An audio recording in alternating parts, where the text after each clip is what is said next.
mean by the first movie of the year and all of the literature and all of the spiritual mysticism. What do they mean? Not divine communication.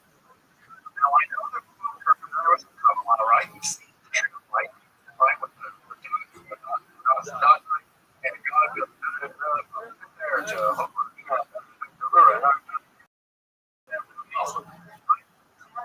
We'll get to that later. That's the Sphero. Whatever it is, they are not divine images. Tonight, what are they? No one knows. Going is, and I say yes, right? I know you can use going yes is being influenced by Pythagoreanism, right? Neo-Pythagoreanism. Cool. All about this number stuff, right? All about number being reality. Well, one of the things we know about Pythagoreanism is that one of the sacred symbols of this thing is the tetragons. Just see the screen here. Right? The tetragons, right? It's the idea that from one monad, two monads, right? Plus, right? So these two plus one give us three, and these three plus one give us four. Add all together, right? You get the base 10 counting system. In the base 10 counting system, you have basically the origin of the number system. And then from there, you have arithmetic, etc., etc. It's a geometric way of describing how numericality itself comes into existence. Now, I know that sounds really abstract. That's what that is. Really abstract, right?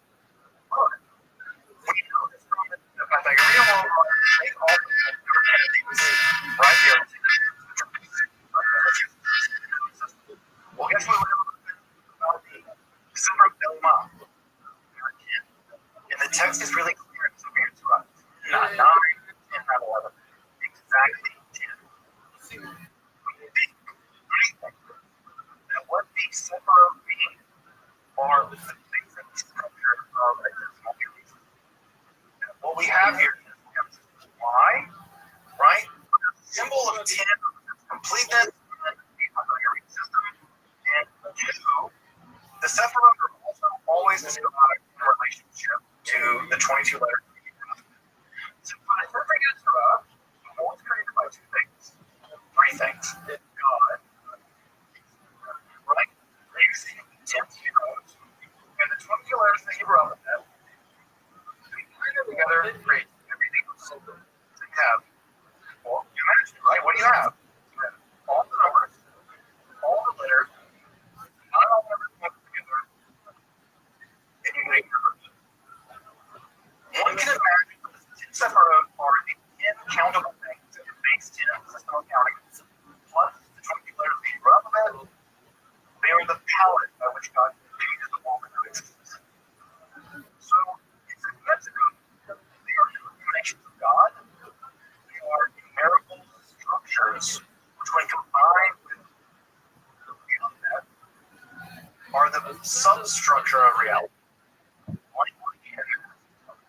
Right? I think that's what's going on in the subject. Now, if you ask someone else, they'll give you other stories. So, you know, right? That's what's going on. I think that when they set up on any other Neo-Pythagorean literature, they make the exact same argument. Right? So I think that's what's going on here. Now, we get to the description of separate successes stated in the year 2030, right?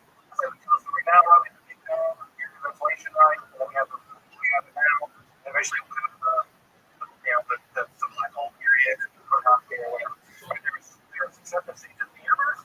Sapiens are also described successive stages of the universe, and we can never be. And we get into the weeds of all that tonight. It's not really time to do all of that.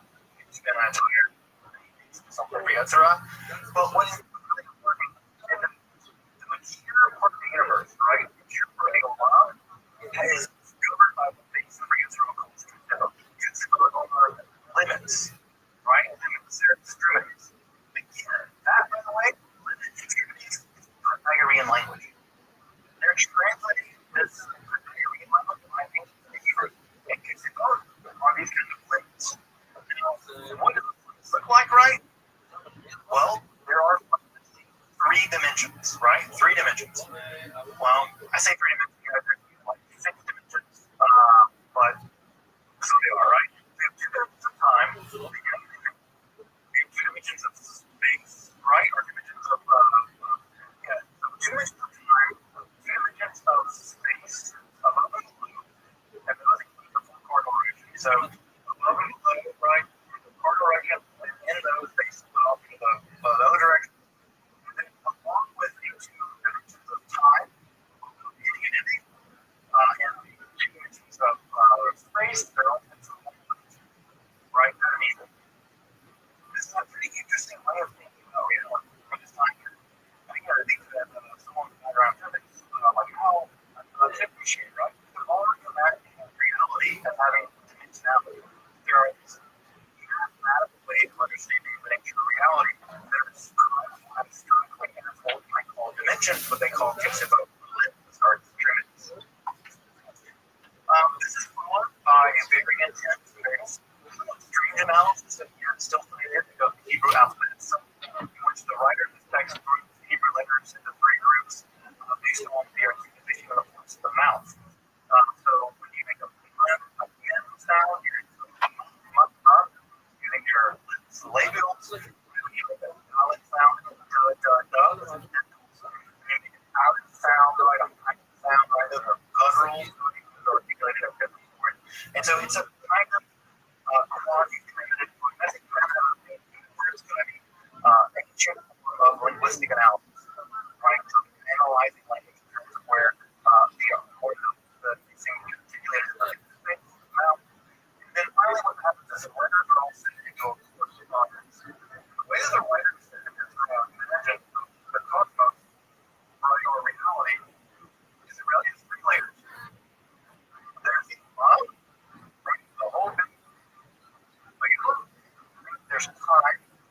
Time is the movement of the world, right?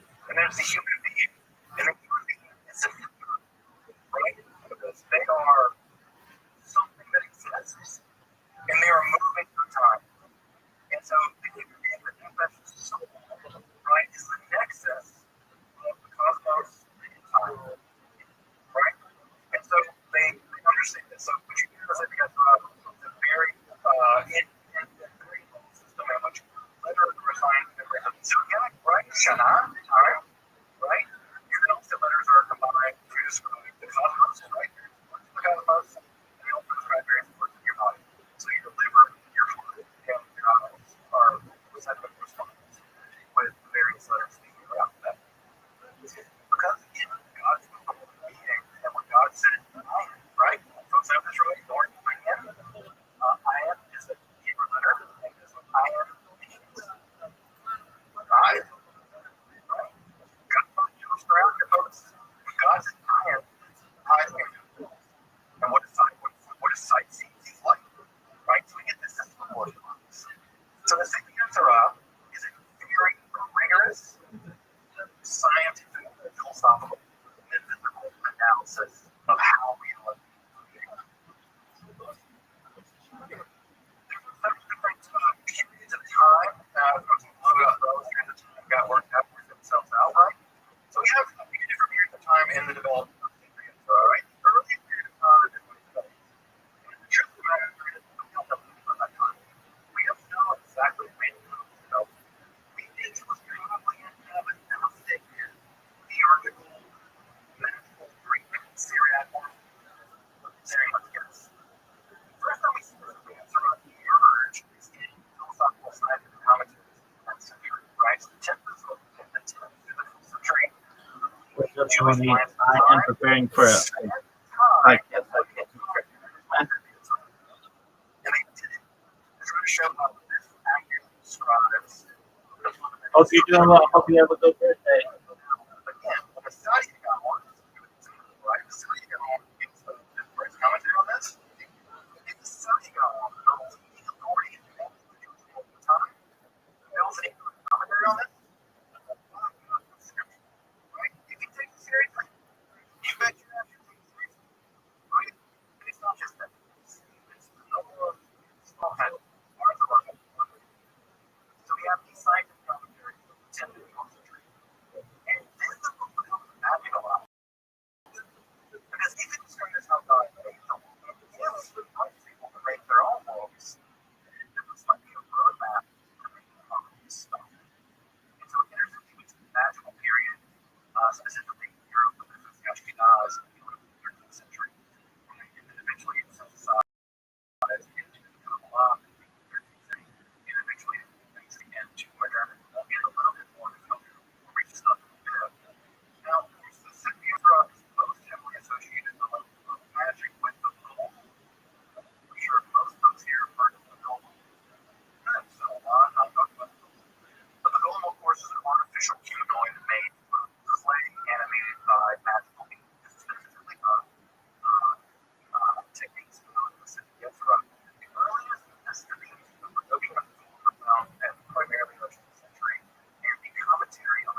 to a that was very popular.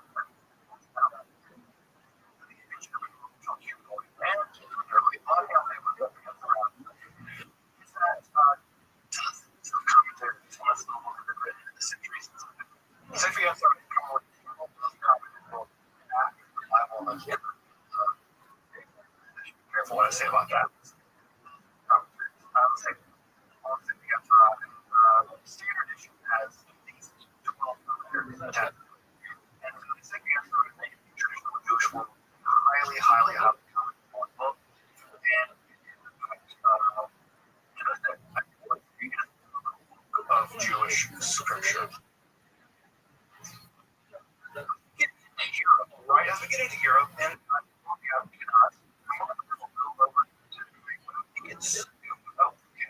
try to go too far. Europe,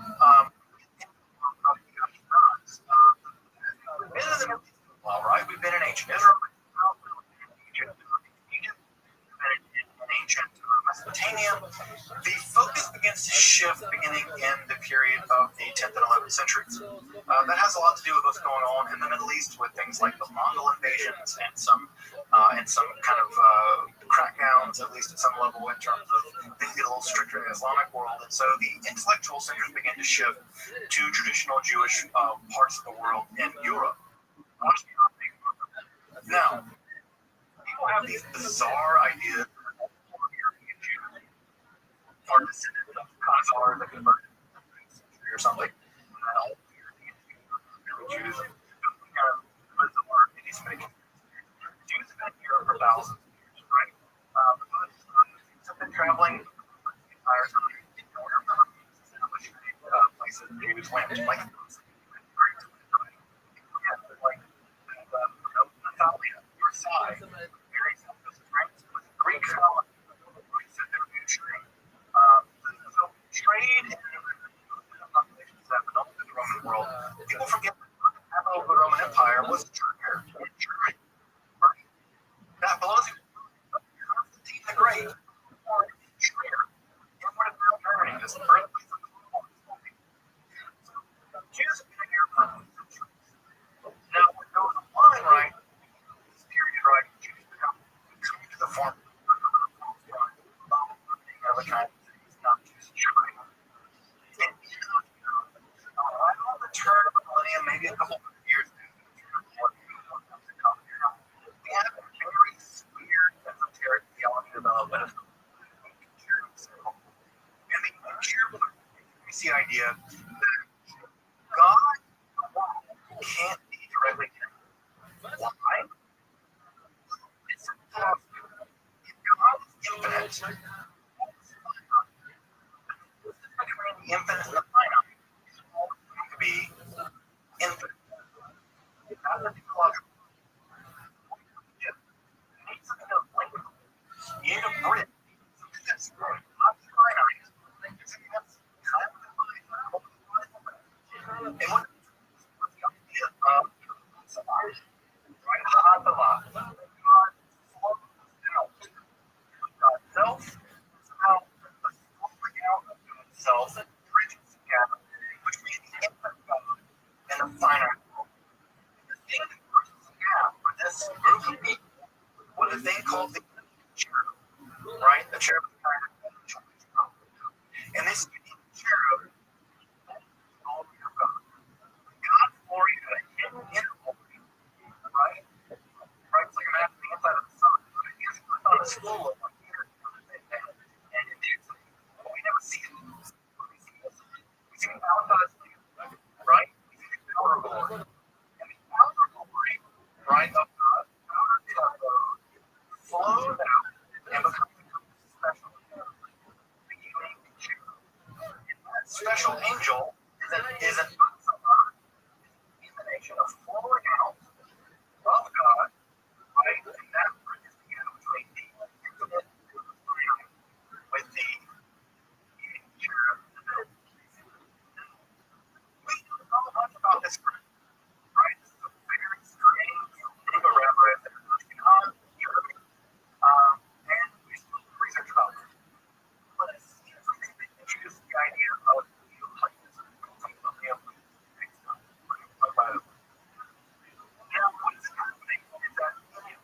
right?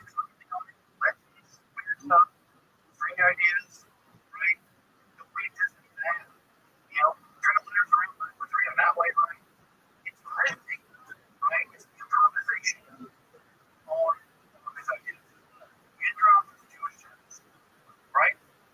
So, we get in the thing about here, Jewish humans, we bring very close to the Middle Ages, right? But this Jewish midrash is really interesting for a couple of reasons. One, it's described to a first century Jewish scholar. Those are kind of different, right?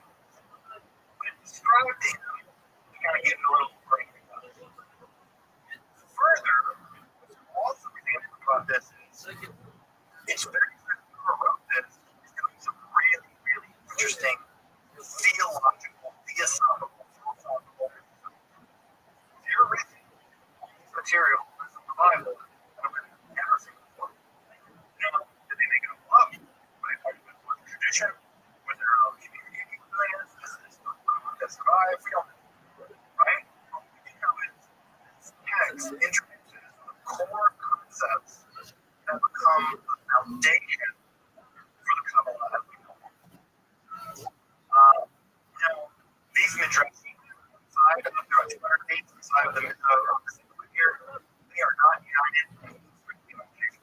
The story that the written them all down, and then the story that in the air, and everything landed. That's something that I think they actually seem right. Now there are passages that do seem continuous, and then they kind of took it off seemingly over different commentaries.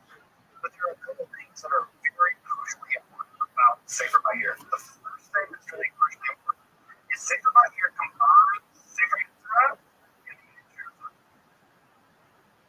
The Sefer Bahir says there are relations of God, right? There's again, here, what's about right? Or like if there's like a wedding, we're not pouring champagne over the glass, and one glass is something like this. Right? That's what champagne flows down the glasses. One glass, like a champagne, right? That's what the simple rule is. It's God pouring God's stuff out.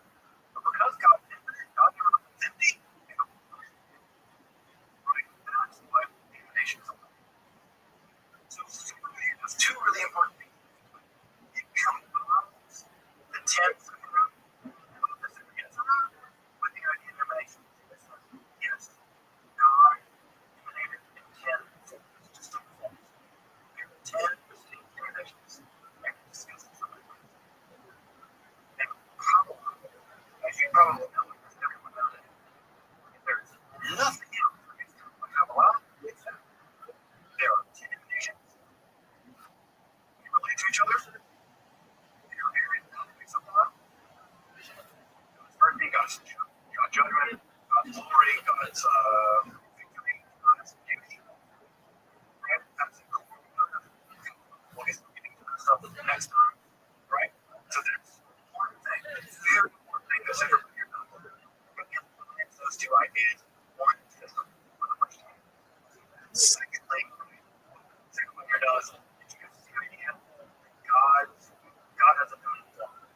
The Shekhinah. Right? Now, this idea that Shekhinah goes all the way back to the Talmud. Right? Never is God has a feminine form. It's just a Shekhinah is feminine. But here, the Shekhinah is described as a lady. Always in the same kind of language being used to describe other women in the medieval period, especially during the underneath it. But it's not a term, medieval court. So God's presence in the Bible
something about morally land. And scholars, at least of a third generation, some scholars now, maybe even me, detect that in Gnostic literature, we'll talk maybe a little bit more about Gnostic literature in the Q&A afterwards. There's an idea in Gnostic literature of the form of human gods religion that existed back in the ancient classical world, where there's the incarnation of Sophia, and she makes a mistake. She creates this hideous ruler god who creates out the world, not this whole trap. Right? But she's the incarnation of the light, right? And she's always described as being from another world, right? And some people think, right, especially earlier generation of scholarship, think that the Savior by here may continue a tradition or drag in the Middle Ages some Gnostic ideas. Let me talk more about this later if you're interested in those Gnostic ideas. But there seems to be some really quasi-Gnostic character to Shekhinah as she appears in by here. The last couple things I'll say about the second tonight is that this up here describes divine power as a kind of tree, or kind of fullness. Tree language is obviously very important because if you never study Kabbalah, the one thing you'll know is that the separate all the way is kind of the tree of life. That tree language, right? Also appears by here. It describes God's having roots and limbs, life, powers, leaves, things of the fullness of God, which also seems to maybe have its origins in very ancient Gnostic schools. So this will be important to get later on into Kabbalah proper. These things right here seem to have a life of its own. Now, in traditional Judaism and in traditional Christianity, evil thought of right? Augustine was a good example. So the Christian church evil isn't a thing in itself. Right? Evil is a lack of something. It's a lack of God's grace. The same way that heat is a thing. Darkness is not a thing. Light is. Darkness is the term we use for the absence of light. Cold is the term we use for the absence of heat. Evil is the term we use for the absence of God. Ancient Gnostics believe that evil is very real. Yes, it has its own existence. And there are sections in the Sacred by here that say evil exists on its own. It was all along. God detained it, but not going. And what we'll see into Proto-Kabbalah next time is that evil is a word that only interesting thing for one of the Kabbalah. Jews living in Europe in the 13th century and very interested in what the image that the traditional Kabbalists will use in here that evil is the superstar hand as God created. It's not when you create a knife, you have to pound steel. As you pound the steel, you pound something draws. When God made the world, draws. And that draws for the early conflicts is evil. It's always been. It's always been. That image of the blacksmith that you bring at the end, because it will be repeatedly into Kabbalah. We are there. We have crossed through from the Merkabah Hakalos world. We are now in the world of what I call the Proto-Kabbalah. Now, what I want to just reinforce as we ramble for tonight is that Kabbalah is not Kabbalah once. As you can see, these ideas are developing. We have the separate from the Seder Yetzirah, the emanation sequence from the unique cherub circle. We have synthesized these things from by here. We're going to get later to further synthesize ideas from the sacred by here. Kabbalah is a development. It's a development. It's really important to understand that when you think about Kabbalah, they're not quite right. Development and then the schools, right? See, we'll get to this later. How well has clearly. Just some additional reading. I don't know if to do. Get into this stuff. We're talking about a little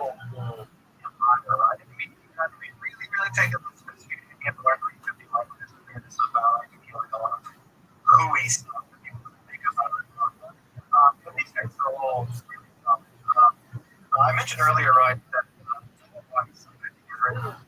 for me, one of the best arguments for the early history of development of the Kabbalah. So here's my years of the weeds of how Kabbalah, how Soviet developed. Sahih Weiss has a argument. Standard edition of Kabbalah, that one is slightly $200. So you can get it from the University Library, but it is a standard amount of the answer. Arya Kaplan, which was a standard one you get on Amazon, is okay. Utilizes some Lurianic Kabbalistic perspective, like that distorts the text and breaks that confusing if you want to remember the text before. In the standard religious version of the religious version, you want to read the religious version with a bunch of is the significance of Hashalem. That's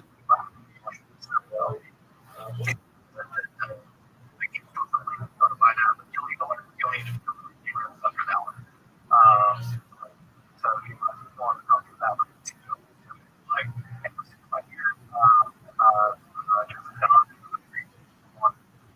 really Kabbalah and the unique terms of we'll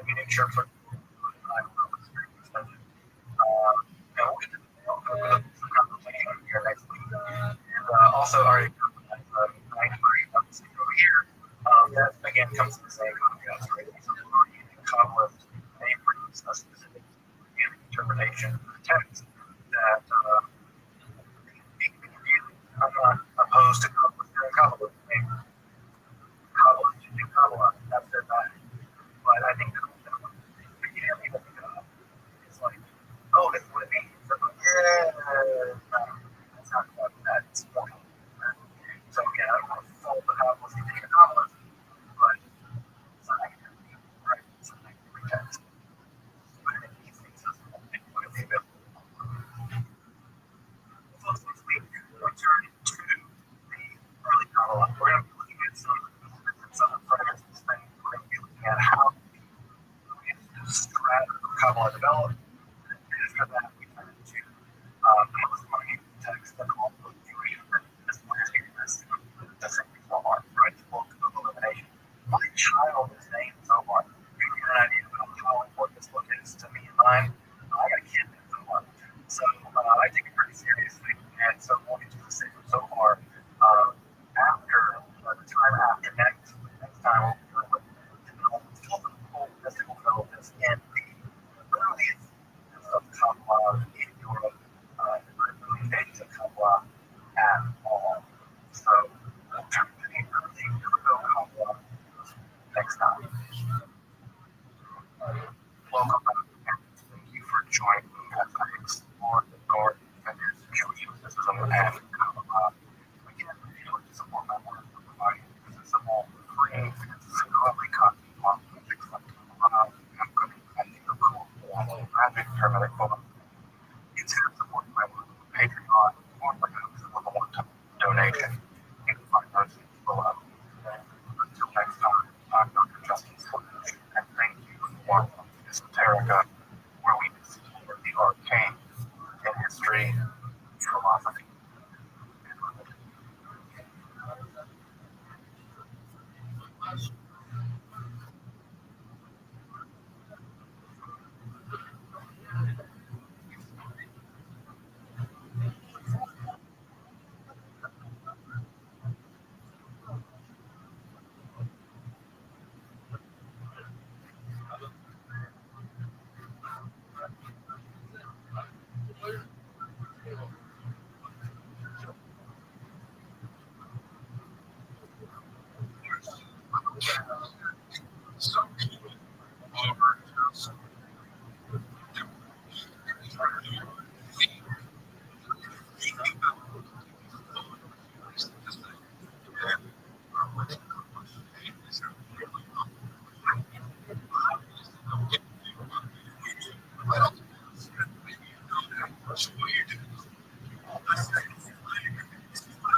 אז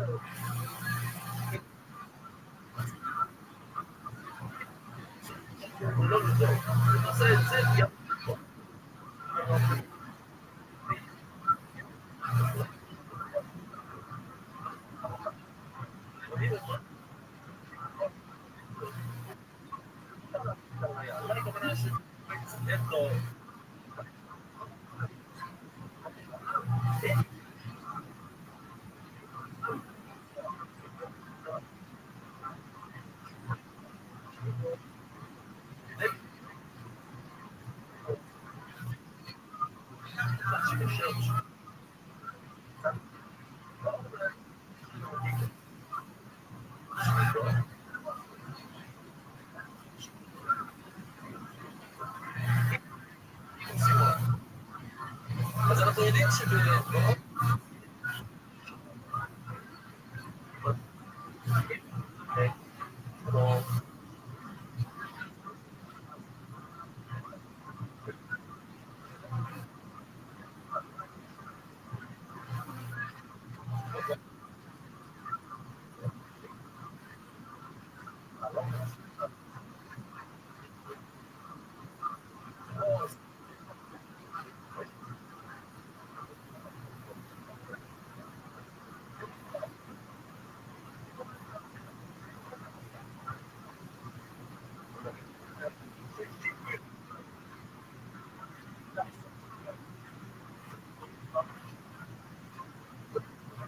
ראש, יש לה ראש מגמר שמה. כאילו זה לא אנשים מאוד שיודעים מאוד להעביר את הדקות. בוא נדבר על ראש שעשה משהו. תודה. זה הראש, אז כאן זה השיפור, בסוף של הראש. ואז הוא צריך לעשות את המדינות, בוא נגיד כאן, הוא עושה כאן למעלה. ואז הוא נכנס, הוא הגיע לצד היסוד. הוא הגיע גם יותר למטה.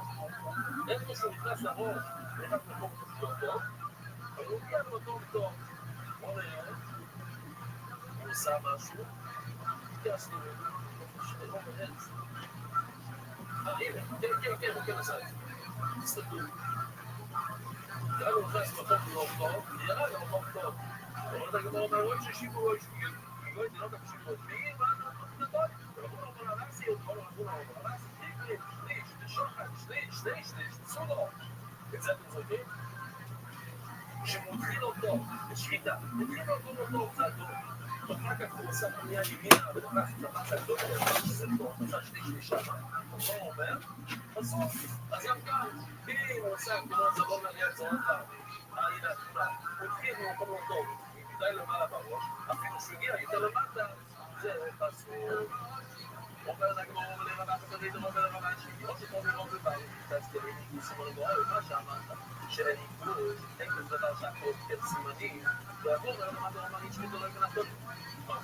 אז הכל סעי, יש 3 שיטות. איך אנחנו יודעים שצריכים לשחור חוק? הלוכה במוישה מסיני, זאת אומרת, אין את זה בפסוק.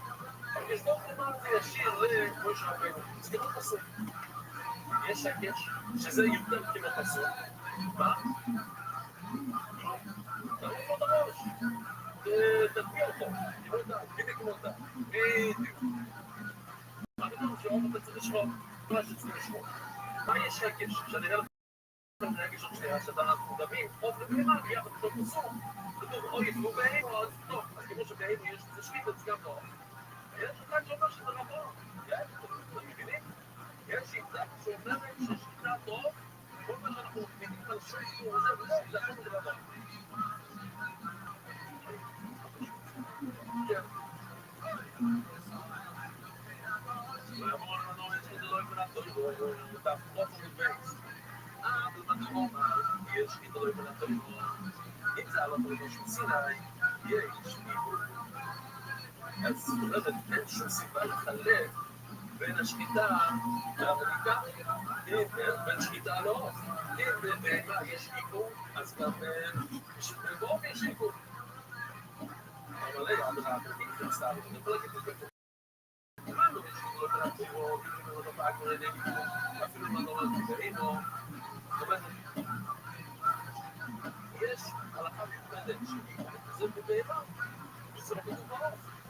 לא הבאנו, כבהמה, אפילו שתגיד, שמות דומה לבהמה, ומעיגו לבאמת כבהמה.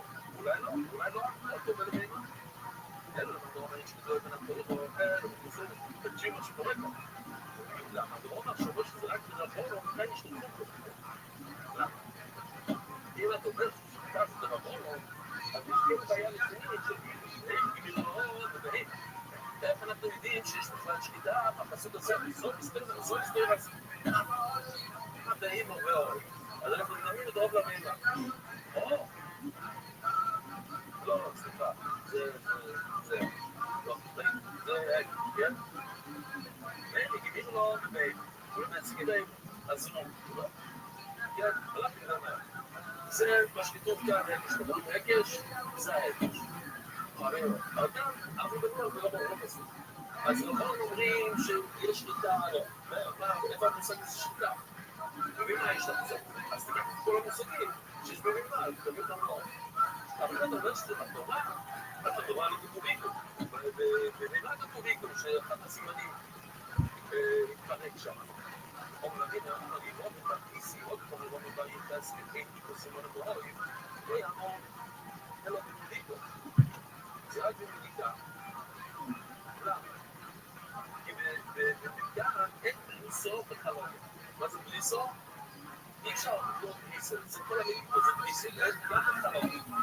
מה זה חלום? הוא עושה כאן משהו בדף של חלום היום? זה בין הסימנים. אז כל המונה למולמדים פה, אבל שקיטו יש, לשמוע רבו ישראל, שלכם בנפקות, ובאים.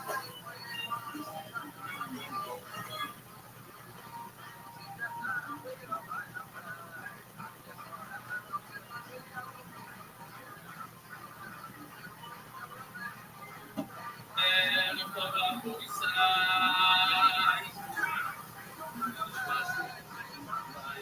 אנחנו רוצים בעצם להשיב את הנופש. עכשיו, זה הכלל, נקרא את כל הדרות האלה,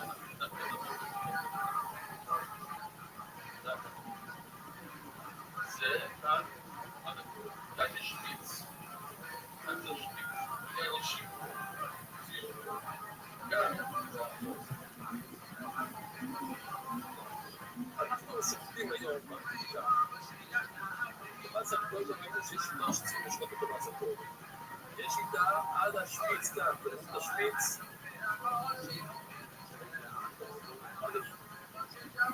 יש עכשיו בשלב שאומר עד כאן, זה הוא הכי נמצא, הוא הכי נקל, עד לכאן אפשר. אז אולי זה רבי שמעון בן לקיש עכשיו בחודי לכהן.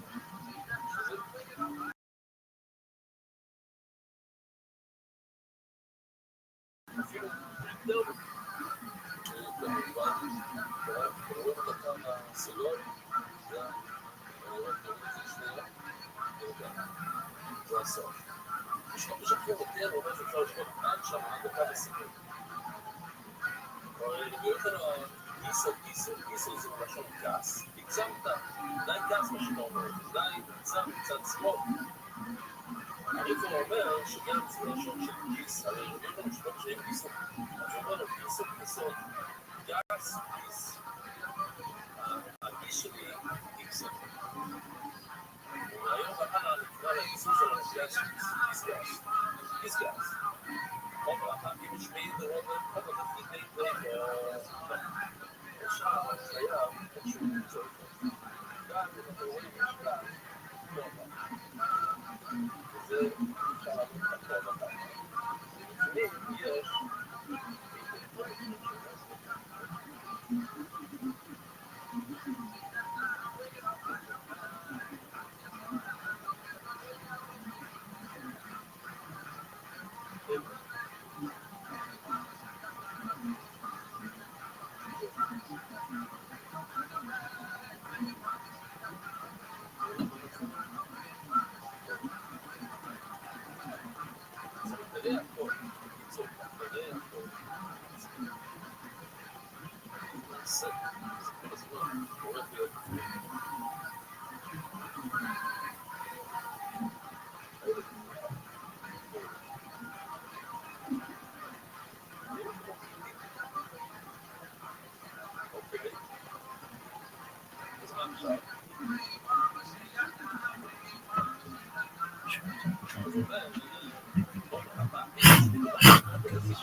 Hello, Missy. How are you?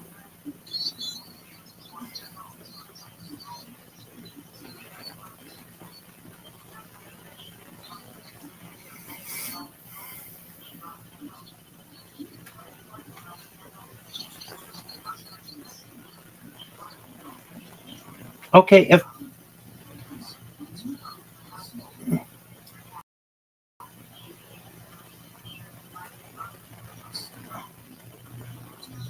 hello.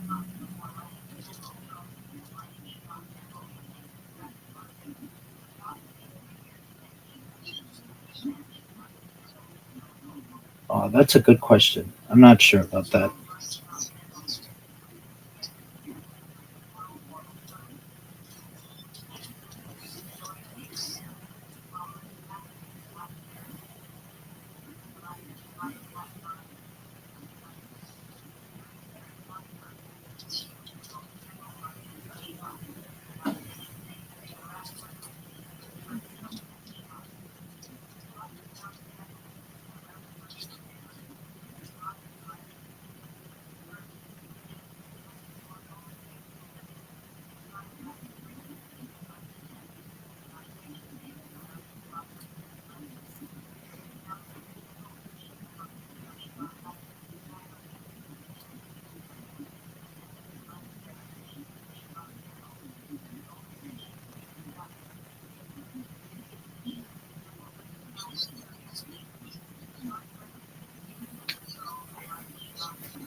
I don't recall exactly.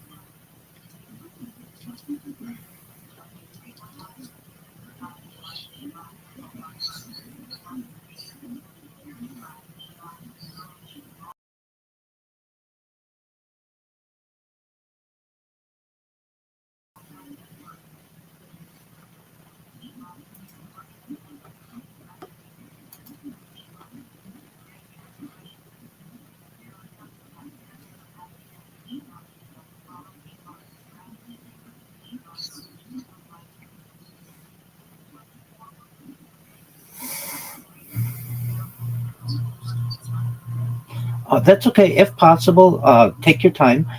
Can you make the title just have my name in it, Rabbi Rothschild? When people search for it, that's usually the easiest way to find me. I've had a good week. I did a podcast yesterday. It went really well.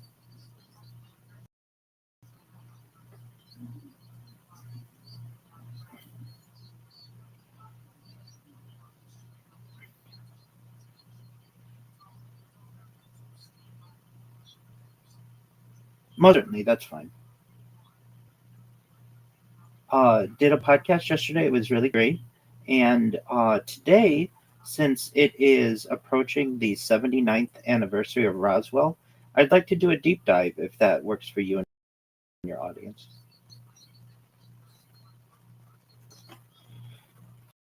Okay,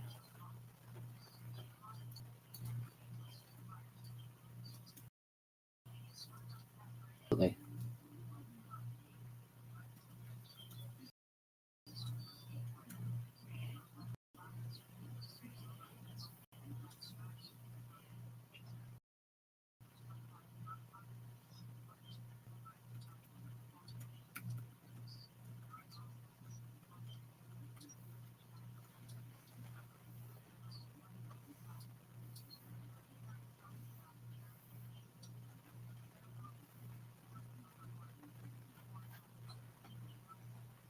Certainly.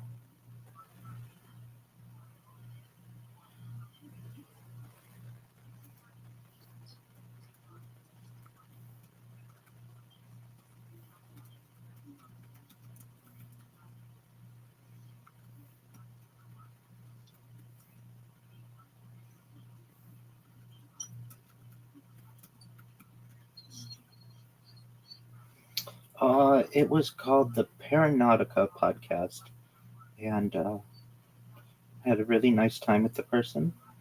And we certainly once it gets published, yeah, I'll do so. I'm not exactly sure when it's going to get published, so um, you know how that is. Take your time.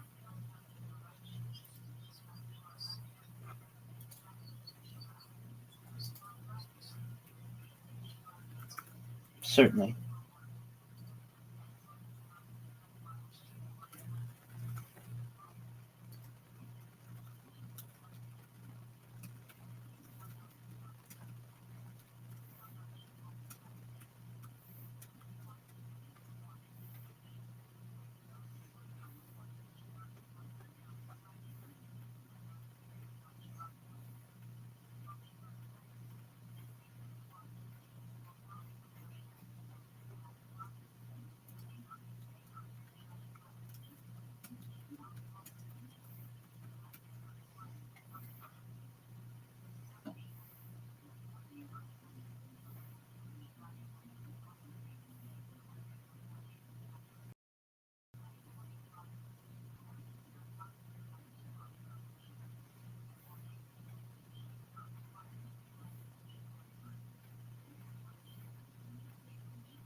Certainly, while you do that, I'm going to use the restroom and we'll be all ready.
All right. Um, if you don't like it, let's give it just a second and we see if we can fix it. All right. So we're using StreamYard and we just want to change the layout to a black background, right? Okay. Just one moment.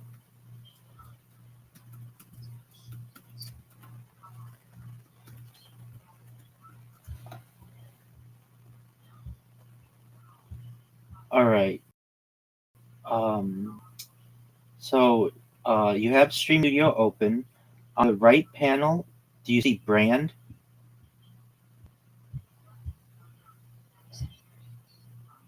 No, it would not be. Let's see here. Do you see in set? Do you have settings? The gear at the bottom, next to the Leave Studio. Okay, why don't you click settings, and then can you read me what you're seeing?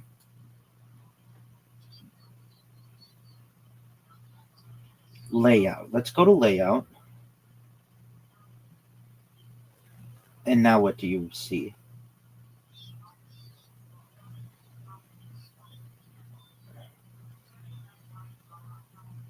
Okay, why don't you try the. Okay, why don't you uncheck them and we can try one at a time and see which one it's. Okay, so there you go. Um, okay, so that one's just you. So we don't want that one.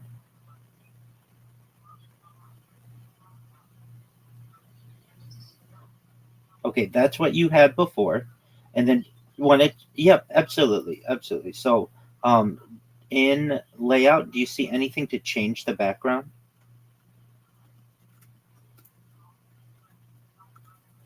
Okay, just one moment.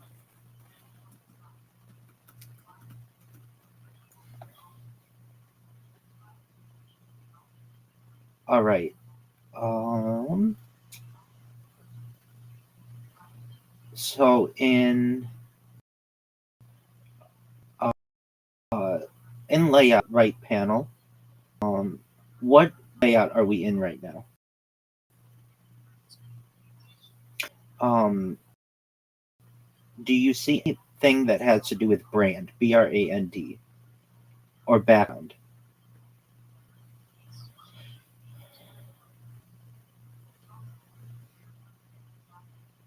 That's just you. Let's try that.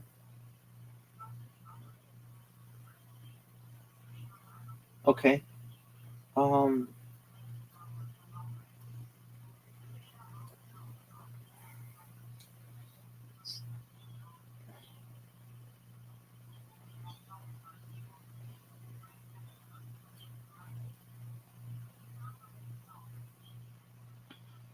you have an iPad, right? Okay, let me see if there's anything specific that we would need for the iPad. Okay. Um, yeah. Okay. So so it seems like you can do this with if you okay. So are you using the app or are you using Safari?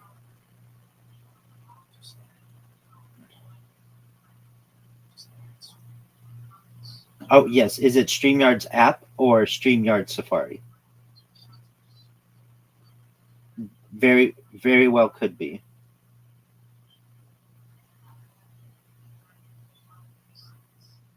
Or assets. Yeah, either one of those.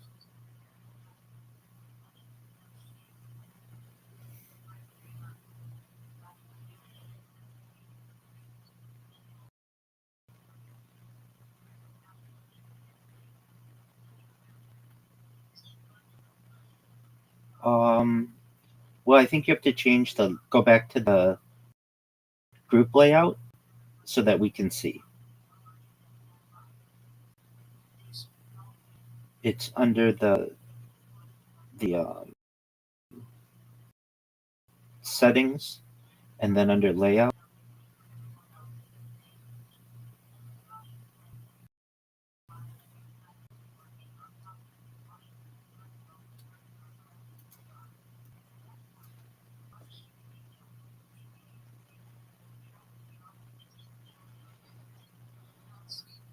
Yeah. Do you remember in set? Okay, there you go.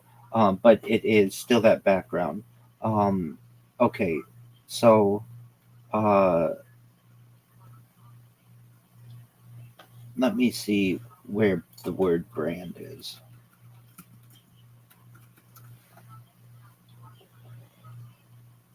Okay, open stream, opens your StreamYard Studio. Tap the screen once to show the controls.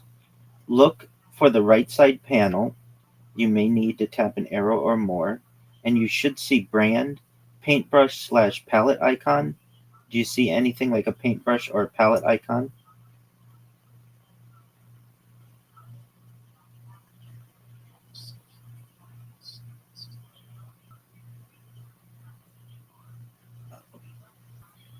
You found it?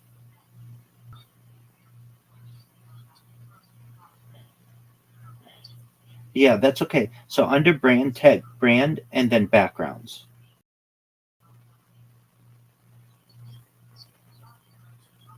Okay, choose black if you can. Do you see backgrounds?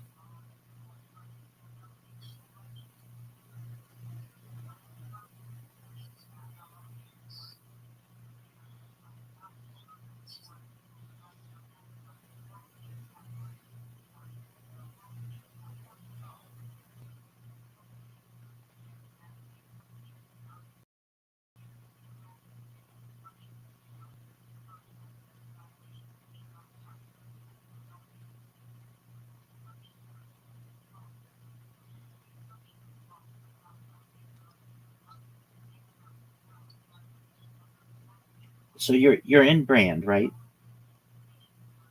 That's okay. We're patient, no worries. All right. So you saw brand before, right?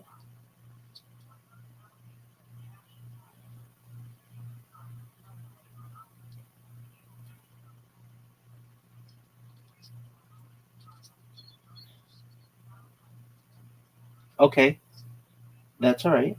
Um, probably an easier way to do this, perhaps. I'm not sure. Do you know what Safari is? It's your browser.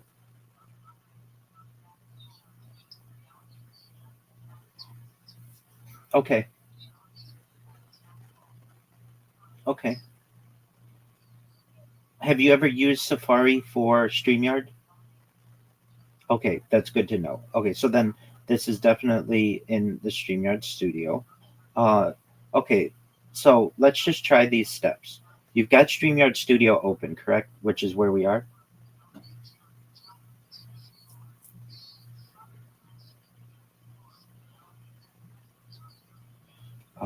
It could mean like a little icon. It could mean that thing in the back, but usually that back would be background.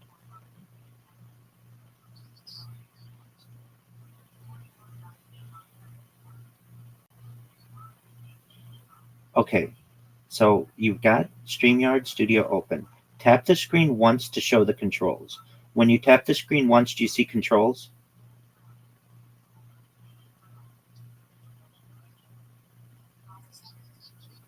No. When you tap the screen once, do you see any controls?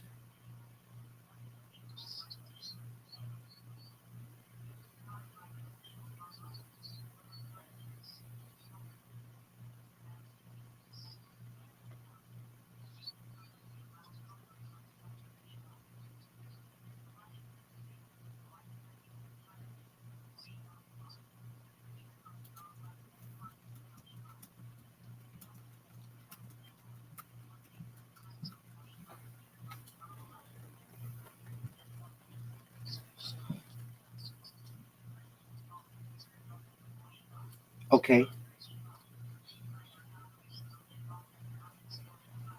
that's usually something that's going to go across the top of the bottom. Uh, just a question. When you tap the screen to show the toolbar, do you see brand or do you see the word more? Okay, but you don't see more? Okay. Um, that's okay. Apparently it's under brand, but if we can't find that, uh, let me just ask, where is brand?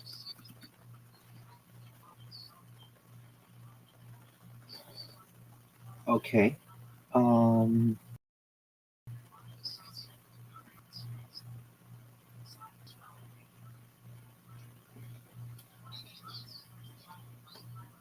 oh, okay, good. That's what you want. So look for media assets. Do you see that? Okay, find background. Okay. And what happens when you click on background? Okay. Okay.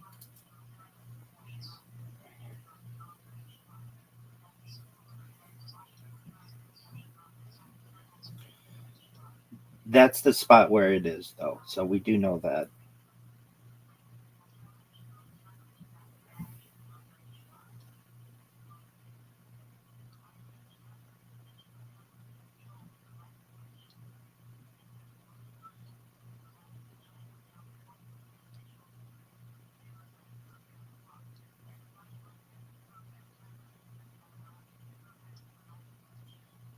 There you go. You got it.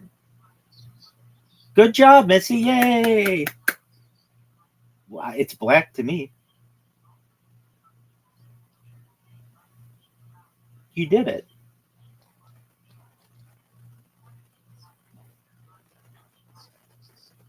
Oh,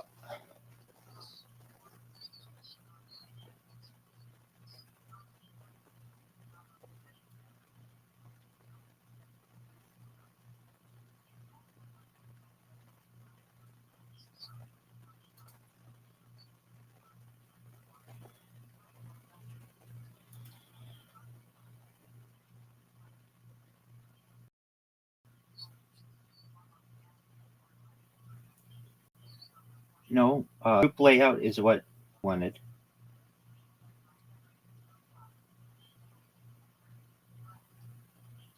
That's right.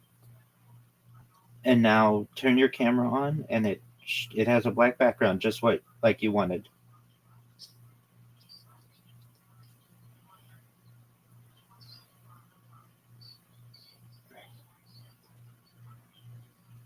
I think it's exactly. Oh, what lines are you seeing?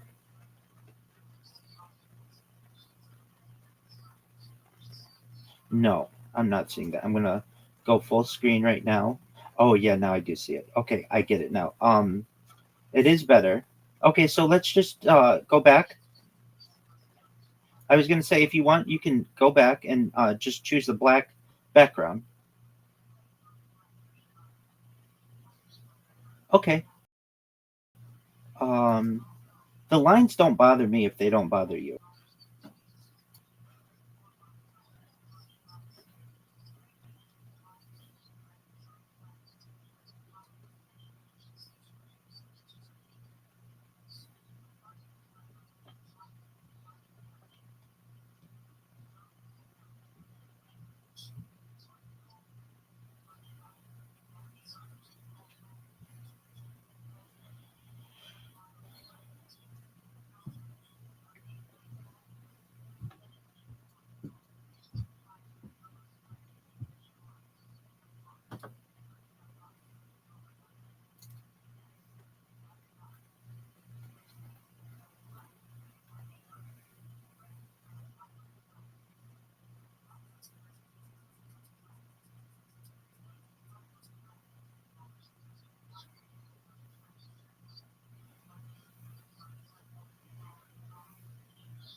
I'm well, thank God. Absolutely. Happy to be here. Happy to be with your audience. We have a jam packed show planned.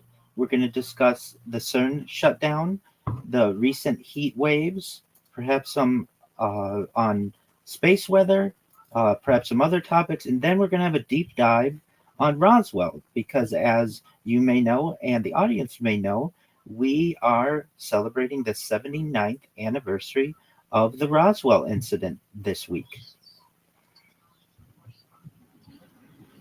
And then we have the Sussex Centennial, which, of course, the 250th birthday of the United States. So it's a very interesting week to be meeting. So, with that, would you like to get into CERN?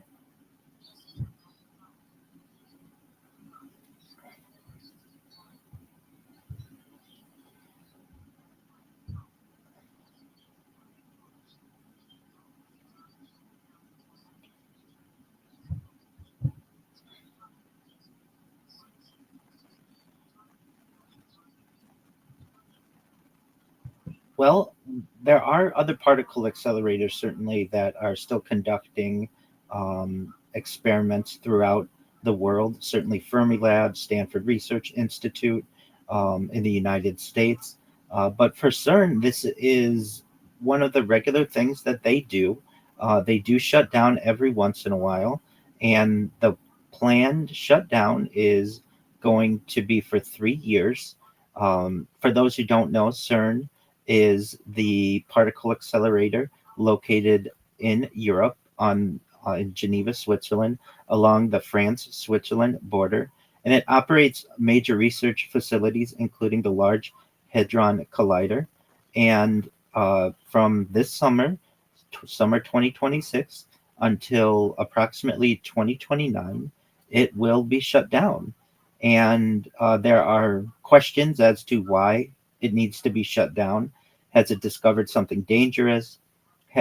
Is it stopping its operations to do some kind of clandestine work? Did governments force it to shut down, or did their experiments open some type of portal? Generally, this is a planned shutdown, and they are making it public.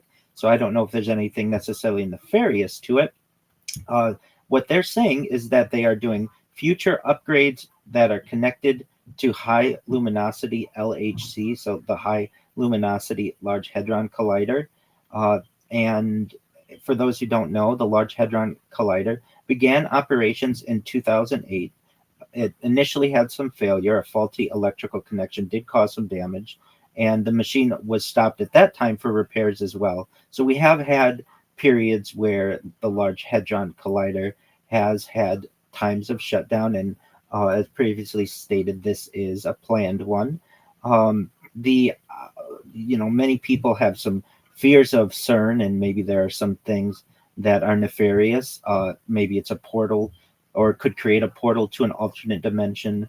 Maybe it could create a black hole. These are certainly things that are discussed, but really, it doesn't seem to be on the outset anything nefarious. Now, the technical reasons why they are stating that they are pausing operations are for perhaps magnet maintenance, cooling system work, electrical upgrades. From a technical standpoint, perhaps safety reasons as well, ensuring that they can maintain controlled environments. There may be some radiation safety concerns and equipment monitoring. And then, of course, improvements, allowing for higher collision rates, better detectors, and new experiments. So that's what we've got going on this summer. And many rumors spread about CERN. Certainly, it's the most powerful particle accelerator and the largest. But that's a basic breakdown of what we've got. What are your thoughts on it, Missy?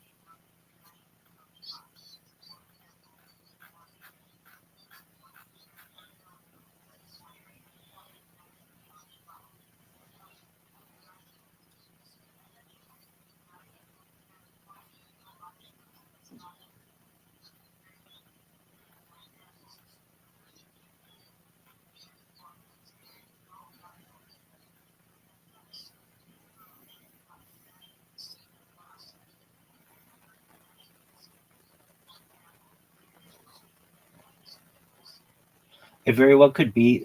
Certainly, CERN, I've always found this to be a very interesting title that it has. It's the world's largest machine, and it contains thousands of superconducting magnets, advanced cooling systems, vacuum systems, particle detectors, complex computer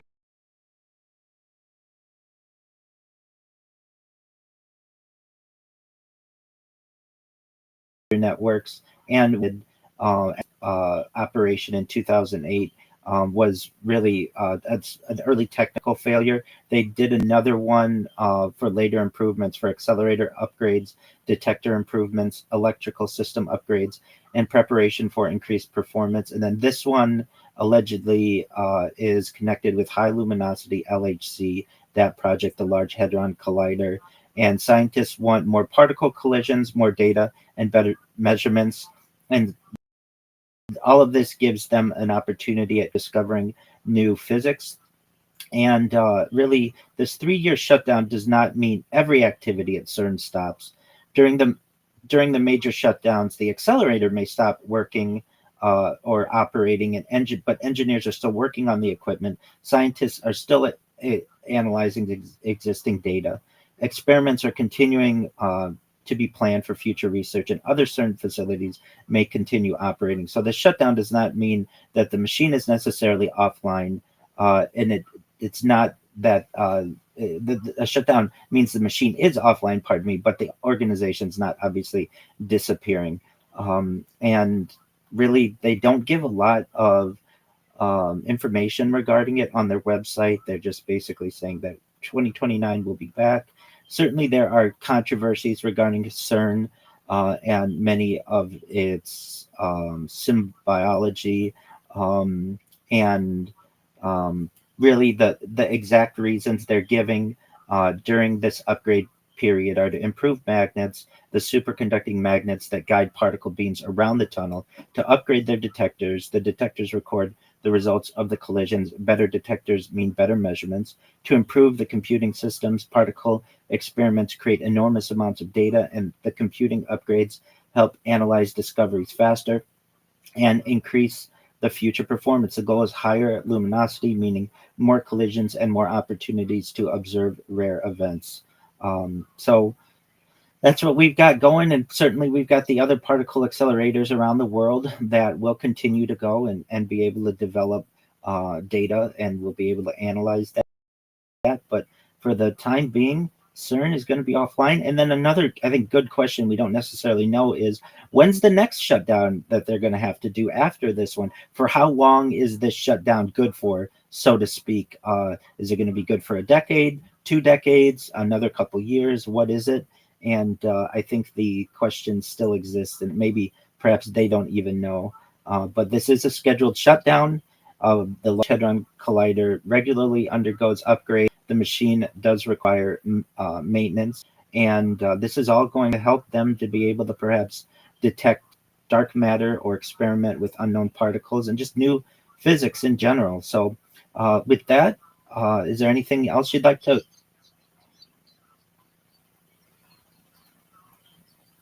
Certainly.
Wow, there's a lot to cover in that. Okay, so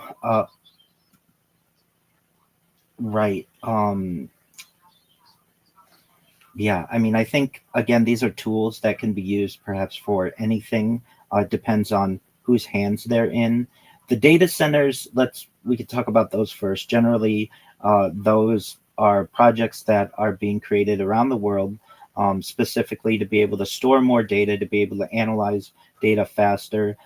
Certainly has AI reasons for being able to process quicker, faster, better, and all of those uh, needs. Now, the connection between things like HARP um, and the Puerto Rican telescope. Um, what I find to be interesting is, to my knowledge, HARP now has been shut down and has been given to um, the University of Alaska at Fairbanks, I believe, um, and uh, certainly a University of Alaska um, uh, university. And then we have Puerto Rico, which I believe the um, Arecibo Observatory has been taken over by Florida Atlantic University. But I want to check that um, because now it seems like they are both of these are now being run um, at a university level. So HARP is University Fairbanks. They took over from the U.S. Air Force in 2015, and then the Arecibo, it's University of Central Florida. Pardon me. Now runs that with partners with the National Science Foundation, and um, to me, these are always interesting places that really we don't find out that much about. There have been arguments. I've heard that the Arecibo um, telescope certainly be used to see into outer space, but also I've heard that it's the world's biggest ear, and it was used perhaps for clandestine reasons. The National Security Agency maybe could use it to listen in on people. And then HARP, I've heard, really works with the ionosphere, and it's a large has a large antenna transmitter to be able to study the ionosphere, and that you can actually use different waves to manipulate the ionosphere to manipulate weather, which we're going to talk about in a little bit, to perhaps create earthquakes, because the Earth and its different layers can be played almost like guitar strings or piano wire. And whether that's true or not, that was always the rumor that goes around.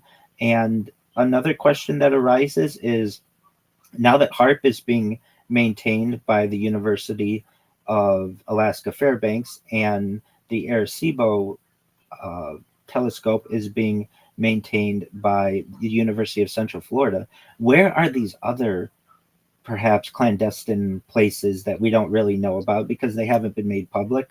Uh, where what's going on there? Where are our other telescopes? Why don't we talk about them that much in the public?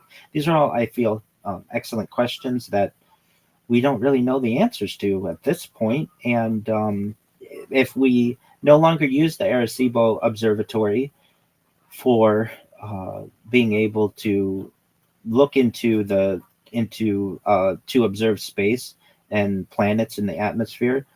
Is everything on Hubble? Is everything on the Webb telescope? Uh, I haven't seen a really great breakdown on what these newer types of technologies have been able to take over. You had also mentioned what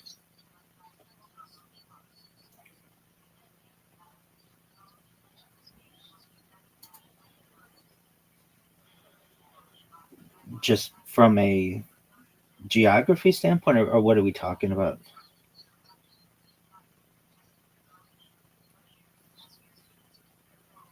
Yeah, so they're separated by the Bering Strait, which is about 51 miles of open sea. Um, and it is one of the most dangerous places for sailors to go. It is what was once the way that people were able to migrate from the Asian continent to North America using a land bridge. But that was tens of thousands of years ago, which is no longer available. There have been inquiries to perhaps build a tunnel underneath the Earth's crust, or in the Earth's crust, to be able to connect North America to specifically Asia and people think this might be good for relations between the United States and Russia. Um, from that standpoint, that's what we know about that. In terms of HARP or and Russia, generally, I think HARP is kept as secret as possible, or was in the past, from all international organizations as best as possible, and that was not that did not have the same type of global community that something like CERN does. But as for a more specific question, if the commenter has something more specific, we could certainly go into it.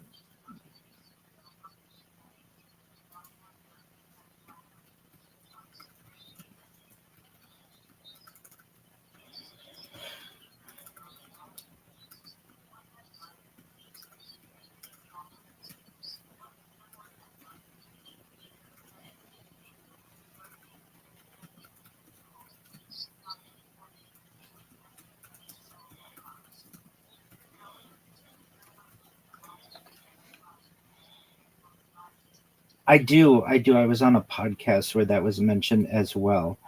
So first, we can go through what's been verified with Greenland. What we'll find on Greenland are weather monitoring stations. They are run by the Danish Meteorological Institute (DMI), and they're used to track Arctic storms, ice, and climate data. The the research equipment that is used is are ice sheet and climate research instruments. There are atmospheric sensors and satellites receiving stations, and then they have military radar installations. I believe they have what was once Thule Air Base, now it's Pidifuk Space Base. It's used for missile. Uh, yeah, use this is used for missile warning, space tracking, and radar surveillance, not necessarily weather control. Um, there hasn't been confirmed weather control systems. It doesn't have an operational ionospheric heating array like HARP. And there's no system that's publicly known of steering hurricanes, creating storms, or changing weather on demand. But what people do say is that because it has remote military bases, it may have some type of existence. Generally, though, they're seen for climate and ice research, and because of its location, it sits in a sensitive Arctic atmospheric region. We will talk a little bit about weather modification as well, but in terms of that Greenland, um, maybe a UFO or disk that was found earlier this year, I did see some rumors about these things. Um,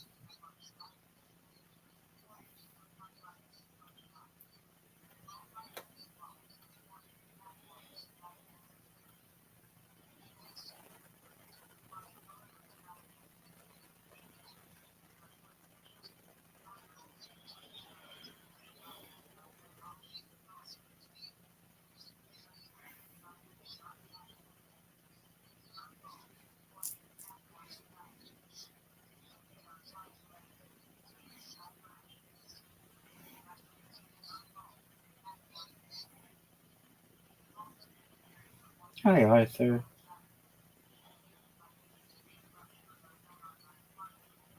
At least that Greenland UFO disk. So the rumors were that a giant disc-shaped UFO was found under the Greenland ice. Perhaps it was a buried alien craft or a mothership under the glaciers, or that there's some type of secret military or government excavation activity.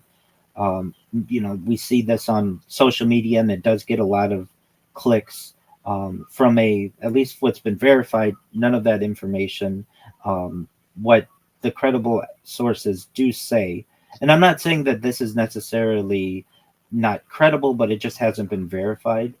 Investigations and scientific reporting point to radar anomalies, are the ice formations or known structures, perhaps some mysterious shapes traced back to natural glacier layering or old Cold War installations like Camp Century. But no NASA, Danish government, or scientific body has confirmed alien objects in Greenland. What we will find in Greenland is ice sheet radar mapping projects climate research stations, military radar bases for surveillance, not necessarily for tracking of UFOs or UAPs. Sometimes these are misinterpreted, and I think that they're interesting and they're exciting for people to think that maybe there's some kind of craft that's been preserved either recently or it was from thousands of years ago and it's been preserved and people can get to it finally due to climate change or whatever people want to say is the reason. Maybe someone dug there, but it's one of those things. And Missy, I'm sure that you've been in the industry long enough and you know the phenomenon. Until we get it on camera and we see it and we're able to test it, it's difficult to be able to prove. And it's hard to get that kind of evidence, but we're all excited for it. But at this point, I don't know if we really have anything more to that story aside from what was posted on social media. Do you have anything more on that, Missy?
Right.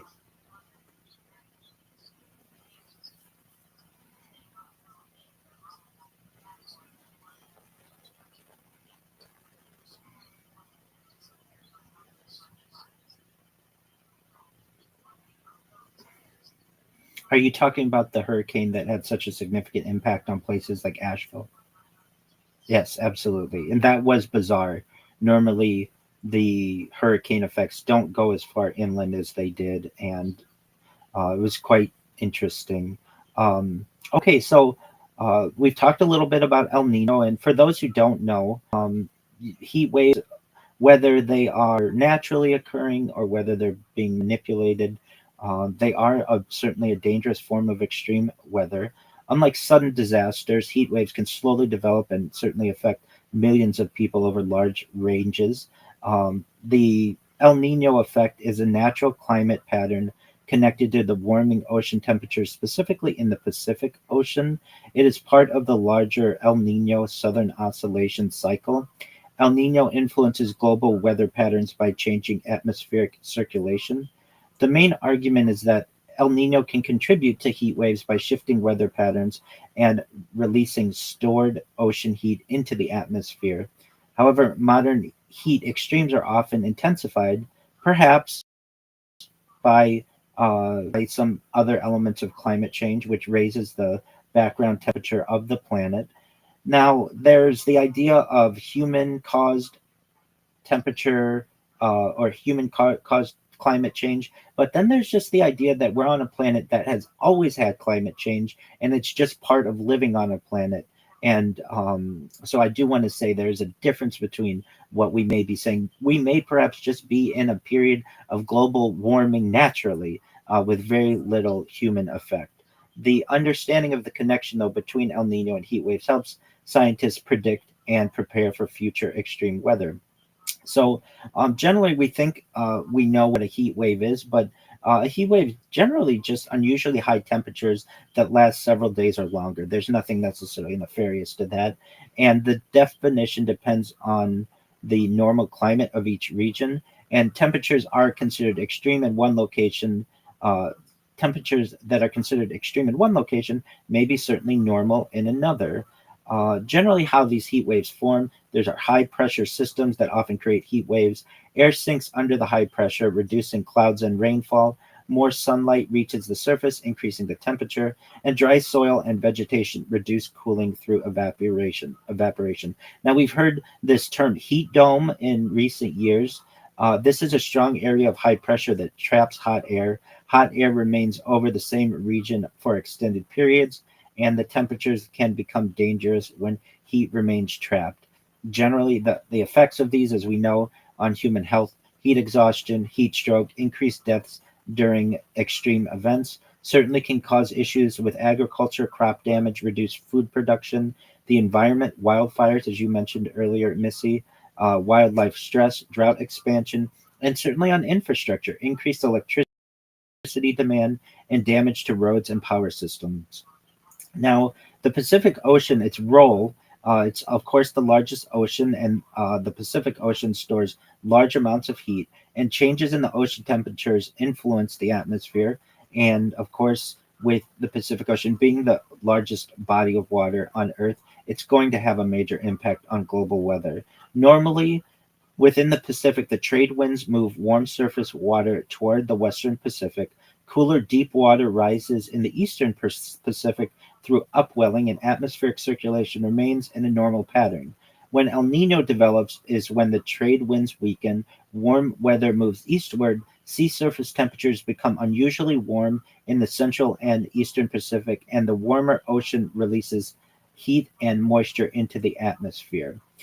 Usually, this occurs every few years or so. Some events are weak, while others become very strong, and each event affects different regions differently.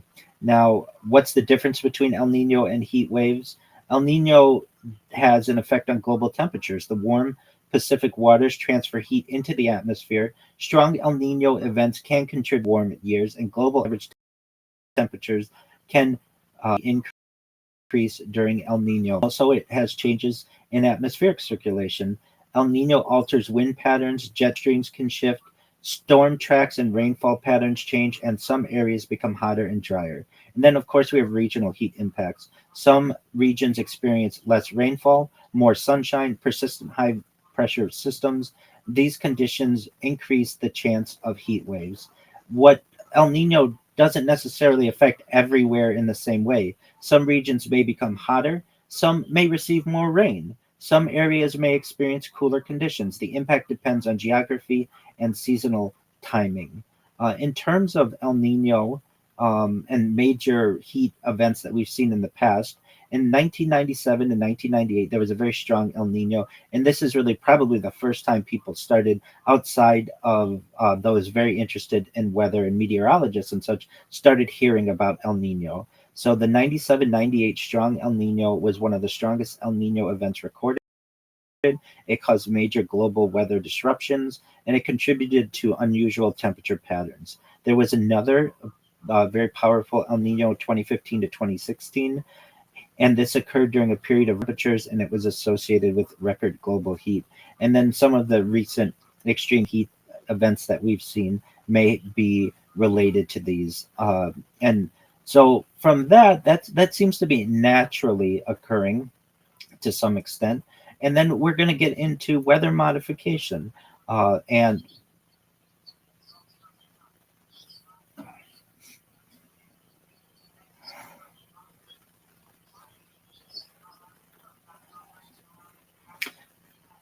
and that's a commonly held belief amongst a lot of people. Um, and even in the past, the discussion of weather modification was not as mainstream as it is today. I know just in the last decade, it went from something that either couldn't be done, weather modification went from something that couldn't be done, or wouldn't be done, or was not done, to something that, like in Dubai, they have rain generation, weather cloud seeding that occurs regularly once a week that provides the necessary irrigation to that region of the world. And they have a really state of the art system that creates clouds. And this is considered a type of a type of weather modification.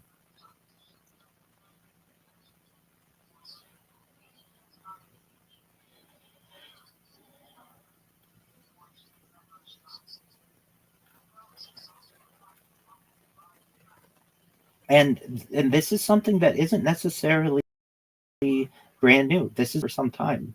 So with that, let's get into the history of it and some of the deep understanding of what it is. So weather modification refers to deliberate attempts by humans to influence atmospheric processes to change weather conditions. And it includes techniques designed to increase rain, fog, or influence local atmospheric conditions.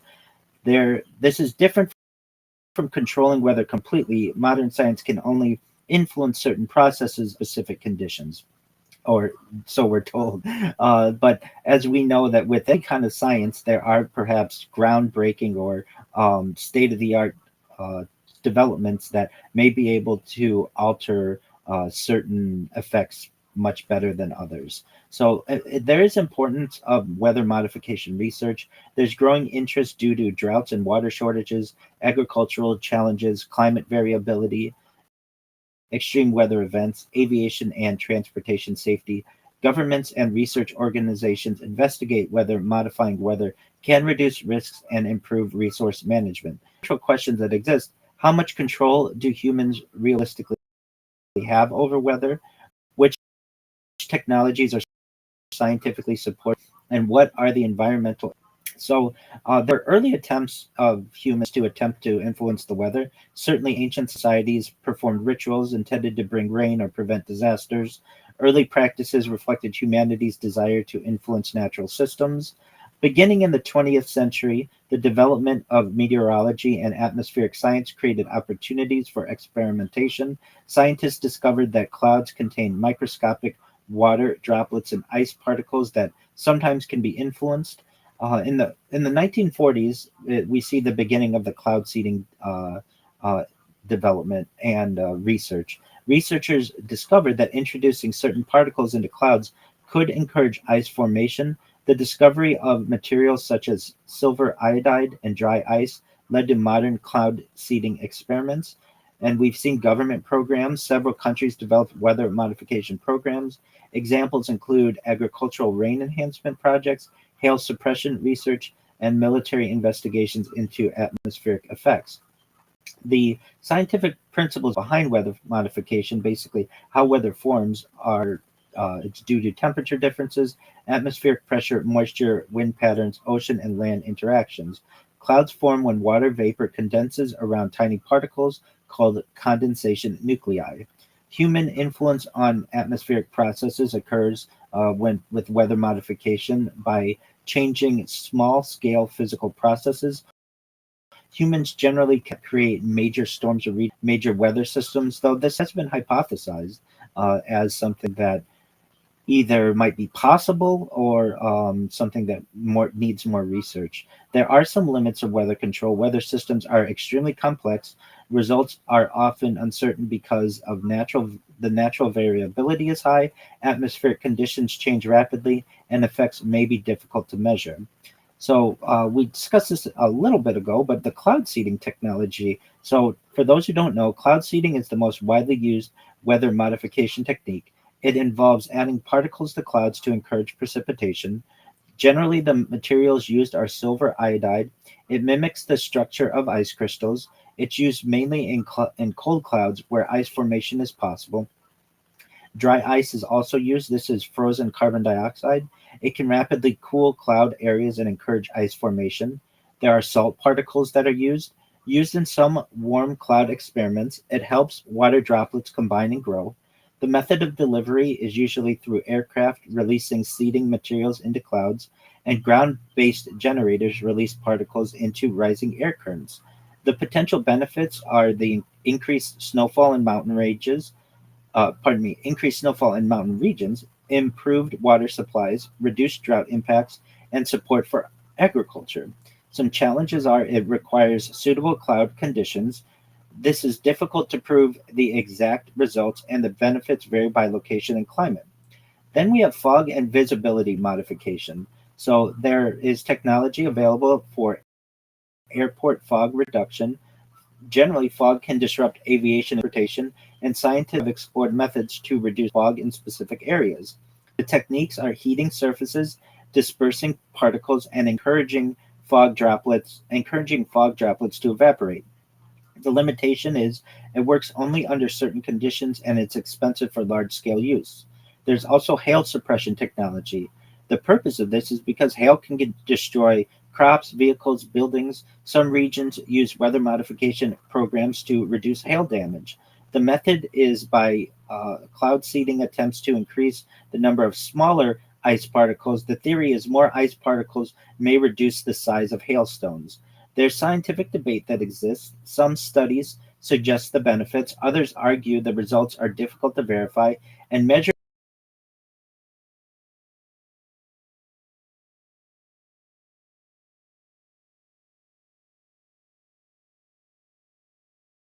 success is challenging. Well,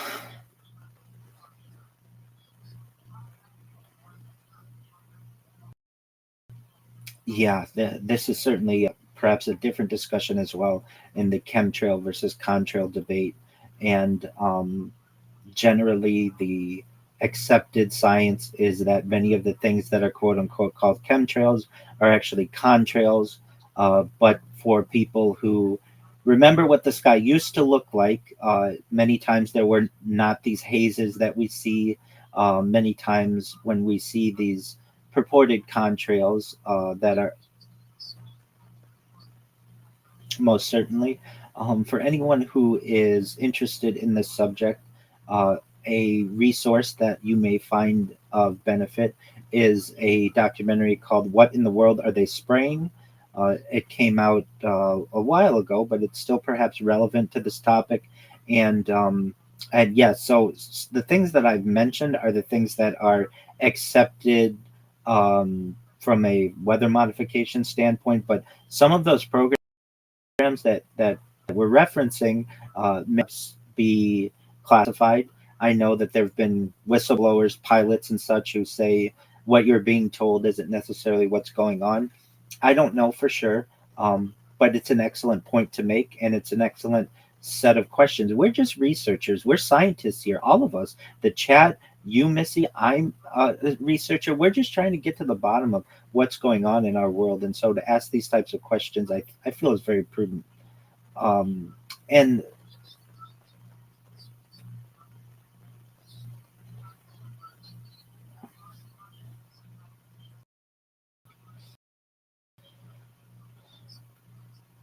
we'll get and we have solar storms that occur, magnetosphere. If you don't mind, uh, can we cover that in the next section? Is that all right? Excellent. So the idea of what we're seeing with hail suppression technology here on Earth, the scientific exists about the suggested benefits. Others argue that it's difficult to measuring the success is challenging because the storms naturally vary. Hurricane modification research, and this one is of, I think, extreme importance. We talked earlier about the hurricanes that affected people far, far inland. That isn't normally something that we see, and the not millions but billions of dollars in damage that these cause, and the deaths that they cause, and to people in Florida and the Gulf states and up the eastern seaboard, how the hurricane season can really affect them and their daily activities like a war zone, absolutely. So this is certainly of historical interest. Scientists have investigated whether hurricanes could be weakened. Research has increased during the 20th century and into the 21st century. Past experiments show that some have explored changing hurricane structures. Results showed that large storms are difficult to influence. Why hurricanes are difficult to modify generally is because they have enormous amounts of energy, and small interventions are overwhelmed by natural atmospheric forces.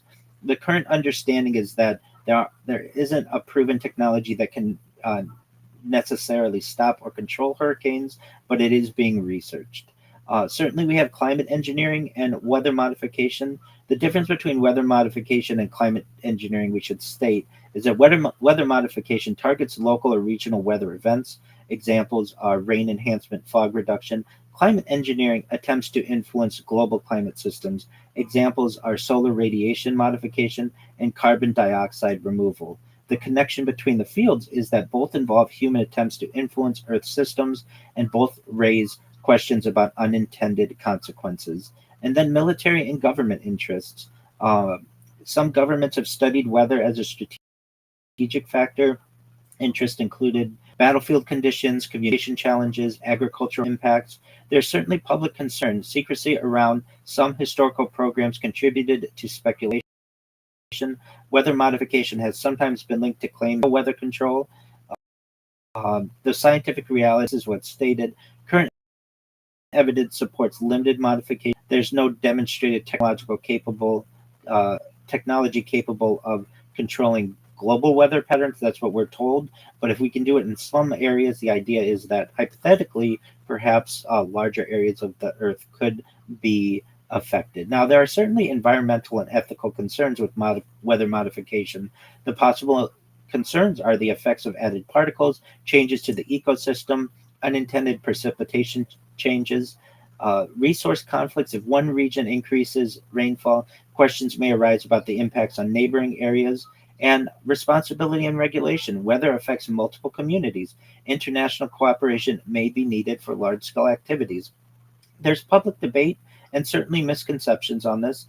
Popular beliefs about weather control. Some people believe governments or organizations can fully control storms or disasters.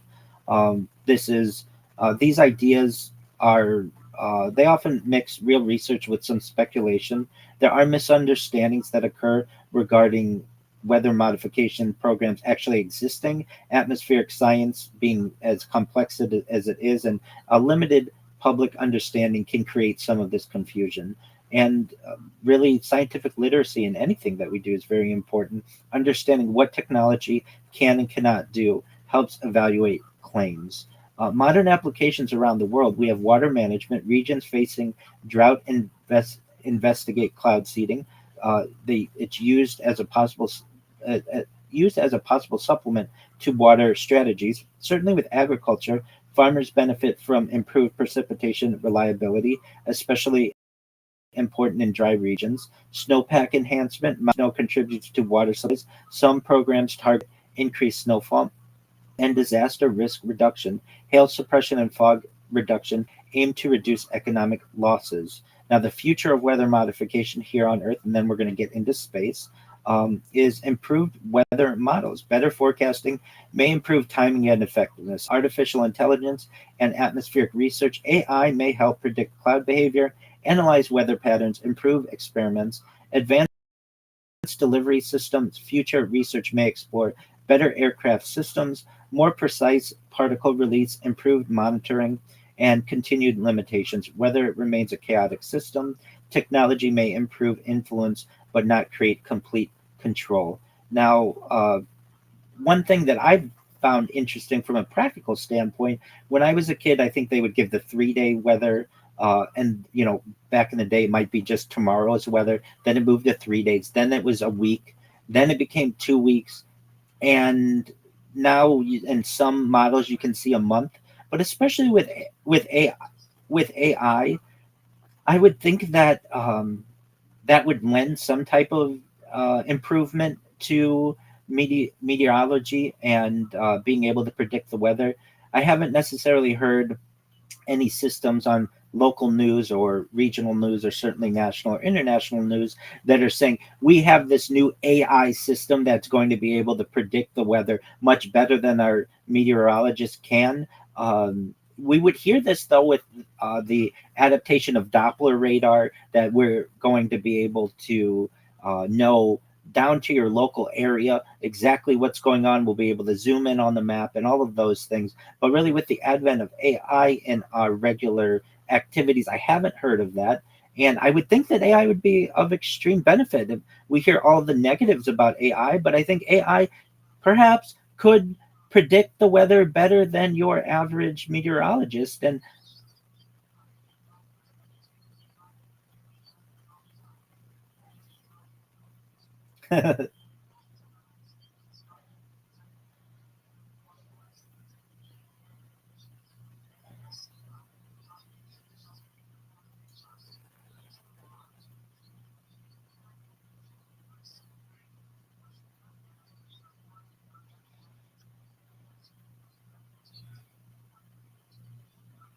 Well, really, what AI does, perhaps better than your local meteorologist. In terms of AI, I mean, it is really a tool that's used to analyze different patterns, and weather are is one of those major patterns that I think it for which it may be of benefit. In terms of the meteorologist, though, that there's the old joke that it's the only job that you can have where you're 50% right and be able to keep your job the next day. And I just think that AI, if we're going to use it for good, perhaps really specific knowledge of what the weather is going to be may be of benefit. But as we are going to get into, what AI would need to track isn't always on Earth. There is does have an effect on us. Oh, thank you. Yeah.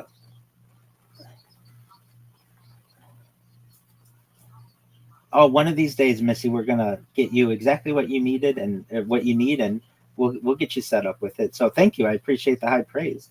Uh, so moving into space weather, do you mind if we get into space weather now? I know we excellent.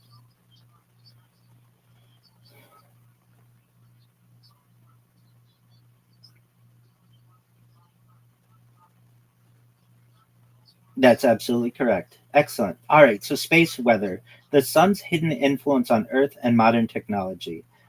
So, the opening idea is weather is usually associated with conditions on Earth such as storms, rain, and temperature changes. However, another type of weather exists beyond Earth's atmosphere, and that's space weather. Space weather describes changes in space caused by solar activity and the movement of energy and particles from the sun. So, some background information: the sun constantly releases energy through solar wind. Occasionally, the sun produces powerful events such as solar flares, coronal mass ejections, also known as CMEs, and solar radiation storms. The importance of the topic is that space weather affects satellites, GPS systems, radio communication, power grids, space exploration, and modern society depends heavily on technology that can be disrupted by solar activity. So the idea of this is that space weather is powerful. It's a powerful natural process driven by the sun that can create both beautiful phenomena such as auroras and serious challenges for technology, communication, and future human exploration of space. So we have to understand the sun's role as a source of space weather. It is a massive star made mostly of hydrogen and helium. Nuclear fusion inside the sun creates enormous amounts of energy. The energy travels through space and influences every planet. We have the solar wind that occurs. The sun continuously releases charged particles called solar wind. Solar wind travels throughout the solar system, and Earth's magnetic field protects the planet from most solar wind effects. The solar activity cycles that occur: the sun follows an approximately 11-year cycle of activity. During periods of high activity, more sunspots appear, solar storms become more frequent, and solar emissions increase. We have sunspots. Sunspots are cooler, darker areas of the sun surface. They are caused by intense magnetic activity and many major sunspot regions. The types of space weather events that we see are solar flares. These are sudden explosions of energy from the sun. They release radiation, X rays, and ultraviolet energy. Their effects are that they can interfere with radio communication, certainly satellites, and high frequency signals. We have these coronal mass ejections, CMEs. These are enormous clouds of charged plasma that are launched from the sun. They contain magnetic fields and energy particles. The effects that they have on Earth when directed toward Earth: CMEs can cause geomagnetic storms. The effects may include satellite problems, power grid disturbances, and indoor activity. We have solar radiation storms. These occur when energetic particles from the sun accelerate toward Earth. They can expose astronauts and spacecraft to increased radiation. And their importance is that this is becoming more important for future missions outside, perhaps, if it's possible, the Van Allen radiation belts that generally protect Earth from much of this radiation. Now, we do have some protection against space weather. There's the magnetic field. Earth produces a magnetic field around the planet. The magnetic field creates the magnetosphere. The magnetosphere blocks many harmful solar particles. There's Earth's atmosphere. And I should say the Van Allen radiation belt is generally connected to the magnetosphere in general. There's an inner Van Allen radiation belt and an outer Van Allen radiation belt, and this is really the blanket that protects the Earth from much of these solar particles. There's the Earth's atmosphere. The atmosphere absorbs much of the sun's harmful radiation. It provides additional protection for life. When the protection is overwhelmed, we have strong solar storms that disturb the magnetosphere. This creates geomagnetic storms, and the charged particles interact with Earth's atmosphere and produce auroras. So, the auroras that we see, the northern lights, aurora borealis, and the southern lights, aurora australis.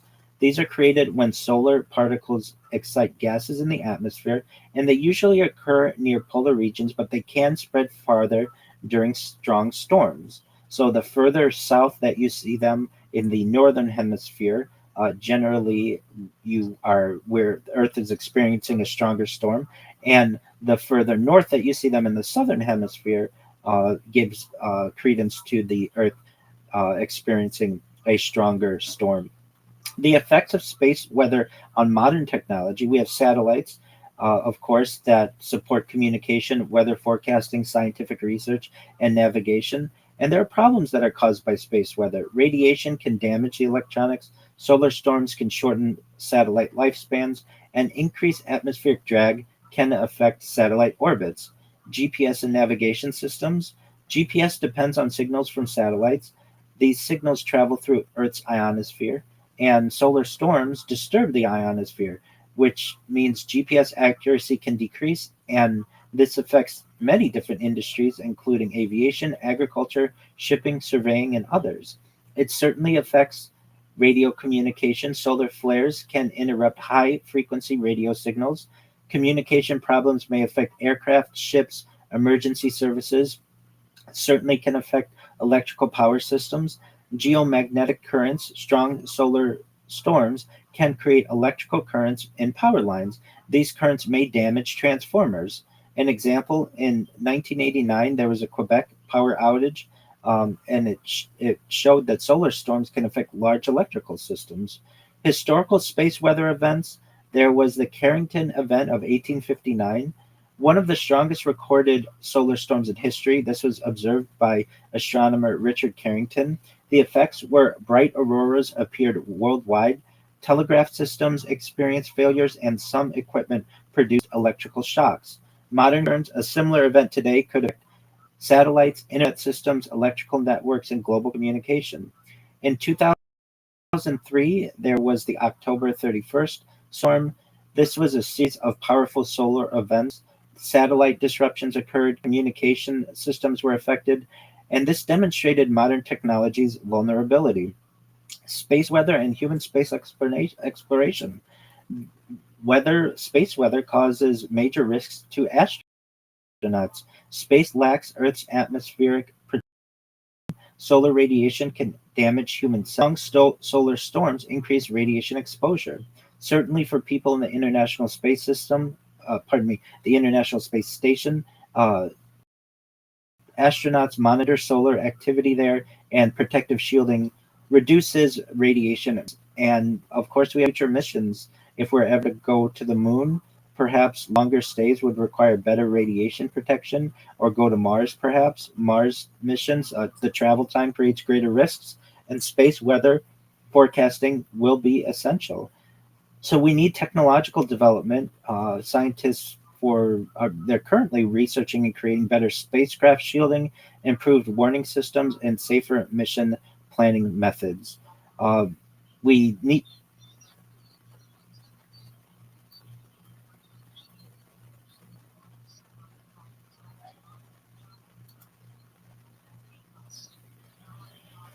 The name certainly sounds familiar, but please enlighten us.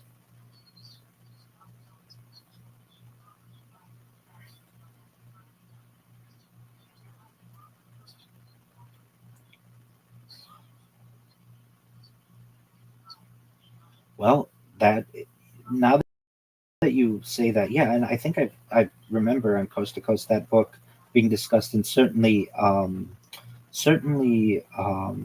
advertised as one of George Norrie's, the books that he really enjoys. And you're abs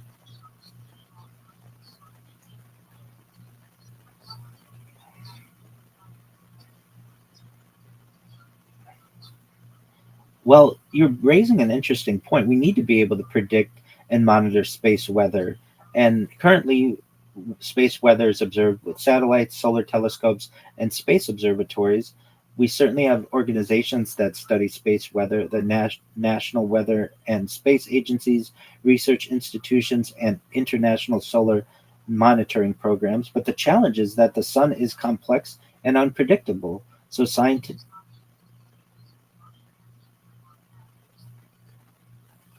Well, certainly that's one of the national weather agencies that does study this. Many of the challenges that we have is that are that the sun is complex and unpredictable, and scientists can detect warning signs, but cannot always predict exact storm strength.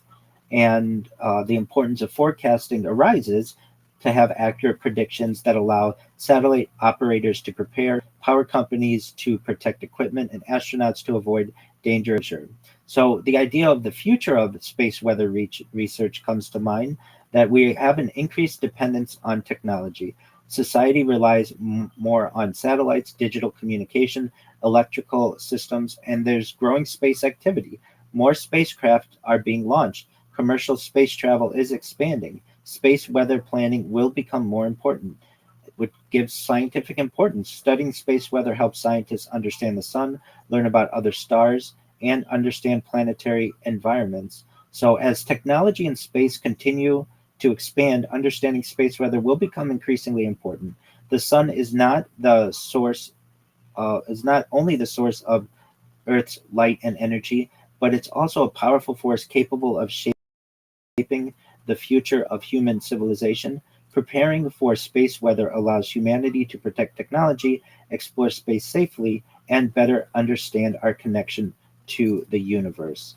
And before we get into CRISPR, do you have anything that you'd like to add to space weather?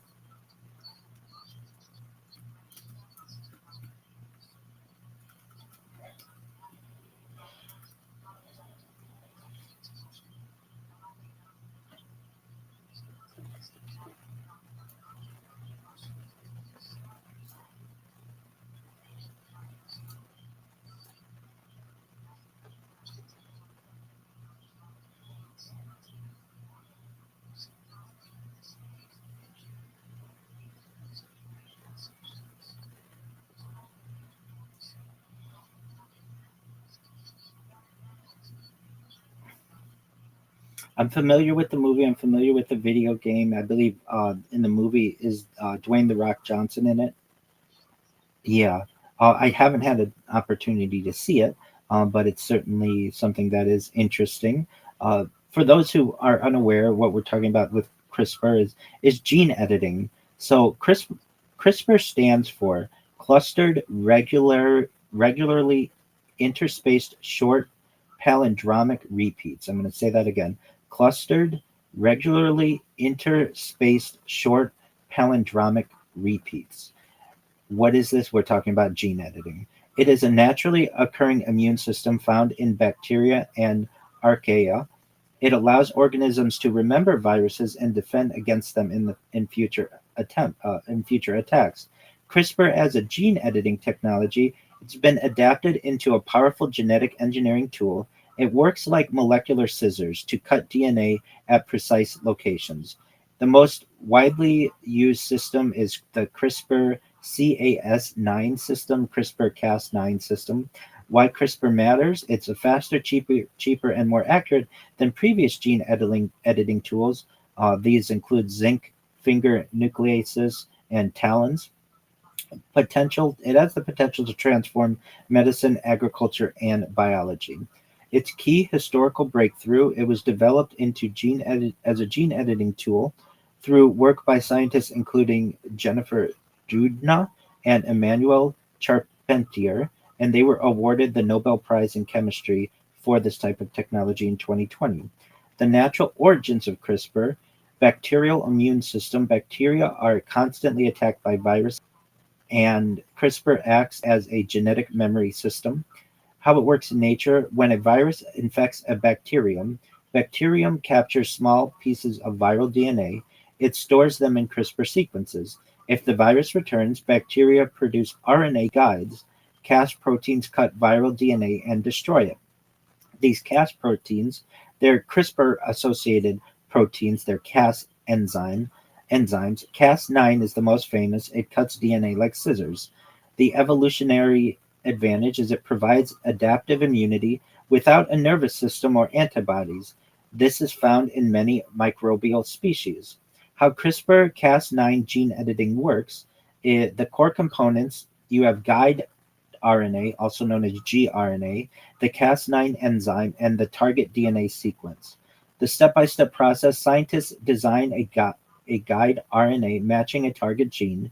The guide RNA binds to the Cas9 protein. Complex enters the cell.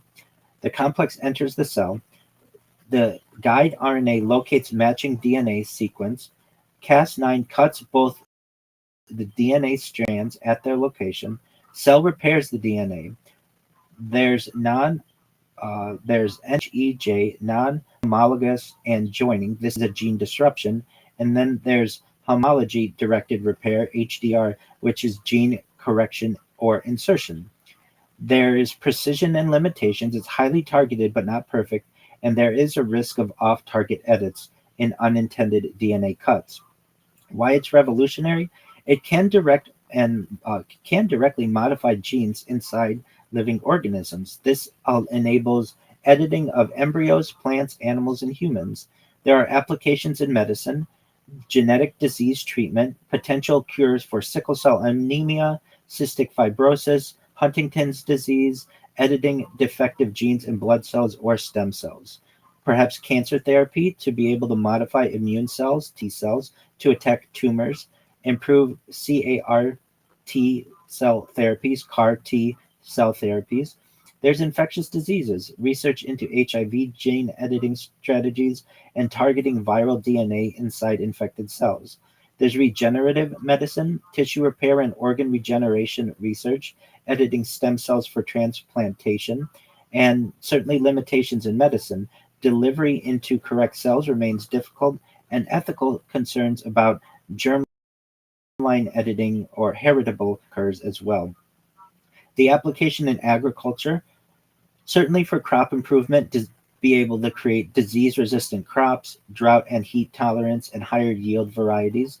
Nutritional enhancement, biofortified crops, for instance, vitamin-enriched rice. Pest resistance, reduced pesticide use through genetic resistance. Livestock engineering, disease-resistant animals, improved growth efficiency, and advantages over GMOs. CRISPR can make small, precise edits without inserting foreign DNA. It's often faster than traditional breeding. Certainly, there are ethical concerns and controversies, which the movie that you referenced earlier perhaps brought these up. Human embryo editing, the potential to eliminate inherited diseases. There's the risk of designer babies, which some people even say currently exist. There's germline versus somatic editing. Somatic changes only the treated individual. Germline changes past to future generations, which is highly controversial. The safety concerns are off-target mutations, unknown long-term effects, global regulation differences. Some countries allow limited research, others ban human embryo editing entirely. There's a famous controversy in 2018. Edited human embryos were reported in China, sparking global debate. Certainly, social inequality risks, the potential for genetic enhancement to widen inequality gaps. Uh, Access may be limited to wealthy populations. The future of CRISPR technology, the next generation CRISPR tools, base editing, single letter DNA changes without cutting both strands, prime editing, more precise search and replace system, expanding beyond DNA, RNA editing technologies, epigenetic modifications, turning genes on or off without changing the DNA, medical future, potential cure for most single gene disorders, and personalized gene therapies. synthetic biology, designing entirely new biological systems, engineering microbes to produce medicines or fuels. The long term vision of this is programmable biology,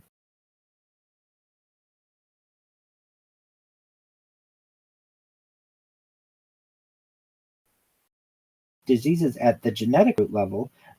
Summarize all of this, CRISPR represents one of the most significant breakthroughs in modern biology. It transforms genetic science from observation to direct modification. The technology holds enormous promise for medicine, agriculture, and bio. However, it raises some serious ethical, safety, and societal questions. Balance between innovation and regulation will determine its future. And CRISPR is not just a scientific tool, but a potential turning point in human control over biology. And with that being said, Missy, what do you think?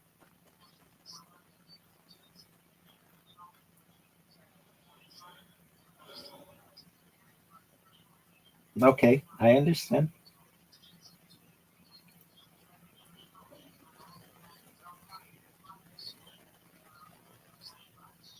All right.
Ab- Absolutely. So we are celebrating the 250th anniversary birthday of the United States and the 79th anniversary of Roswell, all within the same week or so.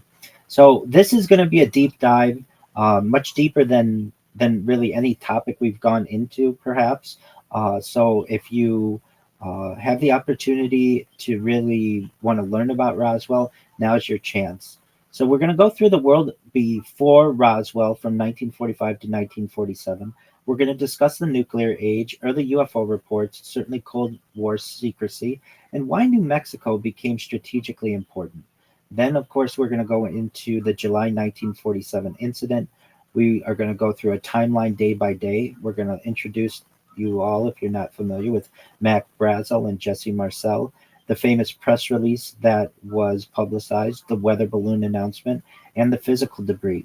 We're going to get into the crash retrieval claims, the multiple alleged crash sites, the debris field reconstruction, engineering analysis, alleged military recovery operations, the logistics, transportation, security, the chain of custody, the bodies, which I think we all find to be really interesting. We're going to go through every major witness claim, the Barney Barnett story, Glenn Dennis, the mortician claims, the child sized bodies, the biological descriptions, any kind of contradictions that exist, and government responses, as well as alternative explanations.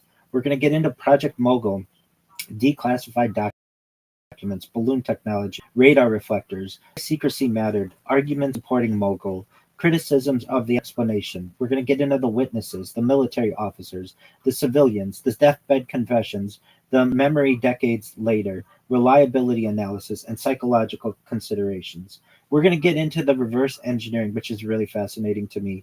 The claims made by Philip J. Corso, the alleged technology transfers, fiber optics, integrated circuits, lasers, night vision, scientific evaluation of these claims.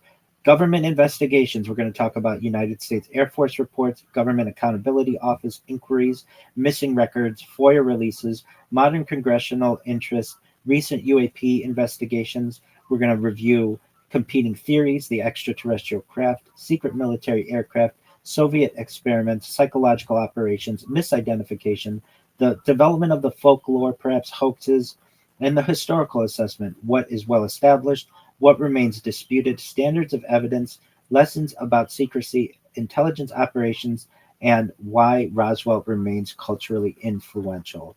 So, as we said, we're going to start with the world before Roswell. This is an investigation examining the historical context surrounding the most famous alleged UFO crash in history. Nearly 80 years ago, after the summer of 1947, as we discussed, we're at the 79th anniversary of this, the word Roswell has become synonymous with mystery. For some, it represents humanity's first confirmed encounter with extraterrestrial intelligence. For others, it is an example of how rumors, secrecy, and imperfect memories can evolve into enduring mythology. Between these positions lies a complicated historical record involving military secrecy, witness testimony, classified technology, evolving government explanations, and decades of investigation. An investigative approach requires separating established historical facts, contemporaneous documentary evidence, and later witness recollections, government explanations, speculative claims, and unsupported conclusions. The first part that we're going to discuss focuses on the world into which the Roswell incident emerged. Understanding that world is essential because Roswell did not occur in isolation. It happened during one of the most secret periods in American history. So we have the end of World War II. In August of 1945, World War II ended after the atomic bombings of Hiroshima and Nagasaki.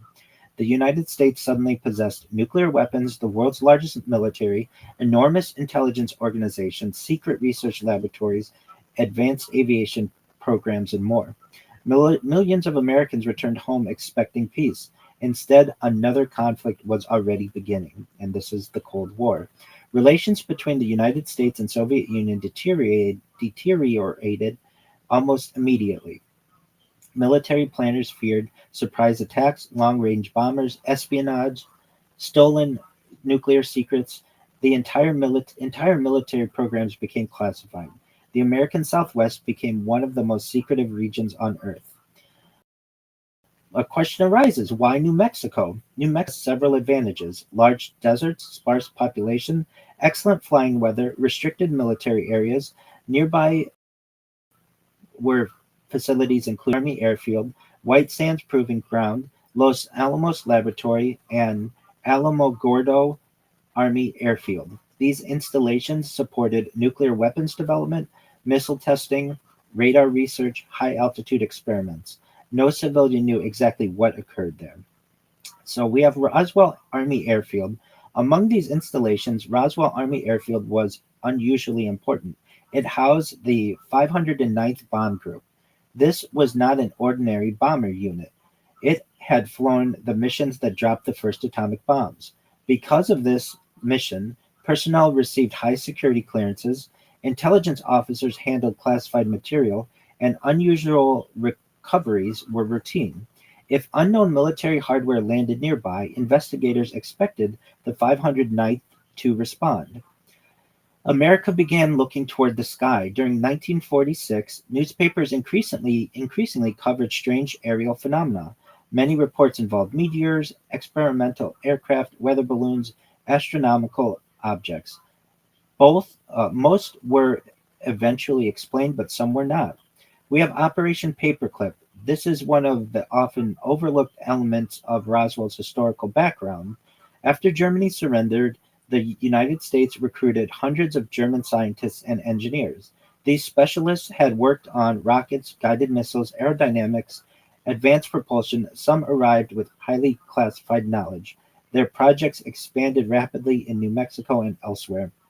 To the average citizen, unusual aircraft sightings increased as testing accelerated. And one of the names that is routinely brought up with this program is Werner von Braun, one of the forefathers of certainly the German rocket program, but also the United States rocket program. As we continue, rockets enter the space age. The captured German V 2 rockets were launched from White Sands. These launches reached unprecedented altitudes. The equipment included cameras, telemetry, biological experiments, atmospheric sensors. Many launches occurred under secrecy. Residents occasionally witnessed unfamiliar lights or debris falling from the sky. Then we have the radar revolution. Radar technology advanced dramatically during the war.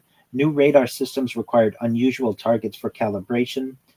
Researchers experimented with metallic reflectors, balloons, suspended arrays, unusual materials, and many looked unfamiliar to civilians. We have balloon research that's occurring at this time. Before satellites, balloons represented the only practical method of studying the upper atmosphere. Projects investigated were cosmic rays, weather, nuclear detection, atmospheric pressure. Some balloons reached extraordinary altitudes. Recovery teams frequently searched remote deserts. We have the secret nuclear detection. One of America's greatest fears was a secret Soviet atomic explosion. Scientists sought methods to detect nuclear tests anywhere on Earth. This effort eventually produced highly classified balloon projects carrying sensitive acoustic instruments. The best known of these was later identified as Project Mogul, a top secret program intended to detect low frequency sound waves from distant nuclear detonations. Because the project was classified, its equipment and purpose were concealed even from many military personnel. On June 24th, 1947, the flying saucer era begins. This date includes Private Kenneth Arnold, who was born in Minnesota but was reported seeing 9 unusual objects near Mount Rainier in Washington state. He described their motion as resembling a saucer skipping across the water. Although he did not say they were saucer shaped, newspapers popularized the phrase flying saucers. The story spread nationwide. Within days, reports multiplied. Then we had a flying saucer wave. During the following weeks, newspapers published hundreds of reports. Witnesses included airline pilots, military personnel, police officers, civilians. Most of the sightings were brief, descriptively, as whether they were discs or crescents, spheres, cigars, lights. There was no single consistent object. But it certainly raised public excitement. The American public became fascinated. Questions included: could another nation possess revolutionary aircraft? Were these secret American weapons? Were people misidentifying ordinary objects? Or was something entirely unknown occurring? The military collected reports but had no definitive public explanation. There were intelligence concerns. Military intelligence officers worried about several possibilities: Soviet psychological warfare, secret aircraft testing, public panic, misidentification, overwhelming reporting channels, and genuine unidentified aerial objects requiring investigation. Not every report was dismissed, many were carefully cataloged. And we get to July 1947, 79 years ago, New Mexico. Against the backdrop, rancher William Mack Brazel discovered scattered debris on a remote sheep ranch northwest of Roswell after a storm. Contemporary accounts indicate the debris field consisted of lightweight materials spread over a broad area.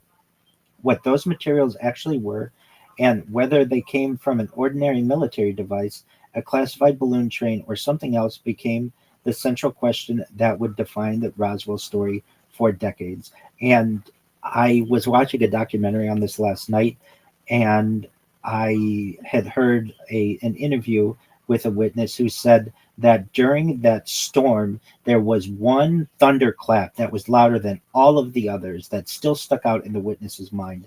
And I always thought that was interesting, that Because a question that I'm sure we all have is if these craft can travel light years and be able to avoid all of the dangers and challenges that exist, how is it that they get within a mile or so of Earth and then they crash? Are these donations? Were these shot down? Did we have some type of radar that affected them, or was it a natural occurrence that occurred? We don't have the answer to that, but we're certainly going to go ahead. Okay, okay. Well, perspective, the a light year is just the distance that light travels over the course of a year.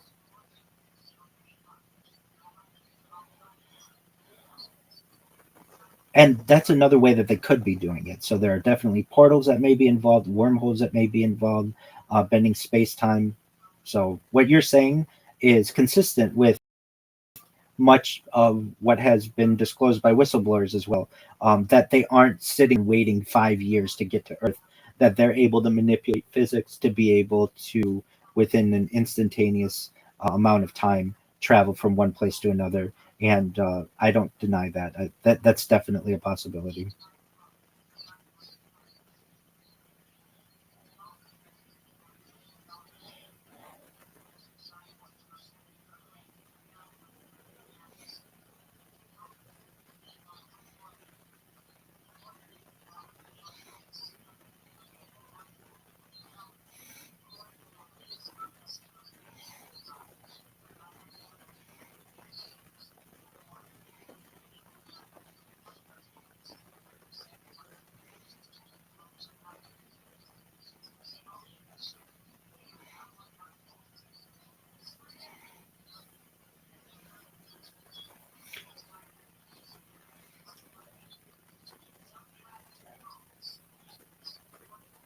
I understand what you're saying.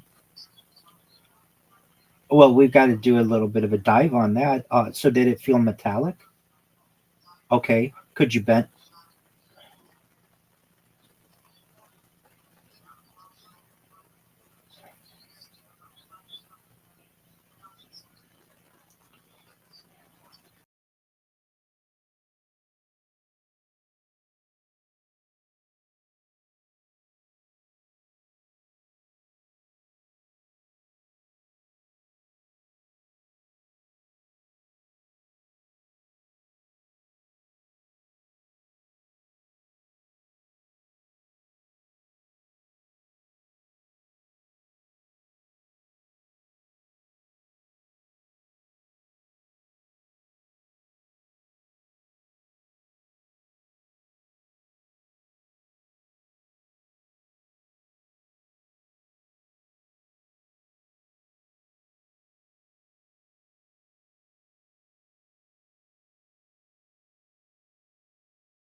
Fascinating. Did you? You said that maybe there's a placebo effect in that, and I absolutely understand that feeling. Did you feel that? Yes.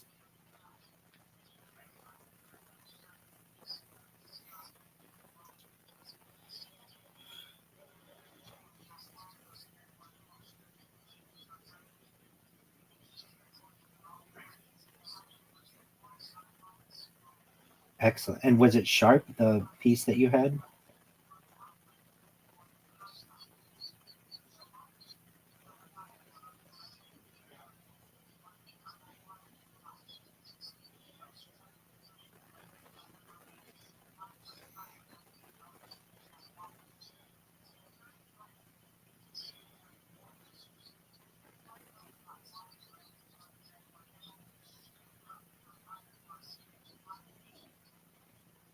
Absolutely.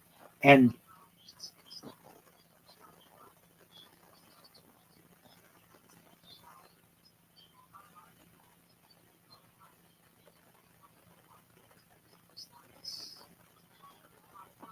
very interesting. Would you have any idea of where Joshua P. Warren was? It from a crash retrieval, or did somebody give it to him? Do you know the origin?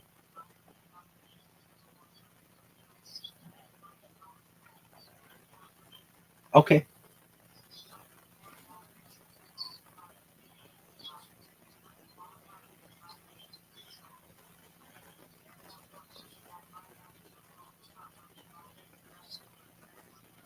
Oh, interesting. It,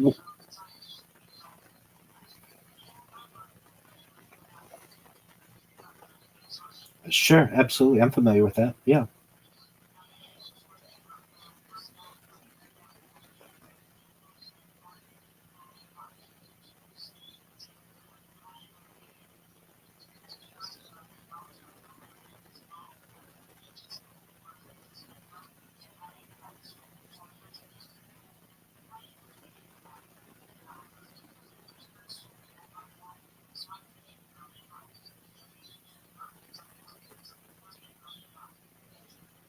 Oh, okay.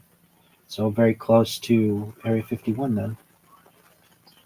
Was this metal unlike any other metal you've ever experienced? Okay. Okay. Very interesting.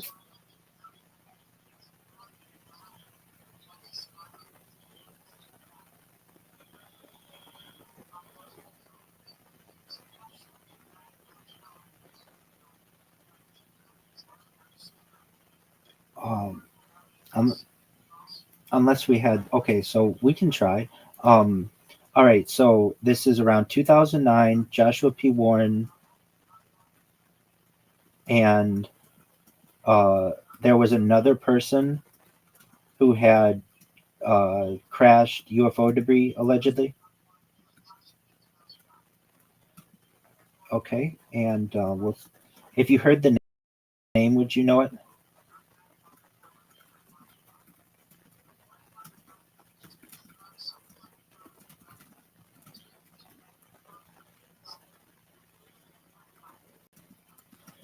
Okay, we'll see what we can maybe find there. Most certainly.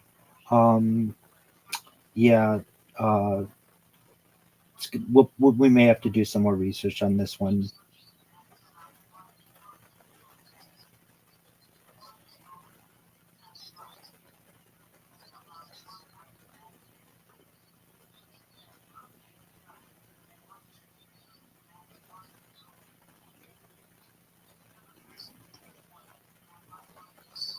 Right.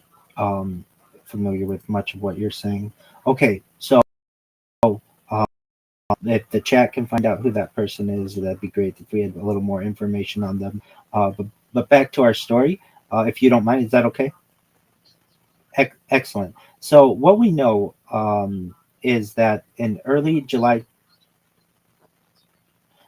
but speculation is always important, especially in science. So we definitely appreciate it.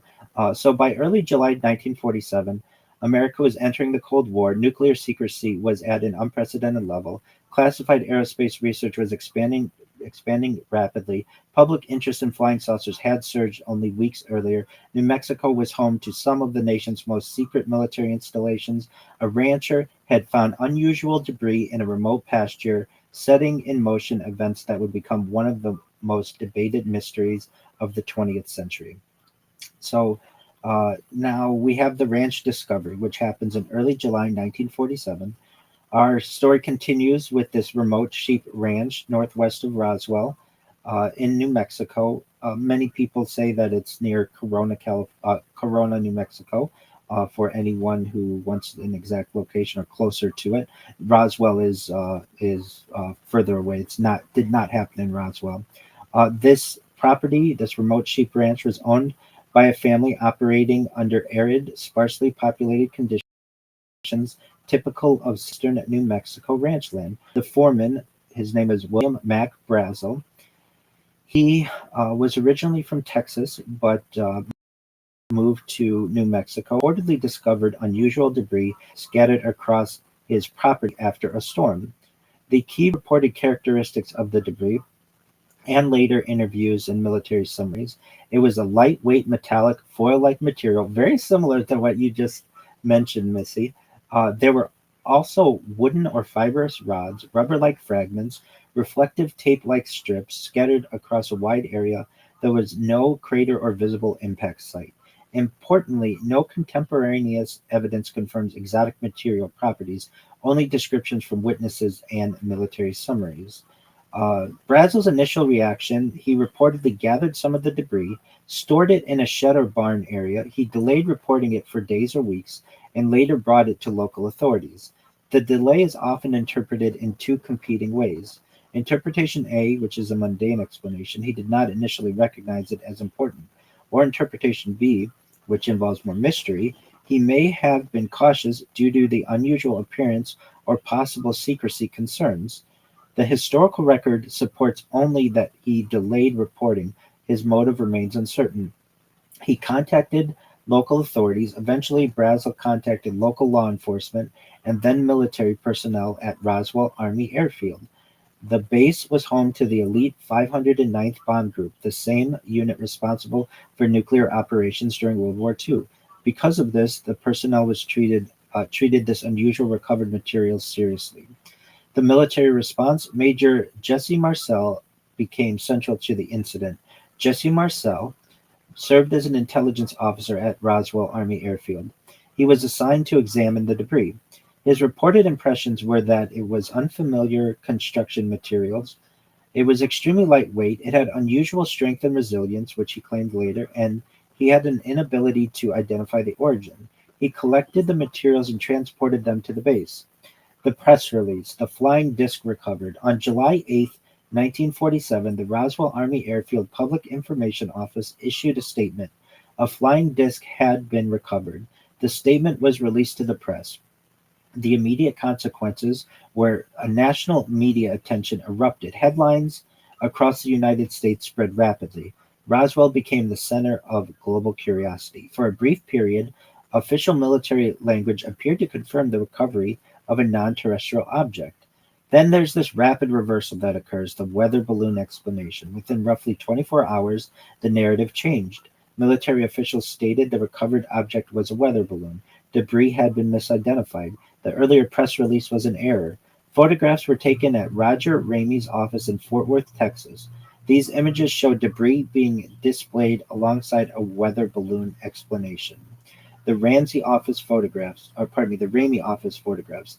The Ramey photographs became one of the most analyzed pieces of evidence.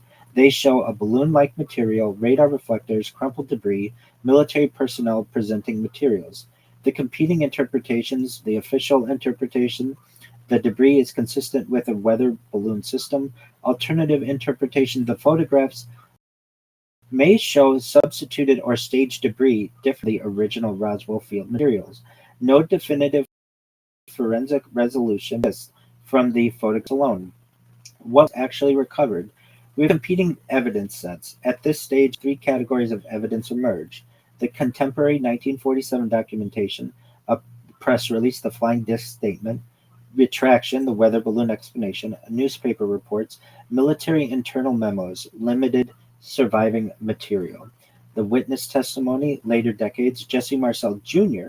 claims of unusual metallic properties, ranch witnesses recalled scattered debris, military personnel described secrecy and unusual handling. The government retrospective explanations, the U.S. Air Force reports from 1994 and 1997 concluded a balloon plus classified experiment origin. We have Project Mogul, which emerges to give some background context. Later investigations tied the incident to a classified program, Project Mogul. Purpose was to detect Soviet nuclear tests, use high-altitude balloon trains, carry sensitive acoustic sensors, and to continue to remain highly classified. Because personnel in 1947 were aware of Mogul, misidentification is considered a key explanatory factor by official investigations. Why was confusion potentially plausible in 1947? Several factors made misinterpretation likely. Secrecy, many balloon experiments were classified. Material unfamiliarity, late 1940s material science was limited compared to modern standards. Multi-component debris, balloon trains could scatter over large areas. Communication breakdown. Base public relations officers may not have had full technical briefings. The speed of the narrative shift. The rapid change from flying disc recovered to weather balloon is one of the most central mysteries in the incident, not necessarily because it proves an extraordinary object, but because it suggests internal confusion, inconsistent communication, or premature public statements.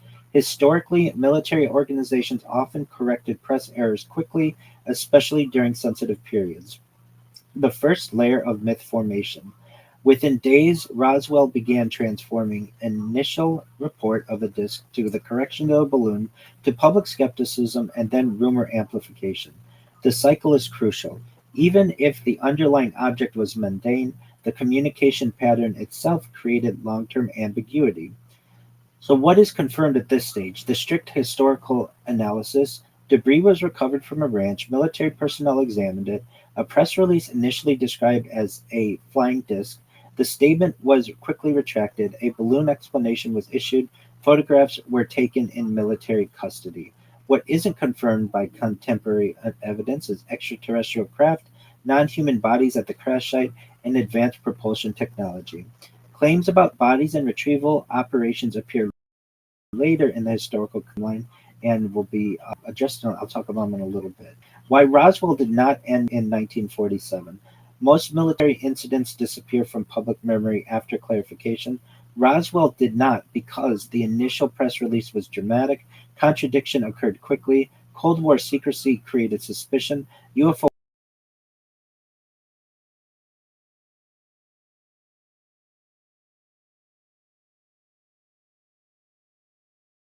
folklore was already exposed. So we went from debris field to crash sites. The earliest 1947 record describes a single debris field on ranch land northwest of Roswell, New Mexico.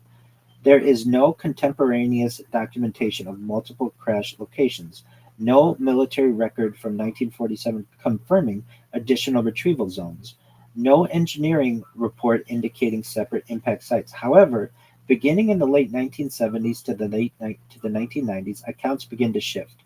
Multiple crash site narratives appear.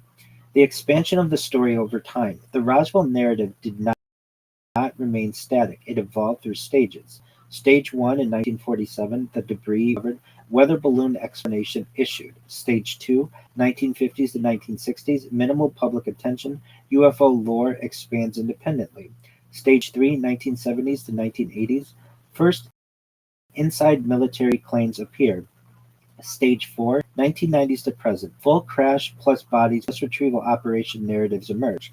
The key investigative question is, are the expanded crash claims independent evidence or reinterpretations of earlier ambiguous memories?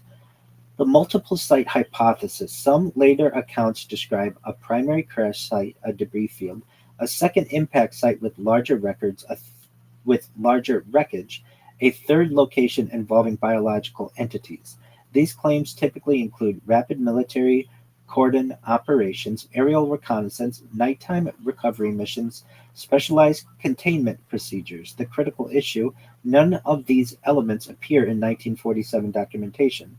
They emerge decades later in retrospective testimony.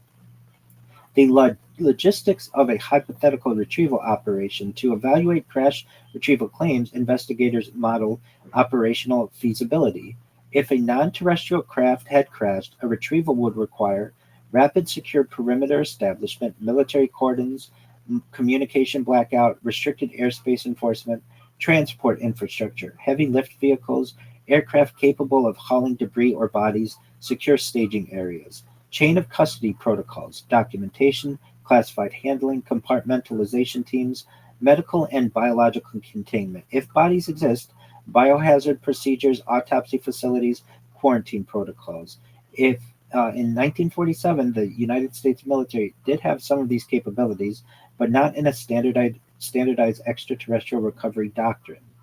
The claims of special retrieval teams. Later narratives describe unnamed elite units assigned to crash recovery. These claims often include unmarked personnel, sealed convoy transport, airlift extraction, immediate classification at the highest levels. However, no 1947 personnel rosters confirm such teams.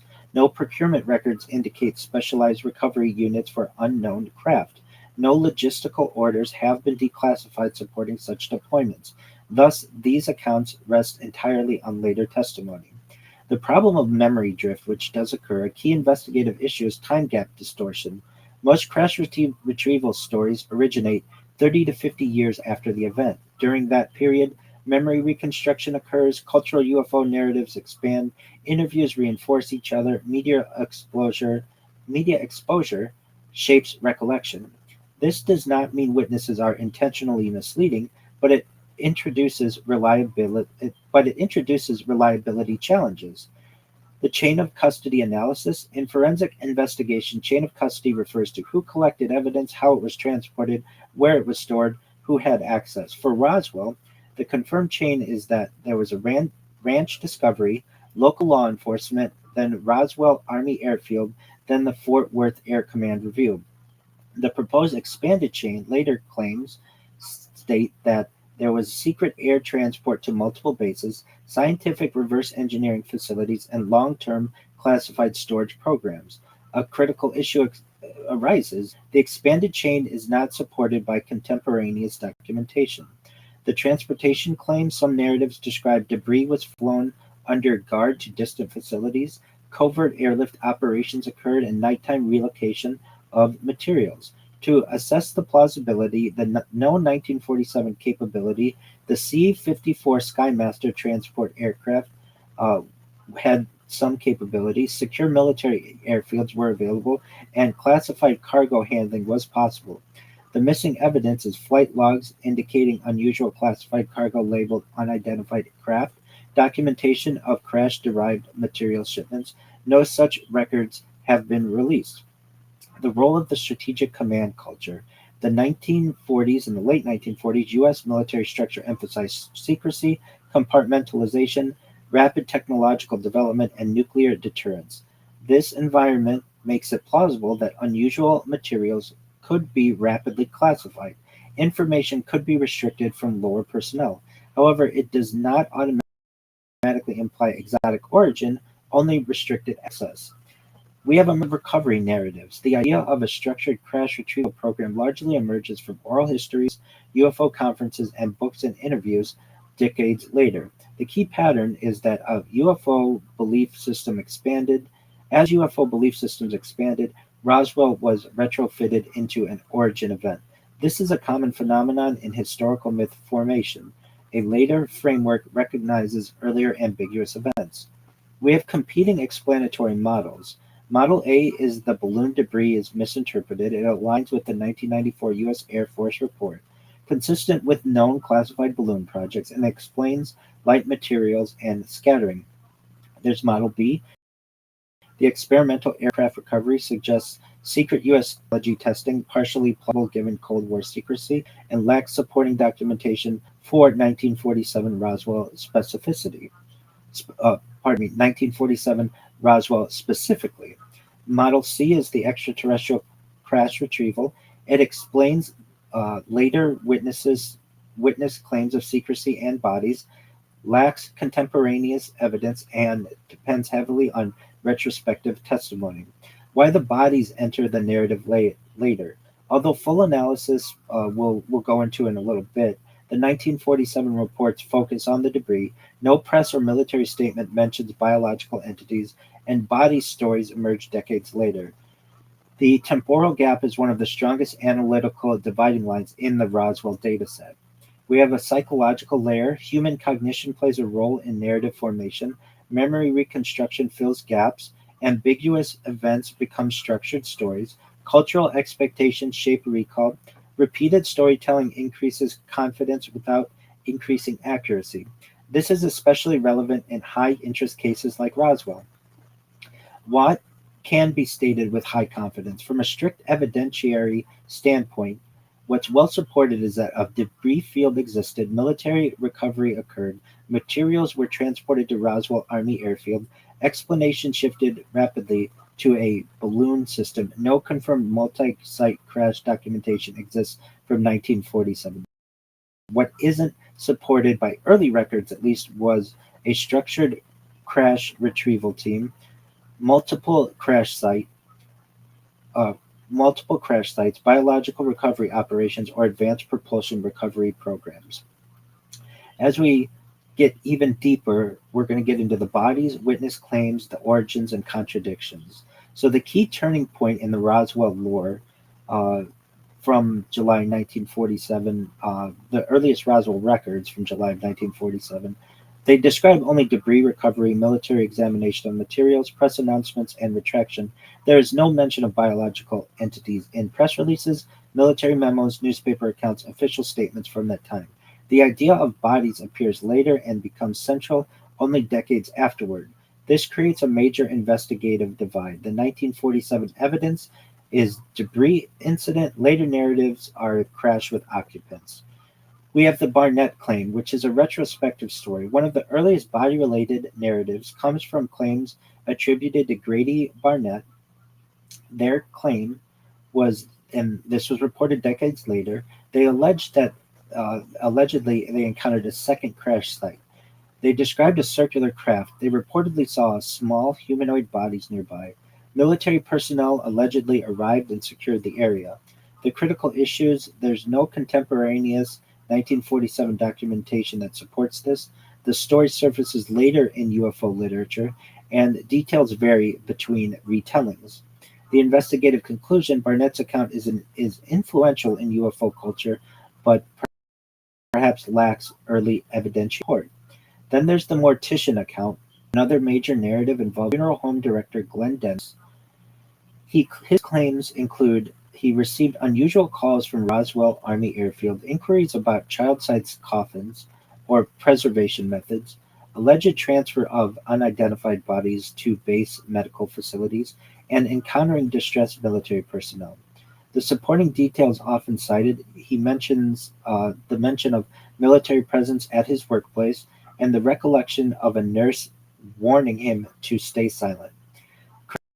Critical analysis, no military records confirmed no 1947 documentation references bodies at Roswell hospitals, and accounts were first publicized decades later in U.S. conferences. The key issue is the narrative relies heavily on memory reconstruction after long time gaps. I watched a documentary, as I said last night on this, though, and they had an interview with him, and it was fascinating for him to recount how the government was asking him about preservation methods, but didn't want to go into anything very specific. And then also the recollection of a nurse warning him to stay silent. Allegedly, this nurse was moved from New Mexico to or Texas, the Southwest, to London, England, and then her plane allegedly went down.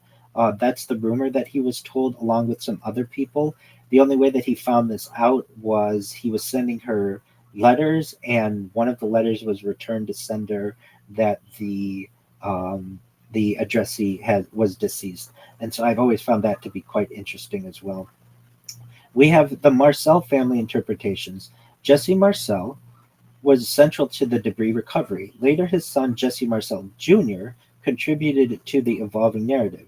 His claims were Marcel Jr.'s claims where he saw debris described as unusual and highly engineered, later interpreted materials as possibly non-terrestrial, suggested memory of exotic characteristics in recovered debris.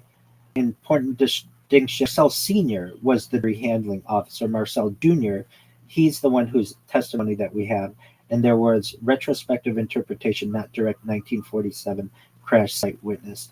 Other things that were interesting in some of these interviews of people who were either witnesses, firsthand witnesses, or perhaps witnesses around that time is like some things that were interesting. Randomly, someone would show up with a brand new truck. So they might have been paid off. There was an account of someone who had a bank account from they were originally from England, but they had a bank account in Roswell that supposedly had a lot of money in it. At the time, the figure that was going around of how much some witnesses were paid off was $10,000, which in 1947 was a very large amount of money. Whether any of this is true, these were just this is I'm just the reporter. I'm just telling you I've been able to witness.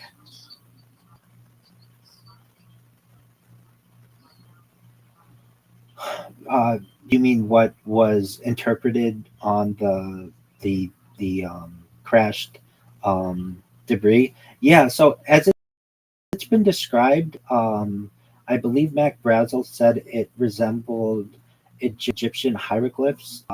To the best of his knowledge, I've also heard other people who have had some type of uh, petroglyphs. Um, whether that is true or just look like that, that's to be determined. I've heard that it has looked like Korean to some extent from other eyewitness testimonies of people who have had these types of encounters. I don't know. I would love to obviously see it for myself, and I'm sure everybody else would as well.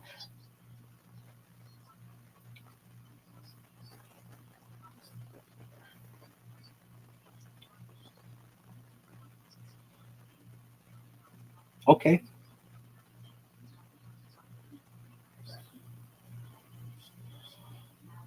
Oh, I'd love that. That'd be wonderful.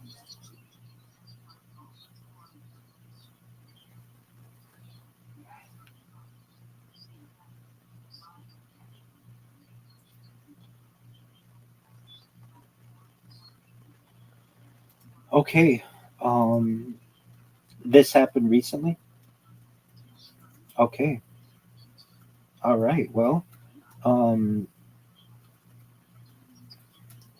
yeah. So, yeah, it seems like it can be somewhat dangerous. Um, as I'm, I'm, I'm not sure. I'm not sure. It's perhaps something we can just do some quick research on. Empire State Building climbers and get some more information on this, as you all have been in here with you all, so haven't had a chance to necessarily get too much on this. But it seemed like the people were seen atop this Empire State Building with a bear, and this is from the BBC an hour ago. And they two people climbed atop New York's Empire State Building on Wednesday, and a large banner appearing to say, "When the power of love beats the love of power, the world knows peace. When the power of love beats the love of power, the world knows peace." After standing at the top of the very famous building, of the famous building spire together, they climbed down to a small platform where one appeared to get down on one knee and propose marriage to the other. They then kissed before continuing to descend. They were atop the 1,454-foot, 443-meter building for at least 10 minutes. The New York Police Department told the BBC that two individuals have been taken into custody. Well, that is quite an interesting proposal, and generally I'm for anything peace related. I don't want people to get hurt. I don't want people to be put in danger, but quite interesting. I appreciate that information. All right. And do you have anything more to that, Missy?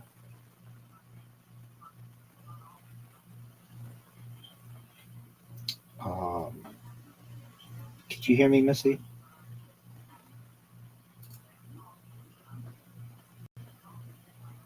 Are you muted, Missy? Or Missy? It looks like you're muted. I could be wrong on my end, but do you? There you go. You're okay. You're okay.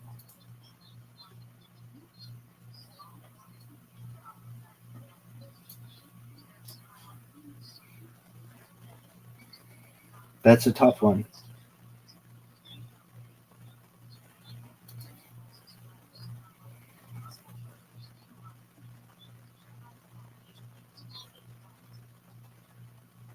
No, one World Trade is the tallest building, but it's certainly that's right. But it is certainly perhaps the most iconic. It's absolutely iconic, most certainly. All right. Well, thank you to the yeah, most certainly. Well, thank you to the audience for that information. So we had some breaking news that we were able to disclose here. If you don't mind, Missy, do you mind if I continue? Excellent. So we do have absence of bodies in the early military records. Critical investigative point in 1947, the communications include a press release describing disk retraction, describing a weather balloon, internal logistics of debris transport. What's missing entirely are casualty reports, medical emergency responses, or autopsy, quarantine procedures, chain of custody, biological handling. If biological entities were recovered in a military context, even under secrecy, some indirect administrative traces would normally be expected. None have been verified. Why bodies entered the story later. The emergence correlates with the growth of UFO culture in the 1970s through the 1990s, the publication of popular UFO books, television documentaries, and conferences and interviews. A key pattern is as Roswell became central to UFO mythology, the narrative complexity increased. This includes crash sites expanding, craft descriptions becoming more detailed, and the introduction of occupants. Now, I do know as well the witnesses who I saw uh, uh, giving their documentation yesterday in the documentary that I watched, they were threatened. So there's a good reason that they might not have wanted to disclose this. In fact, one of them uh, uh, stated to their spouse, basically, the story was that they had lived in the Southwest, then eventually moved to San Diego, and this was decades after 1946. They saw on one of the tabloid magazines that's Crash Saucer disclosed in 1947 crash or whatever, and they felt well, at that point stating that, hey, if this is in the newspaper, even if it's in the tabloid magazines, then maybe there might be something to this, and they were able to disclose that to their spouse. They had kept that a secret from their spouse for many years. Other people had deathbed confessions that we'll get into a little bit, but people were threatened that this would happen to them, and they disclosed any of this information.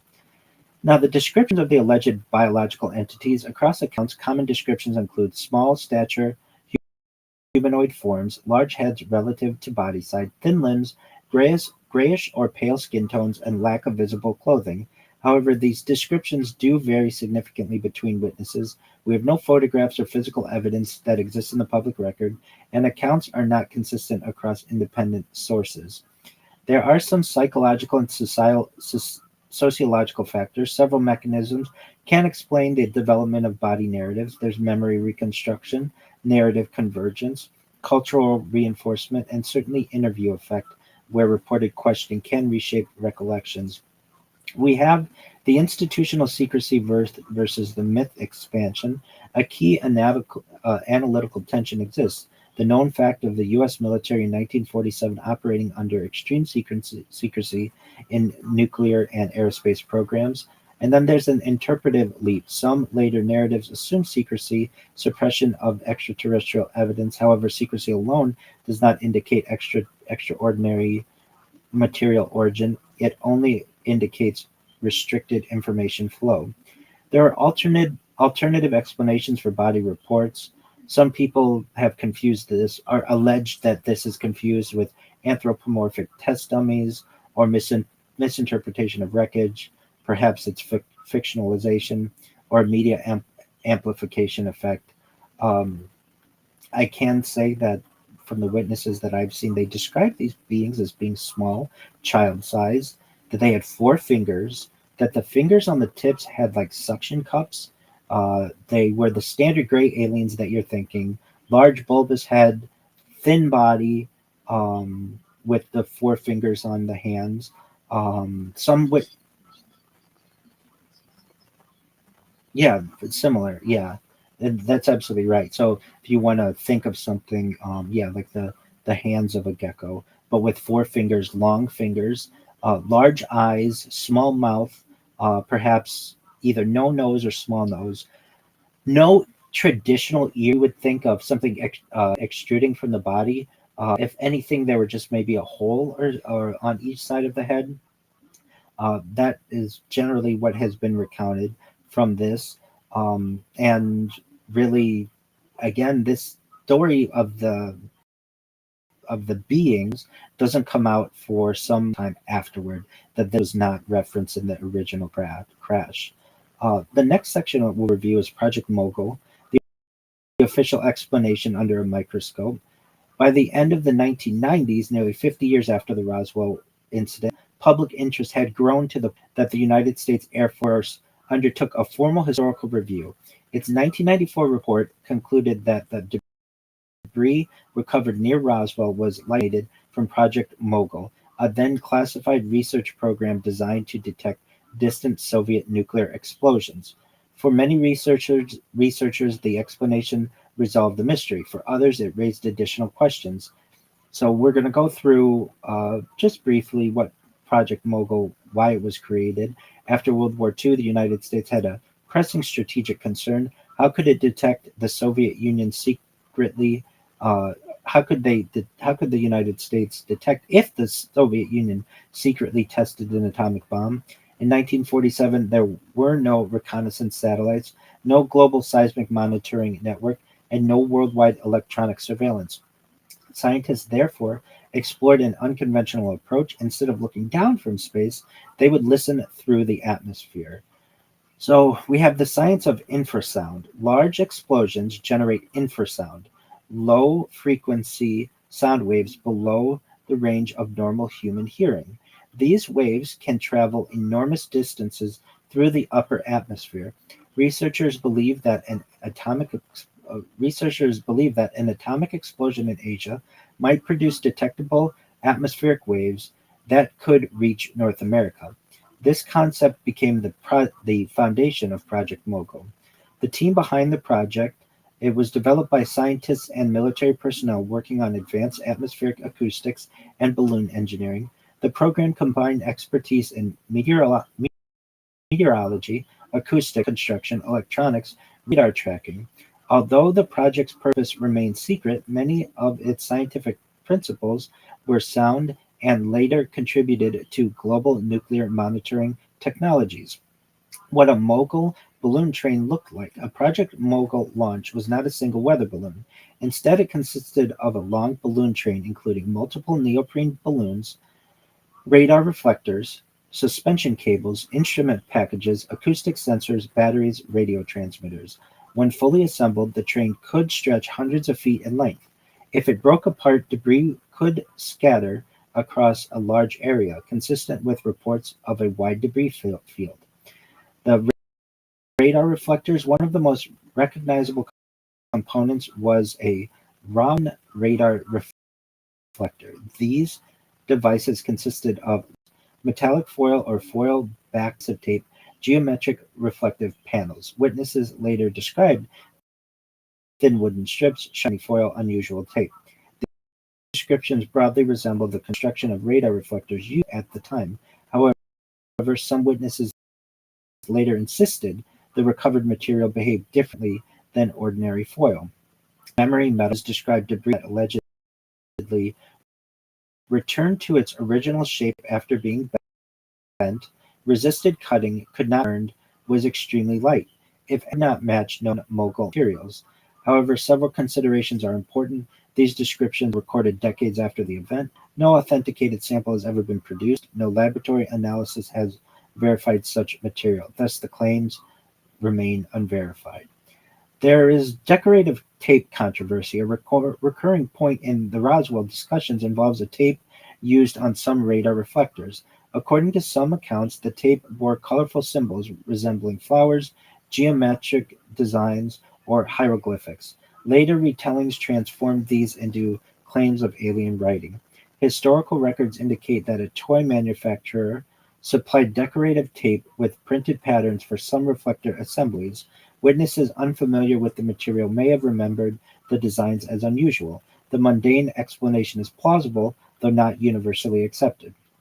We have flight number 4. One of the most debated issues is whether a specific mogul launch, often referred to as flight number 4, actually took place and could have produced the debris found by Brazel. Researchers disagree on whether the flight was launched, how far it traveled, whether records are complete, whether it reached the Roswell area. The incomplete documentation has fueled continued debate. Why the military did not reveal Mogul? Critics often ask if it was just a balloon, why not simply say so? The answer lies in classification.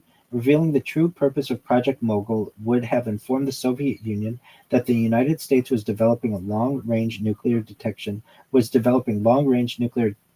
technology. Therefore, even a seemingly simple balloon could not have been explained in 1947. This helps explain why military officials might have preferred the generic weather balloon description. Some of the strengths of the Mogul explanation, it explains several key features: weight debris, metallic foil, wooden rods, rubber balloon fragments, scattered debris field, rapid military interest, and subsequent secrecy. It all aligns with the historical context of Cold War intelligence operations. However, there are weaknesses and certainly criticisms. The descriptions are objection that's raised. Some that debris had extraordinary physical properties inconsistent with balloon materials. The military behavior, the initial flying disc press release seems unusual if personnel immediately recognized balloon debris. The missing records, not all Mogul documentation has survived, leaving uncertainties about specific launches. Changing testimony, some participants later claimed the displayed balloon debris in Fort Worth differed from what they recovered. These points do not prove an extraterrestrial explanation, but they are part of a historical debate. The 1994 Air Force report concluded that no aircraft, or there was no evidence supported a recovery of the spacecraft. Debris most likely originated from Project Mogul. Secrecy surrounding Mogul contributed to confusion, and later stories expanded beyond the documented facts. In 1997, there was a follow-up report. In response to continuing claims about the bodies, the Air Force issued another report in 1997. It proposed that some accounts may have conflated the Roswell incident with later military activities, including anthropomorphic crash test dummies, aircraft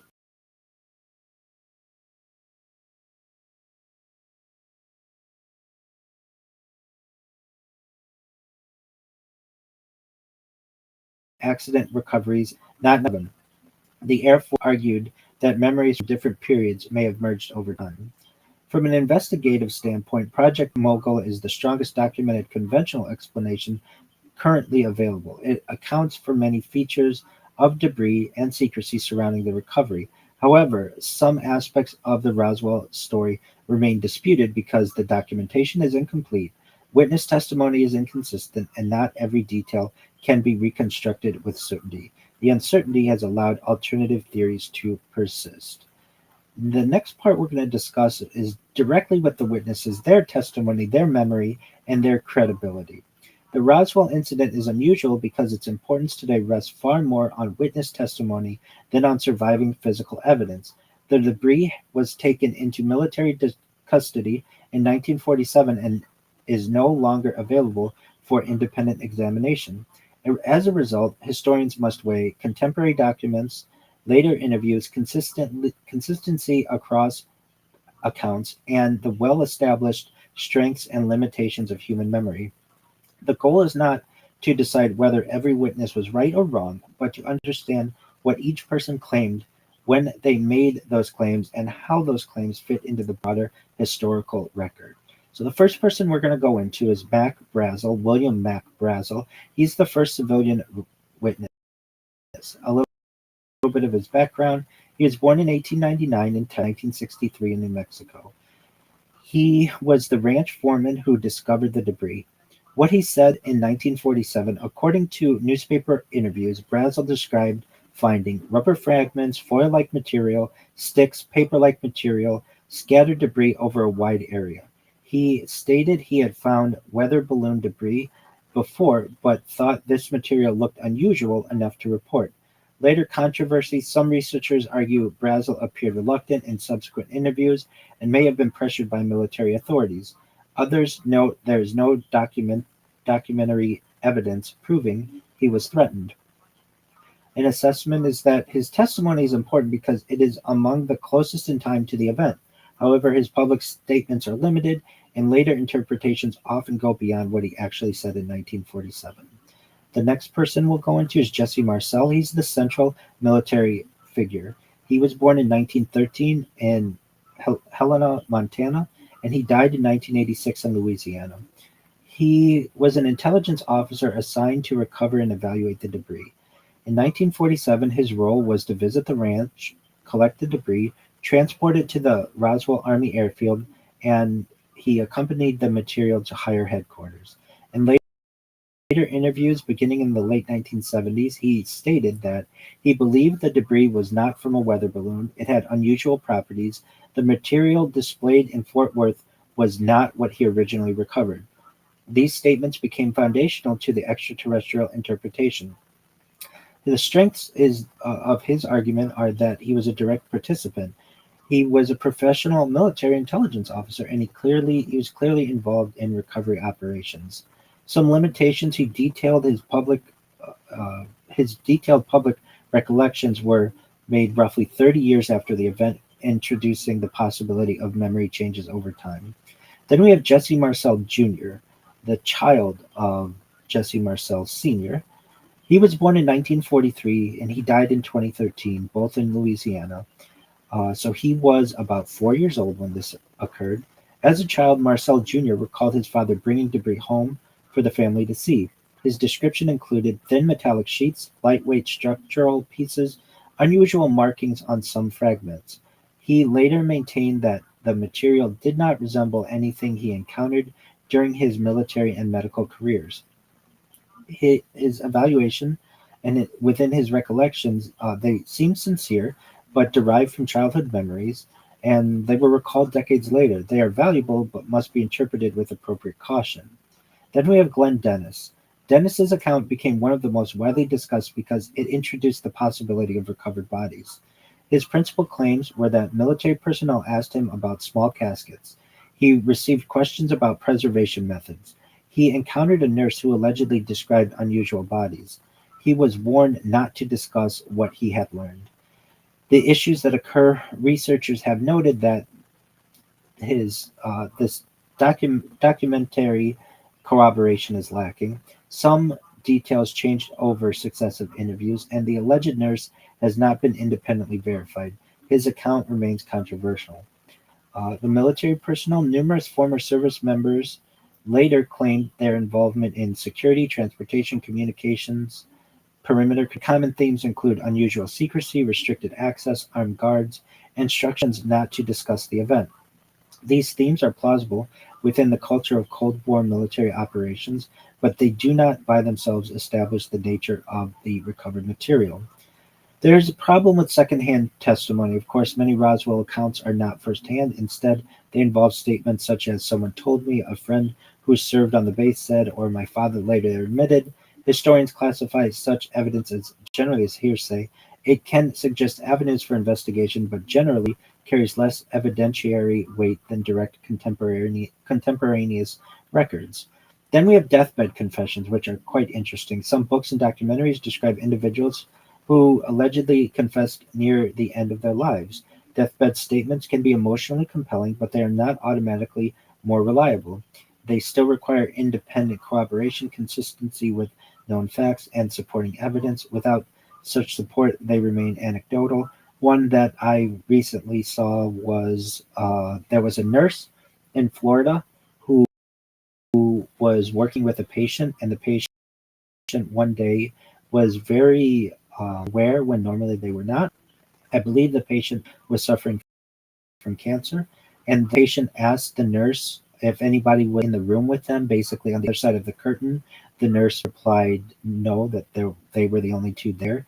The patient asked the nurse to draw the curtains because there was something really important that they wanted to tell the nurse, and the nurse did so, and the person stated that a um, they were on an archaeological team, some type of geology student of some sort, and they were brought to the location, and they were one of the first groups of people that was there early.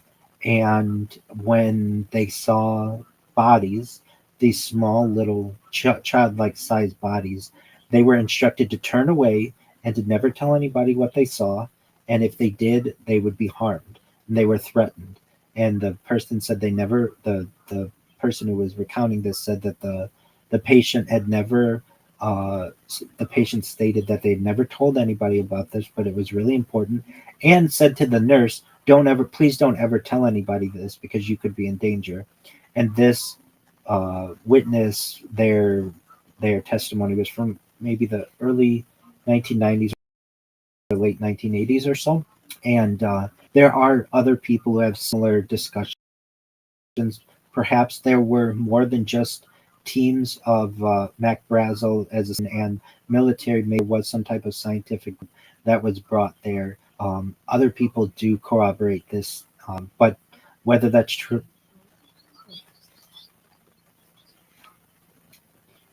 yeah, yeah. If they're lucid and they seem to be serious, it's definitely something to take seriously.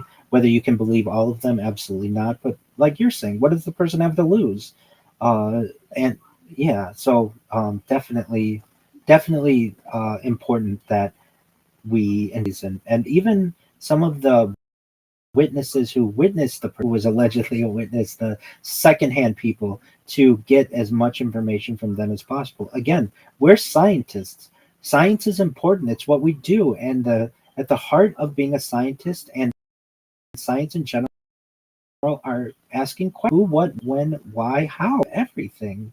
And so there's nothing wrong with trying to dig deeper, especially when this event happened nearly 80 years ago, and we really have had limited amount of information from the verified channels. So um, with this discussion, there are some areas of broad agreement. Despite differences, many witnesses broadly agree on several points. Something was recovered from the ranch. The military responded quickly. Secrecy surrounded the recovery, and the official explanation changed rapidly.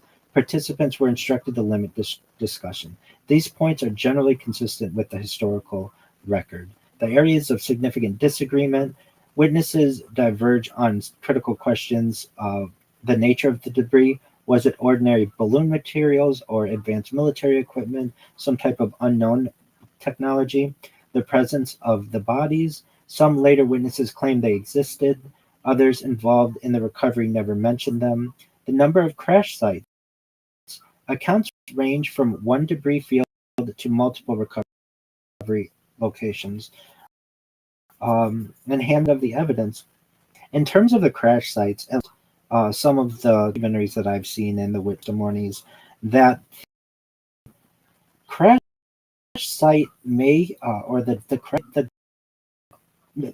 the basic understanding that I have is that due to radar or some type of weapon or just perhaps a donation, but the craft was brought to Earth. It initially made an impact on the ground and then perhaps tried to get back into the air, and then eventually would make another impact on the ground, perhaps multiple, and then would crash. And over the course of a size of one or two football fields, we would find much of the debris. Additionally, I've heard an argument that the ground of the perhaps the second field, the no crash or the final crash, I should say, because I don't know exactly how many crash uh, debris fields there are, that the ground turned to like a glass-like surface, like the sand in the desert had melted, and it was very large, which I always found to be quite interesting. Some people describe routine transport, others allege elaborate compartmentalized operations. These inconsistencies make it difficult to construct a single coherent narrative, certainly. But we definitely have debate on this topic. Our next section, and I love this section, is Philip J. Corso, the reverse engineering and the technology claims. Because if what Philip J. Corso is saying is correct, then actually the technology that you, Missy, and I are utilizing, and our audience is either utilizing now or perhaps into the future, is reverse engineered alien technology, which is just absolutely fascinating to me. So, if Roswell is the foundation of modern UFO lore, then Philip J. Corso is one of its most influential figures. Before the publication of his 1997 book, most Roswell discussions centered on a debris recovery and later stories about bodies. Corso expanded the narrative dramatically. He claimed that recovered materials from a crashed non human craft were quietly distributed to American industry, where they inspired technological breakthroughs and transformed the modern world. These assertions have been enormously influential, but they're also among the most disputed. So, first and foremost, who was he? He was born May 22nd, 1915, in Philadelphia, and he died July 16th, 1998, in New Jersey. He served in the U.S. Army during and after World War II. His career included assignments involving military intelligence, weapons development, and work connected with research and development offices. His military service is well documented. What is disputed are the extraordinary claims he made after his retirement. The book that changed the Roswell narrative. In 1997, he published The Day After Roswell, claimed Roswell involved a genuine extraterrestrial craft, alien bodies were recovered, the U.S. military established a long-term reverse engineering effort, technology from was quietly shared with private companies, the public was never informed because of national security. These claims research a broad These claims reached a broad audience central to many Roswell discussions. What is reverse engineering is a real engineering practice that involves acquiring an unfamiliar device, studying its construction, understanding how it functions, reproducing or adapting for ideas. During World War II, both the Allies and Axis powers reverse engineered others' weapons. Examples included radar systems, rockets, aircraft, encryption equipment. Thus, the concept itself is entirely plausible. The question is whether Roswell provided an object to reverse engineer. Corso's central claims, uh, and I should say in his book, it was published with the help of William J. Burns. For people who are into ufology, knows that he was the publisher of UFO magazine and had some UFO television shows, and really helped this story to gain traction. Corso alleged that Roswell-derived materials contributed to advances in integrated circuits, fiber optics, lasers, night vision, particle beam research, advanced materials. I've heard things from Scotchgard to Velcro as practical things that have been developed from this, in addition to microelectronics, you name it, a lot perhaps came from this crash. According to his account, military officials intentionally seeded these technologies into American industry without revealing their alleged extraterrestrial origin. The integrated circuit. The integrated circuit revolution is well documented. We have key figures in it. Their work is supported by laboratory notebooks, patent filings, engineering publications, and corporate records. These records show a clear progression from earlier transistor research. No documentary evidence links the inventions to Roswell materials.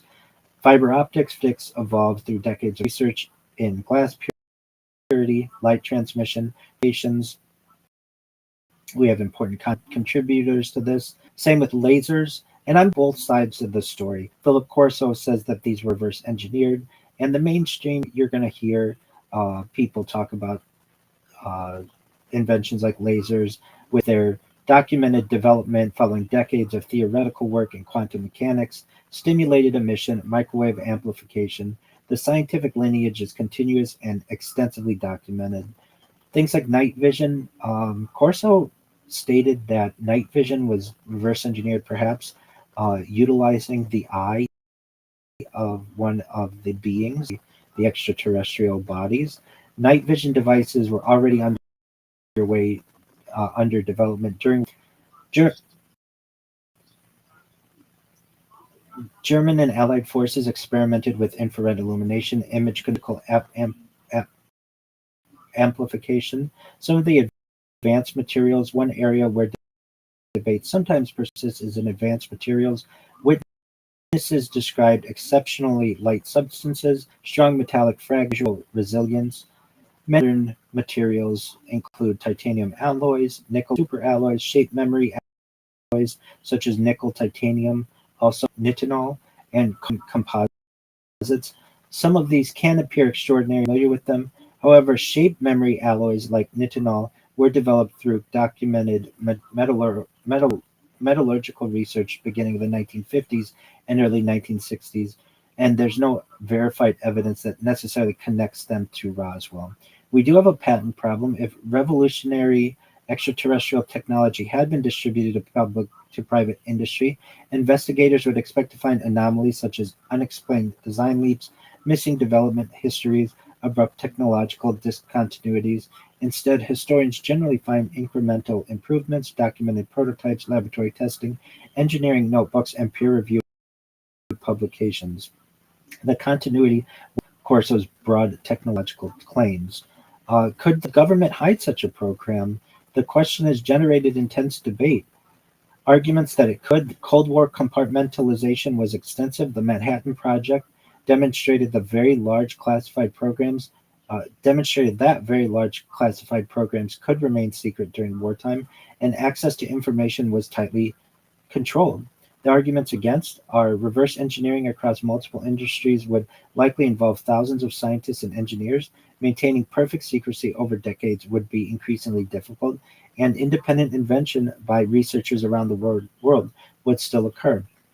For those who support Corso, they argue that Corso held positions that gave him access to sensitive information.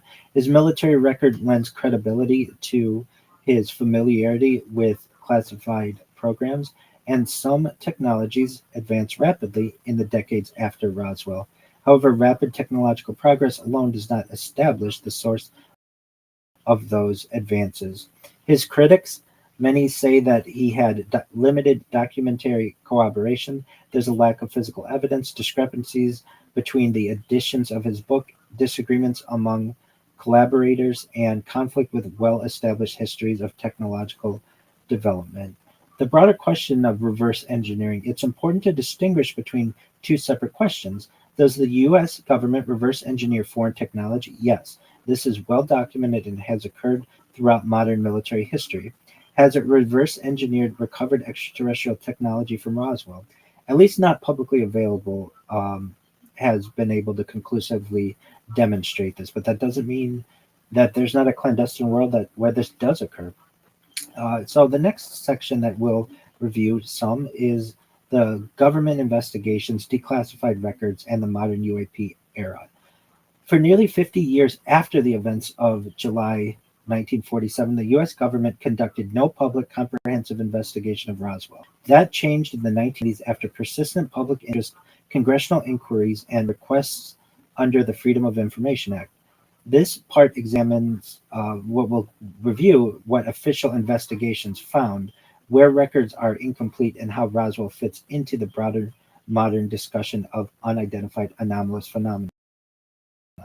So, why Roswell was investigated decades later? During the 1970s and 1980s, books about Roswell became popular, television documentaries reached large audiences, former military personnel gave interviews, and members of Congress received requests from constituents for answers.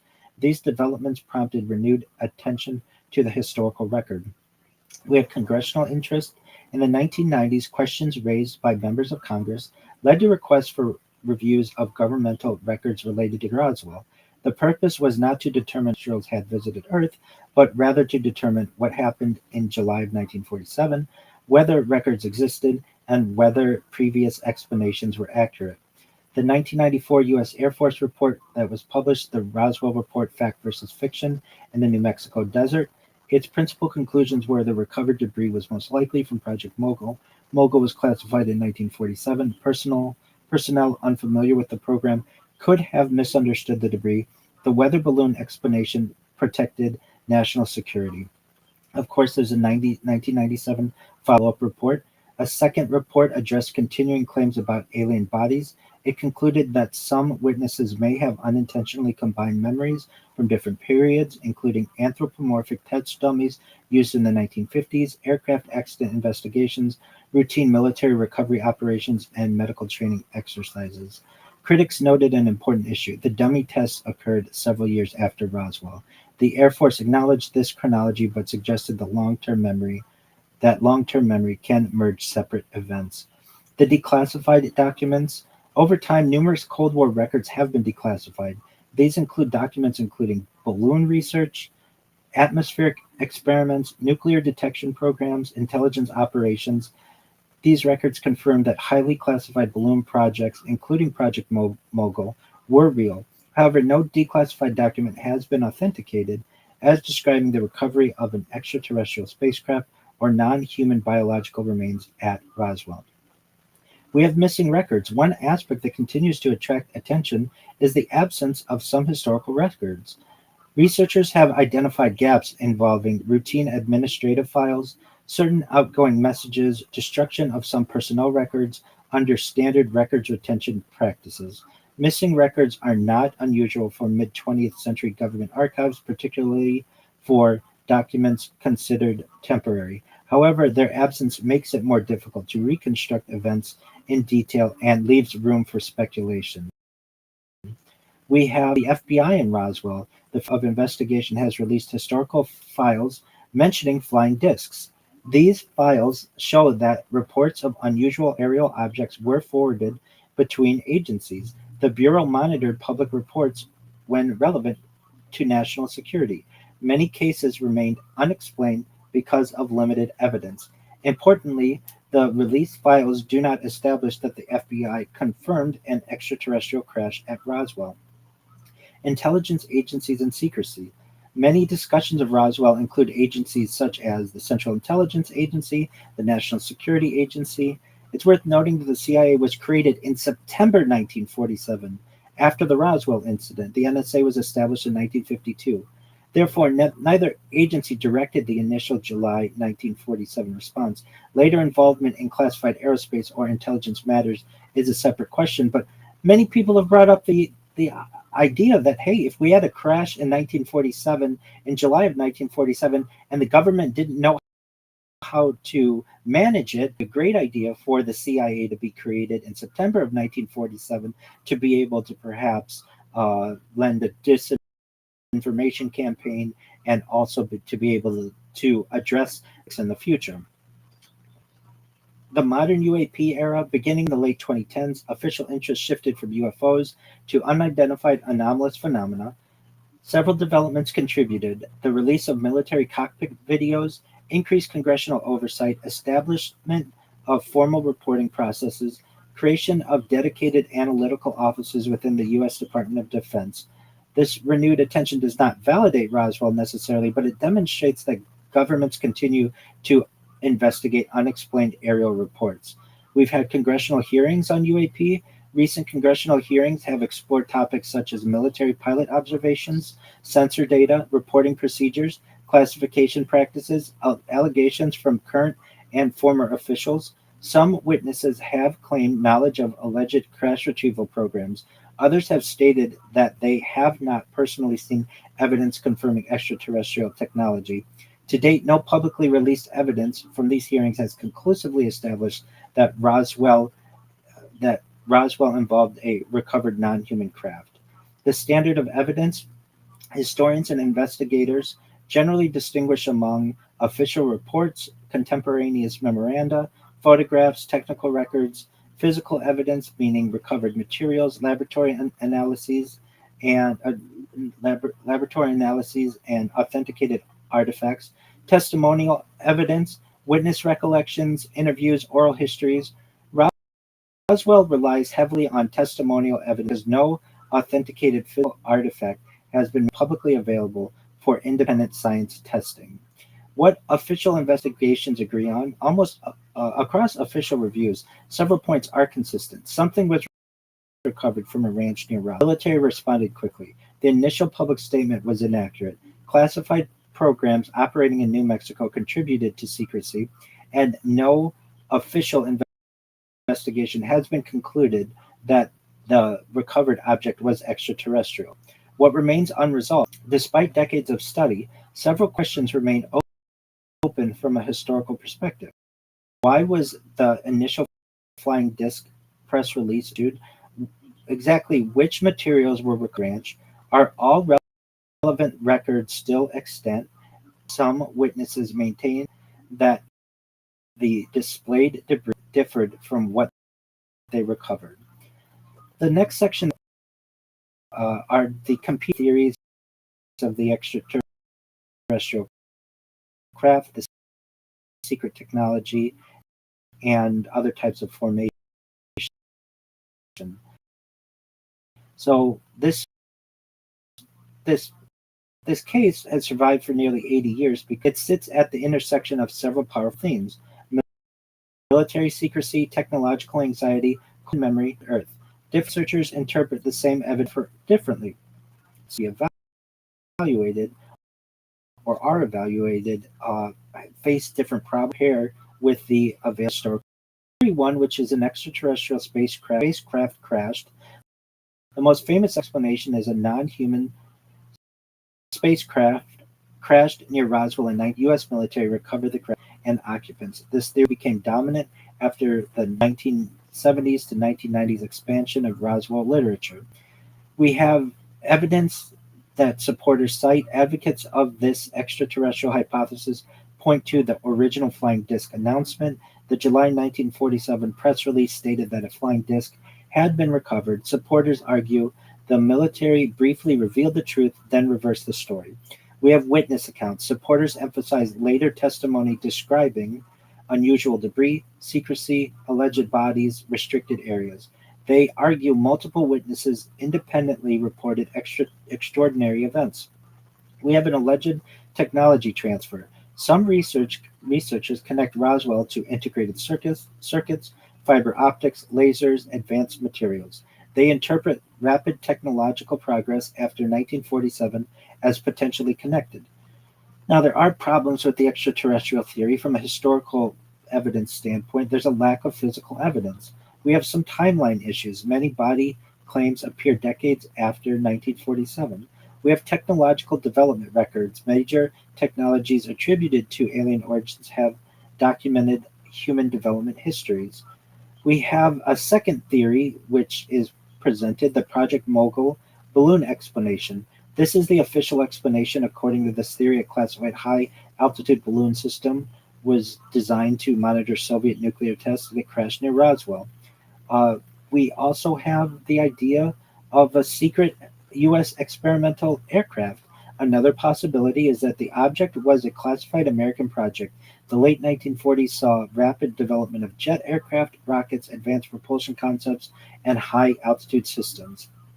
People who lend credence to this argument state that the military had many programs unknown to civilians, things with experimental aircraft, reconnaissance systems, and missile research. A crash involving classified equipment would explain rapid recovery, secrecy, and misleading public statements. There are problems with this theory, though. No confirmed aircraft project matches the Roswell descriptions. A major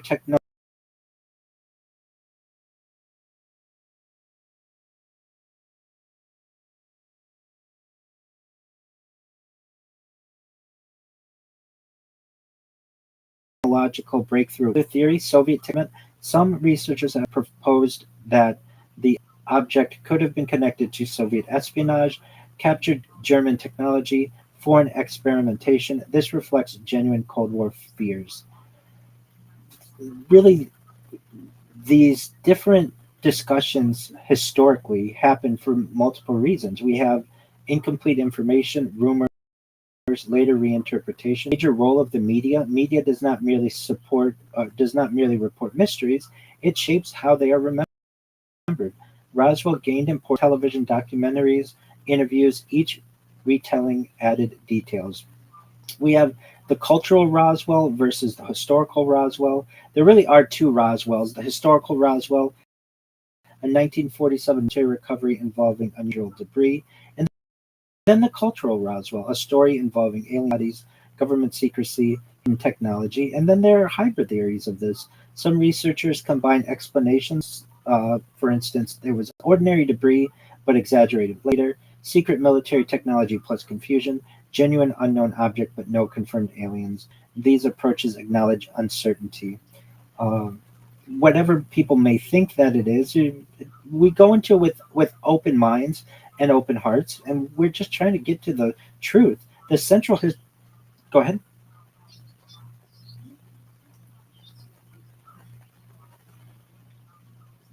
The movies, the television shows, absolutely.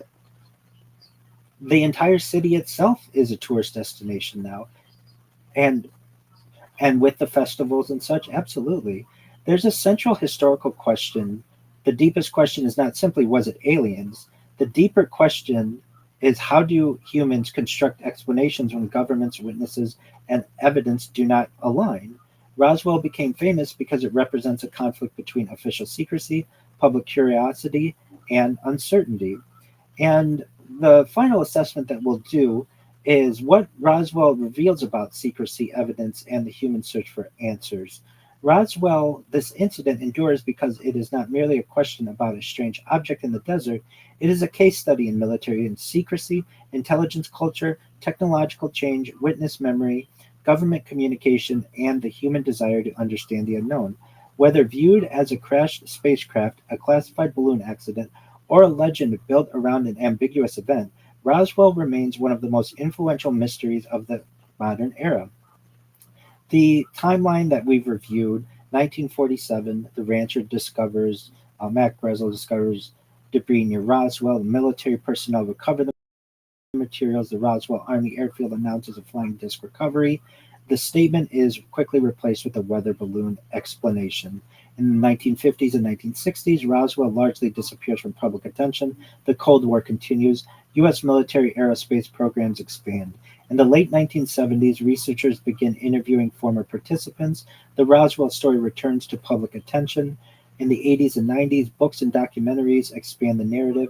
New claims appear involving crash sites, bodies, secret programs.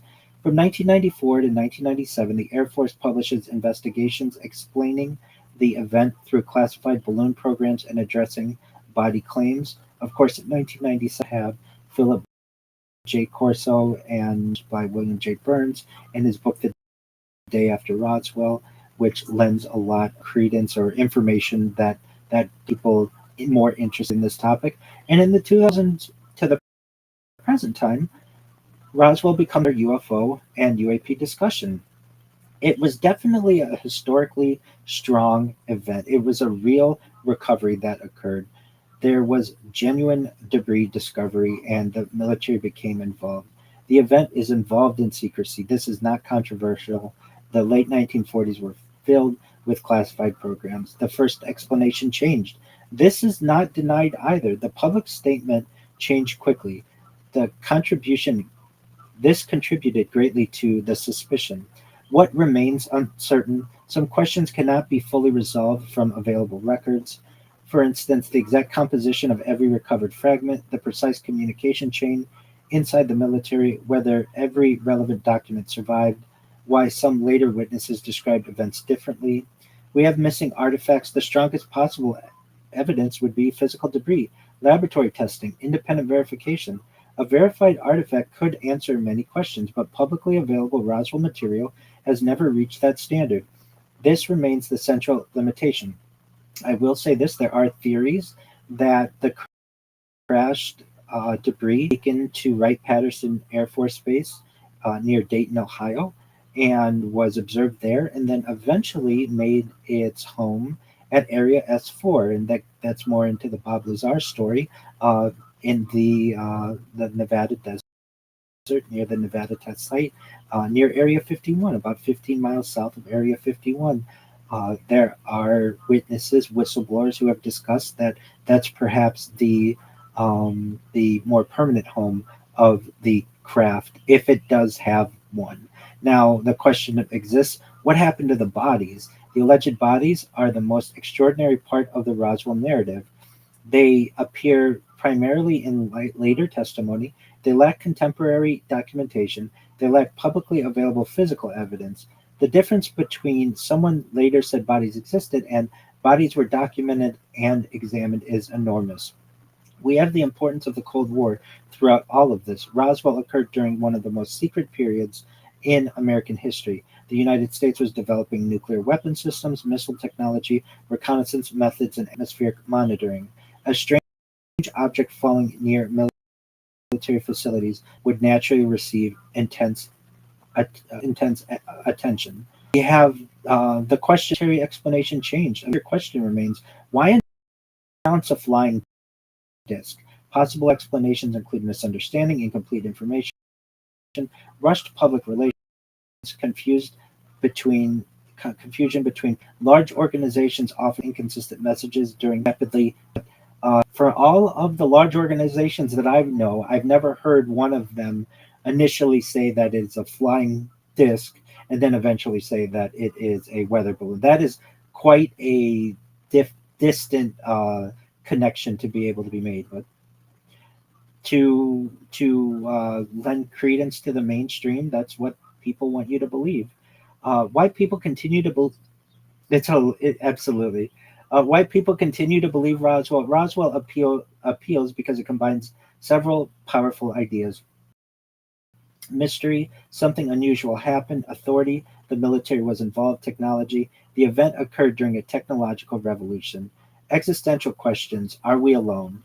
Roswell and the question of extraterrestrial life. The existence of extraterrestrial life is a separate question.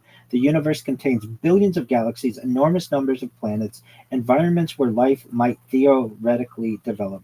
Many scientists consider life elsewhere possible, but life may exist elsewhere is different from Roswell proves extraterrestrial visitation.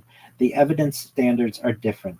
The broader UFO or UAP question. Modern UAP investigations have shown some sightings remain unexplained. Military sensors can record unusual events, and data quality matters. However, unidentified does not necessarily mean extraterrestrial. A phenomenon can be explained because information is incomplete, sensors malfunction, objects are misidentified, and analysis is limited. Some lessons that we have from our intelligence history. Roswell teaches several broader lessons. Secrecy creates suspicion that when governments hide information for legitimate reasons, people naturally wonder what else may be hidden. Also, confusion grows over time. Some uncertainties can become large narratives. Witnesses matter, but evidence matters more. Human testimony is valuable, but extraordinary claims require multiple independent forms of evidence. We have the investigator's framework. A careful researcher separates confirmed the debris recovery, the military involvement, and the changing statements, the probable connection to classified activity, and the possible but unproven secret technology recovery, and then really unsupported by currently public evidence of the alien bodies, the extraterrestrial spacecraft, and the reverse engineered alien technology. However, that is supported by many witnesses who are just not necessarily, we can't necessarily verify their takes. So the final evaluation of these major claims: a craft from another world was crashed, that's unconfirmed. The military recovered something unusual, that is confirmed. The event involves classified technology, that's highly plausible. Bodies were recovered, that's based on later testimony and can't be necessarily verified. Alien technology created modern electronics, that one doesn't have much evidence. I shouldn't say that. That one does not have verified evidence, but does have witness and hearsay, and quite major amounts of that. And if you just look to the development over the course of the 20th century, when we went from the Wright Flyer, early fixed wing aircraft, to within 70 years at least being able to travel faster than the speed of sound with the SR-71, and within now the last 126 years or so having smartphones and the internet and satellites, and at least being able to go into low Earth orbit. There are many questions that exist in as to the advancement of technology that we've seen. Most certainly. Most certainly. So, our final conclusion: the Roswell incident is best understood as a collision of general military secrecy, a real but perhaps poorly explained recovery, Cold War anxiety, evolving witness testimony, and decades of speculation. But at the same time, the case remains historically fascinating because it demonstrates how secrecy and uncertainty can transform a local event into a global mystery. Roswell endures not because of what may have fallen from the sky, but because of what humans do when they look upward and ask, "Are we alone?" And with that, that's certainly a deep dive on the Roswell incident of July of 1947, and um,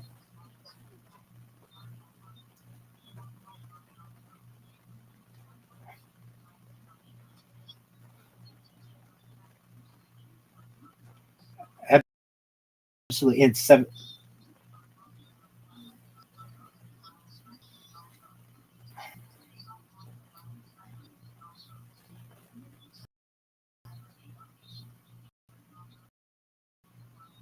absolutely. Do you mind if I just say it's 79th and where absolutely and where people can connect with me is first and foremost in my Discord, discord.me/rabbi.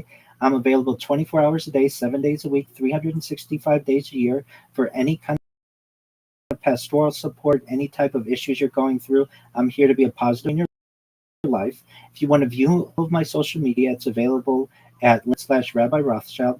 And of course, you can view my life live 24/7 on YouTube, as you've been able to do for more than 4 years as we approach our fifth year, and by typing Rabbi Rothschild into YouTube and filtering by live. And with that, I sincerely want to thank you, Missy, for the opportunity to go into this deep dive and answer some of the amazing questions of the audience. I want to thank the audience for bringing such important topics to light, to the surface. And I look forward to doing this again sometime. Thank you.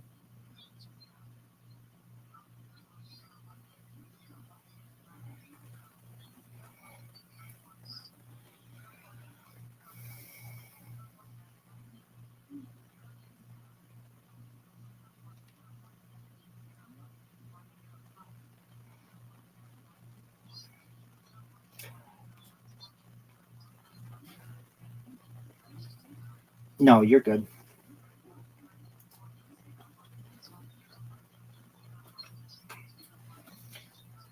That's okay. I understand. Yeah, you can tell I'm passionate about this stuff, getting down to the bottom of what's going on in our world. Oh, 100%. So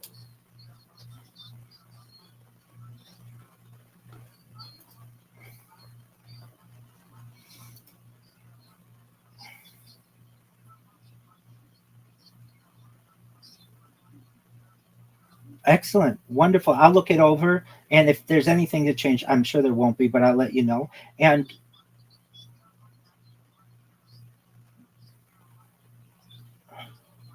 that's right. That's right. Excellent.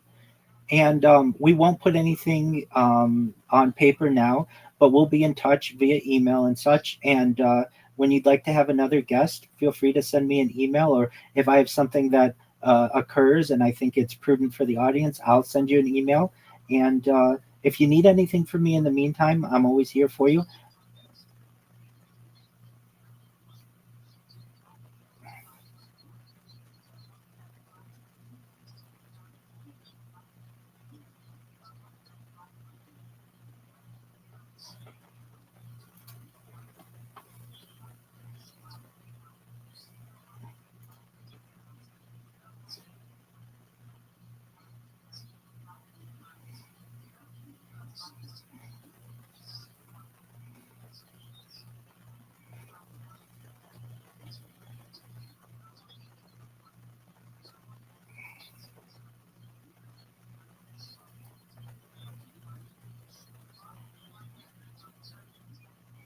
Oh, most certainly.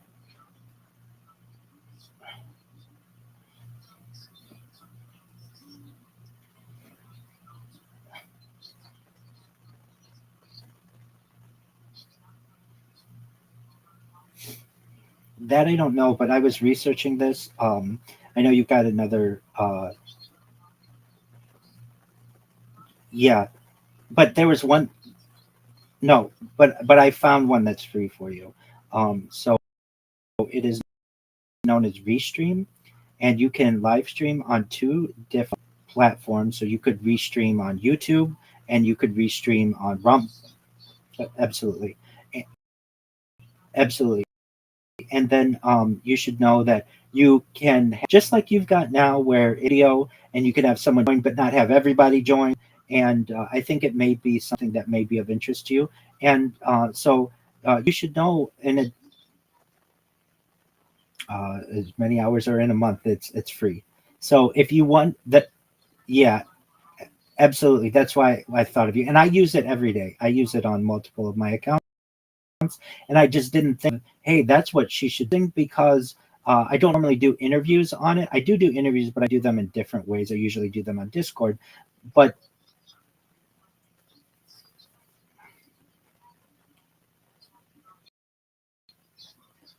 absolutely. Thank you so much for the opportunity. Thank you so much, Missy. You take care. Bye bye.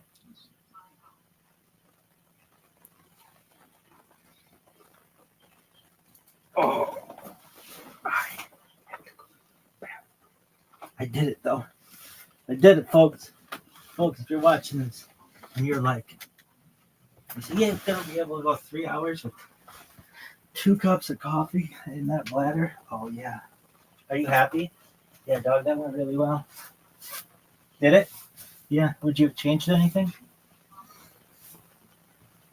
Yeah, that went really well. I'm really proud of it. Shout out to Roswell. I gotta take a dizzy though.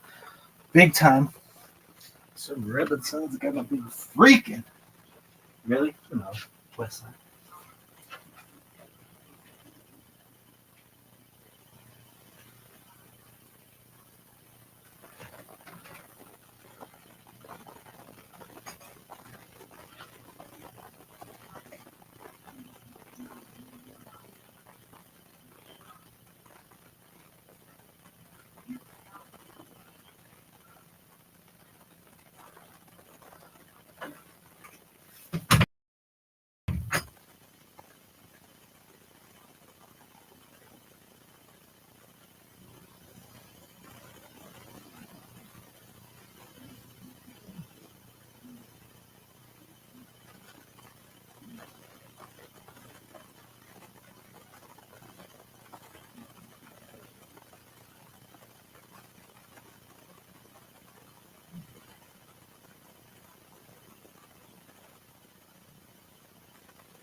Are you happy?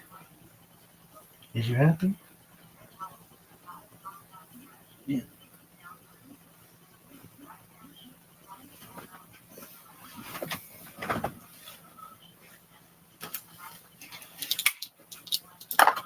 Would you do her show again?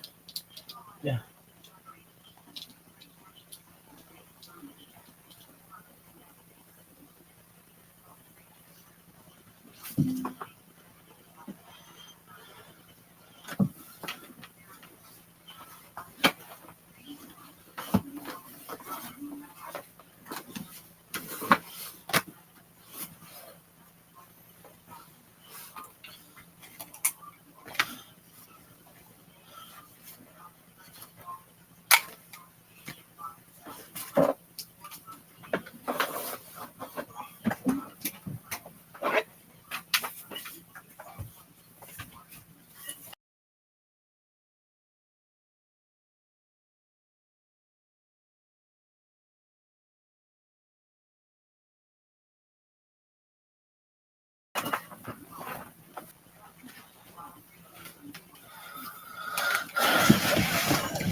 Are you happy with how it went?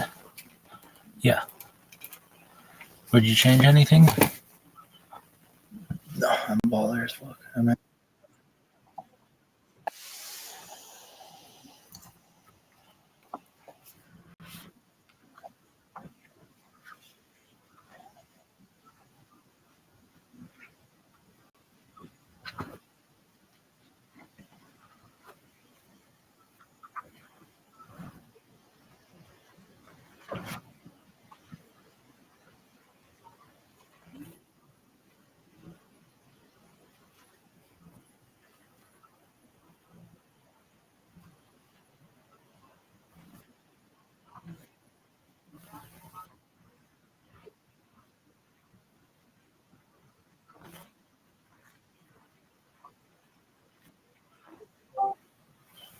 Yo, what up, Tony?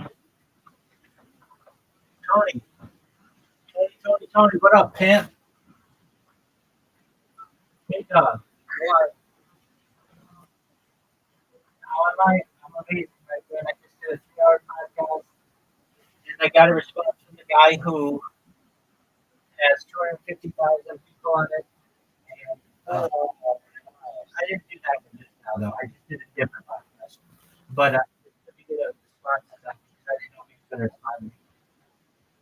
And it's yeah, but I've got to redraft my proposal to him because he wants to talk more about UFOs. And so mine was more about history. But that's okay. Um, I just did a 3 hour podcast. Do you know what Roswell is?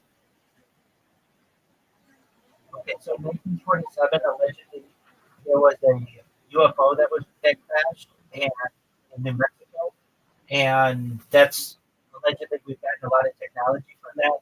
Things like the transistor, microelectronics, integrated circuits, everything with computers basically came from this crash. Also lasers and night vision, different types of radar, perhaps things like Velcro, Skyguard, uh, and it's celebrating its 79th anniversary uh, right now. So we would not that. It went well. It's nice. It's very should I how are you saying you are so like big podcast? Um, we're gonna try. I'm gonna redraft the proposal to this guy and say, hey, it's the perfect time to have you answer this. And I hope so. I have somebody else who wants to schedule me up. I think Tuesday. So that's two. In the United States this week, usually people take off from work, so maybe they don't check their email because it's the what's known as the Cystic Centennial, basically the 250th anniversary of the country now. So people are really excited about that.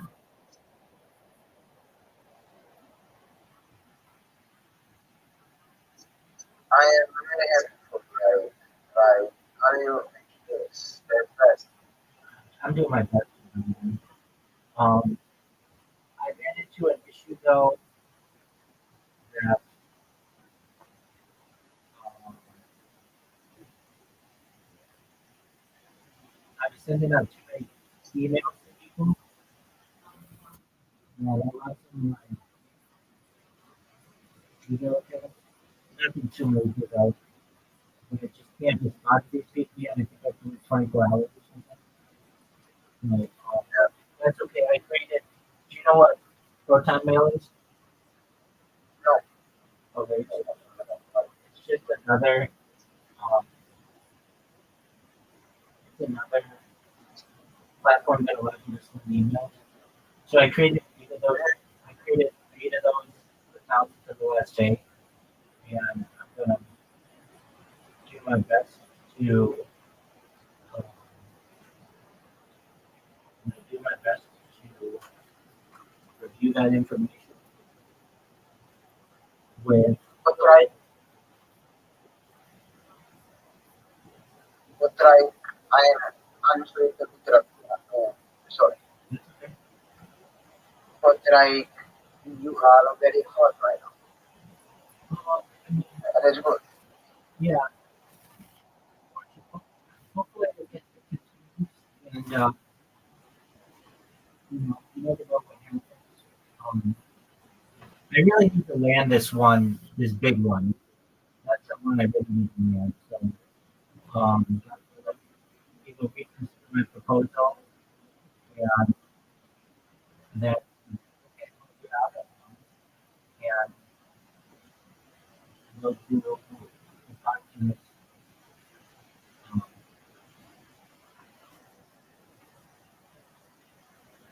and if he doesn't want to do it, then it's not the end of the world. It's okay. We got other countries which I can skip, which I can. But try. I guess I am. You know, something very big. Like I am very happy for you. Thanks for that. Yeah. So far, so good. Um, the podcast thing has been it's a good way to let people know about what I do, who I am, and what I do. And um, the most important thing for me is that the discussion is archived for the future so that people can watch it a long time from now. And if one of my accounts gets banned, it's no big deal because it's on their account. Yeah. So, alright. It helps me because it's not like my content is always coming from my account, it's coming from other people's accounts. So that helps too because that introduces even new audience.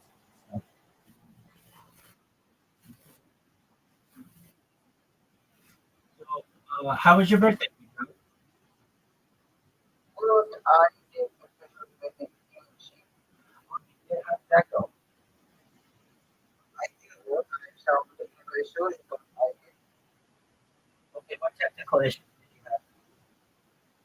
like the video, we was talking and the comment video was ended. So we I just need to start new one. Okay, so you're going to be able to get the video for it? Okay. Um,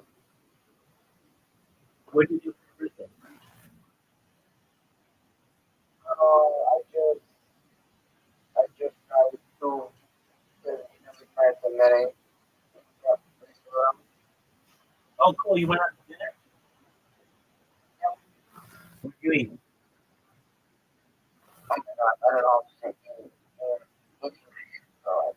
Eating. You got Okay, what did you eat? yeah, yes, meat. Yeah. Steak? No, it was nice. I What kind of chicken. what kind of animal did it?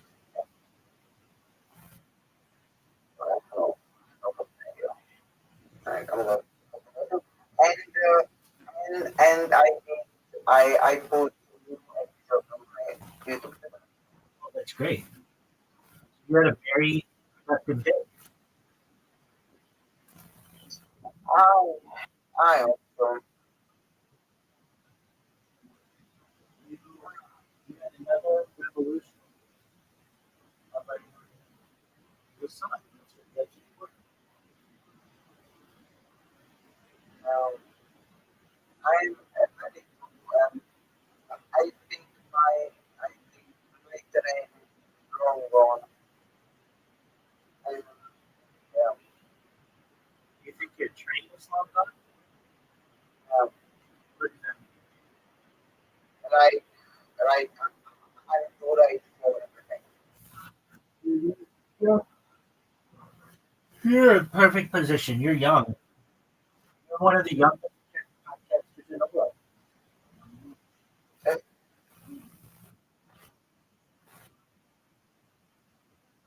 Yeah, that you applied for the jobs recently. I will going to do tomorrow. Tomorrow I have interviews for a job. Oh wait, what kind of job? I have a shop in the shop with animals. Pet shop? So basically nice. A pet shop where they sell animals? Yes, yes, yes. Oh, cool. Yes, yes. You're And a pet shop. animal. Okay, cool. Do they sell animals there too? Do they sell animals there too? Oh yes, like a hamster and Oh, like hamsters. Okay, cool.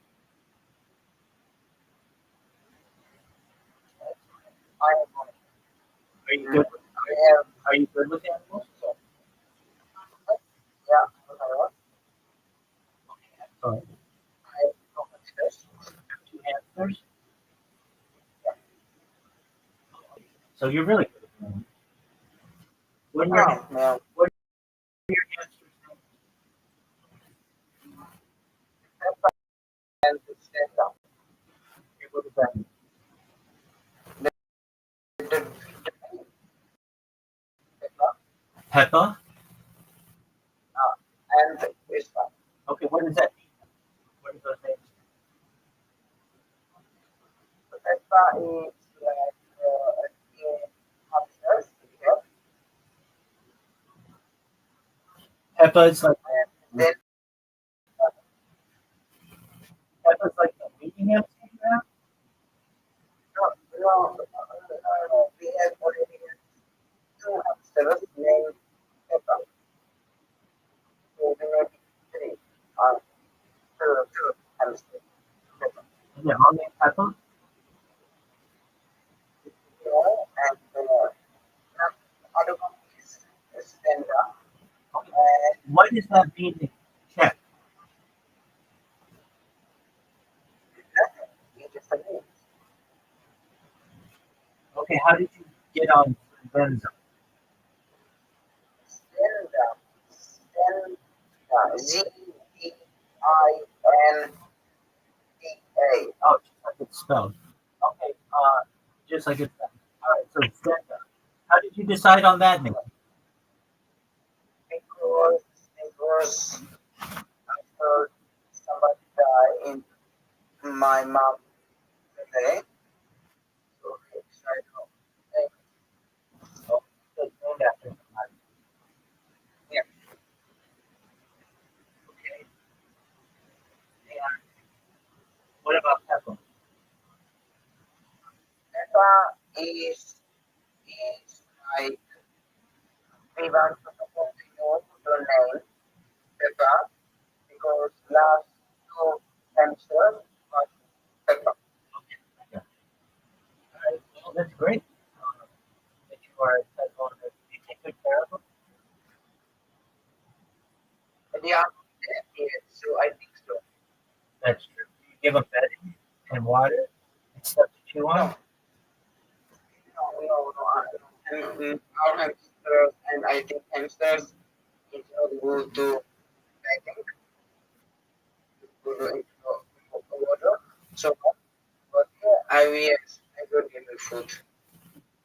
You don't give your hamsters water. So yes, Goro, I was thinking if you are talking about like the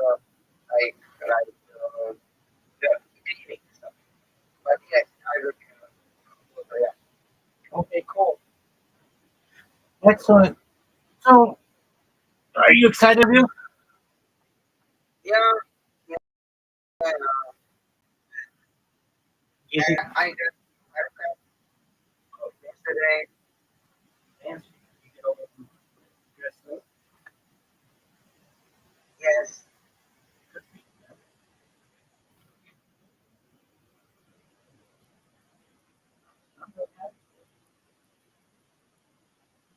I'm not taking that one. You know, like the big stuff. What you say, I'm not winning that much. You know, like the big things. Bud? That's a big one. John? Yeah, no. And another thing, I finally get like something installed in my knee. Finally, I get new information. Okay, what's that? I will surgery. Oh, you're gonna need surgery? Okay, that's good. All right. Are you excited? Yes, Okay, that's great. When's the surgery? in like in 3 months Okay. because in summer like I'm not going to like the most operation. Summer they're not gonna do the operation. Like in the summertime, they are not doing 10 month operation. Oh, I got you. Okay. All right. Well, that's great. And do you think you'll be able to walk better then? I also And you uploaded one of your podcasts and you did a podcast. And yeah, you're, you did a whole lot. You're winning. I don't know about that, but I know. I do. I know for a fact you're winning on that. Okay. What do you think I'm? You spent another year above ground. That's always a win. You uploaded a podcast. That's a win. You recorded a podcast that you've been wanting to record for a long time. That's a win. Win, win, win, win, win.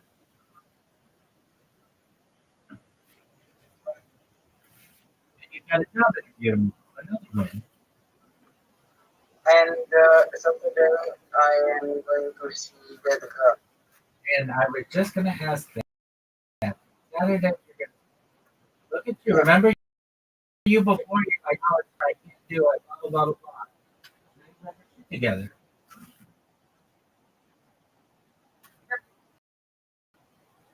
Excellent. All right. What are you going to do with her? I don't know, some cinema or some food because Go, I get go with don't go to cinema. okay. Cinema is secondary.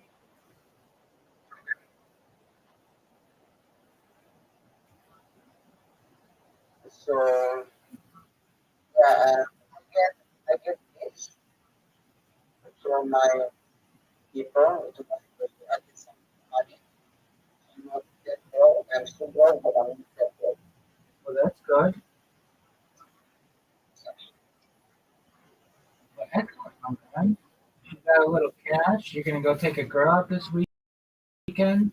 You got a job interview tomorrow. You uploaded a podcast today. You recorded a podcast today. That sounds like a win, man. All win, win, win, win, win. Good.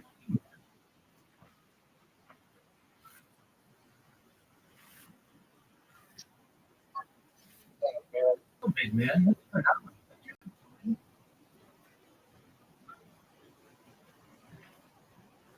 I'm proud of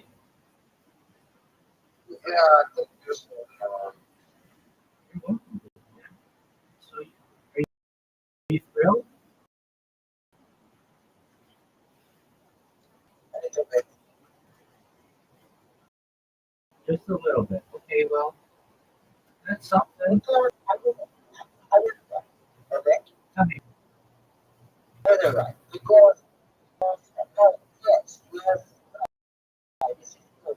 But this, like, everything was right. One thing is good, but it is bad. So I wanted to prepare the problems. okay, well, you met me. Now it's 2 days good, no days good. Yeah, that's There's no big man. That's phenomenal. I'm proud of you. You should be proud of yourself.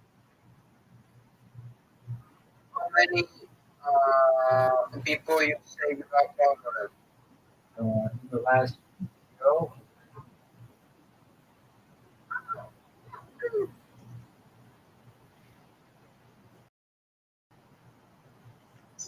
I will come for review. it's unrecorded. I wouldn't say if there was somebody else, I would give them a shout out. I would say, and I'll just say,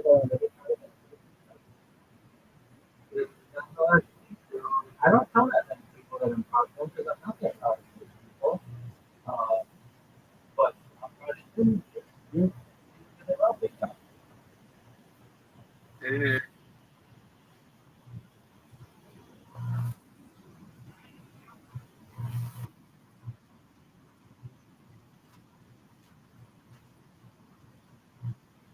Good on you, my man.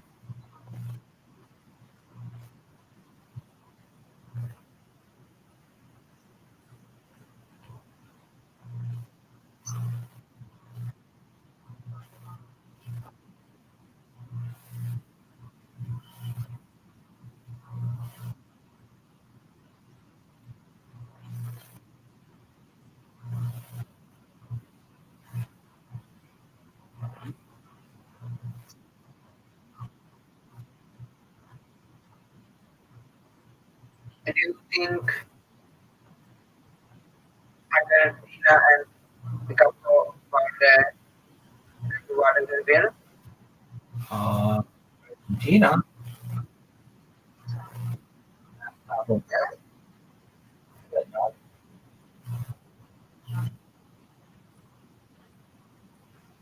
But let's see what happens.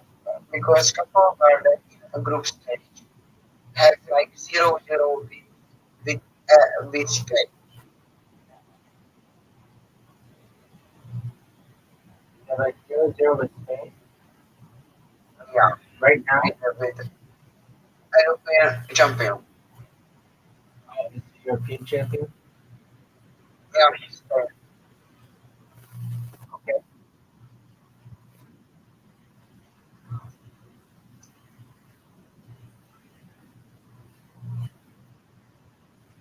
And can I tell you something? Tell me anything you want to go. Okay. I am really happy and I'm really like I'm happy you you you joined my sorry, you you join me in for my tournament. And that's the best. Absolutely. Got to be on it.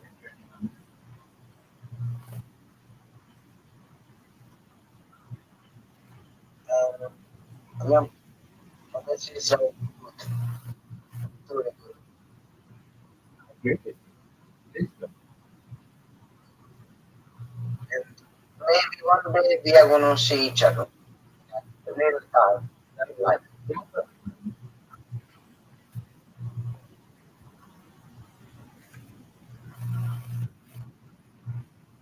So yeah, yeah, so I want to say thank you because I think you have me so much in my podcast. Yeah, thank you for Oh, you're welcome. Man. My pleasure.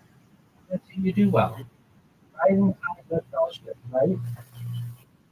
yeah. Like,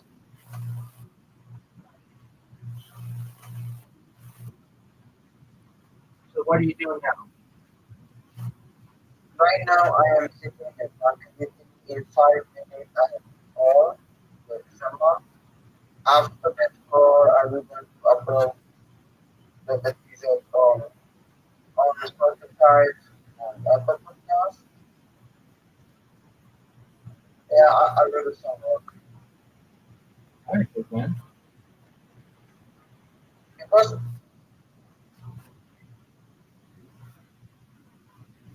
like you are not going to believe me. But when I finally like the day my surgery and shit, so the years and years. That's wonderful. I'm really I happy. know this, but yeah, That doesn't stop here.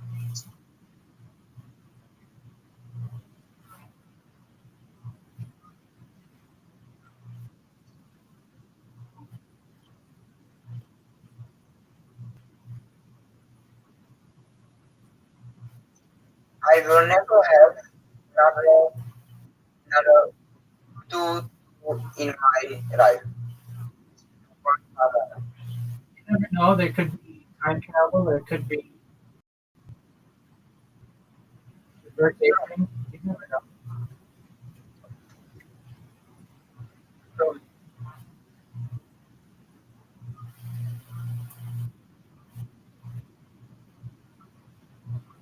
I said this on Twitter. Twitter. I said that it's not what I fear. It's people who I met. It's people who is staying with. That's the big difference. Sure, dog. It's not that I what I heard. It's the people I met, friends and bullshit. That is the beautiful thing about my journey. Absolutely. What I like this journey with you for your desired destination. It's a beautiful thing.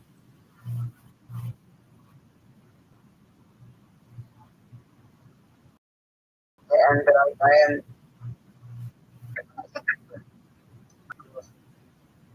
because I think the worst needs to be alone.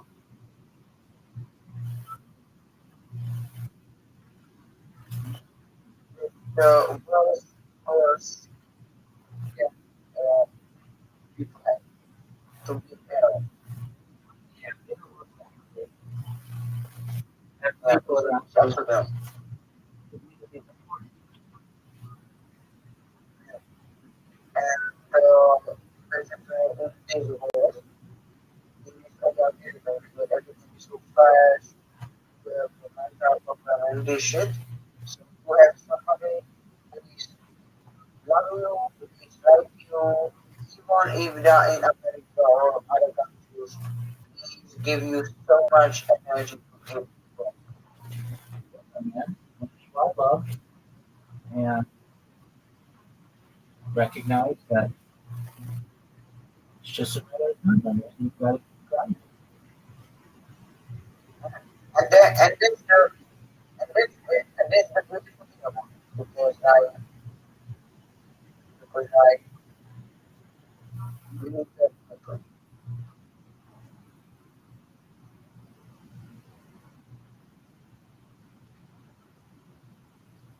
okay, I will go and I will talk to you uh, later. Excellent. How do you do job, big? And thank you for being here for me. I really appreciate you. Take care.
So, what's a good person online? So, Okay. so like I think I think the film about the Okay. Why do you think what you think? because my film was like a lot of downside, lot of money, not so much money. I was one point was a very long heartbreak. But this is good thing. Like my when first my first ever forever the best day of my life and so I think I didn't like really interesting story. Okay. Well, I'm excited to watch it. Yeah, and it will be director. Sounds like a plan, my friend. Yeah. All right. So, are you? Who are you talking to? I I I was talking to someone from Canada. Are they, I will talk are they cool? very Are they boy or girl? good. Look at you. But she's more my sister. She's not like romantic. She's my sister. Are you sure? I am 100%. Is she hot? No. Okay. That's that's as honest as you can get. In the future, when I ask someone, are they hot? I want everybody to take notes on my name Tony, because he wants to straight up tell you that this person is not hot. But they are like his sister. And it's amazing. Alright, so this person's not hot. That's cool. Are they interesting? Very good. Alright, well Very good. that's even better. Alright, so they're very interesting. What do you talk about? I think we will talk about the other stuff. I gonna discuss this here. Like what? Like I don't know like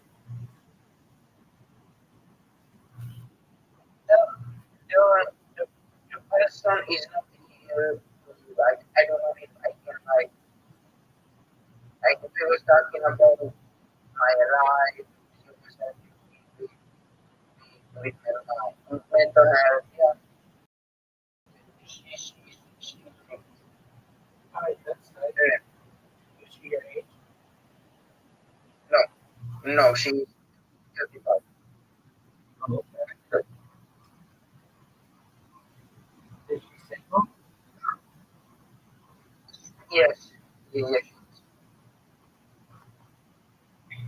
All right. Did she like you? Oh, You think she likes you? yeah, yeah. I think she nice. Yeah. Why, of course. Like some kind of a bad daddy fan. No, I'm not doing that, but she, I don't. Okay. I don't. It's too bad. And do you like her? Like my sister, yes. Okay. Well, weren't you supposed to go online? I don't know. I don't know.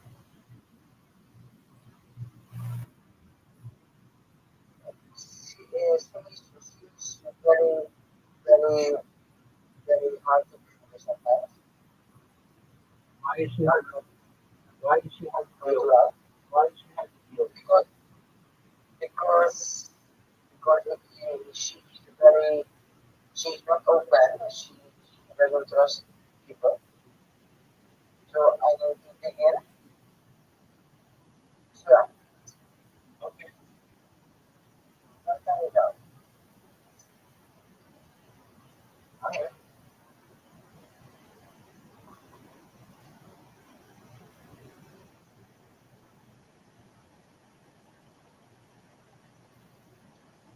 I think they should know. Okay, okay, nothing, What are you saying? nothing.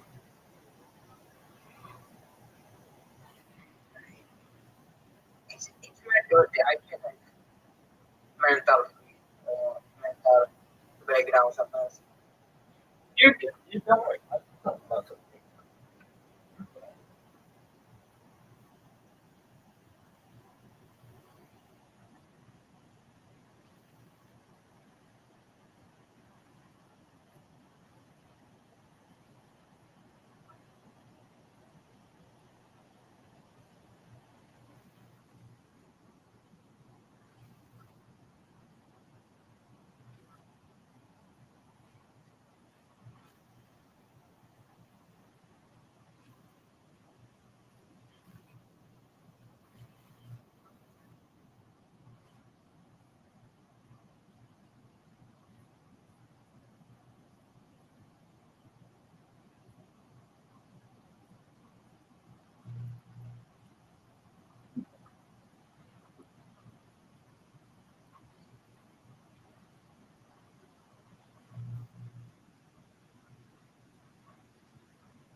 Brand new episode of Kill Tony. Give it up.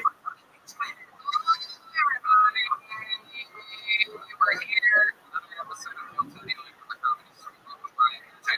Good to be here in the world famous company store, live on the Sunset Strip.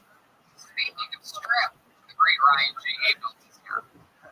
This guy knows how to strip down a piece of paper and turn it into an amazing piece of art. He draws every single episode. He's drawing tonight's episode. All those prints are available at RyanJAbel.com. Follow him on social media. He's also been doing auctions, things like that. Incredible stuff as a thing.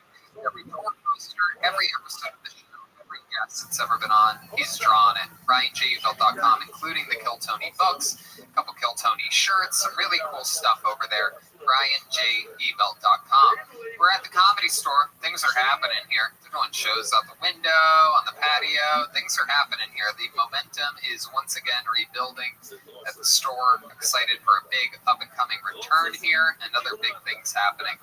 But you know what? Before we start tonight's episode, let's get, you love the show, and the only way to support us is by supporting our amazing sponsors. Here's a little bit more about tonight's incredible lovely sponsors.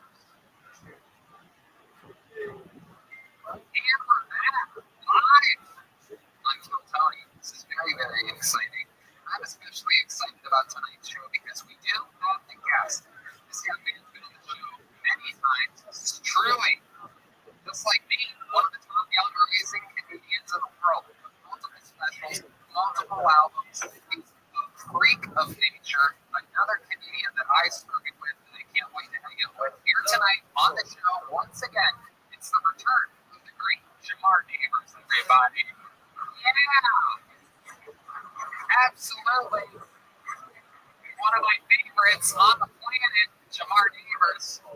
Hi, guys. Hello, Jamar. Thank you for having me back, Tony. Indeed, I'm glad you're back. You and I just had fun the other day. We were performing in the window here at the Comedy Store with the people out on the patio. We were like Neil Brennan and Dave Chappelle at the same time as Neil Brennan was funny. Oh, I'm just kidding. I'm just, everybody can hear me. Everybody knows Neil. Everyone knows Neil wrote the good stuff on that show. Anyway, I'm glad you're here. We're going to have so much fun. What I say, how you doing? You guys are awesome. Well, thank you, man. I like the microphone, man. Oh, thanks for having me. For being Tony. So my little Tony shit, man. Right.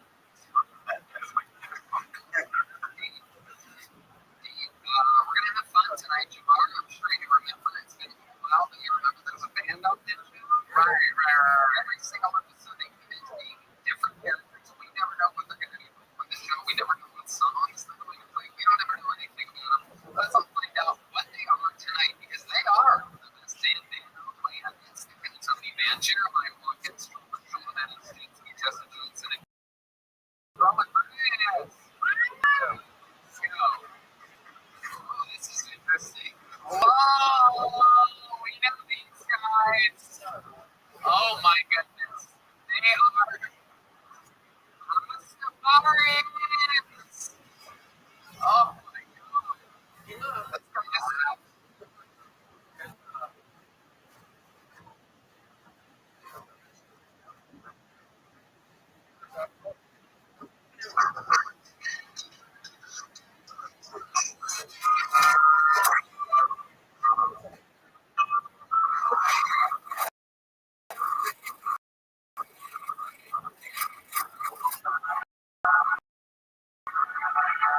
do it.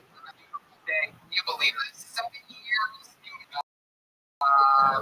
months we've been doing the show, and here we are. Again, doing it again. This is very exciting. The great right this year. Look at your life in the flesh. How excited. We have 12 people in a room of 470 people. Just as exciting as everyone. There's a lot of energy here. And I am excited coming up ahead, including, again, we have a guest on tonight's show. This guy, one of my favorite comedians. He opens for doing stand-up all around the world. Ladies and gentlemen, the great Brett Harris. He's got a good podcast. He's actually got a couple of podcasts. Brett. You can take your medicine. You don't have COVID. You have a temperature check, right? You've been feeling a lot of specialists, no headaches, right? For those of you watching, they're at 6 between us. I know it doesn't look like it, but the camera adds 4.5. I have a 5.5.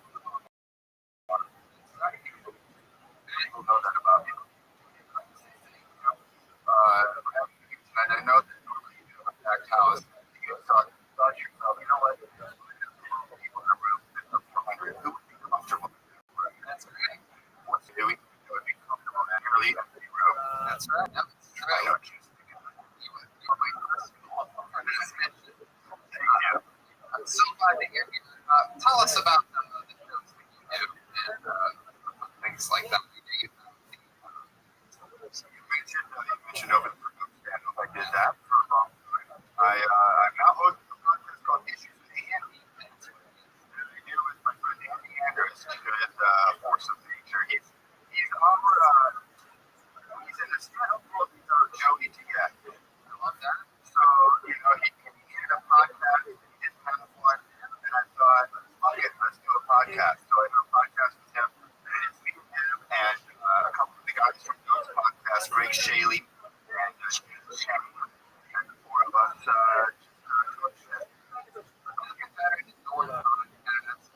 better than 4 straight old guys having a podcast. That's all about it. You know what's great about podcasts are sponsors. And here is a little bit more about our amazing sponsors that sponsor. Here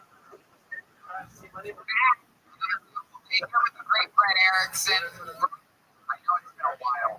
Great job with it. That was killer. That's exactly what I can't wait to use ZipRecruiter. Yeah, so you're exactly right. Oh, I use it every day. Anyway, we do like ZipRecruiter, and you know what else we love is the big that is on this show.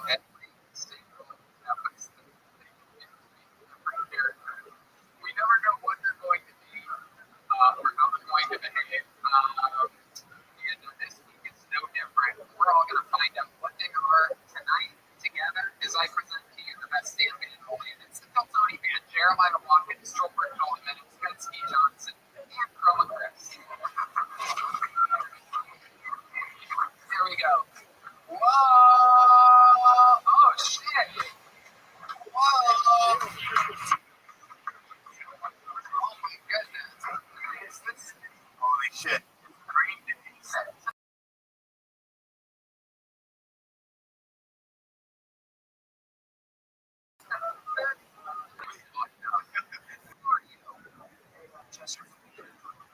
Oh, wow. Chester. Okay. I didn't really know so much about Lincoln Park, so it's going to be a pleasure to meet you guys today. All right. Yeah, no, you know. Welcome to the conference. So pleased to hearing about the documentary working on over child tickets with Anthony. You never know about it. I heard they opened that park too, like 16. Wow, beautiful. Chester, you are the most famous person in English that's been in the comedy store since graduating. Got it. And clearly back here we have what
cash.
Oh man, what a crazy fucking day, huh? Yeah, tell us about it, Mike. No man, just reacting all day. I'm not even an actor anymore. I'm a reactor. Just reacting this shit all day. Wow, I mean, you are one of my favorite actors ever. I've seen you in the Easter Seals film. I've seen you pull off an amazing Now let's talk about Rocky Balboa. I got shut out of the Easter Seal video directing competition. Shut out. 12 nominees. I thought I'd win it all. I was so proud. But you get 13th? There were 80 submissions. I think they got wind of all the horrible things we were saying. I think maybe they did. Did you look at the other people that made it? Like, were they legit, or were you like, what the fuck? This... I didn't look because it's hard for me to look. But you know what? Maybe the judges were also handicapped as well. That's why they didn't pick you. Maybe it was just like they're watching videos like, They're like, man, this guy still fucks. yeah, those are some No actual cases. nominees who still fuck. That wasn't the rules. I didn't read close enough. Yeah, you know, Easter seals, fuck them. Easter is like not that great of a holiday.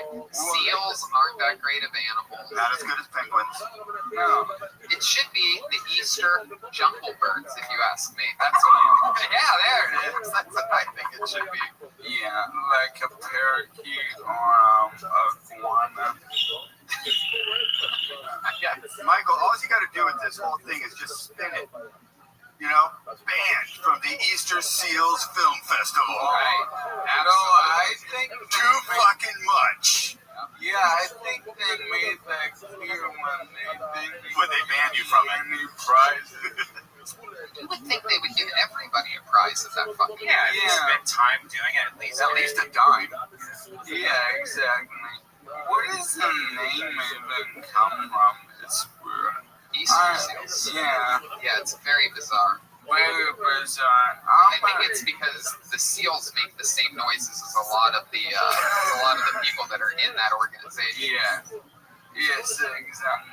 And this is exactly why they wouldn't give me any cash or prizes. Yeah, they read about this. It was originally founded in 1919. It was called the National Society for Crippled Children. That's not a joke, everybody. That is what the first line of Wikipedia says. Imagine They're like, oh, you think our name's bad now? You should have seen us in 1919, the National Society for Crippled Children. Is there an age limit on that thing?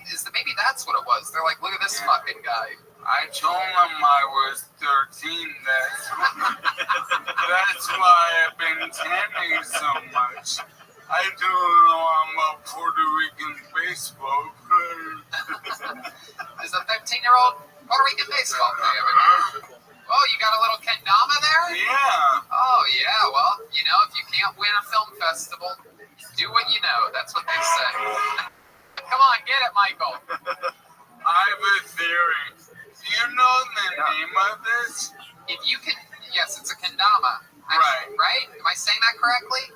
You're the only one who knows the name of this. Adam 22 gave me one as a gift. Right, and a fan gave this to me. And As a punishment. Yeah. Yeah. He was one of the fans of your Easter Seals video, not of your comedy. It was the type of fan where they give me this after attaching jumper cables to my testicle. Jesus, you know what? If you can make that kendama in the hole in 5 tries, I will call Joe Rogan on speakerphone and I will make him give you $1 million right now. He's so rich, he's just giving it away. So, Man, you get I can more. How many of you think he can make this in 5 tries, huh? One, the kendama has an infinite amount of mix. Oh, I know. If you can make it on anything, we will make sure Joe Rogan gives you $1 million. Thanks to our friends over at Spotify. All right. You receive a hitch wallet with $1 million. Here it is. This is the $1 million kendama, everybody, for the first time on Kill Tony. $1 million. You got one. Whoa! So close. That was close. Oh, Just up the outside. That one wasn't even. Come on, Michael, try it. Oh, almost took his eye out. Oh my goodness.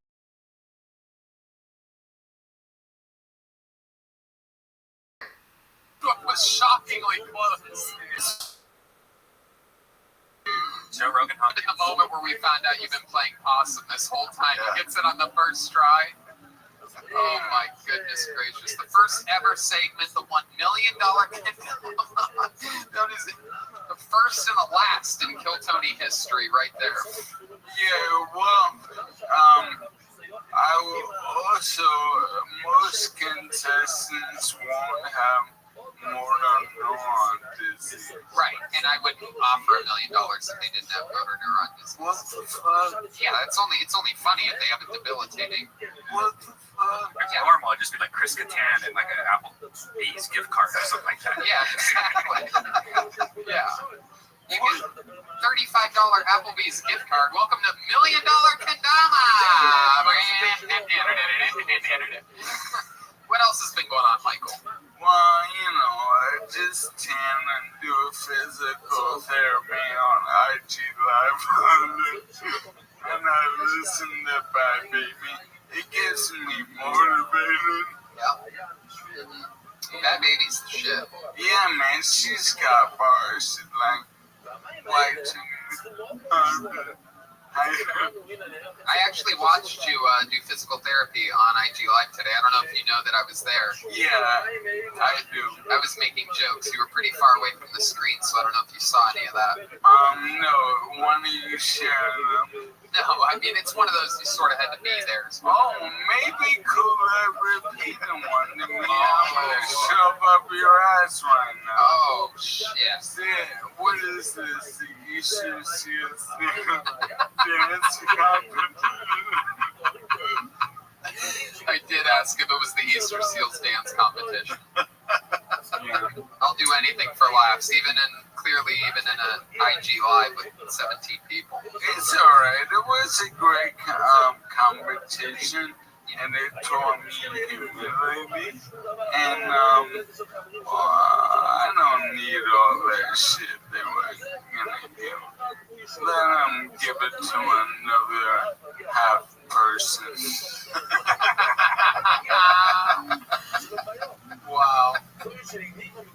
What else, Michael? What else has been happening? Just been chilling, figuring out what kind of weed I like best. I switched to the vapes, and it's helping my voice big time.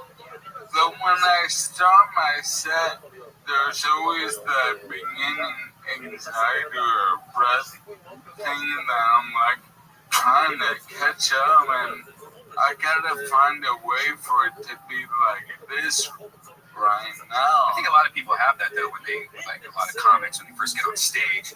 Yeah, their voice is not the timing and everything. They're still kind of adjusting, and the nerves of just being on stage. For sure, and when I was not cursed by God, I was a very fast comedian, like bits by the pound. And so, and I got a disease that they call it velocity dependent, where the faster I tried to move, they were all like stopped in my tracks.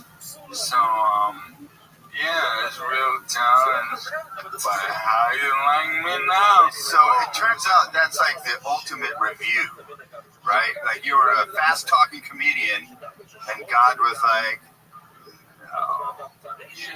"No, you're going too fast, Michael. Michael, we need to slow between these words. You're talking too much shit, Michael. Hey, did you see my new earring? Oh, wait, no, let me see it. It's an emerald. Can we zoom in on that, David? It's a little sparkly. Is that diamonds? Wait, that's the handicapped ear." Keep going in. Oh. Is that a W? Yeah. Is that an upside down M? Or is it a W? It stands for Wendy. For Wendy's? Yeah, Fuck yeah. I love square hamburgers. My goodness. Red Band, what do you think about Michael Lair repping your favorite healthy food? Oh, it's great, man. I'd like to have you in bed sometime. Yeah, man, I love my non-dairy dessert. You love non-dairy dessert? The Frosty. Yeah, Have you had their breakfast yet? Breakfast Baconator, their new potatoes? Their new potatoes. This just became Brian Redman's podcast. Oh, I know. It happens quickly. Remember when Wendy's used to give you crackers? For their chili, they still give you crackers for your chili. No, but when... What century were you guys born in? They used to buy the napkins Oh, yeah, they used to give you a pile of They used to have a pile of crackers right next to the napkins, so like if you're poor, you just like start stuffing your pockets for it. If you're poor, It feels like Linkin Park is more of a Burger King sort of band. Yeah, You know what I mean? what's your guys' They're not cool with fast food choice? My guess is In and Out, like you did with life. In and Out. Whataburger, because sometimes we question what life is all about. How about you, Mike? I mean, as far as I did want to touch on, as far as you and your talking and how you can't get your breath, I'll say one thing, and I don't know why, but it really doesn't even matter how hard you try. Deep. Keep that in mind. That was designed to rhyme. I'll explain the due time. That's all we know. Time is a valuable thing. Watch it fly by as the pendulum swings. Watch it count down to the end of the day. The clock ticks like it's so unreal. Didn't look down below. Watch the time go right out the window. Trying to hold up. Didn't even know what's there.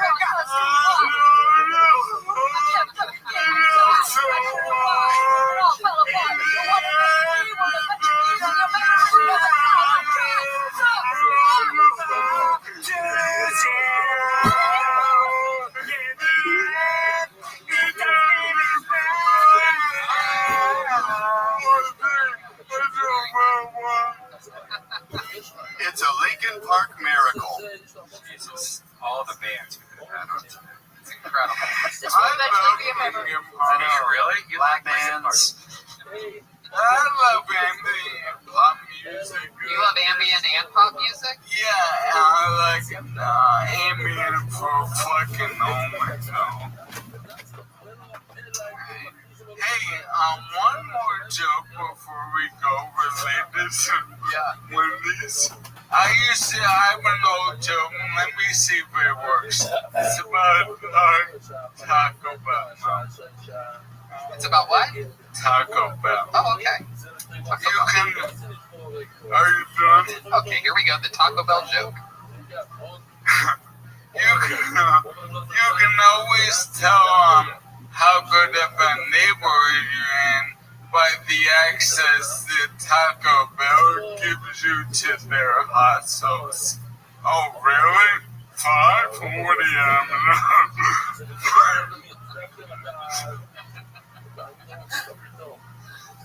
Okay, man, go. No, Brad, never do the band again.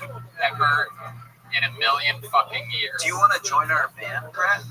God. I was feeling it right there, Chester. Jesus Feeling it. Christ. So what was the joke? 5 hot sauces? No, you can tell how good in my neighborhood and by how much access the Taco Bell gives you to their hot sauce. Right.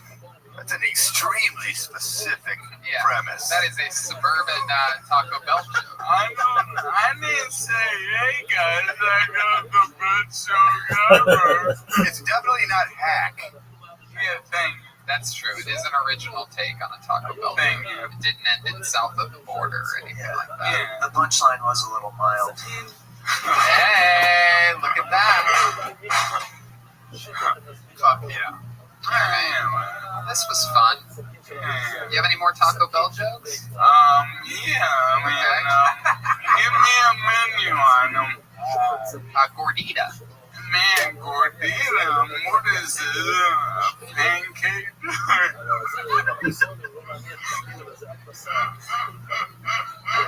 right, how about chalupa? Do you have a chalupa joke? Chalupa, man,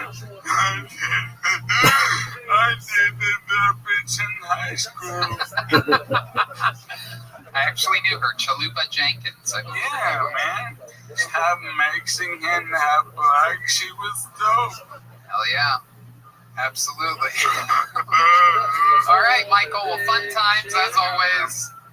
MichaelLayerComedy.com. Bunch of fun stuff going on over there. Videos, merch, everything. MichaelLayerComedy.com. There goes Michael Layer, everybody. Got so far. Let me hear you. In the end, it doesn't even matter. Had to fall to lose it all. There you go. All right, pull the name out of the bucket. We know this guy. He's in the room. He's an absolute killer. He was on just a recent episode. Ladies and gentlemen, make some noise. A few people in the room for Dan Nolan. Here he is. One of the best. Kill Tony Legend. These wounds, they will Thank you. not heal. Thank you. I lost 35 pounds so far in quarantine. It's good. I have a new exercise thing I do every day. I run for 3 miles straight. Folks, look at this athleticism.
And then I run for 3 miles gay. I got what happened. Percentage and stuff. When I started out, the category was in weeks. I was super pumped to get into the next category, which was just called concerning. I was like, yeah, I'm about to fuck you.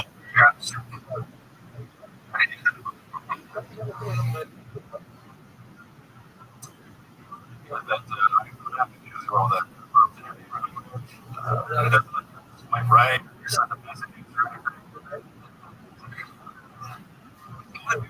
pedophile shows like Chris Hamilton or whatever, but the twist that I have is that it's going to be like a game show. A bunch of trivia questions. It's going to be called To Cash a Predator. Or I might just have them go up against a kid. Are you smarter than a fifth grader? And then if they win, I don't know, they just get to fuck the kid. Dan Nolan, everybody!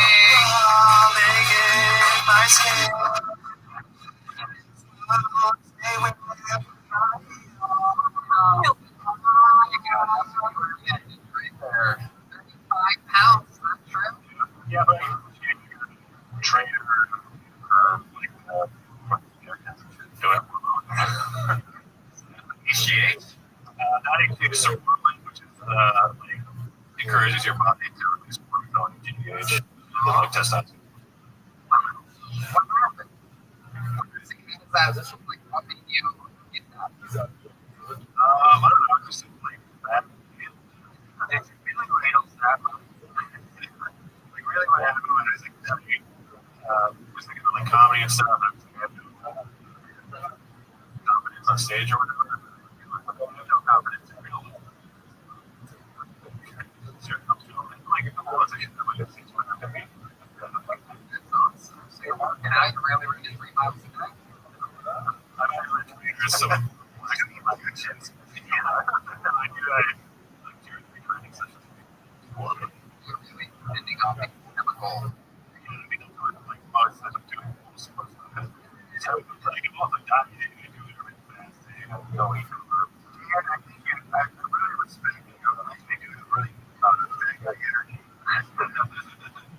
You're sucking to about being a bad guy. As soon as I'm not obese, I'm gonna fuck your bitch. You know, which is gonna happen. I just respect that. Did the that's how many side effects? Seems like it's going to be true. You got wheels turned.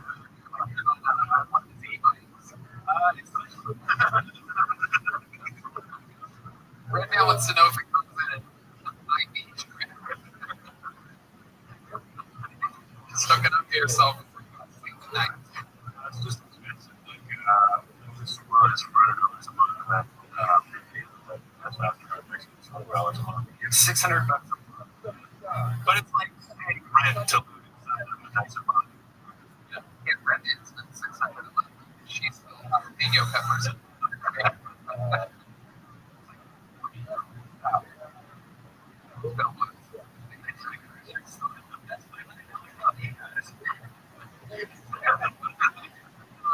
What have you been eating? So now you're eating the pasta.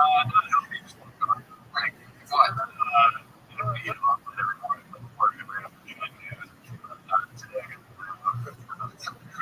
I love that you're exercise regimen. I'm everybody. I mean, sleeping on there, you're thinking of chances. Meeting. So it's, I mean, everybody works.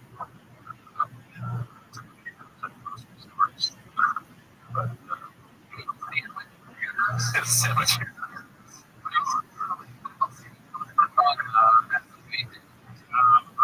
$700 trading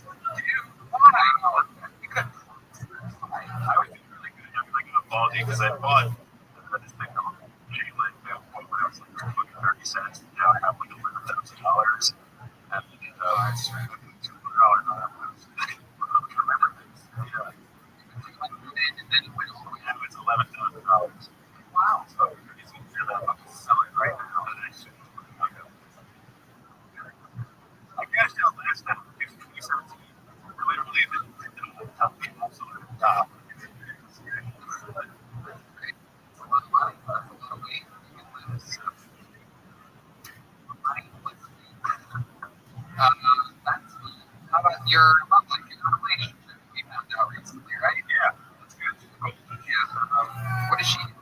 It's one of the heroes. Oh, Trader. that's awesome. That's like, yeah, cool. Try to lose weight. And you go to market. No, it's 2%. Burger. Burgers.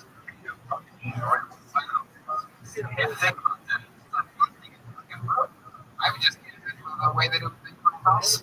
Hopefully, shrimp burger.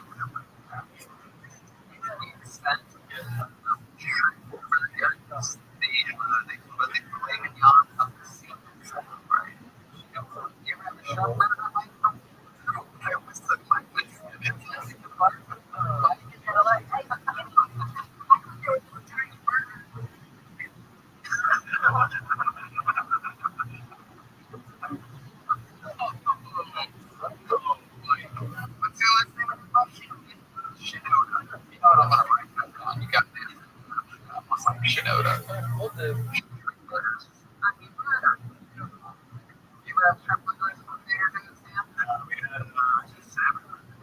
Oh, yes. Yes, I actually do remember that is something that I have at Trader Joe's specifically. There's something instantly really remember that it's one of the things that I regretfully remember. Yeah, it wasn't that bad. I think I got a few times that, you know, it's like one that's a little bit off and you're like, never gonna get that. But we just got rid of all the regional brands. You know, you got that. You did went back and they were like, no, you know what? That's so weird. Yeah. It's like, fucking take a mind over it. They don't afraid or give any rules whatsoever. I mean, even the Italians who were, you know, almost impervious to racism according to everybody. They did it. They took down a Trader Joe's. But yeah, it was like Trader Joe's or whatever. Yeah.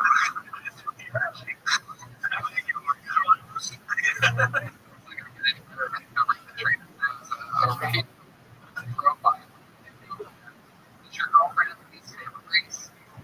Oh, there's one of some burgers. Oh, yes. Of course, everybody's now too. Even the Persians are like, it's one of the Persians. Yeah, so, Yep. great, very good at like being on genies. I've seen it in town. Genies are for I've seen her shack at home.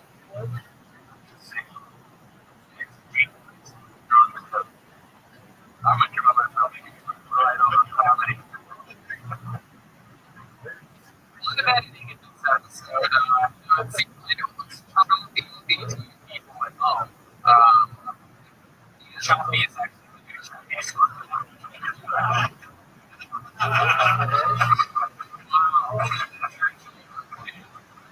Dan, so much fucking fun. Always a pleasure. I mean, some unbelievable fucking jokes. You're so fucking funny. I love that entire stretch of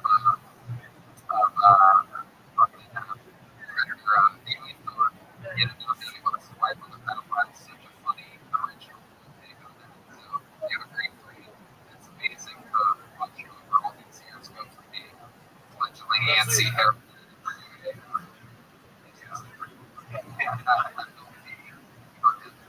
Even better joke writer. So I'm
Wait for the car.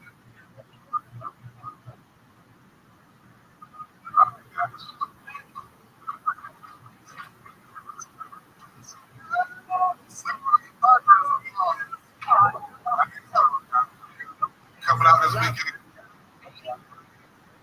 Came out.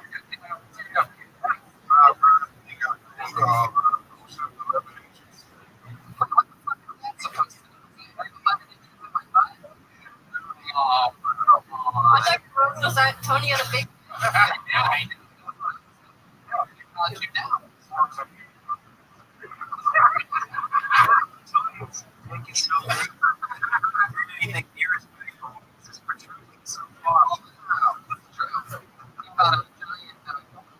Yes, it was just my dad. Bro. Morris Grove. Oh, come on. Oh.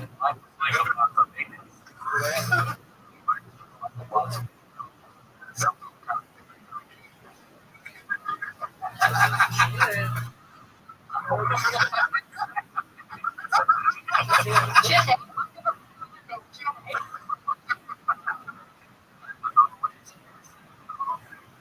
I'm sitting.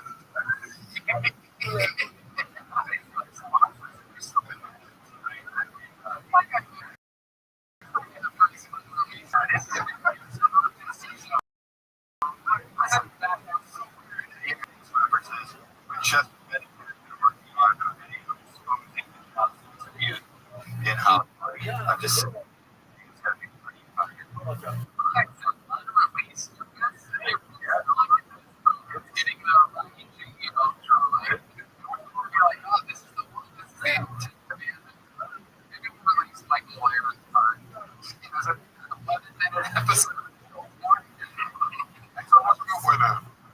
What? No, you're not.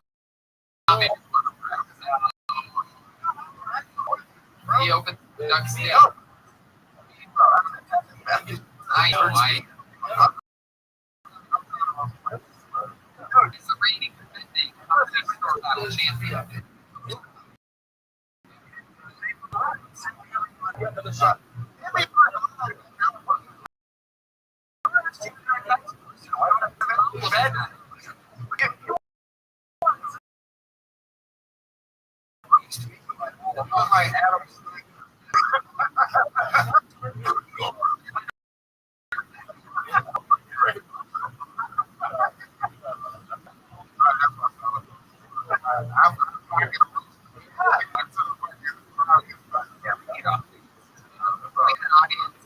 Can we let 20 people?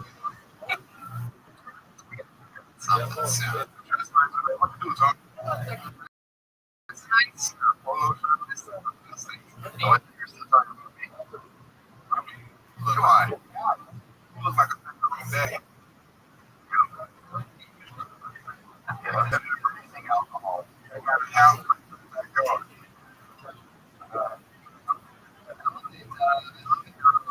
Wearing a hunting. Wearing a forest.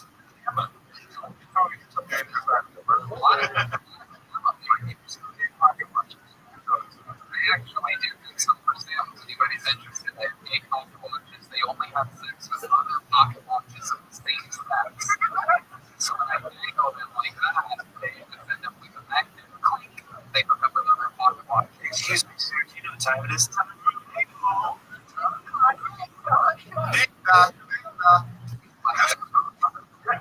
Yeah.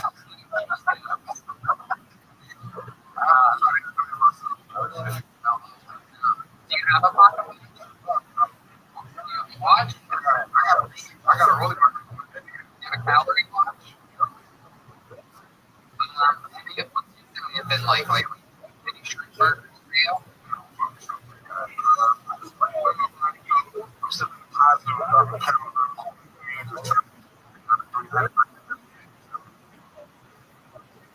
What do you have now?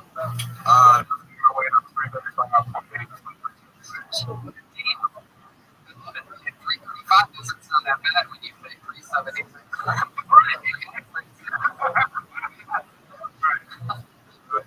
Wow. $76. What was going on there? That happened to be every week.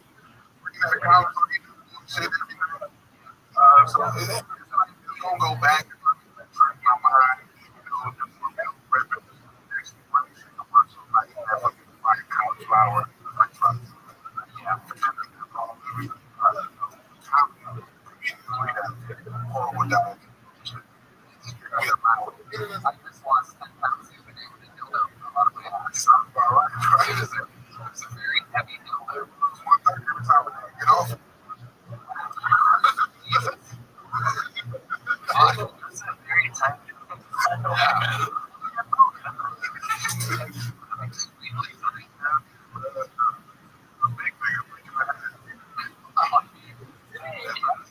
We're talking about 375 over here. I don't know. How many do you think are? You see that thing? Somebody on top of Tony. See Tony as being the bot. Like Tony, right? You know, like something like that. Yeah, he's absolutely right. I was here before the show started. He's definitely Yeah, the people that don't know me, I think I'm a bottom, and I think the more you realize, like, what the hell out of your ass. Yeah, he's a top young.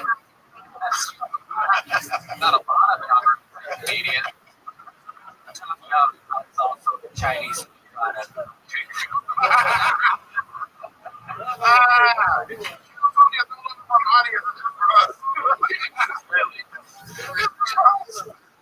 Really is. What else is going on in your David Lucas? Nothing else. started working out with some of the I saw that. Some fucking men, dude. I'm not gonna go. Wow. You're like Mike Tyson chicken.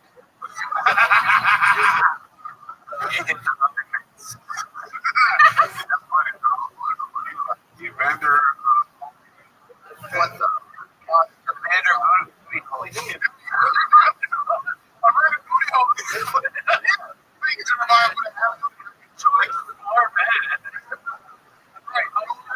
George just for me. Weather. Good one. In my theory. Absolutely. On route. I got a knockout, but not a TKO, but a total. And Stevie. Right?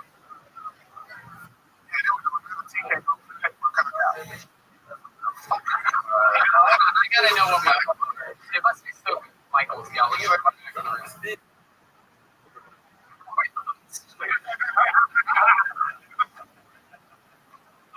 Done with.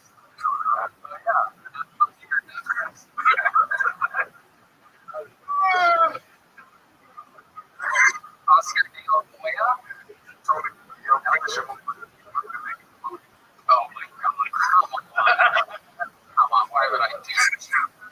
That's my first move.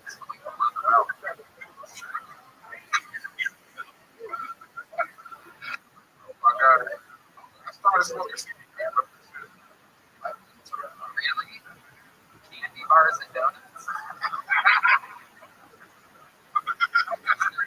Smoking candy bars? I'm on that CBD fucking doctor got this. We're not paying your rent. CBD, $8. Really? CBD? Oh yeah, we do all the time. It's absolutely incredible. It's very relaxing. Infinite CBD.com is the place to go. It's the promo code till Tony. It works. It rewards his made, and then I get a good night's sleep. And sleep got rough during the pandemic for me. Usually being out until fucking 2:30, 3 a.m. every time of my life. And you go home, you sleep like a fucking baby to the next day. When this thing kicked in, I mean, my entire just schedule changed completely. So, I could go to bed being so stiff at the end of a late night back in the day. So now, when you go to sleep, InfiniteCBD.com, promo code 20, save 20%.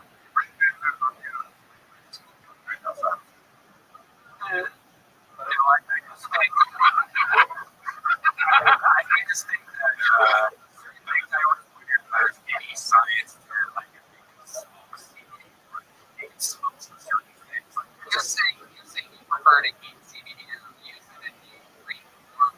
exactly. Right. What cream cheese? So you agree that it works there, but you just don't. No, I just don't do like the science. Like as an example, somebody said, so I say, oh, I smoke, and I said, little acid on the weed before I smoke, and I'm like, it doesn't work. The fire will just burn the acid. It's effective.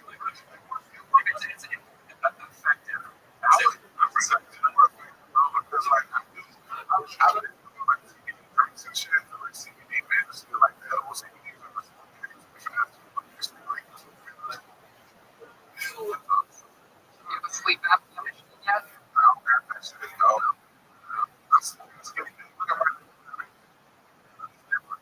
What's different about it?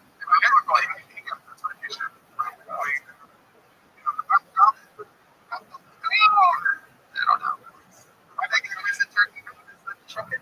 My nigga, that's where it's like, you gotta look at the Oh, somebody learned the word circumference.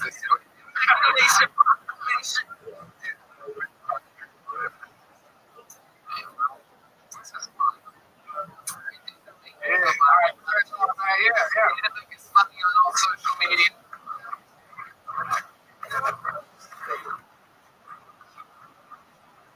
Yes. It's my favorite Linkin Park jam right there.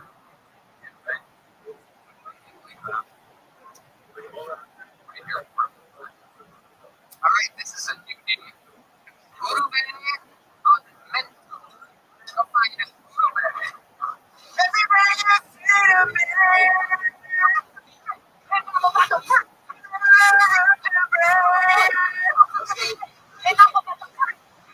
Here he is, Urube Mentor. Doesn't matter, ladies and gentlemen, Urube Mentor.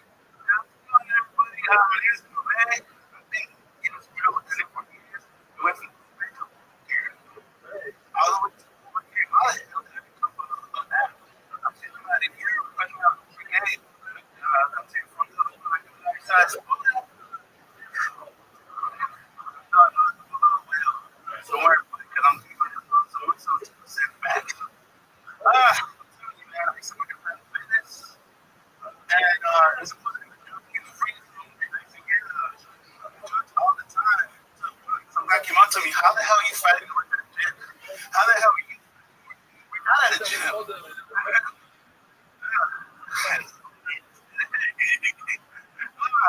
I'm glad to be here.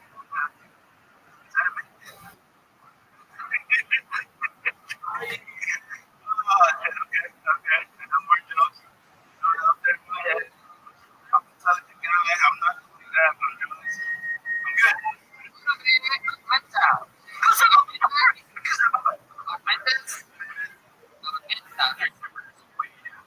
Oh, look at you. Goodness.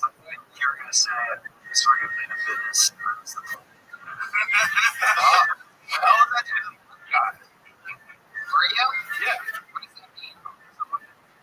What? Someone pizza Monday. Really? What does that mean? What do they have you do? Just stand there and be like, hey, this is what you want to do video people. You don't want to look like me.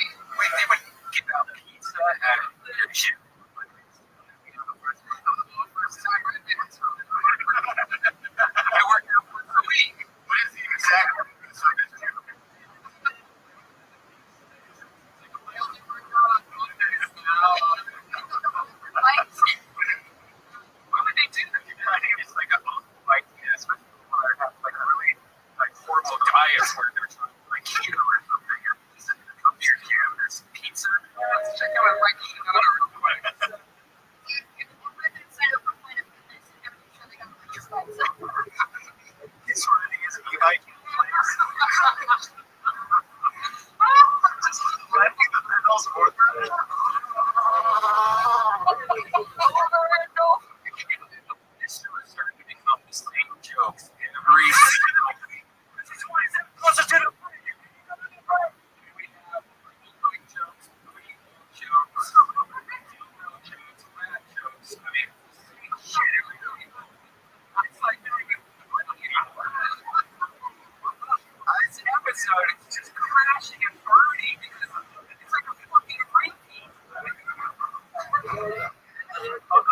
like that happened. So why didn't you do that? So,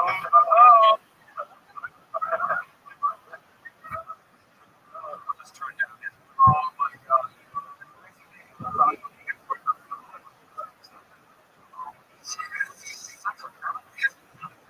Really?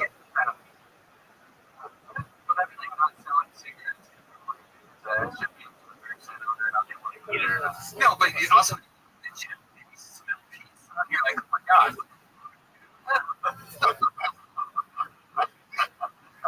Should have smelled it. You just can't say Talking about if you're in a strict, it's terrible. You're strict walking your gym, one place that you're like, you know what, do this, be smell. So,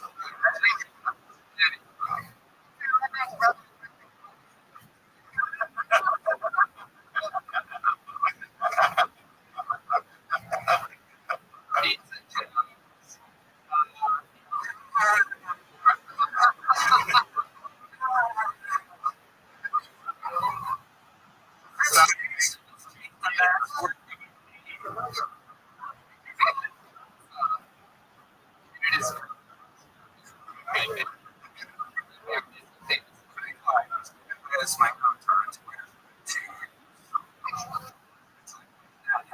Oh yeah, it's super.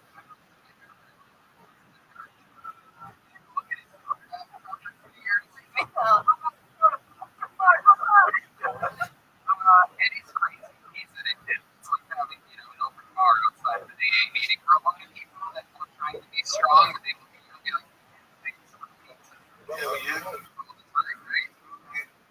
Actually, you think about it, it's not really pretty sweet, right? You tempt them with pizza, they eat the pizza, then they have to give them out.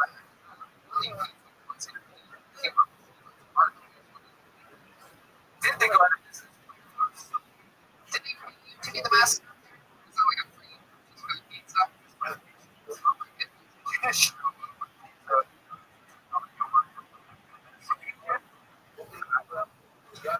You did. So, basically, so just Guys,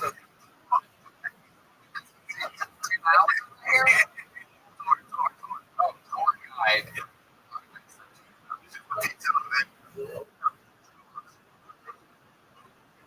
Tour guide. Show people around.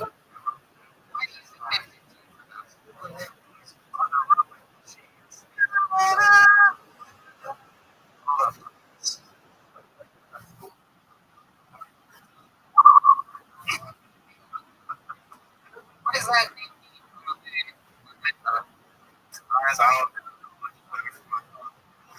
Are you Somali?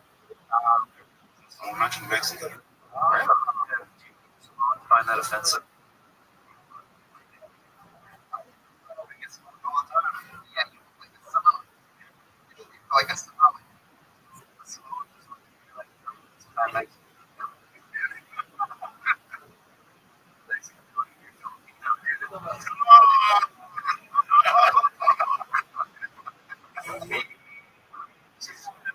You still look at Planet Fitness?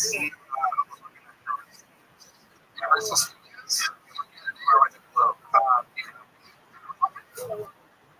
Actually, for example, and I have What do you do exactly? What do you clean? I usually hold on for 30 You know, we got my fucking my shower sink today. There's a little plug in my shower. And yeah. Okay,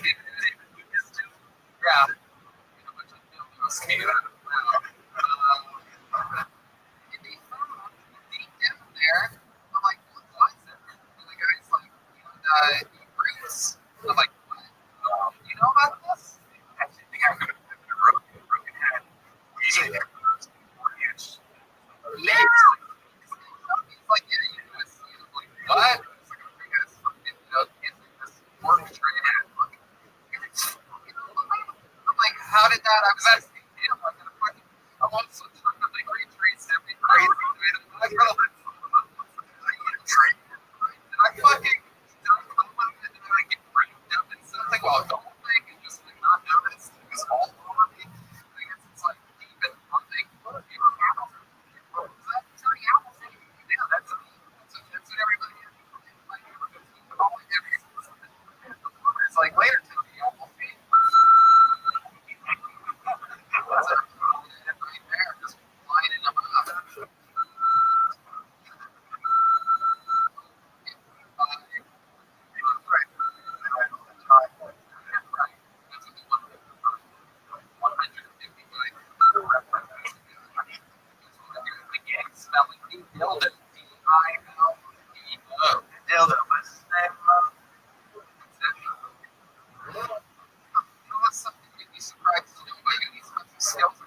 seem like a SummerSlam Universal Champion or something like that. Really? Can we get that? That's fucking crazy.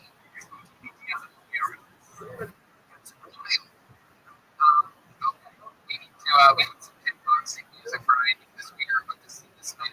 Move the mic stand out of the way. Just move it. I want you to sort of be in that position. I'm afraid to zoom in a little bit. Squeeze his head in there, David. Here we go. Keep going. Wow, short stinger. A lot of music. We got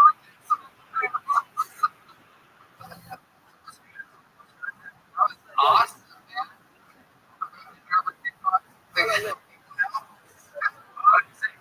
He said kicks.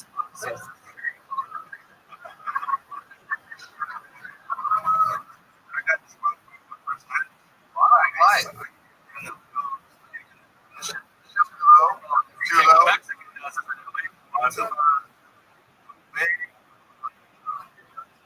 Multi.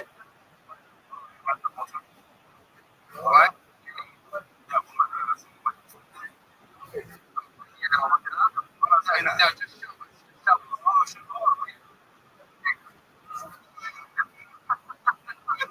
Whoa. I see why.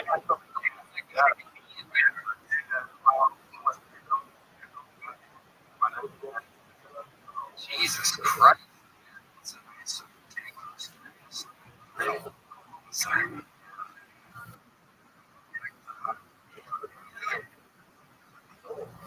Just get a little example of how I think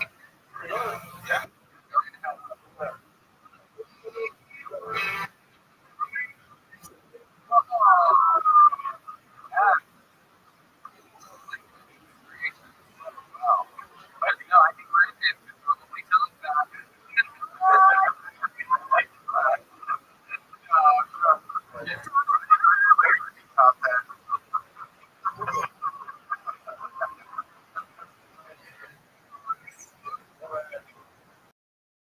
All right. Say your last thing.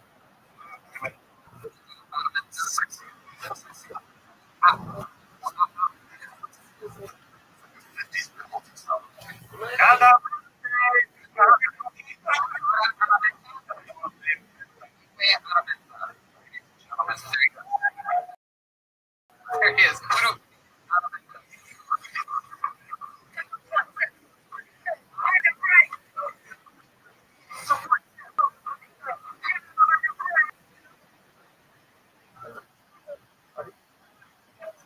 You're with us like this? This is going to be my favorite episode.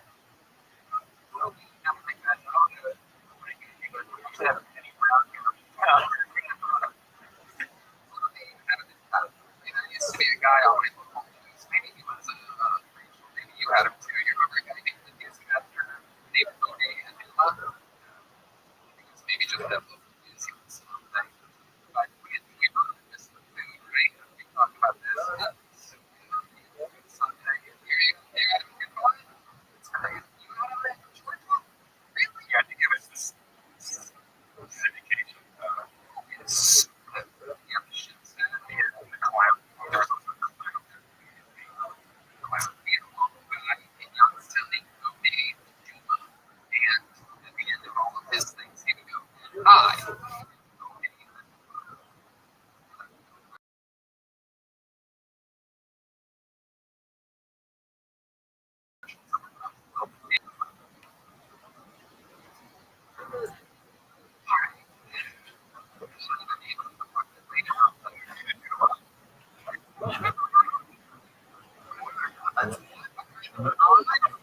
Ladies and gentlemen,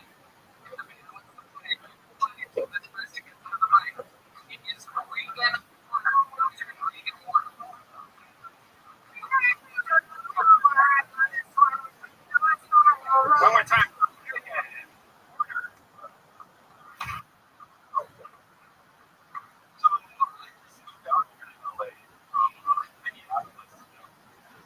New car driving scenario.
Finally, Sorry, on the patio right now. They're not actually trying to chicken dinner. Oh, it's so confused because that's the bucket house. and nobody here is still I actually ended up live. You're alive. For like a car. Here I go, man. Good thing. So like this, it makes sense. I guess it's not going to happen, right, Mr. President? I don't think it's going to happen.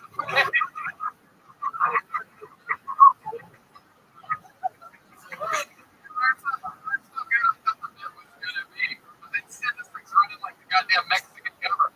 We can't do anything wrong that makes it inconvenient.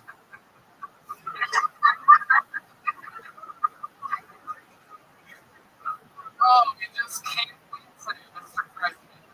We don't win anymore. This is so stupid, but it's my favorite part of the show tonight. We used to have victories. We don't have victories anymore. It was so good. Oh, the old.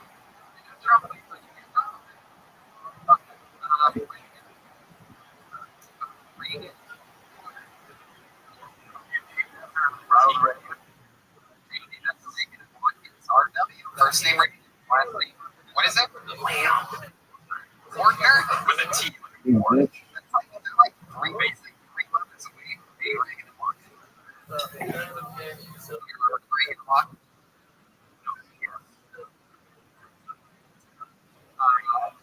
So tell us more about you, Reagan. What was that? So, I guess I just moved out. It was like you were in unicycle. From Minneapolis. So it seemed like you had a refrigerator with your hip.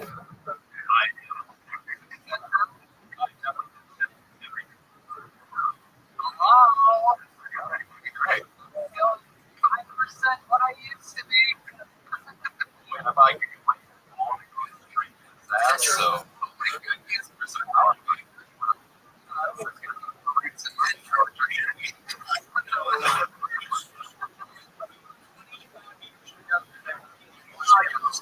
My ship.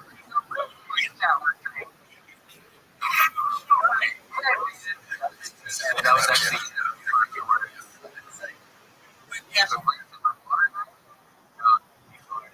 Last time I finally caught you. Fart. Embarrassing thing that happened. Like imagine if you actually being aware that you're dying. Like your whole face is there. Like I'm so happy you're all here by my side. Great.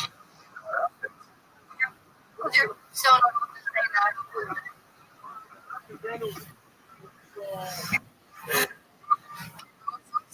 Let's go through this word and figure out what you're giving out. Let's figure out the words for when you just did it's an advanced dream episode.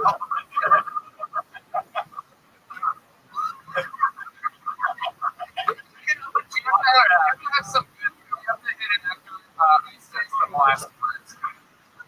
It's so grateful. I'm just so grateful that you're all here with me.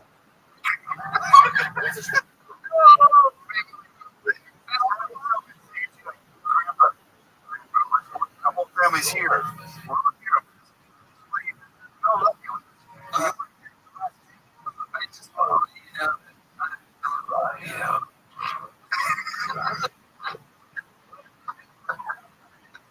Oh, there's something I never told you this before I died.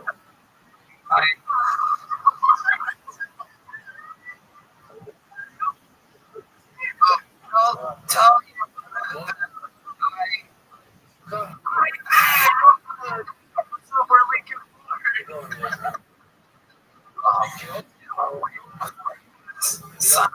that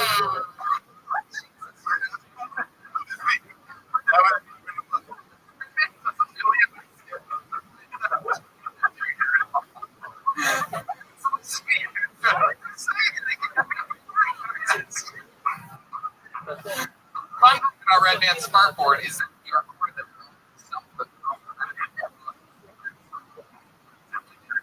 Shout out to Wendy. shout out to the chili over Wendy's. Chili and crackers.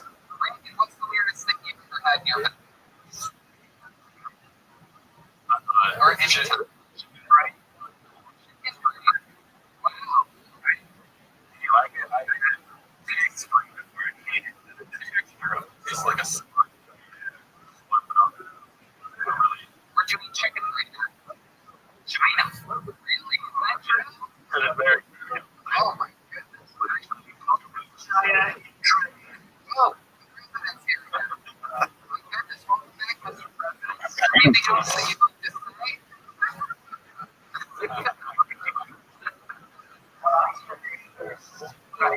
Oh, wow, that's an interesting way to put it. Where are you right now, Mr. President?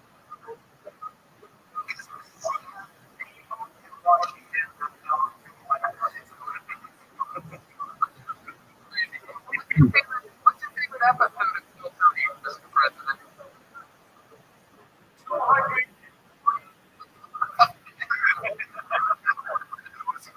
Episode 240.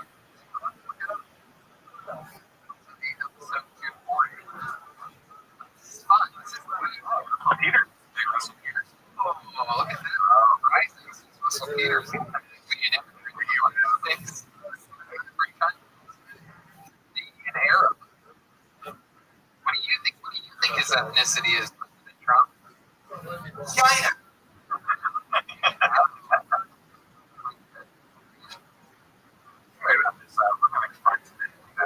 Yeah, now we're getting fun.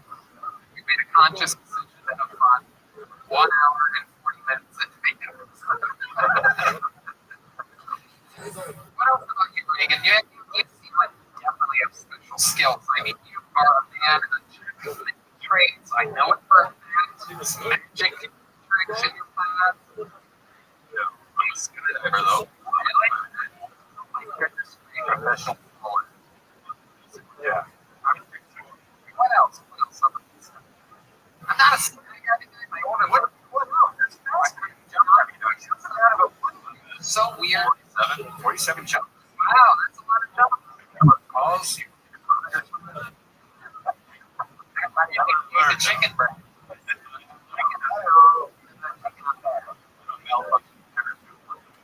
Fuck. Wow. Oh, no, this one is like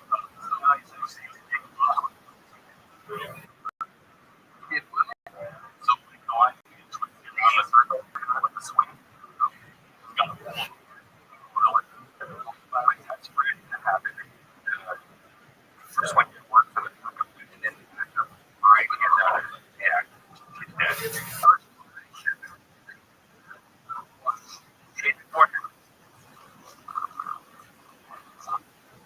My life! My life inside! I'm in big fucking trouble! Somebody help me! Oh my God. Without the idiots, he could die. Oh, so fun.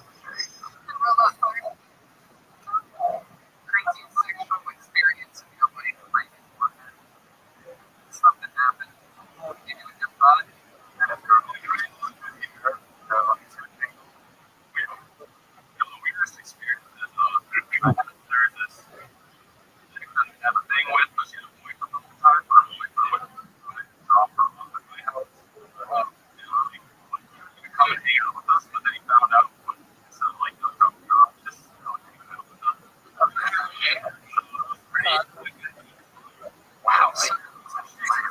now I remember you. A bitch. How long were you back? Would you hear your still in the place? Yeah, not in the place. Sometimes you all will hang out with each other. Yeah, and then we go to the parties, and then just disappear. Oh my God. So you would be in like the bathroom or something? I guess it wasn't really that. You're an awful person. Right. Great. No, Minneapolis is wild, man. is that where you are? Downtown. Is that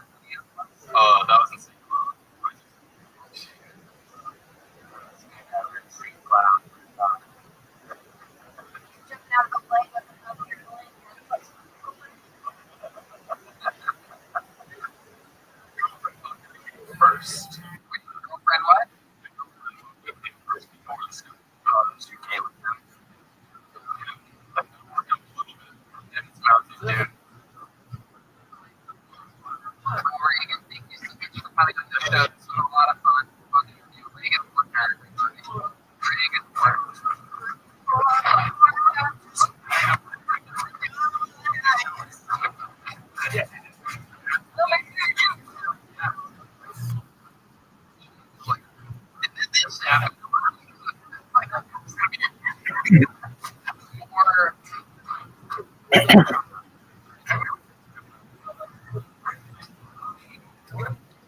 what? Let's get I'm waiting here tonight. And it does. So we're going to grab this one for us. Go yell China from the back door. Here comes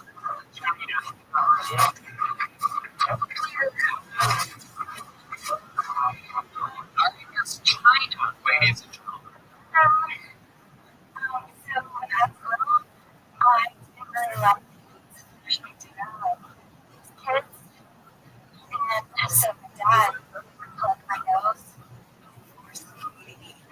So now as an adult, when I said, I really like it when God shoved mashed potatoes to my throat and when he spit it out in his face. I'm from the East Coast, and sorry, I'm from the East Coast, and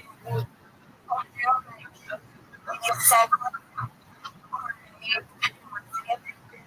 LA, like and I'm at a bar, and I feel like cute myself, like a 6 foot tall breast on in the Amazonian bubble, and then I slowly transform into Quasimodo, and I'm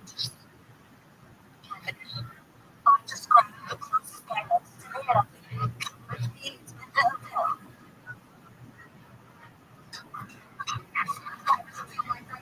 So,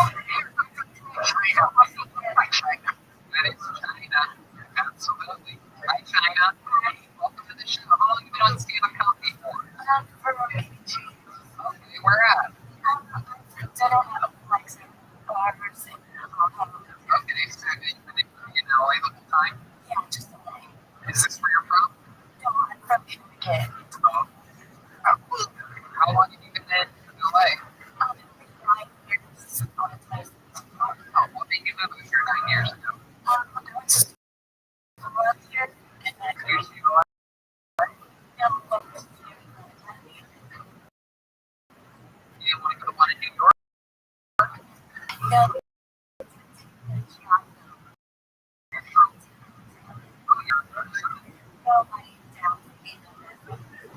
That's why you show your face.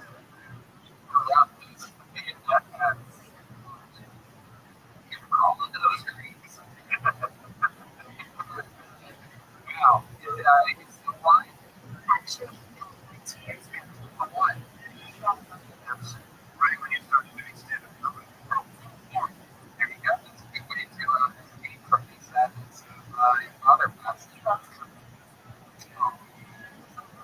What do you think? It's just something that people say, oh, it's an English Vietnam. She was a woman named Charlie. What do you think about the president? While you're here, what do you think about dating Donald Trump? Do you think that's a good idea or not very good idea? Is this something we're certainly not for? Oh, my surprise.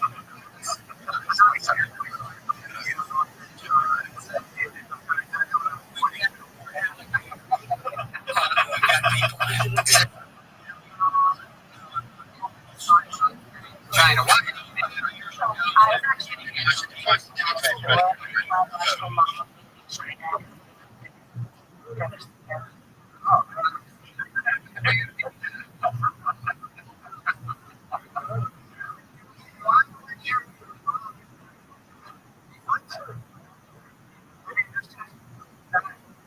It's just a word.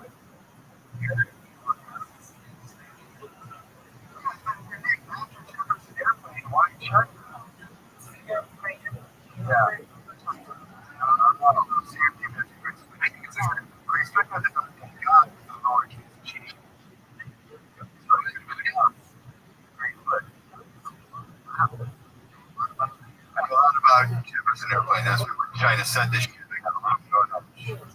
That's great. Wow. Any crazy things ever happened to you because of China? Oh, because you do drugs. no, usually 2 months overnight. You hang out with a lot of people that do serious drugs. A lot of that. Did you ever do serious drugs?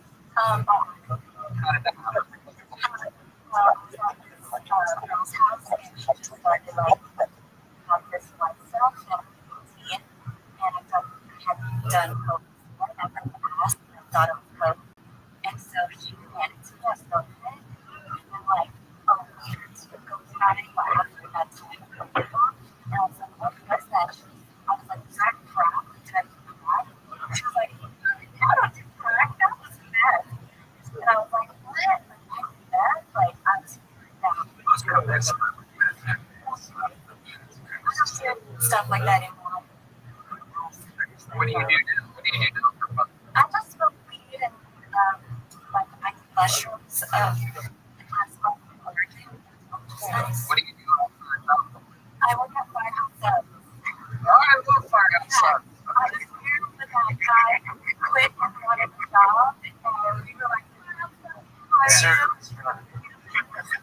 you guys ever thought about getting out your subs out of the gym? They have good Italian. Have you ever had Firehouse?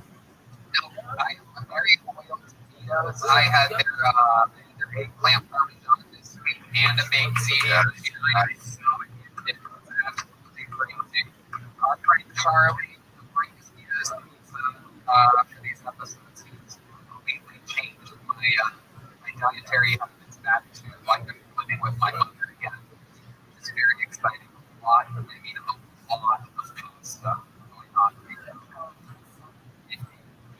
Can't be possible. There's also a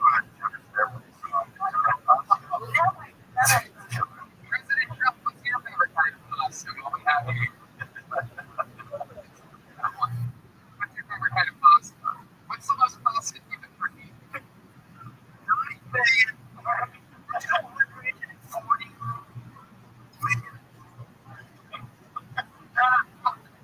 It's also my favorite kind of pasta. Such a film? What's another number that you know? 1978. Do you know any other numbers? 2,300. Okay, that must be all the numbers you know, though. 240. What's your favorite film? Yeah, that's what I like. $737,540,000. You're out of control, President. $1.3 trillion. Double it to 5.6.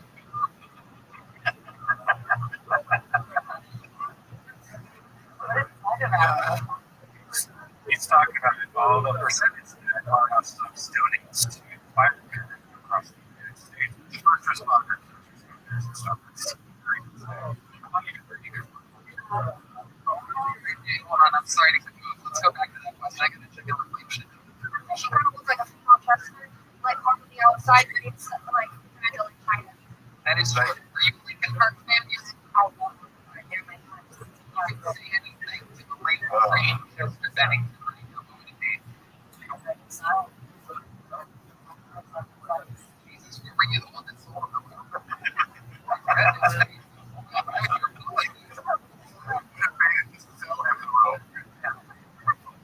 I also need $5 for this.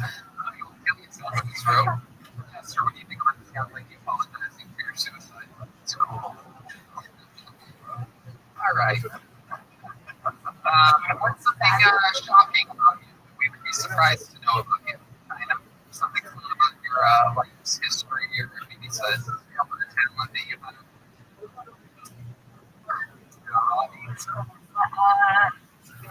Like we're gonna stand here and walk on his hand.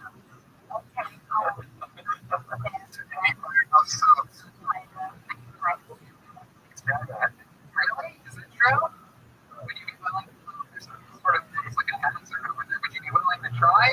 Sure. Oh my goodness. How do you think we're going to China stand on its head? This is what the show's about. We're going to be the highlight. Welcome to tonight's episode of Countdown Day. Here we go. This is. Oh, like.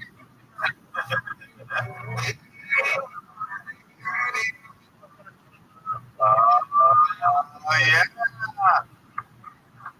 Wow. Dragon stood Impressive. What's your favorite? I see horses. You guys have favorite? Oh, you want to sing like a fun song with that scripture? Where's all going to be?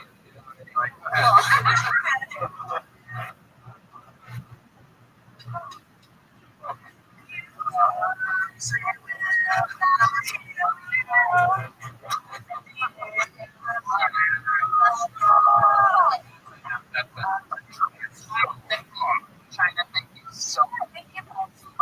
Thank you. Great night. There goes China. First time Has anyone ever stood on their heads? Has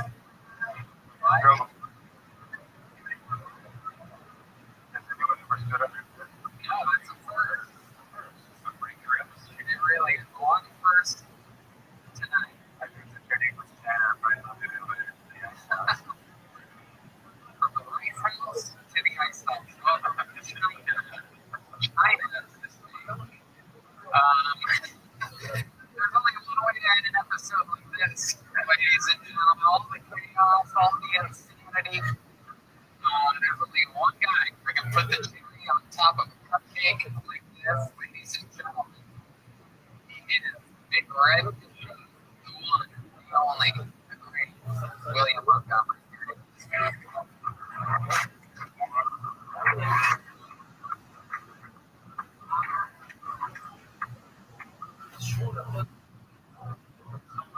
You can tell them they asked me, we ain't getting a vaccine. This is probably one of those jokes next. A fun sketch from me in Saudi Arabia. Really popular, ran for political office, having a good time. When I first reported, they're trying to get money from donors. I mean, like, my front door, and I'm like, hey, you're not in the backyard, Chris, I'm like, for one. Australian hipsters be like, that is the old ceiling.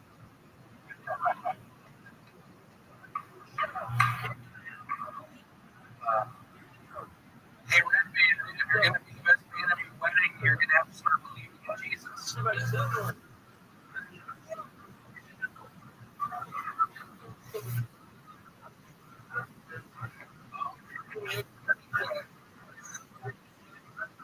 Okay, there you go. Everything always gets closed if you don't have anything on. So, you're going to be the best man at this wedding. You know, but I do appreciate that this is the first time I think all of us have seen William do a set completely sober. And it, yeah, that's the first time. Wow. This is very exciting. What I don't know. It's amazing that you like this week. I don't know. I just didn't talk about it. I probably nice. Yeah, well, maybe you know what made me think that. Is something you're not just generally speaking. I started having recognition of like that. I started hunting times. But yeah, seriously, I started thinking about what type of premonitions do you have to describe them a little bit more for us?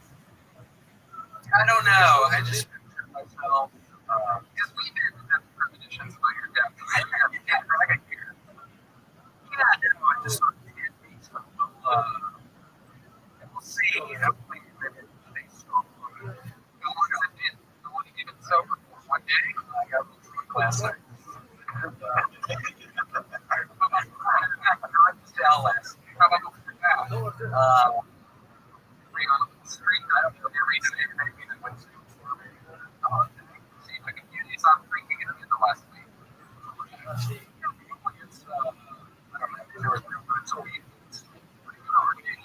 That's the week. There were 3 months a week for 2 or 3 days at a time. Yeah, you don't need that for sure. And you guys are like, you know, like a whole bottle. Like, they just tell you never, like a problem. That's true. How's this for you tonight? How do you feel? I love it. It's very screaming at us.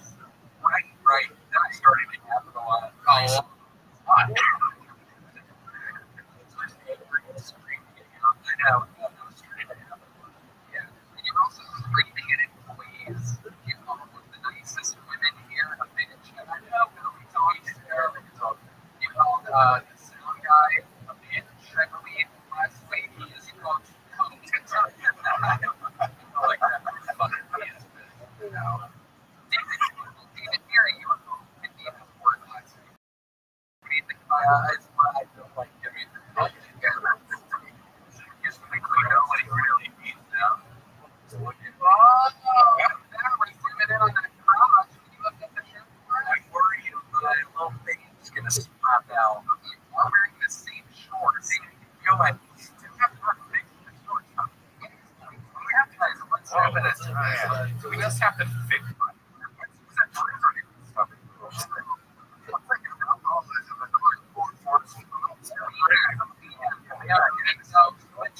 Have a bruise on your shirt up. This is like when they fight no, William, take direction. No, the other way. And William, listen to what I'm telling you. Turn your hips that way. Stop, and don't move again now. Zoom in on it. This is far in. Yeah, you're bleeding from the inside. Where is it? It's that part. Circle. You want to shirt me? I can circle it.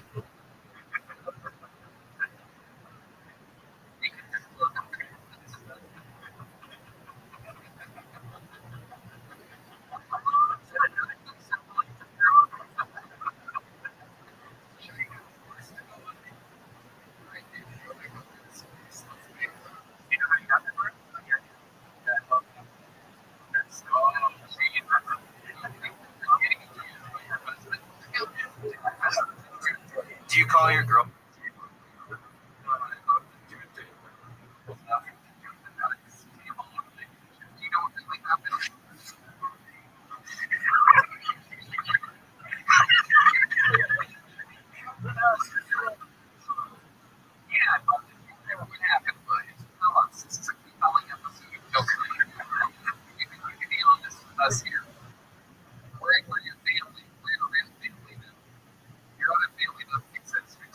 Chris.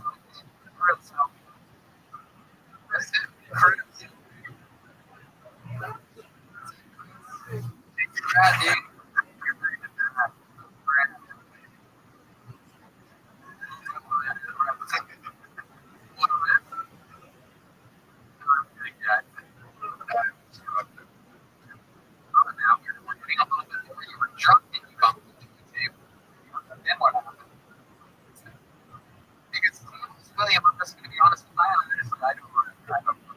Wow. Yeah. Do you think you have a bump on yourself because anything you do for people found that no reason you can stop drinking?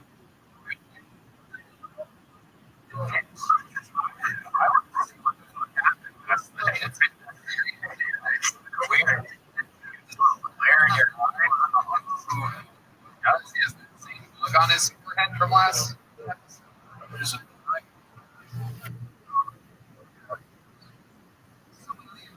What else has been happening? Have you been looking for a job again?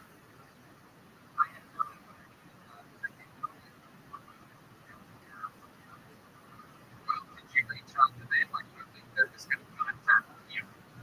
I have to call them. Calling them?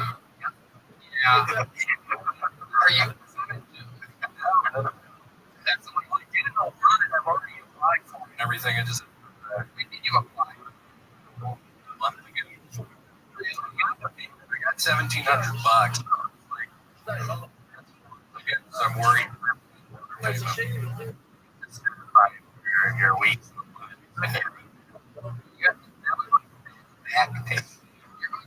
Believe it or not, if you're going to do something,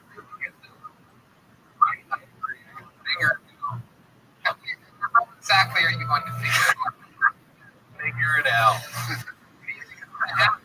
You think unemployment is just going to show up while you're sleeping? And I don't know. Figure it out. That's what I have to let you know that I got guilty of the man who was responsible for her Wow. And you calling my girlfriend? Stand behind her. Ed, is there anyone else here that we have?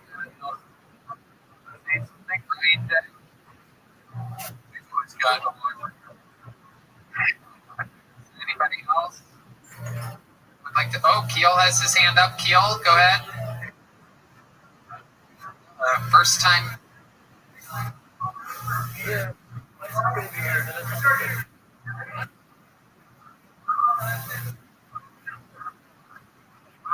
You made someone.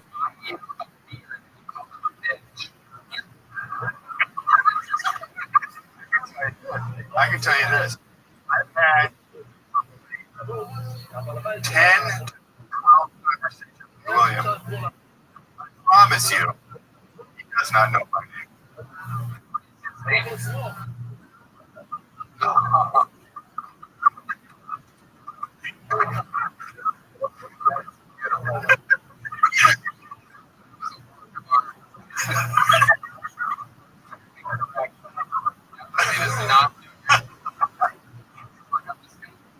Cheers, man.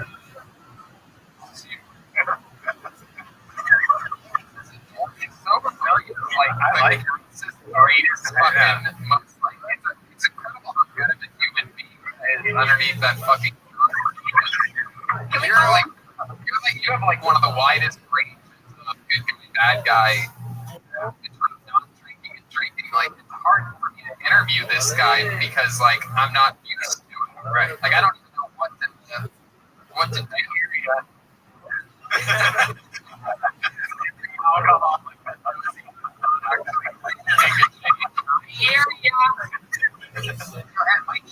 When you sober, call William Recovery. And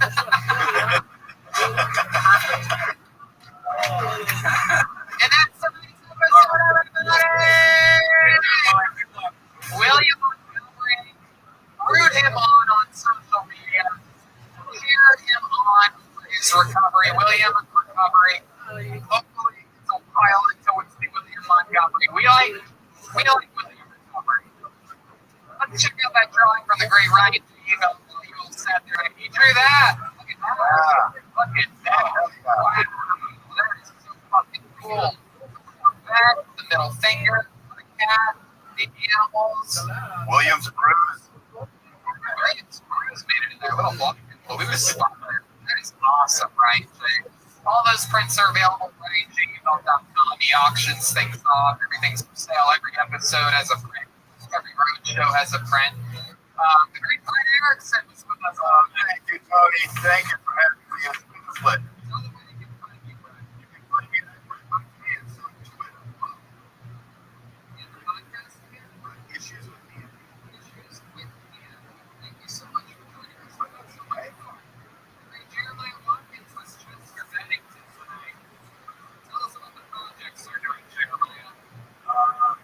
Jeremiah, when there's just really cool stuff on this, youtube.com/Jeremiah Watkins. Subscribe.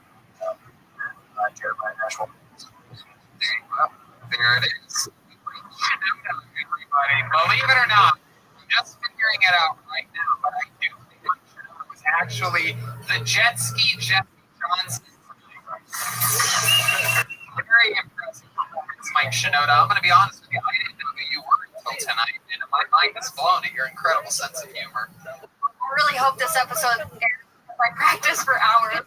Craps. Marker, it's not coming along. Incredible. And for the great Chroma Chris, Brad, the guitarist for Lincoln Park. Brad, what do you think about tonight's episode?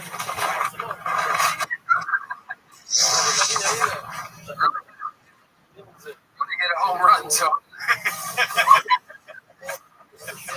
Why that knocked it out of the park? Oh. You could have just said we really knocked it out of the park. Did you think about that at all? All right, the great Rob on the drums, everybody. Who's Joe Gomez? He's a mostly sorry. Mostly sorry the podcast, mostly sorry on social media. What else, Joel? I really hope this episode actually was a lot of fun. I thought even though I was taking it, we finally smelled at some farts and had some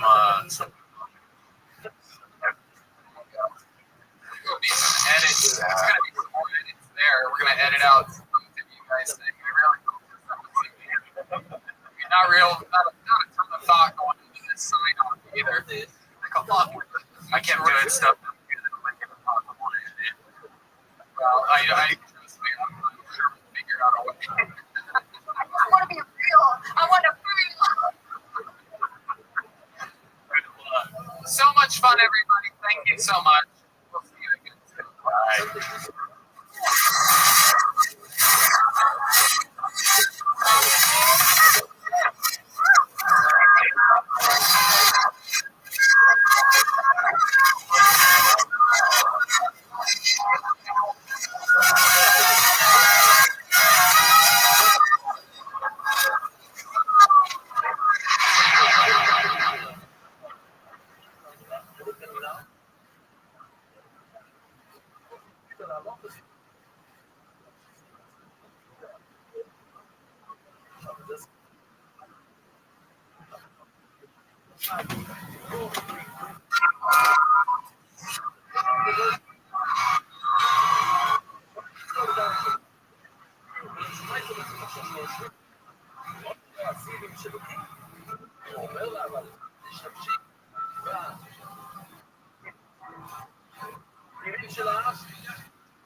talk about some of the amazing sponsors who are responsible for this evening's show.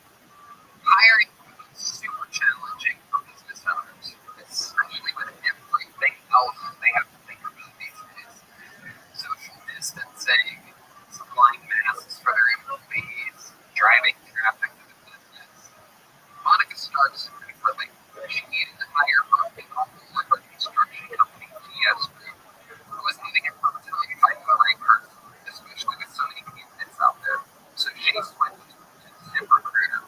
ZipRecruiter doesn't depend on candidates finding you. It finds them for you. Its technology identifies people with the right experience for your job and actively invites them to apply, which is why you should try ZipRecruiter for free. ZipRecruiter.com/Keltoni. That's how Monica got on my check-in. She said that ZipRecruiter sent Lamont's profile to her around 5 minutes after she posted her job because he was a great match for her. ZipRecruiter, Monica's company, has hired everyone from analysts to project managers to field scientists, but Monica's not the only employer who loves ZipRecruiter. 5 employers post on ZipRecruiter get a quality candidate within the first day. See for yourself how ZipRecruiter makes hiring faster and easier. Try it now for free. That's right, free at ZipRecruiter.com/Keltoni. That's ZipRecruiter.com/KILLTONY. ZipRecruiter.com/Keltoni. Our newest sponsor is Nicotine, is a company founded by former smokers who are finally making tobacco alternatives that don't suck. Summer 2020 is the time to get healthy. Get rid of your cigarettes, unplug your vape, throw out your tip, and then get Lucy Nicotine gum and lozenges that actually taste great, delivered directly to your door. I was a heavy cigarette smoker. Everything smelled in the car, in my clothes, and everything. And then I switched to vaping, and now I use Lucy Nicotine gum. I can use it in an airplane or if I'm in a car. Guys, this is a great deal. A subscription to Lucy comes directly to your door each month. It's simple. In a time when groceries are delivered to your door, Lucy got you scheduled and will be there every month. Use promo code Keltoni 20% off the entire store. You can do a trial for just $4. That's basically just shipping and handling. Go to Lucy.co. Use promo code Keltoni at checkout and get rid of your old stick or vape. That's Lucy.co, promo code Keltoni at the checkout. And we are back. Excited to start this puppy pie tonight, ladies and gentlemen. We do have a guest. He is a returning guest. A guy who's been on the show quite a few times. Former Company Store Door Guy, winner of the Comedy Central Roast Battle Season 2. Victory. One of the great roasters, one of the great comedians. He's a regular here at the Comedy Store. He's one of my great friends. He's going to be chilling with us. Ladies and gentlemen, I present the great Freakcast CEO, everybody. Here we go.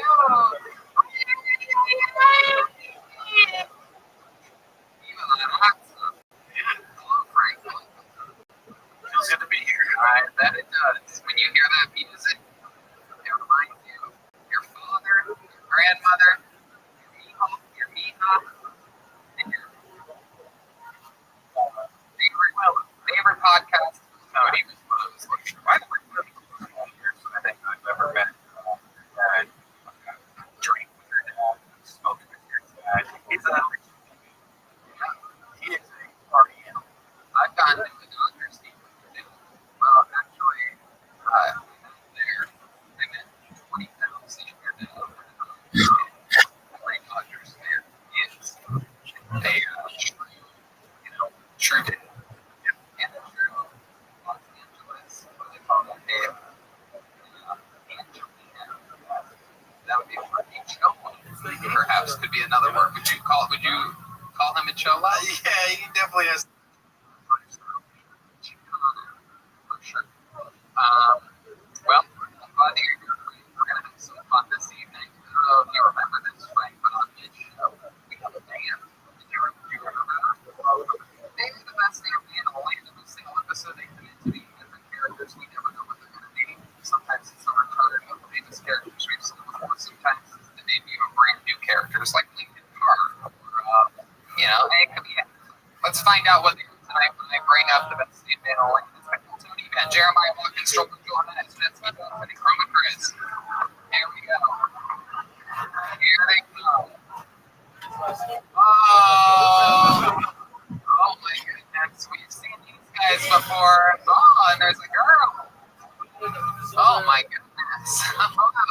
so nerdy. Oh, wow. Come on, get behind your microphone. That's the part right there. Hello. Remind me of your name. Hello. My name is Douglas, I'm calling you back. You are a nerd, right? I am a live action role player. I do not take kindly to slurs. Okay. Very good. Live action role player. And This is also Antonio. You forgot my dragon. Tarquinio? Yes. Okay, I'll have to write that down. I'll remember that. And then what do we got back here? We have a guy who appears to have 2 to-go boxes on his shoulder. And I'll take that ass to go. You Hand on his crotch. Remind us of your name. My name is Ken. I am the king of antiques. Oh, okay. All right. I'm going to write that all down. And over here we have a random guy in a hoodie and a Corona mask, it appears. What's your deal? Somebody, my name is Malachi, and I'm a silent. Malachi, a silent assassin. Indeed, just that. Go ahead.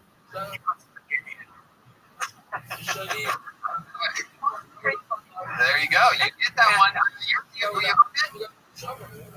The ass and the assassin. Okay. You're new to this whole crew. I've never seen you with these. I've seen these light up you guys before, but you're new. What's your name? Yes, I just joined this alliance. Working at marijuana. Marijuana? The grocery store. Like the grocery store.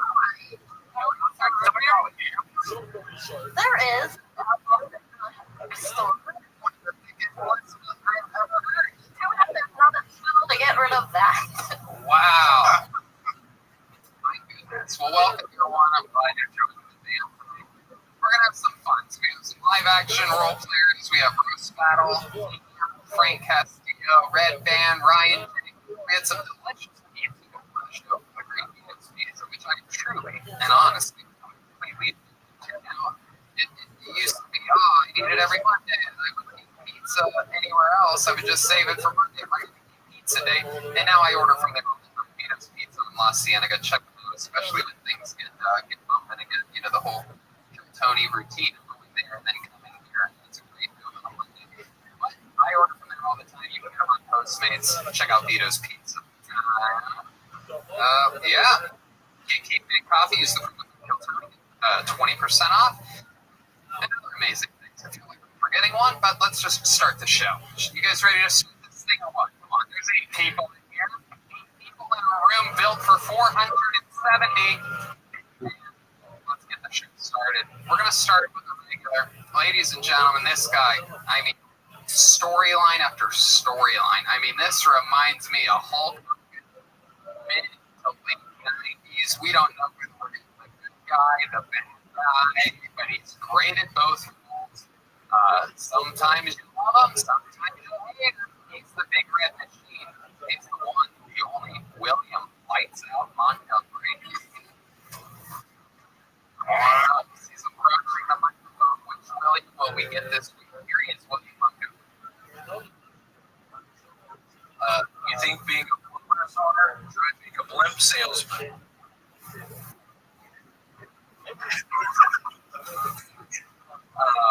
Was watching a WNBA game earlier, and it said aerial coverage provided by the Good Beautiful app, and I have to admit the roofing was on point. Apparently, when the master is missing, snitching. Not to be the dead horse, but I will out of glue. Sanford Biden that is VP running mate just died. Kamala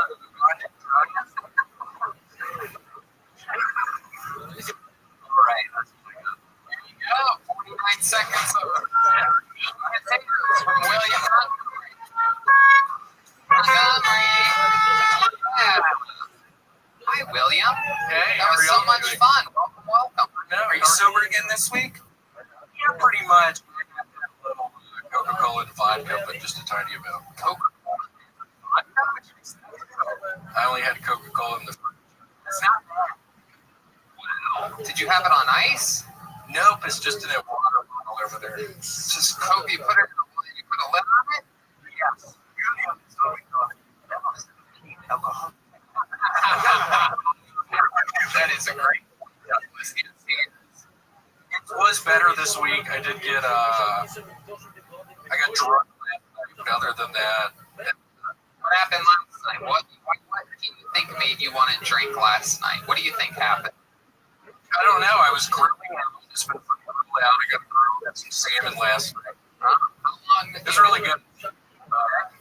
How long into the grilling did you start drinking? I was drinking some Stella Orange Wise. Okay, let me rephrase the question. When did you start grilling? 7. Yeah.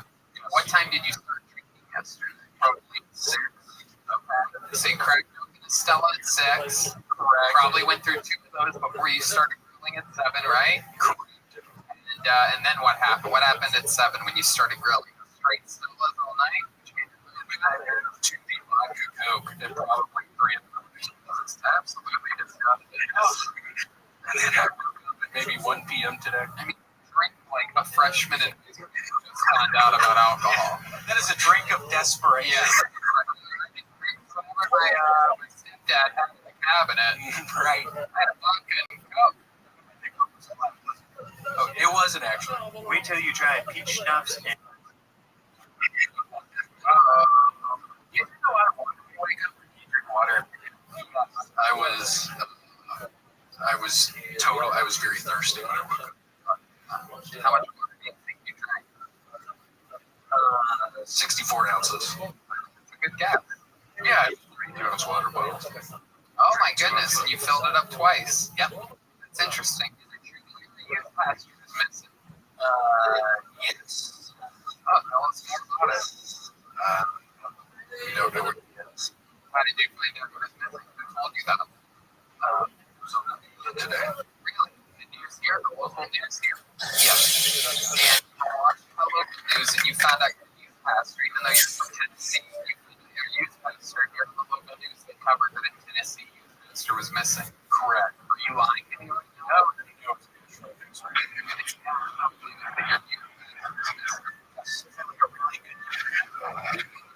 What's so good about it?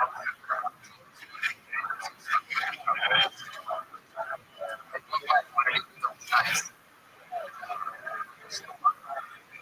That's what they're doing.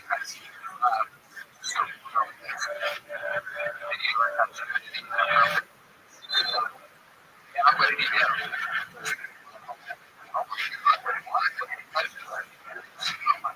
do? Belgium. That was a single good job. We want to win, everybody. I think everybody is on the road, especially in France. Get it. Get it. Why are they just showing this asshole? I don't want to just see this guy. Show me something else. Ain't Cam, dog.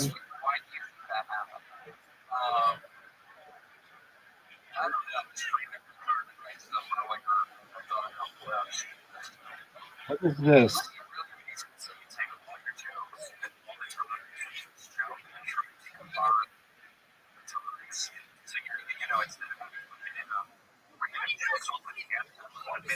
No. Wow. I don't know why. I don't know why. The people want. Uh-huh.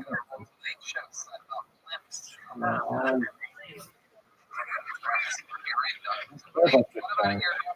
This week, your relationship, find a new job, everything. Yes.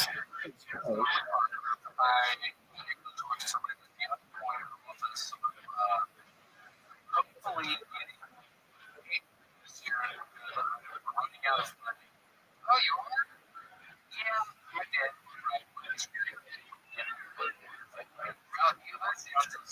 I don't know. Yeah, maybe Terry does. Every episode of LTV, my guess is that you're going to hear has video live from your phone.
What is this bullshit?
It should be awful.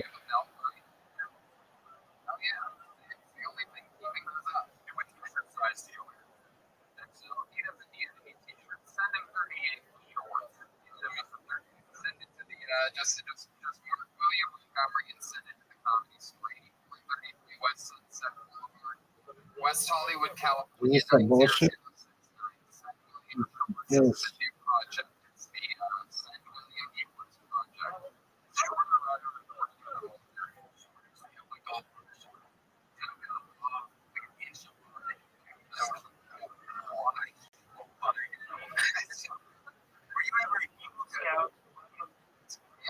He actually has 3 legs. He doesn't have like latitude for his feature of my left. He doesn't have like horrendous, like, you know, he doesn't have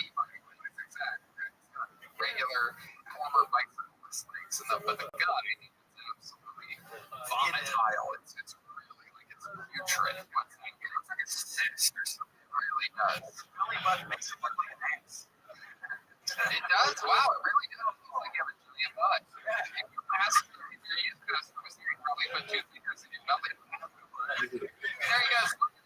Everybody, on to the next one we go.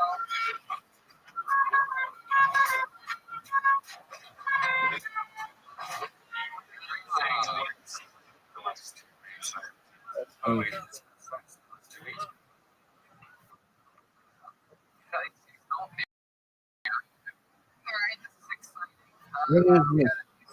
Today, so let's see what happens. Bullshit. Is a uninterrupted from Tree Peacock. Here we go. Here comes Tree Peacock. Come on up. Absolute garbage.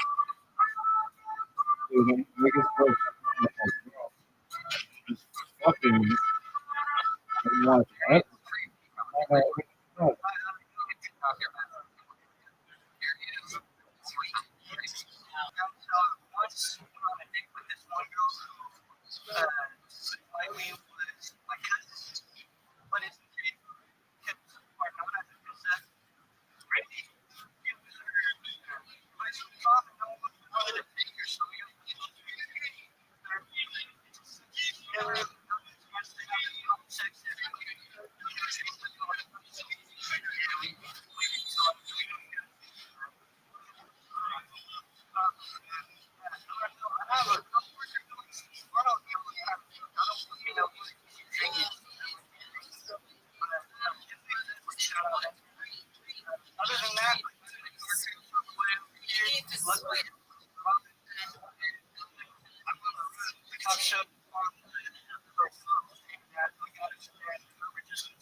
friend, right?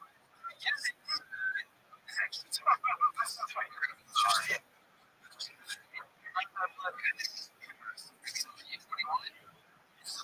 Well, there you go. College, right? Jesus, this was the guy who suspicious. So I actually had in the bucket table, and then someone told me in the show, is this guy from all three California. And they go, he drove all the way from Minnesota, he got in a car accident. Here he was sign up. I'm like, wow. That's exactly what I told the guy. So, My next question is crazy. I was on the freeway and slowly, badass flatbed. Like my dad had a big old flatbed, and the shit was taking off, and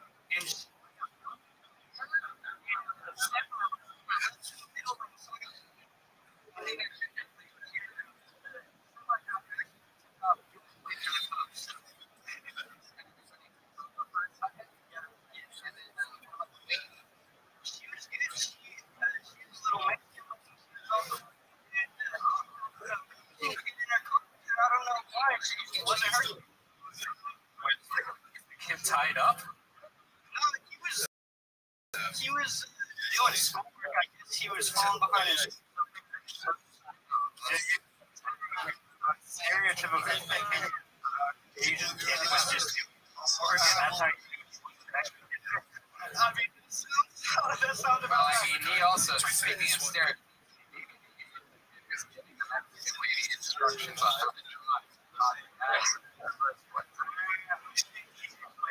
He ran into a coyote who was stealing a that's what I'm thinking, yeah. She was the one to stick out. that. Yeah, she was like, I gotta get this kid going. She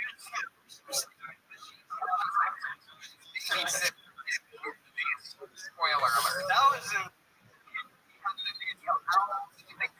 He was probably like.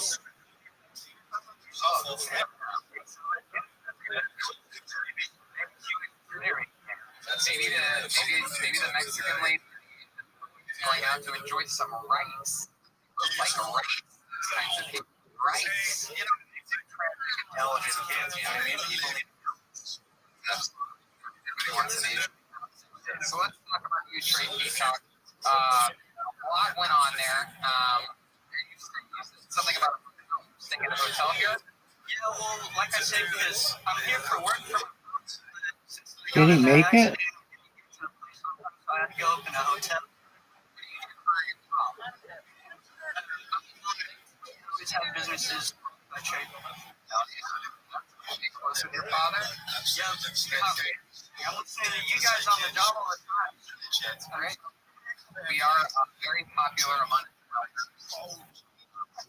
very popular. The majority of our base is, we're like they're support there's a lot of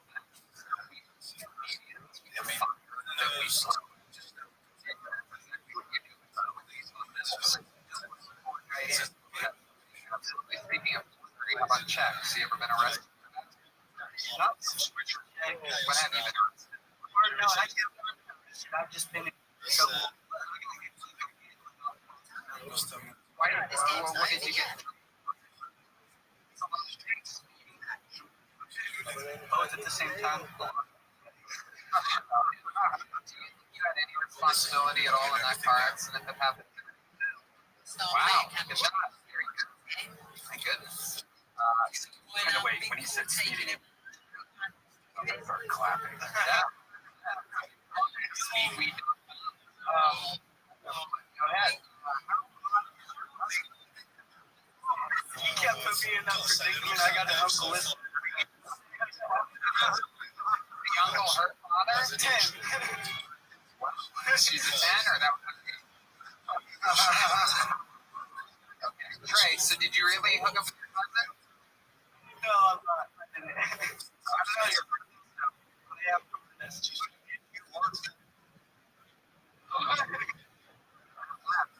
Very.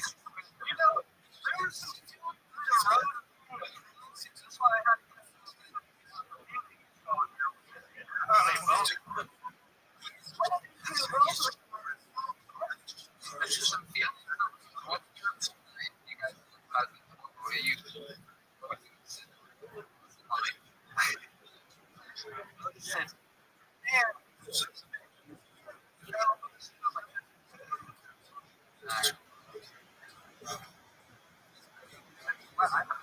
You actually, you knew it. Yeah. Wait.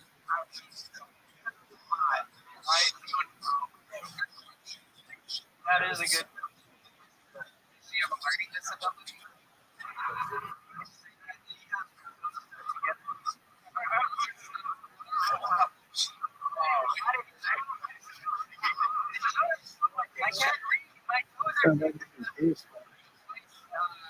I did it. Shoes on the front. She wearing like heels with like open. No, she ran. Figure out. Those are. You think you at all? Then like your uncle. It's gonna be able to go to the show. Not listening. Okay. You think your cousin wanted to hook up with you at all a little bit? Oh, your grandma. It was an organized.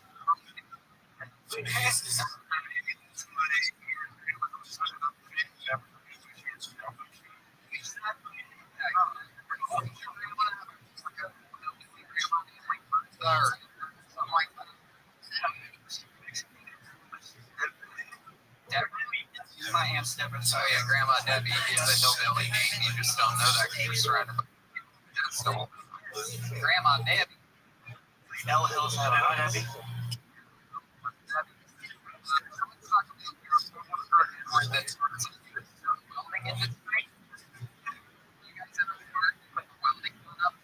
Let the flames explode up.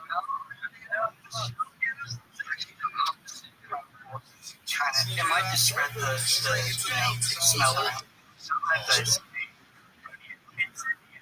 That's my fucking face. Your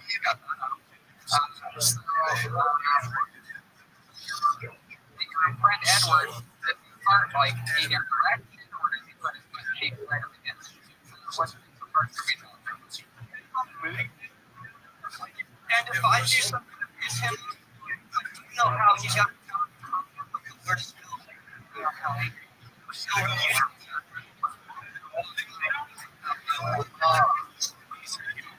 Oh, baby. He's on the line.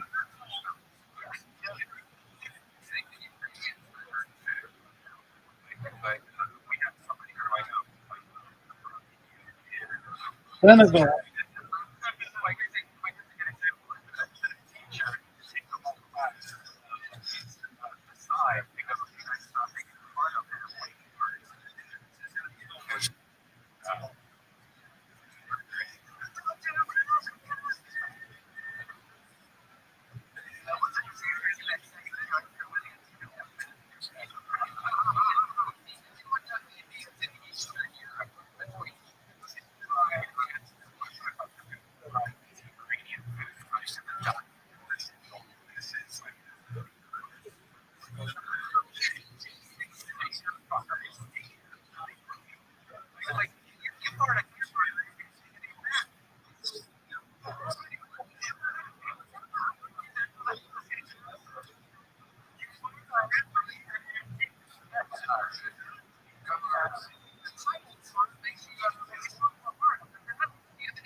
first time one of those entertaining people on the show this morning when it started.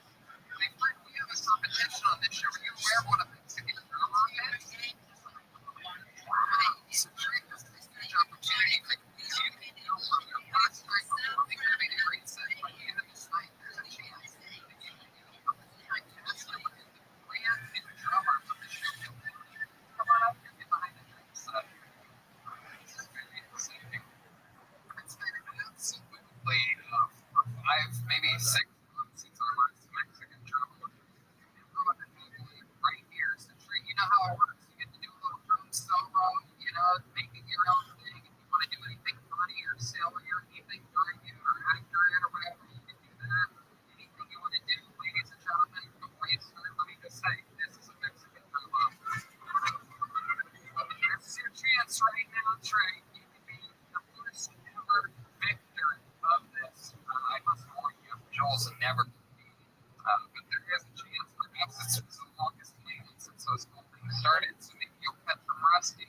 Ladies and gentlemen, with this opportunity of a lifetime, that's the Trey Peacock, the Mexican drama. Go ahead, Trey.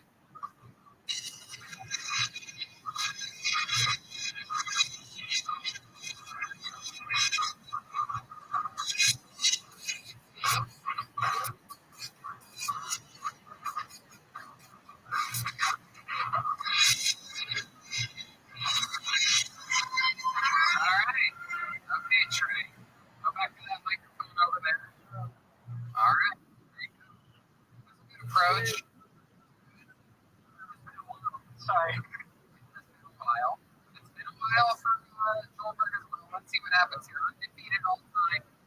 I mean, an incredible record. I'd love to know the actual statistic. My guess is somewhere between 20 and 30 and 0. But with no further ado, I present to you undefeated all time Mexican drummer for one, the only Joelberg Joelberg. Wow, there he is. Live in the flesh. Go back there. Here he is. All right. Very exciting. He's getting behind the drums, and if he can, now, here.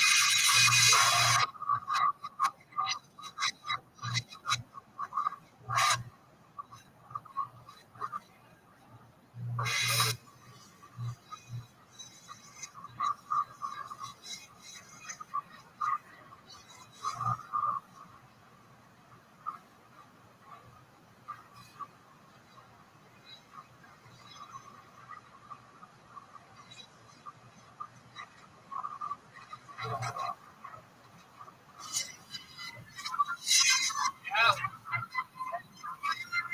That is it. My goodness. Wow. Not the first time you got smashed by a summer truck tonight. All right. How many Trey Peacock? How many in the audience? One round of applause. How many Trey Peacock are winning this entire thing here? Wow. Someone cleared their throat. How many of you, by round of applause, have Joelberg retaining his championship? Well, my goodness, what a landslide on this one. That's right. Well, incredible performance, I must say. I mean, very, very interesting person. I feel like there's tons of stuff we need to talk about. Please come back anytime. Let me know when you're coming. Staff member, when you get here, tell Tony that Trey Peacock is here from Modesto. Yes, sir. Kill Tony. Coming in the last 15 minutes, Trey Peacock. Every month. Remember how nice it was. It's been so long. It's been a long time. There you go. All right. We have another regular on the show, ladies and gentlemen. A great meeting, a great roaster. So much fun. One of my good pals. Real cool guy. Great meeting. Here's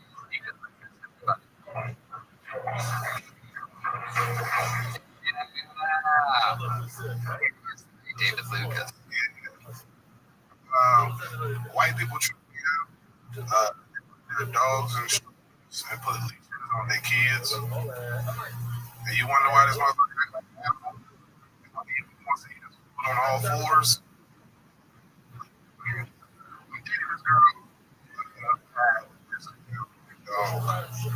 That's weird as shit. She was black. She posed like she was the dog. That was the weird story. They post like chill.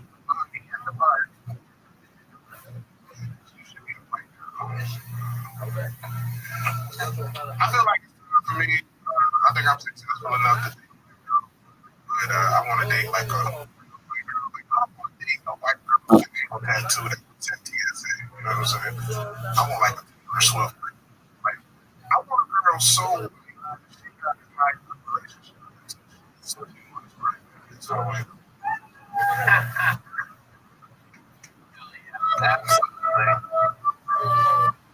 David Lucas, let's go right into it. You want a white girl. You don't want one that works with an ankle tattoo. You want a what does that mean exactly? Like one who ain't never been entered by a black man. Oh shit. These white guys can't even reach it. So like, what do you think this girl would do for a living? Because you say you don't want a TSA. Like when you say Taylor Swift type, like what do you think? Like a lawyer assistant? Donkey daycare? Doggy daycare. Oh, okay. Like educated? Probably dropped out like 2 years. Yeah. Already. It's been a bigger disappointment. oh yeah. Have you tried D&D? Is it dragons? Have you ever looked in?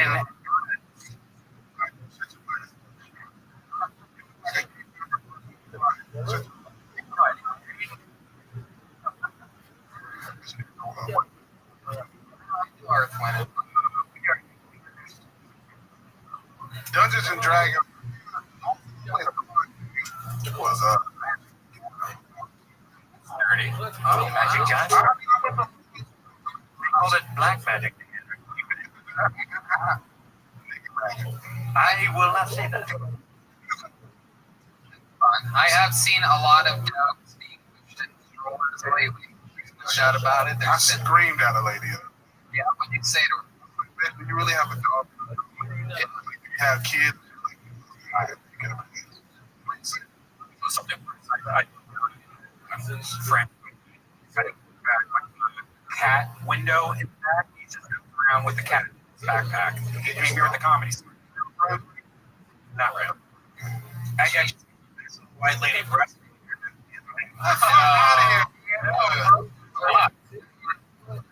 Swear to God.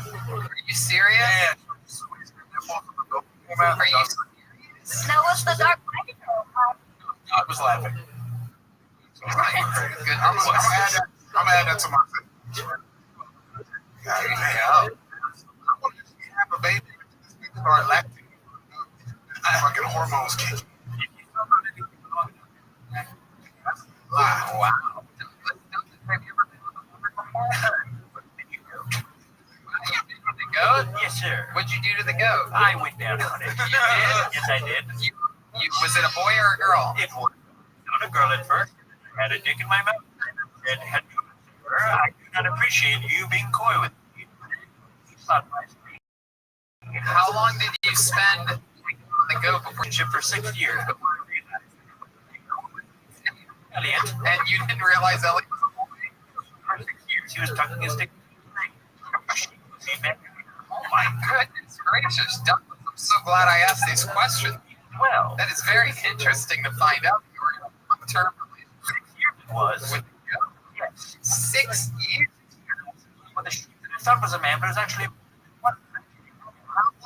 How long into the 6 years did you find out that it was a man? Year 3. God. D&D, they're so for I agree.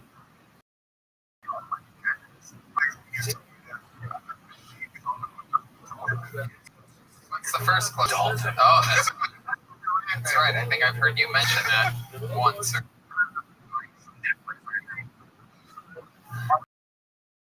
Told me that she got.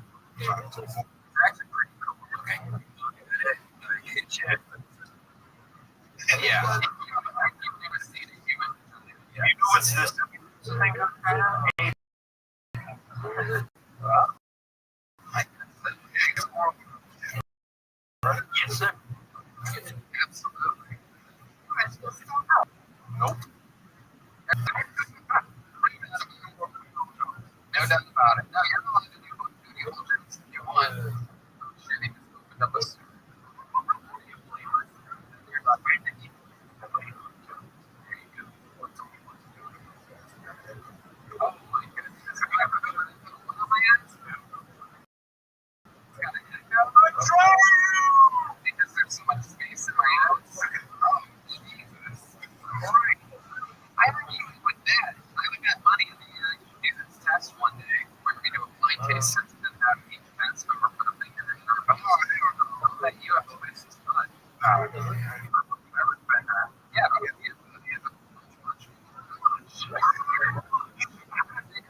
may have had appendicitis at one point, or had lower pains, and so they checked to see if it was a drug or something like that. And I did not like it at all. So something ended up working out. I don't know, it or something. That's the only thing that runs in your family. Go ahead.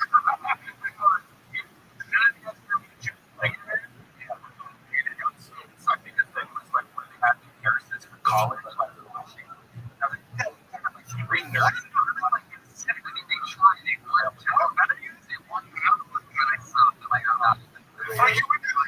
I had it once, when I was like 20, there was like some 29-year-old woman that was looking for me, and then well, yeah, it was a lot. It was like, what am I doing? But the facts, it was just like, I don't know, I can't do it.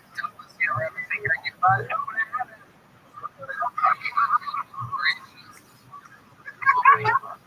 Let's check in with the galactic space method on this one. What's your sense like for galactic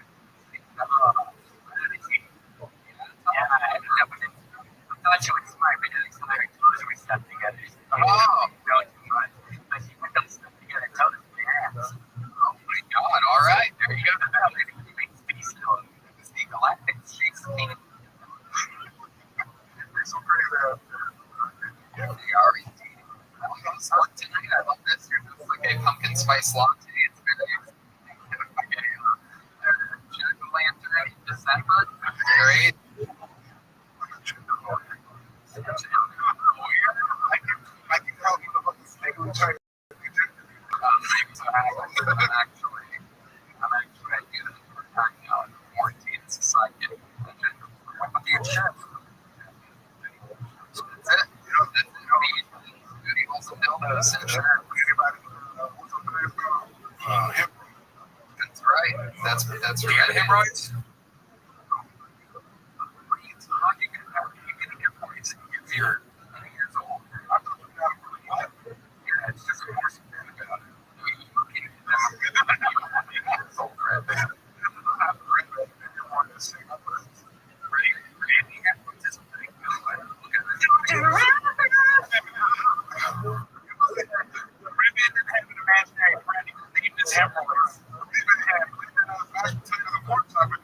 Okay. Oh my God. This show's out of control. Okay, fun time. It's incredible that it's not easy to write for while not going through that is for sure. You are doing your fucking absolute best. I can tell it's very impressive and it's very cool to hear doing it. It's very hard to do your style. Like there is an improv guru trained for decades in Chicago at the hardest levels of having to be in different tough situations. This Williams style. Very little jokes and was true to,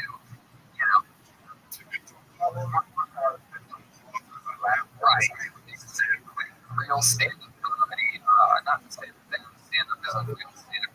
It was very dependent on the audience and yourself going through it. You just gotta keep going, though. Goddamn right. Ladies and gentlemen, there you go.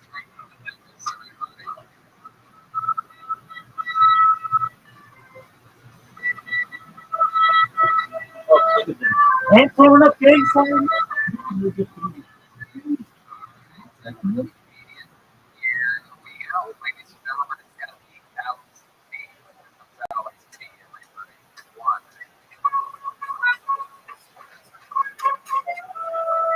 Here comes Alex B.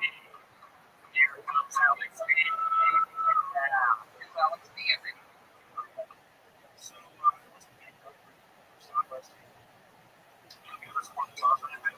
I just have no insurance to keep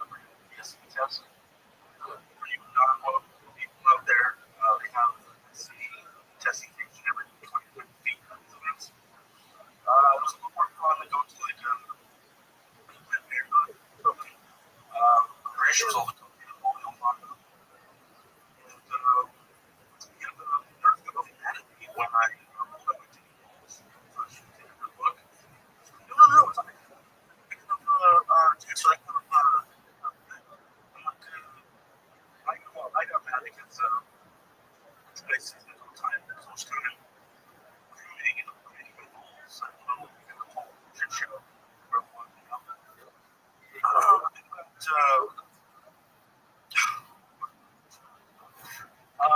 Yeah, so, Yeah, absolutely. Alex B.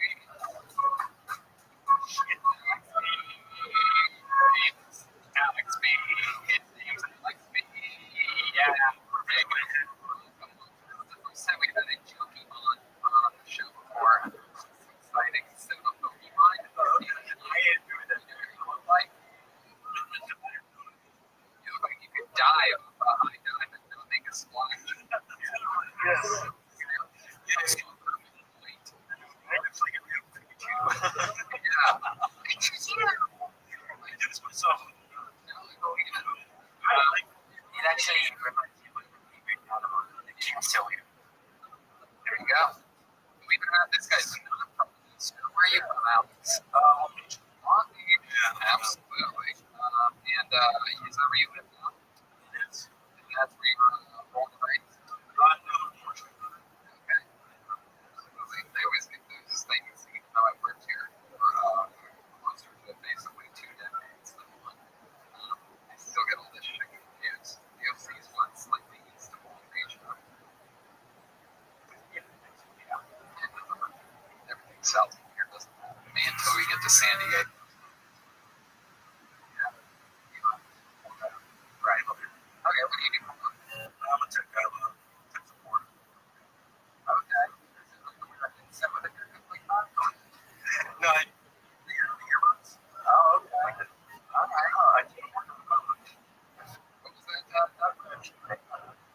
Alright. So let's talk about it. Do you really need to get an STD test? Have you ever had an STD test? Yeah. Yeah. Have you ever tested positive for anything? Like what? Video. What's the other one? He tested positive for USB. Just the video. That's great. The symptoms of chlamydia.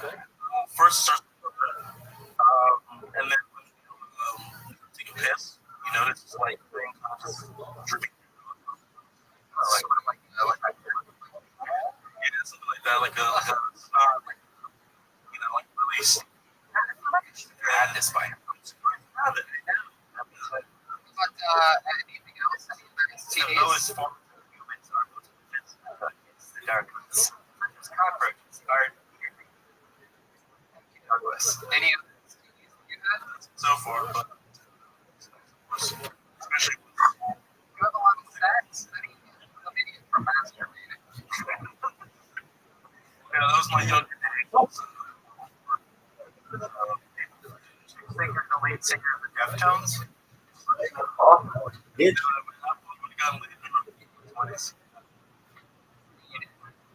Not as much as Elise. Right. When you do get laid, how does that happen?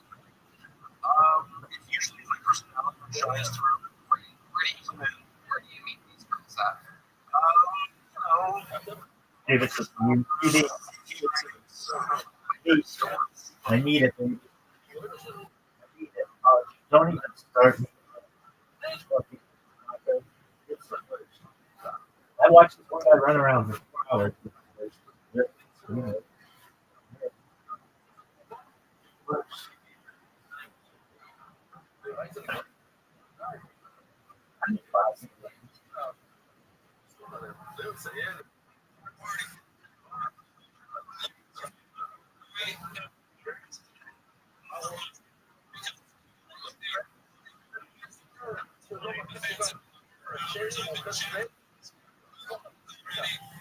Nobody cares, but they do care about unique.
No.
Psychiatric hospital. Panic attack. Sitting around. What is this podcast?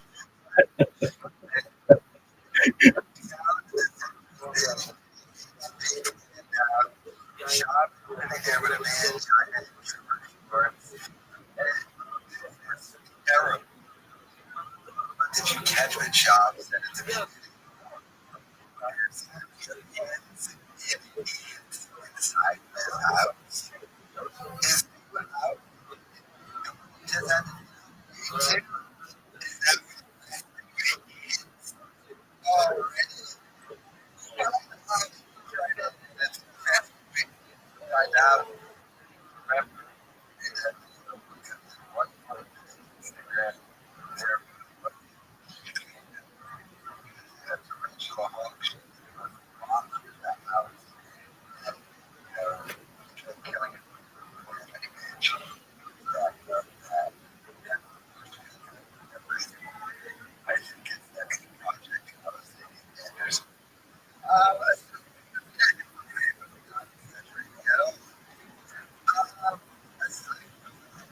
It's like inside the school, you are going to buy out. What do you think is fun?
What are some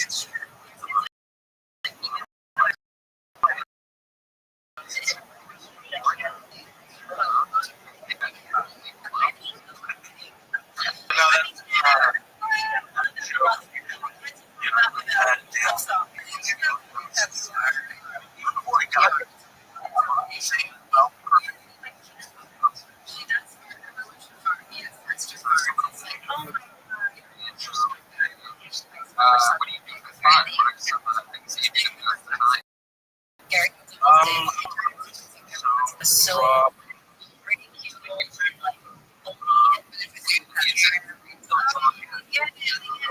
at the time? I don't think so.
Wearing an outfit right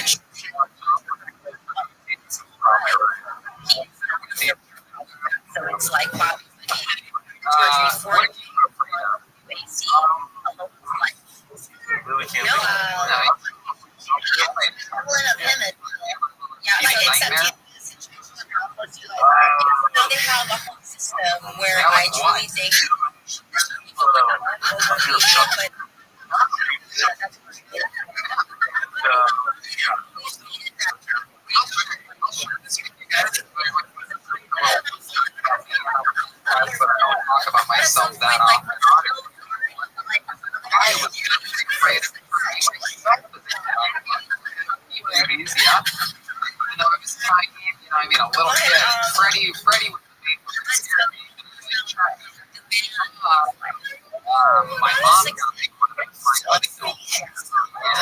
that changed the game. And when I was falling asleep, half awake, I thought my buddy dog sort of laying on my side, staring at it.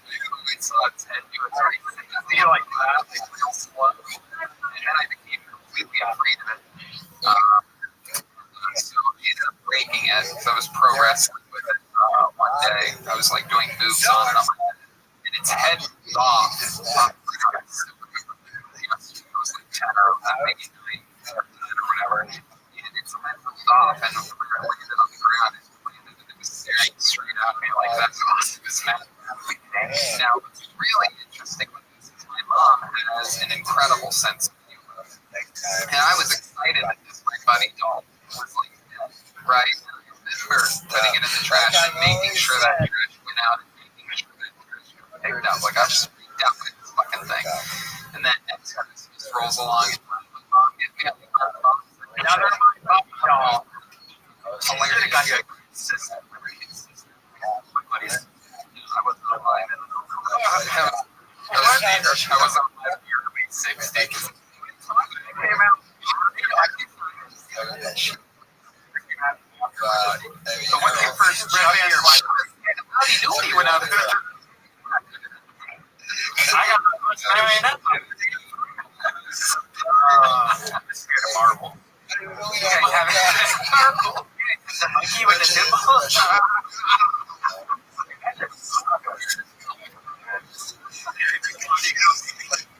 What is a yo-yo chasing me around?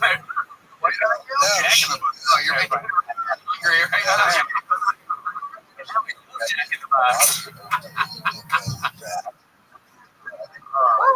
All right, Alex. You brought up Chucky. We got to have that talk about dolls. Get all the credit for that. Like, I don't know. Really?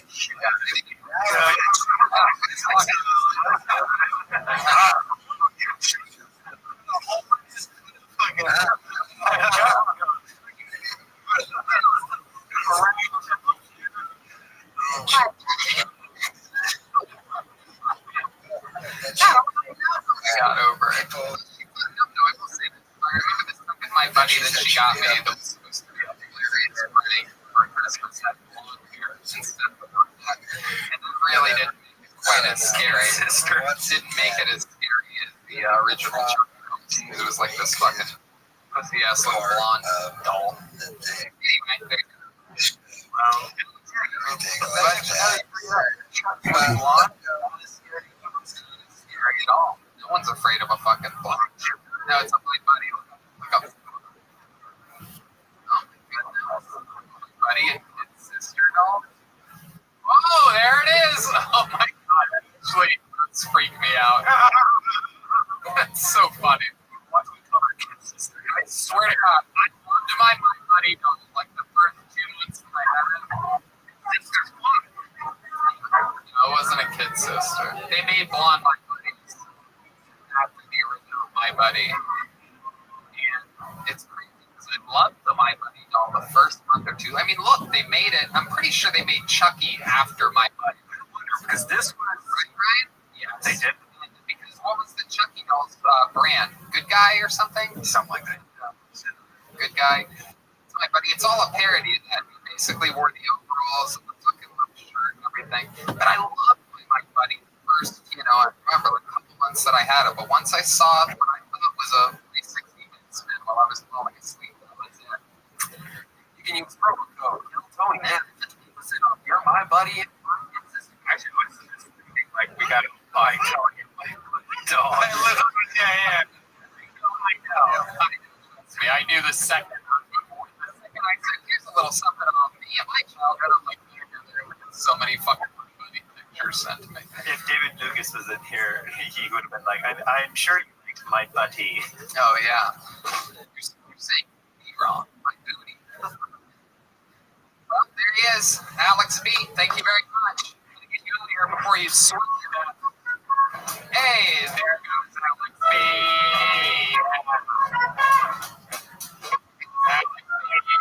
Alex B. All right. another Great person crap. coming right at you at 1,000 miles an hour. He goes by the name of Nick Reese. Here he comes. Nick Reese.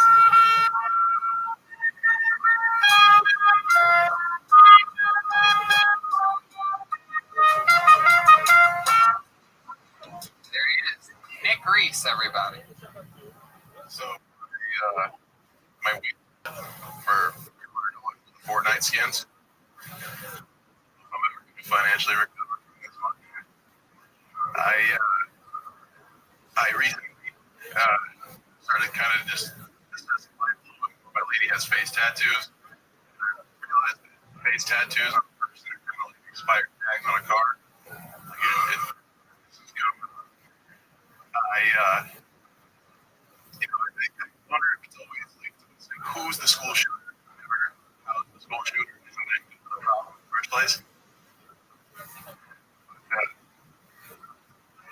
wonder if like the pedophiles are like super like inconvenient ones. Like, man, they don't have to go to fucking Dave and Buster's or Chuck E. Cheese and just fucking put it where it's fucking. Yeah. 55 seconds. Nick Reese.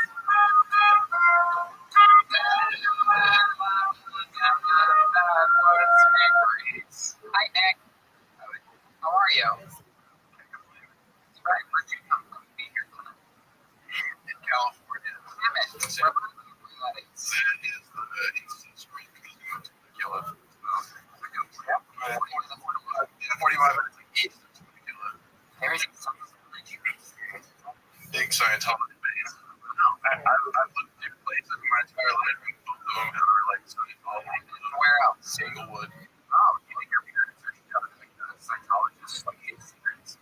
Because maybe Well, their parents definitely not. They don't put in all that work back, but I mean, there's some weird people in heaven, and it's like they look like NPCs in a video game. I'll do it definitely for people within him. That's an interesting topic. I have a brother, older sibling brother, and he is successful. He got a good degree in like computer science, and he has this shit together. He is able to live wherever he wants. And to Englewood because it was just cheap and close enough to like Santa Monica, the place where he was working and stuff. And when I was freshman in high school, he basically offered me to get my shit together to come. There you go, kids. They need a master's degree, work hard, and maybe you can one day live in Englewood. Yeah. That's fun. What do you do for work?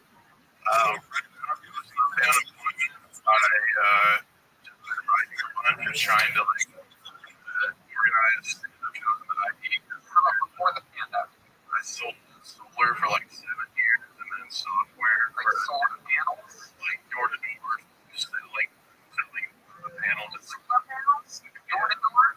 Okay, let's do like that. I want you to sell me some solar panels. So come knock on my door. I answer. I'm like, hey, can I help you? My name's Nick. I'm not going to change your religion or kind of sell anything today. Okay. I'm in the neighborhood just talking to a few people about some recent compatibility testing in the neighborhood. If you are going to rub a home. Yeah, I am. I got that song. Okay, perfect.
glass of water. So now we're sitting at the kitchen table. I have water, or you're drinking ice water. I'm having what appears to be an unbearably uncomfortable time. Each time I take a sip, you've seen blood and blisters boiling off of my lips. It's very awkward. You don't know whether you can say something, but I'm not showing any reaction to the ridiculously hot coffee. I keep taking a sip every 10 seconds or so. But I'm not showing any reaction to it. I just keep sipping on it. So now we're at the table and action. So you're telling me that there's a chance that with the energy that I'm using, that for only $35,000, I might never pay another electric bill again?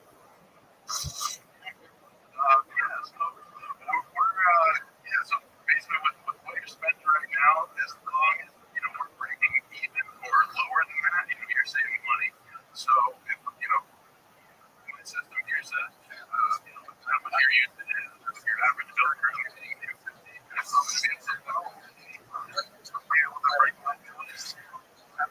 So you mean to tell me that Edison's not going to give me any problems if I tell them that they're no longer interested in their service? Like, it's not going to cost me something to come up here and shut up and do my stuff?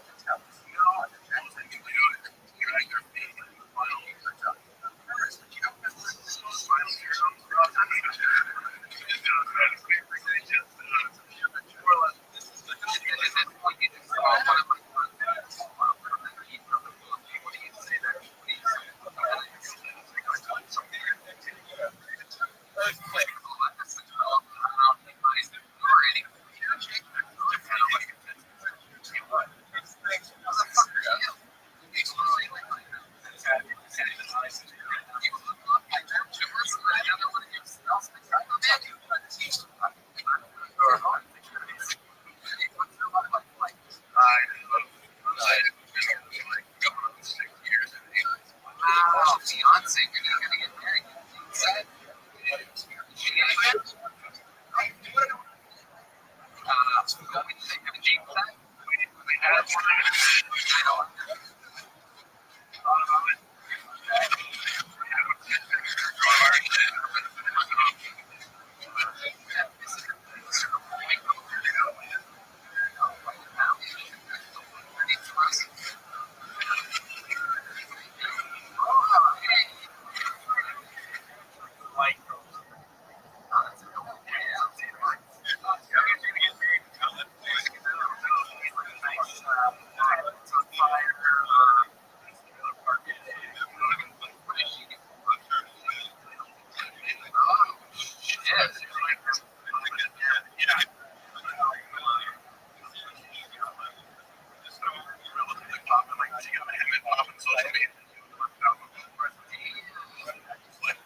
Pretend like Initially, I was a little bit like, fuck yeah. Like, it's not like a commitment. Like, we've just. That is a routine that you like to have that you wouldn't want to share with anybody, but all of a sudden you're about to. Butthole, like her butthole. You play with her butthole? How do you do it? You use your middle finger? I mean, you're like a fat ass, so like, I just kind of like, snap that. Okay. Your asshole. Call that the bus strike. Oh, look at that. Frank, you play. You have a. No, I'm married. It's not like that. Welcome back to Nervous Laughter. You guys even film over her butt. Do you usually get a good reaction from them?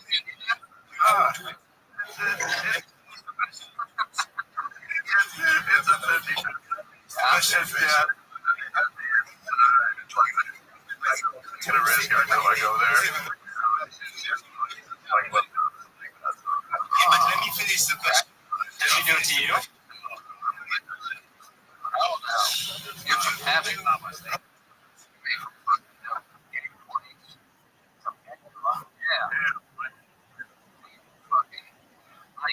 Goddamn homosexual fucking northern suburb.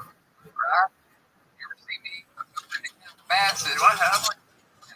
No. I'm just very clear. Somebody else inside was like making jokes along those things. Right, check it. No, you gotta like I shoot ducks and you got like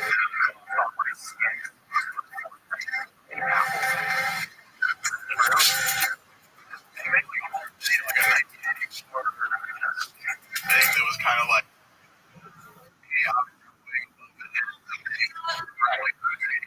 Yeah, that's like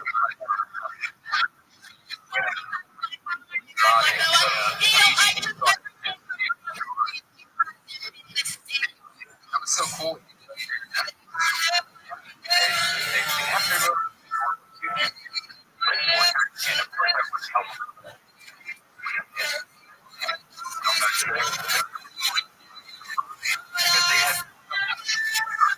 For YouTube, everything was destroyed, and my sister's like, well, you know, get a PlayStation for first. They play with iPads. they play everything. And they destroy iPads. I got a PlayStation, and they're just destroying the PlayStation. So, wow, my goodness. Gracious. You ever had an e-bike before? I have actually. You have? Yeah. Hell yeah. You don't like an e-bike. It's Yeah. fun, right? do you have an e-bike podcast? I would like content maybe to it. I mean, Yeah. What hobbies do you have? Do you seem like the kind of guy that shoots a like scorpions or something like that? What are you into? Dog stands are? You're really good at getting the ketchup out of a bottle at the diner. You look like you'd be really good at that. Like, you have a good, like, fucking ketchup stroke. Am I right about that? You don't ever let that ketchup stay in that fucking bottle. 7. You collect those little I know the story about Mm. there's some trick to it. It's supposed to, I guess we can track. Let's go one question at a time here. Let's go back to the ketchup. Show us how you would empty ketchup out of a glass ketchup bottle. Show us right now without any hesitation whatsoever. Use the microphone. Here you go. Yep. Don't hit it against anything. Just show us. Nope, that's we don't need to work. Let me see. Let me just see his approach here. Oh, you did it from the back? My goodness, do you ever thumb it back? Yeah, the secret about a ketchup bottle, right? I always do the old, I'm from an Italian family, so I always do the old fucking Robert De Niro, the two-handed. Oh, Jesus. There, Frank. This gets jerking off at 9-year-old movie over here. It's the fucking Jerry St. ketchup explosion, and Jeremiah is very excited. You and I have the perfect and get ketchup out of it. Okay. You have to have resistance with one hand, and then you use your other ones. Oh, that's horrible. That's perfectly exactly what you want. Honestly. Also, you look like the bottom half of the shop. David Lucas does. Oh, my goodness. Oh, it does. I feel like Lucas David over here. I like the kicks. All right. Anything else crazy we should know before we leave here, Nick? Any fun facts about Nick Reese? He once saved a person's life. He was the lifeguard at a freebie. You still people? Right, Mr. Rat Battle people. Really? Beat? Would you be a little bit for us? I was busting flows. Just do it. Get right into it. You want to beat some instrumental rap music or something, or maybe Joel could lead out. There you go. Yeah. There you go. A little bit lighter. When you go volume down a little bit. Okay. There you go. Make sure you put your mouth right up to the microphone so we can all hear you.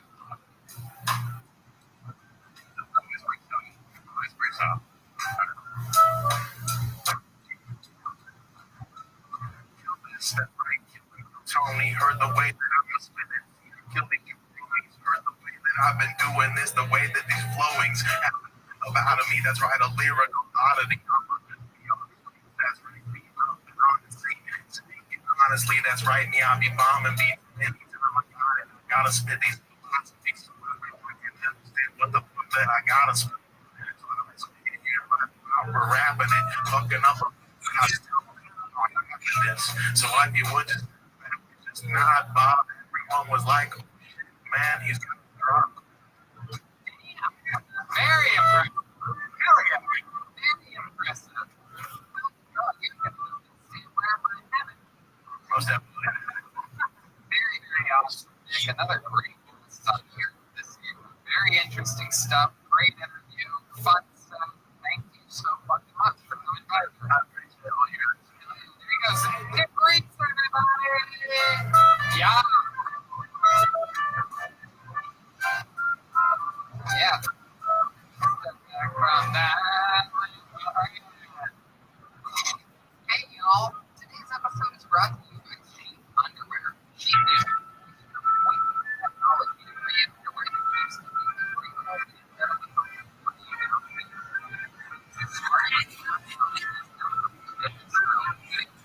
the pouch that make your balls feel like they're flipping in the mouth when you work out or play football or walking around somewhere hot. It's like you're jelly.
Sometimes when it's hot, like, it right through that almost. They might stop right into the pouch. Just to let it sit and then I'll come back. You don't have to put it in there. There's no for your balls. What I like is your balls get probably.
Listen.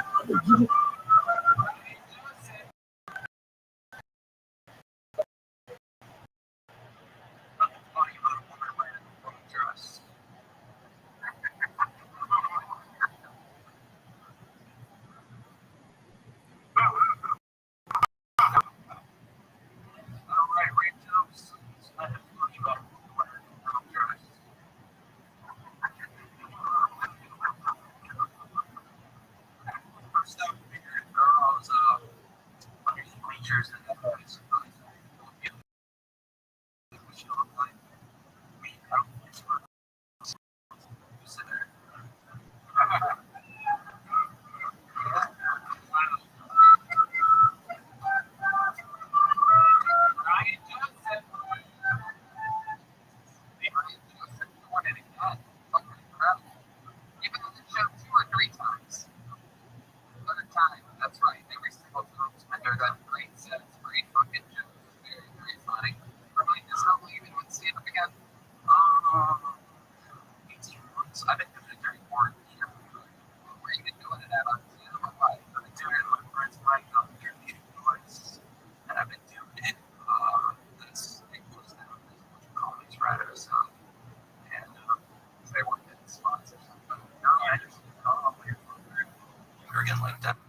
instructional designer at the university, and I just got in trouble because someone looked up my joke on YouTube, Office of Diversity and Equity.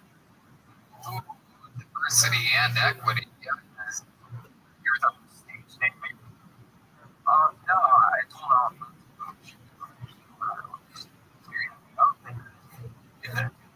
That's strong. Was it one of those like, oh, we can't tell you to take it down? Yeah. It was like, okay, so can I go back? That's fun. Do you have any other hobbies? Things you do to pass the time outside or anything? I was playing. I mean, I played guitar. I met a girl during quarantine, but I just broke up with her. Oh wow! Yeah. How long were you hanging out? Couple months. Quarantine started. Quarantine's like aphrodisiac for women. Yes, it started in March. So when did you get together with her? I think April. Okay. And then what made you? Don't Like shift she was it. staying. It was just casual. We weren't exclusive. But once we were, I wasn't really her still being like social media contacts and shit. You get jealous a little bit easily? Well, it's not. It's more of like I looked at it like it's like it doesn't mean anything to you. Why on your Instagram? Yeah. You wanted her to post, or she was posting new stuff? I'm just like being, cutting ties. What's the big problem? She said. Maybe cutting ties. Maybe like she was probably still on Instagram. Not a vegan stuff. Yeah. Well, the other night it was like I didn't even worry about it. Like, talking to girls dating. And I was like, no, like you're the one like shit like that. And she's like, oh, a racist number. No, I hear racist. Like, what about Instagram? Just like, no. That's so shitty. Yeah. Am I wrong? Well, I mean, it's an interesting thing. I mean, I'm not really that kind of guy. I sort of think, you just fucking own it and run with it. You didn't have trust. You're dating somebody you don't trust, and that's the problem. It's not that they're following somebody, because if you follow almost every single girl every day, they can't win over it. You gotta love it. So it's not like, that's important. Like girls that you were dating at the same time as her. Yeah. Yeah, the fact that she was like, well, are you? You know what I mean? That for me is like seeing that, I'm like, Well, truthfully, that's where she lost. yeah. Like, I would never ask a girl to unfollow anybody. Right. Yeah. But the second she says, are you telling me that? It's literally, it's like, I don't want to fuck you anymore. Yeah. But I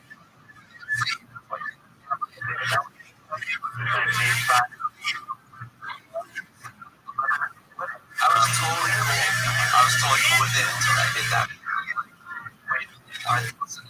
found out tonight why.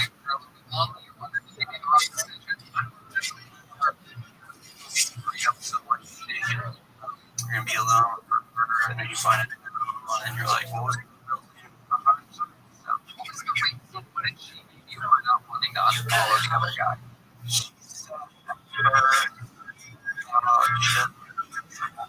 I was like, your relationship, ego makes you uncomfortable, right? And if he's just a dude that you, what's the big deal? Right.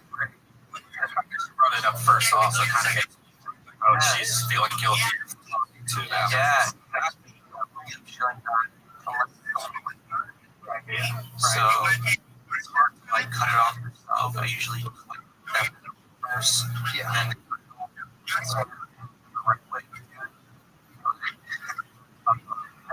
just like, no, it's totally right. We did the breakup a couple weeks ago. Today. Oh my goodness. Yes. Yeah, great. Wow, that is amazing. It still might not be a sex.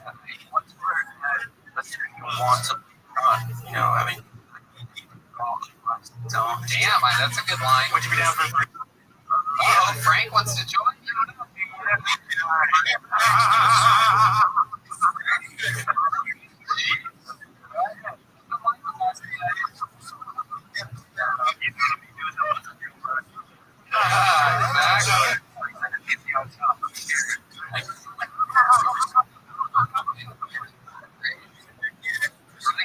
Special you like to do?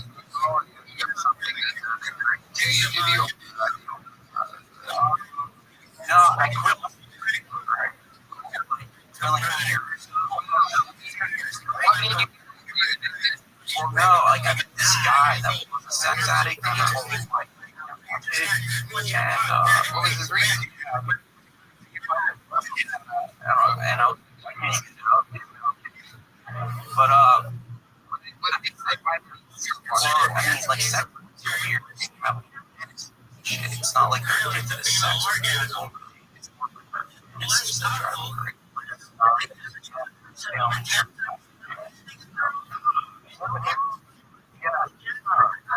Oh, you're a sex addict, Douglas. What's the most times that you masturbated a day? Wow. 23 boners. I did not complete all 23 times. But after Oh my goodness.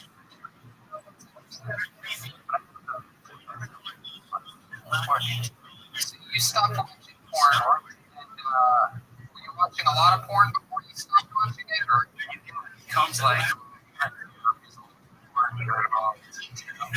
but I was listening to him and I was like,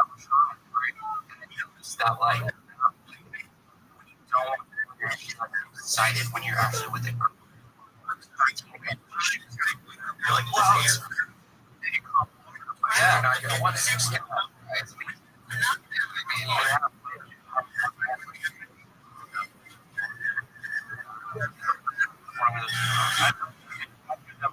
I wanted one. I used to like, so Jeremy. it's definitely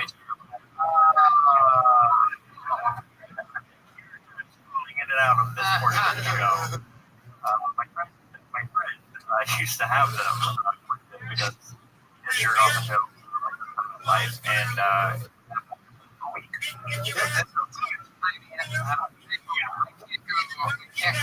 promise you, I don't want to do too much detail, but I'll just say this: I can't do that without.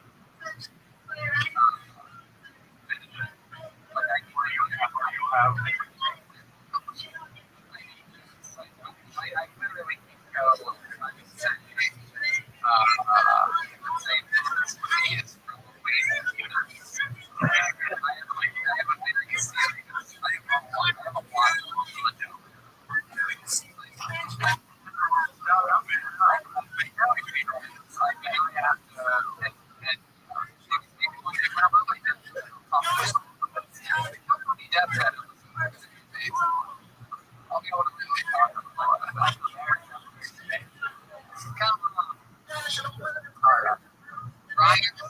Anything else we should talk about before we let you go? the opportunity,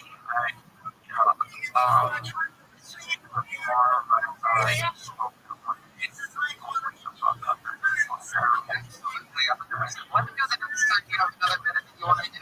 We're going to do it as soon as you're ready to go. And there's a lot more that I want to talk about. Plus, I want to get an update on this episode because my theory is you just look up today and you're about to go fucking I don't think you're going to last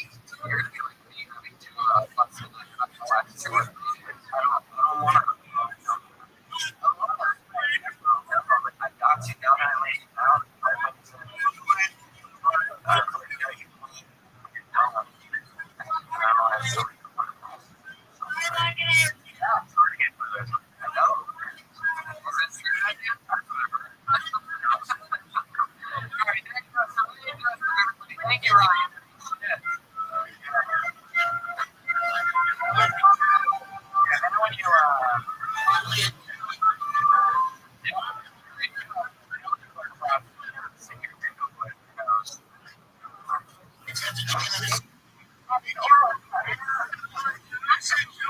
everyone.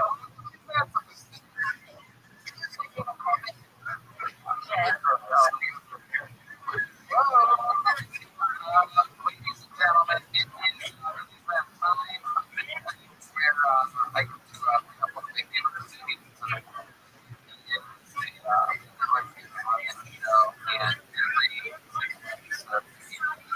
It's always very, very impressive. Incredible style. So what and now I'm right here in Los Angeles.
It's a bit of sick shit.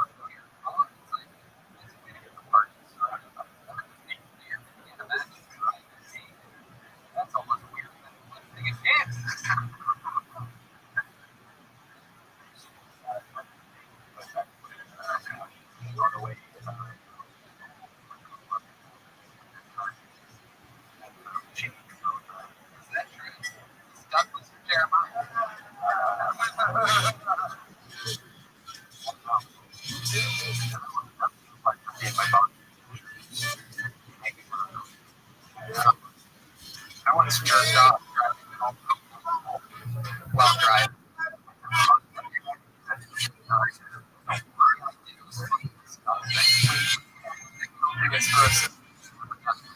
It was below a massive look on my bullshit. Oh, wow.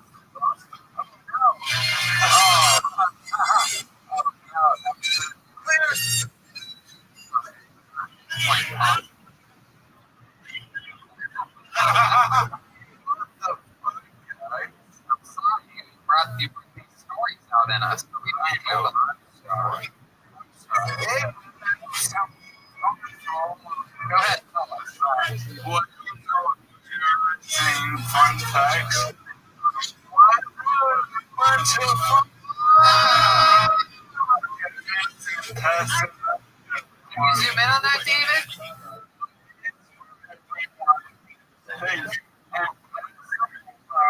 Everyone wants to name a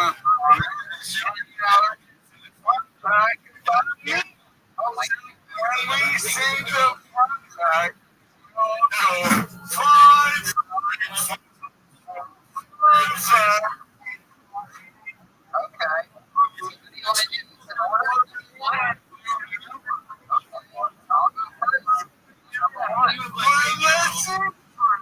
Okay.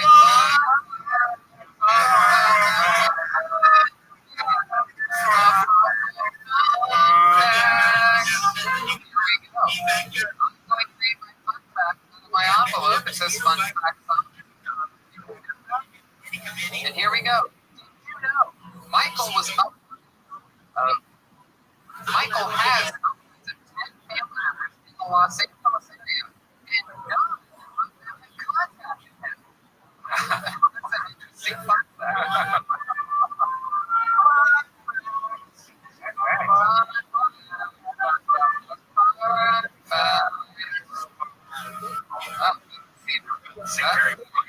Band's number 2 here. Let's see.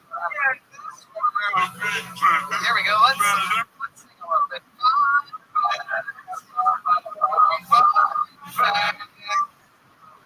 Michael's disease is not the product of exercise, but the result of his disease reaching his body.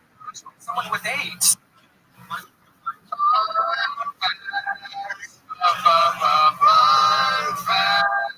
Wow, good number 3. Oh, wow. All right. Michael never had. Oh, look who it is. Everybody stop what you're doing. There exists. Stop what you're doing. It's Aquarius is here. How you living, girl?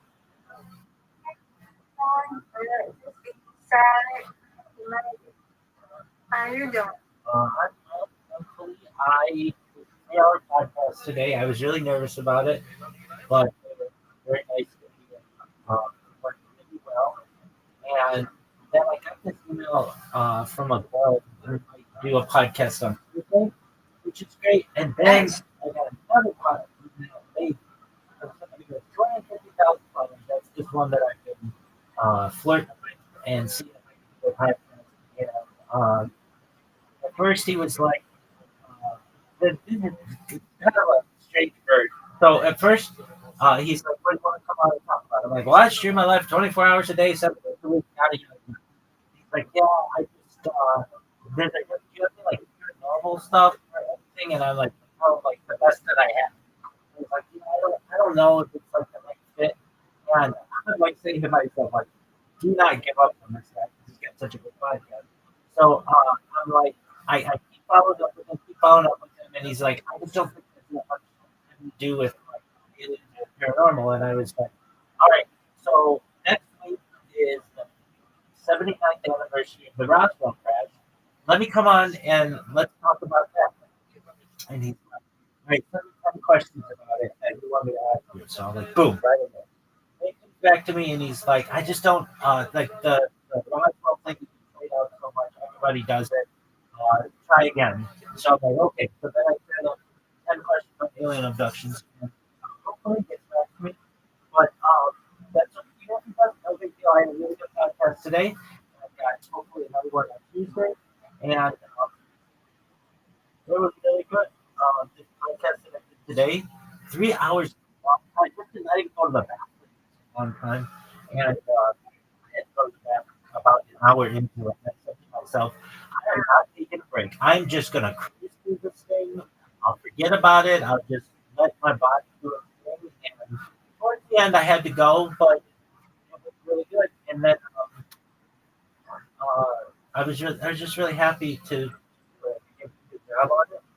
And I went into a deep dive on Roswell, which I find fascinating.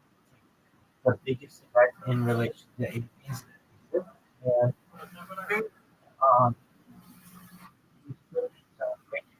was your day? That's good. I had a good day. And That's then I went to work. Man, honey, and then tomorrow everybody's Friday because it's my job. We're going to be off on Friday. on Friday, exactly. It's great. Yep. You have big plans for the big 250 Well, birthday? you know what I'm doing. Now, my supposed to be going. You know, we're having that. I celebrate at the park. So, maybe that's, you know, how I feel when I come home. You go with AP Cynthia. Maybe I'll go with them. We got to and I was thinking,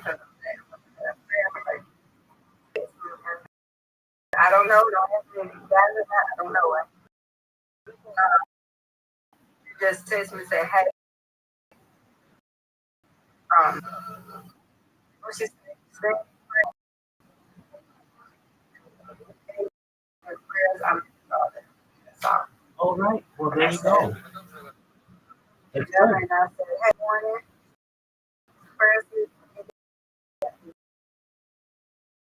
And she said, no. And I hearted that. So, hopefully, Absolutely. yeah, it was not going to be. Yeah, you don't know. But that's good. She's got that dog in her. She's fighting. She's grinding through it. She is going to find a job. Hopefully sooner rather than later. And let's say she wouldn't have been on work that long. You know what I mean? It wouldn't have just destroyed her finances and stuff. So that's good. I'm glad that you got back to her.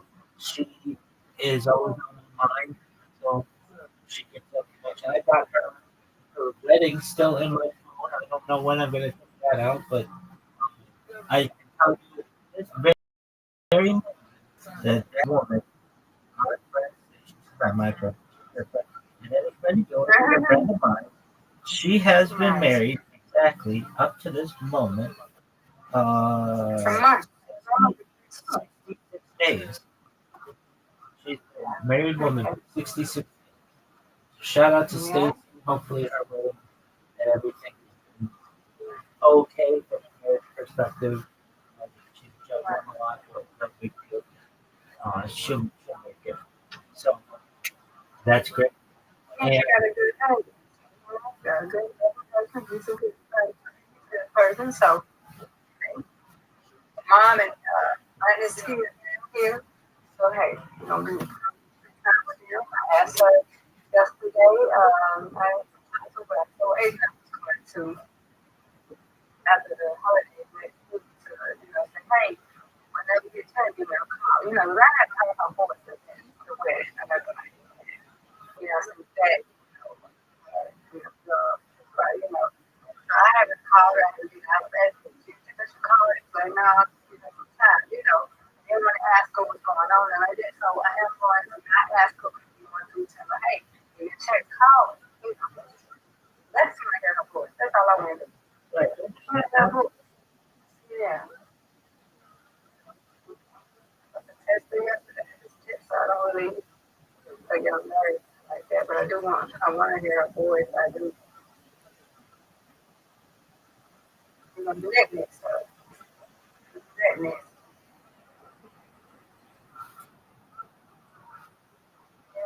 think that's okay for me to do that? Because I don't call them like that. I text them. Yeah, that's I fine. do want to text her. I think it's a great idea. And beforehand, and say, I want you to know that I want people to care about you, and I haven't heard your voice in a long time. So when you find a moment, send me a copy. I'd love to catch up. Yeah, that's what I do. And I think we're doing it after a holiday and everything. That's important. And for her to be at a job interview this week, that's really good. Some people take this week off, and you know, it's a short week. It's like the big middle of the summer holiday, and you know, that she's getting bites at least on jobs. That's great. You just gotta keep that grind up. She'll get it. Gotta say it again. Keep that back. I know 100%. She doesn't have any other right now. They haven't chosen anybody for that job yet. You know that you'll be in that short list of people, probably after her husband and her mom and dad and whatever, and then you're going to be fourth, and I'm going to find out, and then the world's going to find out. So Stacey, if you're watching this right now or in the future, you should know that we're all future beta positions, whatever it may be. Whatever it is, yeah. Now, no one says it has to be it's something to just get off, get off, get on your feet, and then all right, exactly. And from there, you find something if you want. If you don't, like it, look for something else. You know, at least this way, you would stay active and everything. You don't know. You fall in love with this job. It's the best job in the world. And she's saying, you know what happened with the other place is the best thing that ever happened to me. They didn't appreciate me there. They didn't care about me there like they do here, etc.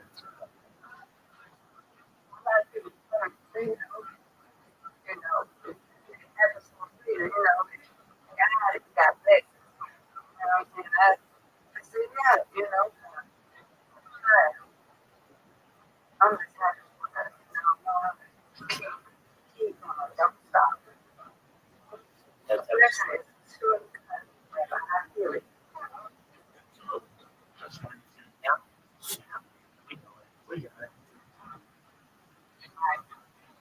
Well, but I just don't want to,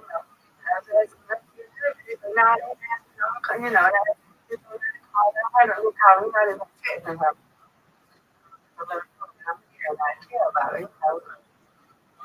Hey, how are you? How are you? You know, stuff like that. You know, tomorrow, you know, so how am I going like this? She said, tomorrow's fine, okay. Just want to make sure she's good, you know, that's the main thing, you know. But it's time for me to after me. Oh, I thought, you know, I just want to call to her, call and talk to her. Hey, I mean, I ain't talking to you, you know, like, we good. I just want to hear your voice. That's all. I love and care about you. That's all I want to do. And he wants to bring it up, bring it up. Still too belong, you know, so he got to bring it up. right. That's absolutely that's hard.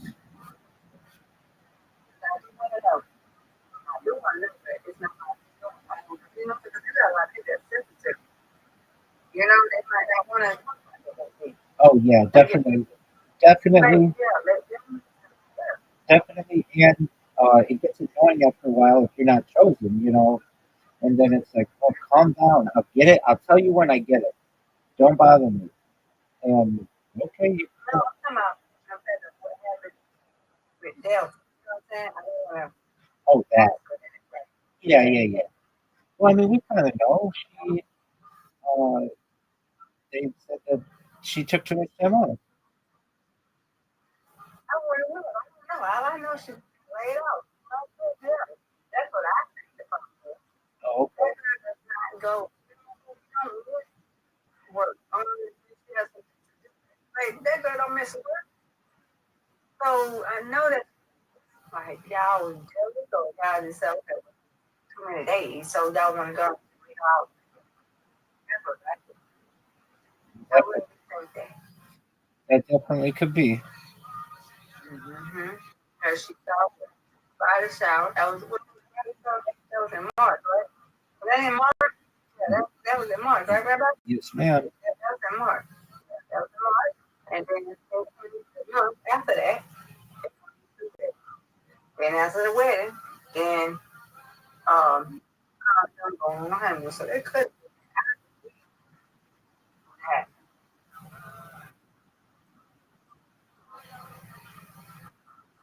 I don't know. I just think like that. She was telling what she feel like doing. I know.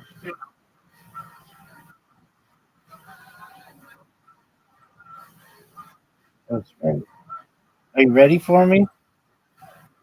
Yeah, I play. I might go to my house. So whenever you want to, I'll come to the job. Yeah, you just give her some time.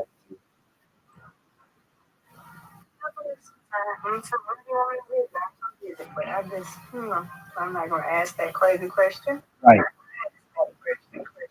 I would say let her get the job, let her be in the job for a month, and then post Right, it. right. Then she, yeah, right. But I just want to hear her voice. It's not about, wanting to tell me about it. I still want to hear her voice. I haven't heard her voice.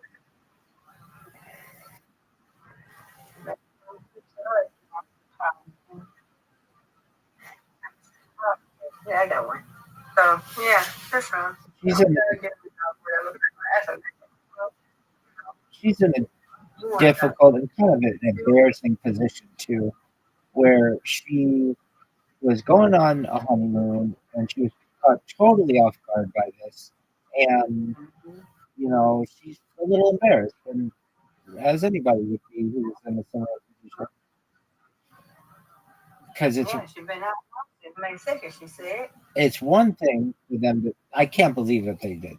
It's one thing for them to do it, but the other thing is just the day before her honeymoon. Come on, people. Yeah, she said he was out since the 2nd. And finally terminated my day. What's going on? And I knew that my cousin hated it. I'm going to do that. I don't blame him because he was using, like that. So, I got it. They was here.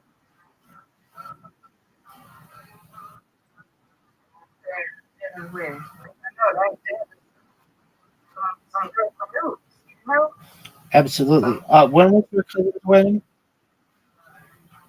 My cousin, her cousin's from Louisiana. Yeah, when was her They wedding? got married. Got married on May 23rd. Oh, okay. After her, May 23rd. After her birthday. After Stacy's birthday. And you're saying that Stacy was not there for that wedding? I don't think she was there. I didn't see no pictures. I don't know. No, she could. The wedding,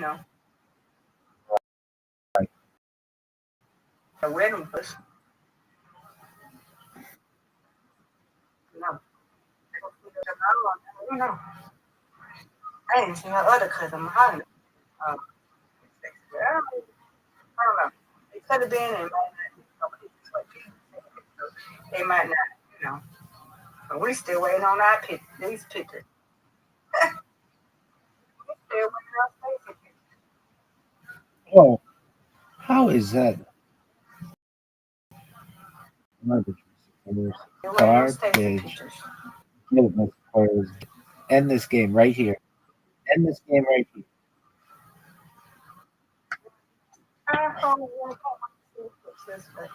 Folks, she's got 7 that she's got to get. She just got them. What a stare. Oh, she's putting the game out of. She's putting it out of touch. She just. There's Aquarius. You got a giant lead on me.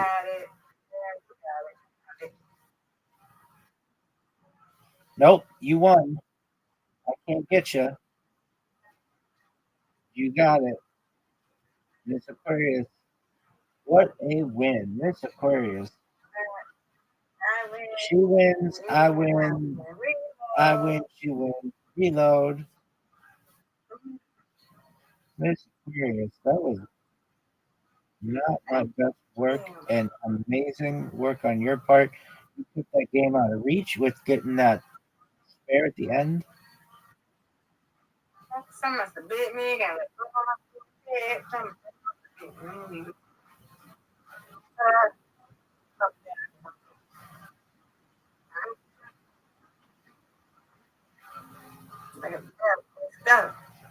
Miss Aquarius, that was one of the great spares in the history of humankind. Get this. I'm disappointed in that. I'm going to get these 3, though, no doubt. No doubt. Give it up. No doubt. I always will. You always will. Absolutely. Get it. All right, folks. Miss Aquarius just hit 9. By the way, Miss Aquarius, the United States plays soccer tonight. And I know the United States plays soccer tonight. And if they win, they move on. If they lose, they're done.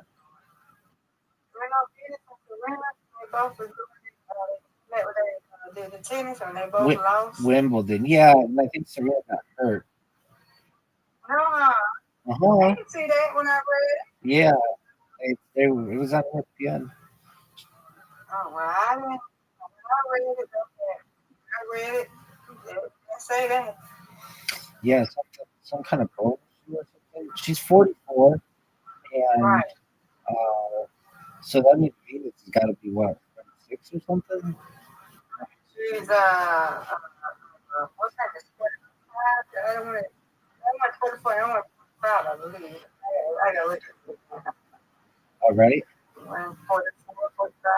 Yeah, they about to be 26. Yeah, Get in there. that's right. That's right.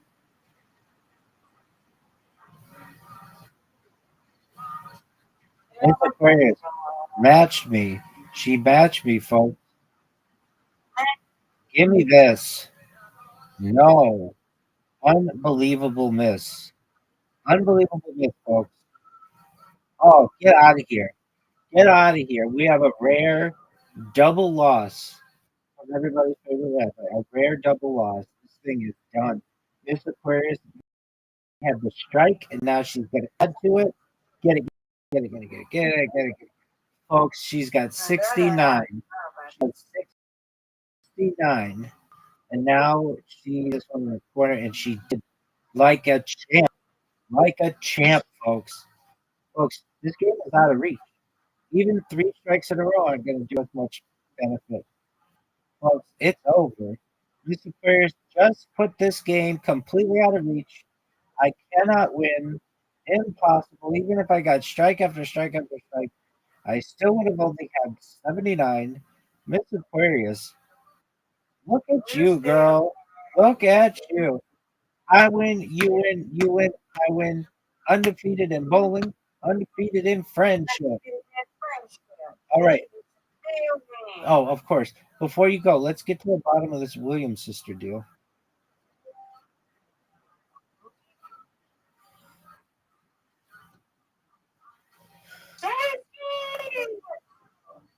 Yeah, she injured her right knee.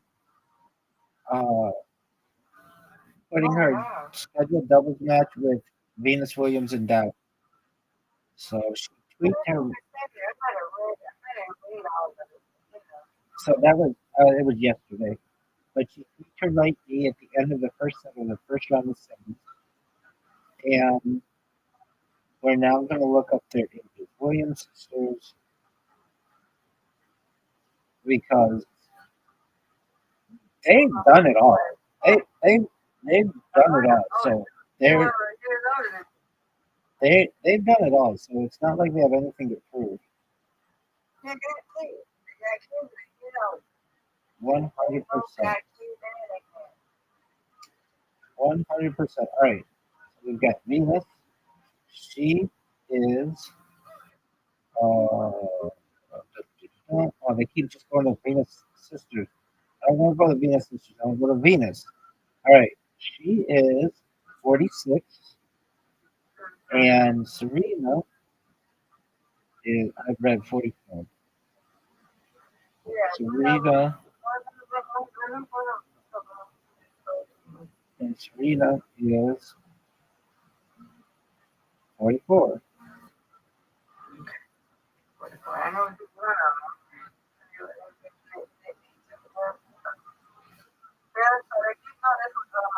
them. You know, they had kids, had it there, so they got older. I said, yeah, you're right. But they still doing good. They still can play. They just, like, I don't think they got older. But I think this will be their last time. I think it's only weeks last. Oh, yeah. I mean, what else do you have to prove?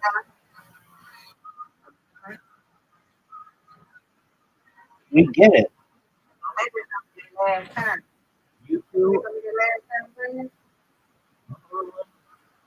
They got I think that. that thing that's They got the. yeah, I think it's gonna be the last not this one thing. It's gonna be the last shirt thing, ain't it? I think one of them That's a says question. it's gonna be their last. That's a question for them. Like they've done it all, so I don't know what they want to do. Yeah, right. So it should be, hey, they can do that. So I would make a school or something. I would teach other kids how to come back from school. Y'all got kids, y'all. Let the kids, that has business. So I y'all get understand. a good job. Y'all get it. Right. So we did it. So this is a good thing. You said this hang it up. I would enjoy the game from the front row of the sidelines. I'd be sitting there with a cocktail, watching the next generation of people play, Right. Right. talking to people, enjoying it. I would not. What more do I need? I'm a millionaire. It's not like even if I won, it's going to be that much more money for me. I would just, I, I would chill, frankly.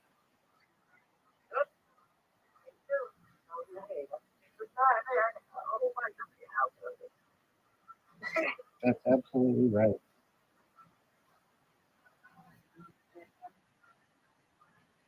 I was wanting to do the water, but we didn't have my course again. I just need the water in there. You remember that? Yeah. Okay. I don't know. They'll do this as a title, but I don't know what's going on right now. What is going on with him? It's of course that man has some addiction issues. He's got some substance issues. He had it all. He had it all. He had a wife, children, best golfer in the world, and he had to run around on her. And then he had all kinds of prescription issues and alcohol issues. And now he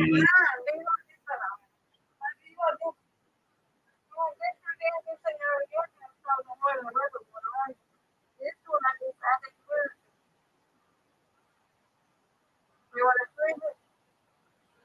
I refreeze it for you.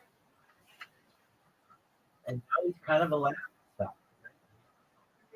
He can't stop drinking and What driving. did you see my He's a laughing stock. He can't stop drinking and driving. He has more money than he can always make an Uber. He can have a personal driver, literally from now until the day he died. Never to drive anywhere anyway. Never to drive again anytime. He could get as drunk as he wanted on the golf course. Nobody's going to say anything to him, but he can't stop the use of alcohol and prescription medication and everything. And he's a joke. Now is the kids these days don't know him for being the best golfer of all time. They know him because of his mugshot. And, his, the police videos and the mugshots. And they know him to be a bad driver who drinks and drives, who cheated on his wife and lost half of his money or whatever it was. And his kids can't have that much respect for their father. I hate to say it, but how are you going to look up to somebody who has like 3 or 4 DUIs? They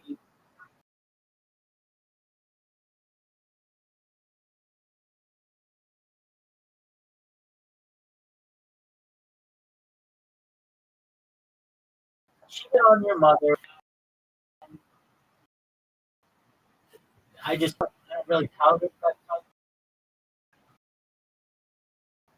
You, in my opinion, if you want to go running around, then you have to have a conversation with your spouse, and you say, "I'm going to be married with you anymore. It's not fair to you for me to be doing this kind of stuff behind your back.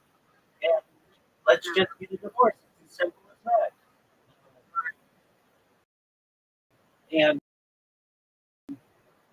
all the people were like, well, they're okay with it or whatever. I mean, that kid murky, they're really bad at it. He's Tiger Woods. What are you gonna say? No? You know, tens of millions of dollars are on the line. But this one stuff without your knowledge, and on top of that, you're using yourself, you're using your body, you're putting other people's lives on the line. I just don't really think that it's a good thing. It's definitely not a good look.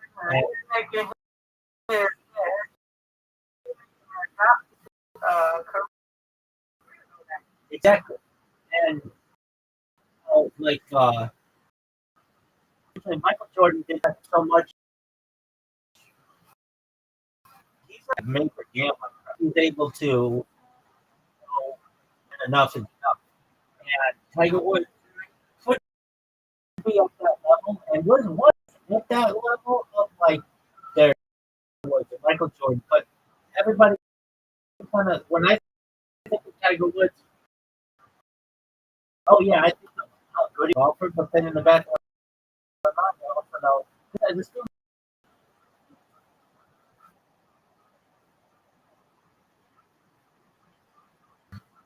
I love Woods. Growing up, I looked up to him. I was a golfer. I appreciated what he did for him. I appreciated everybody else. He just he made the game exciting. He helped youth grow. He made the game more diverse. He just an amazing amount of an amazing amount of and it was like up until 2008 when all of the things came out, he was untouchable, the biggest athlete in the world. But since then, I've lost a lot of my for him. I think that's too expensive. I love him, and I can't say that anymore.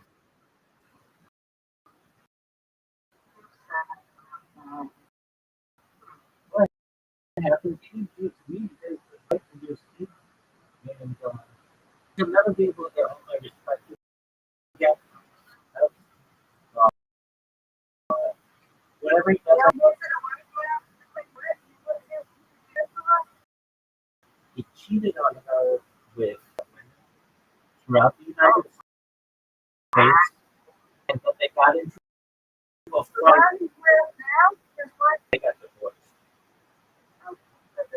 Yeah. Uh, and she was just like a nanny for another golfer. She was from Sweden. Uh, she didn't ask for this. She just wanted a loyal husband who she with whom she could raise children. And he ended up cheating all over her. And then he got drunk one night, and I think she found out about it and chased him out of their house in Florida. She had like a golf club, and he was drunk, and he got in a car accident. That was the first accident, and he's been in like 4 different DUIs since then. And at that point, you literally have a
really expensive lawyers, and he's able to say his attorney's able to say my client's going to seek rehab and yada yada yada.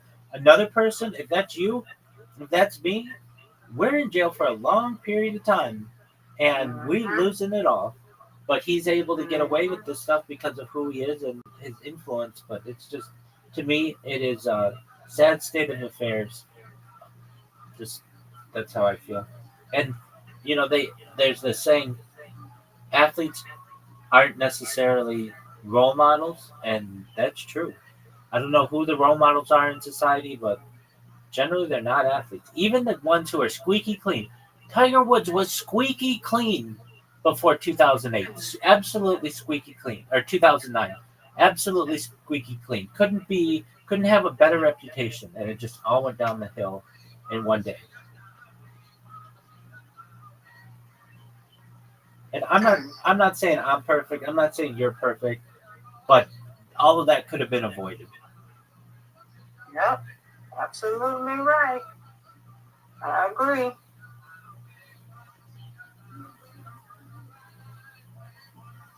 I totally agree. Yeah, because I don't know what happened to him first. I know something happened the first time, and then he went back to. I think he was in an accident, right? When he had an accident. He's been in like 4 accidents. Okay, well, I know you know where if something happened. Yeah, it was in November of 2000. It was in November of 2009, right around Thanksgiving. Right. And then he came back, and then he recovered, and then he went back to golfing, right? Yeah, and he ended up winning the Masters in the late 2010s. Okay. But he ran into issues again with alcohol at least 4 times total, and that's what we know of. Who's to say that he didn't have some hush hush, thing where nobody said anything or whatever? But these were ones where he hit something, or I think he put his vehicle in a ditch or something. Like, I don't know exactly, but there's just no excuse for that when he has all this money. He's a billionaire. He literally could pay someone $1 million a year for the rest of his life, never have that really hurt him, and just say, all you have to do is drive me around. That's it. That's it. That's all you can do. Dude. I don't have all that money. I'll get somebody to drive me around. I'd get a bus pass, bus token, whatever it takes. But why would you risk all of that? I didn't know all that had happened.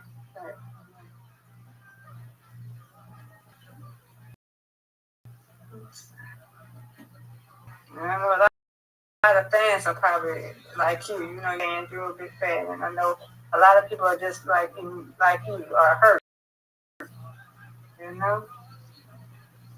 Definitely. When I was a kid, he was so big. He was like Michael Jordan. That's as big as it gets.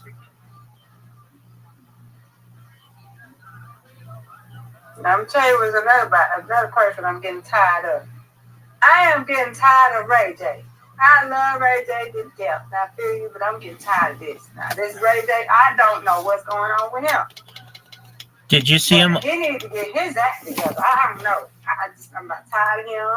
And did you see? Soldier Boy didn't see it, but now he was on that app I told you about, favorite.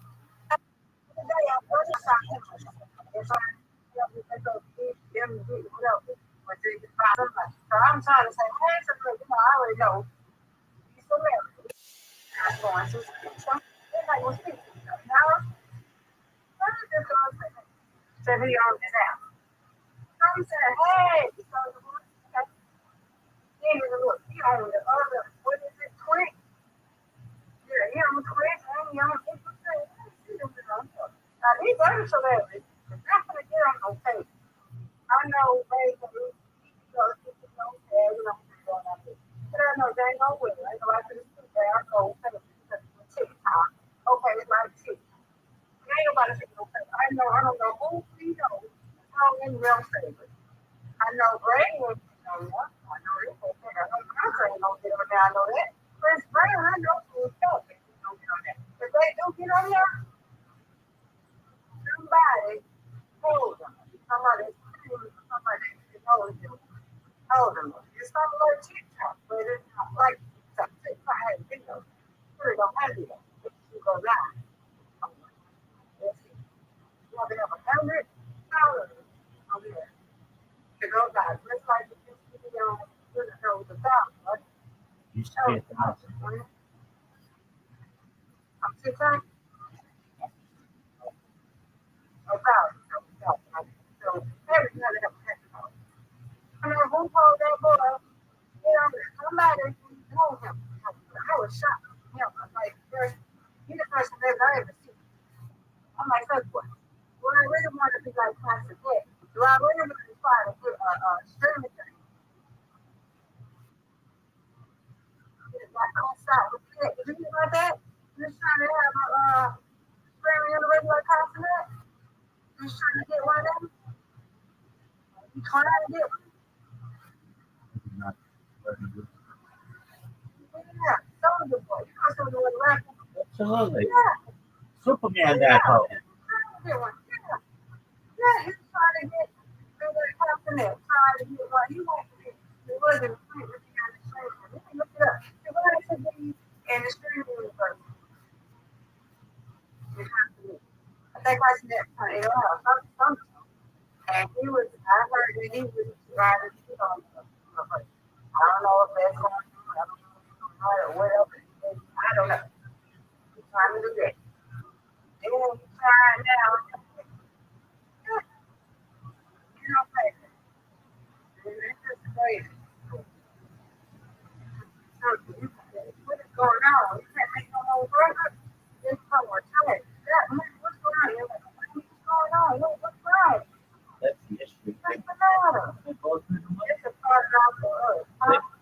You know, these guys, when they make a baby, they have to pay for their friend's cell phone bill, their mama's car, mama's house. They got a lot of people they got to take care of, which I understand. Those are the people that help them to get there. But all of that adds up, and they don't invest.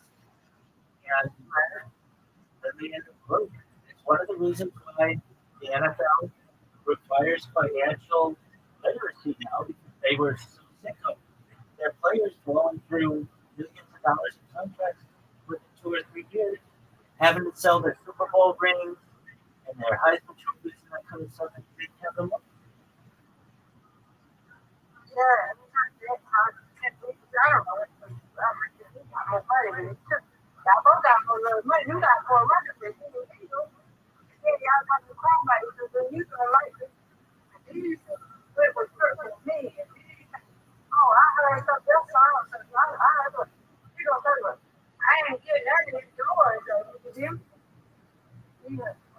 don't heard your music. You ain't have to get out of here. But you been out longer than me. You got more experience than this. You just started getting better over 2 years ago. So come on now. They're not that. They don't play with football. Yeah. They're not do. You know what I mean? Oh, yeah. If that's what So it is, I don't. that's going to be a tough fight. Everybody expects you to be right around on Lamborghini. You can't drive a Honda if you're a Soldier Boy. You're going to get laughed out of the club. And when you're there, everybody's going to go wild. And they're going to say, oh, Soldier Boy's here. Oh, that's around Soldier Boy. Come on, everybody's going to expect you to be Lil Jon and, P. Diddy and, have your own brands and all this stuff. And so, in my own way, I feel very sorry for the guys because it's similar to like child stars where everybody knows who they are, but they can't go working at 7-Eleven. Like, they're going to be made fun of. And, that's a tough life if they have. Soldier Boy got. Soldier Boy got a kid. He killed that one. Soldier Boy got one or two. And when you've got multiple partners, multiple baby mamas, multiple children, and then those kids, they got you for child support and different things. Now you're literally working for other people just so that you don't go to jail for not paying child support. It's a sad situation.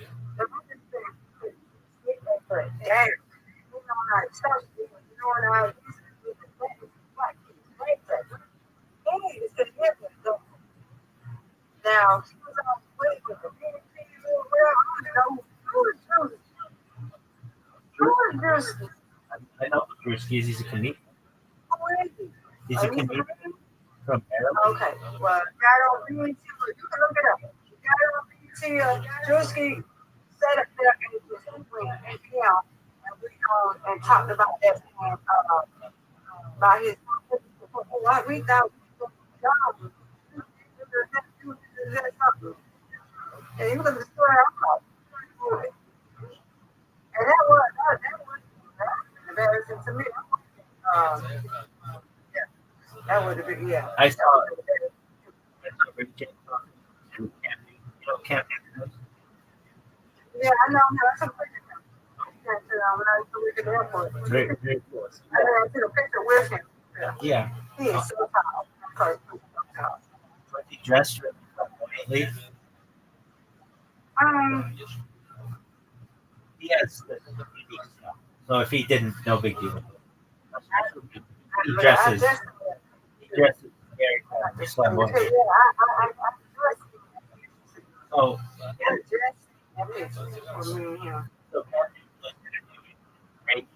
and this was interesting. So Ray J's sister Brandy, and Brandy, you remember the 90s, Brandy was big time. She was brilliant. She had her own show, Moesha. She was an artist. There's Brandy and Monica. At one time, she was one of the biggest. Hey, girl, I'm here. I know. At one time, she was one of the. My other co-worker is on there. I'm sorry. Open the show. You put your room. And I think I had or something. All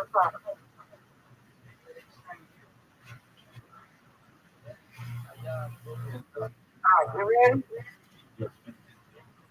Okay, look. That's me. That's family. Co-worker in the background. She just had to be a photo.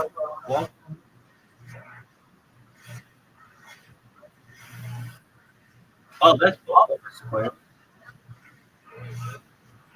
Yeah. Yeah, that's me. We used to work in the my co-worker said, I ain't even know she was in the back.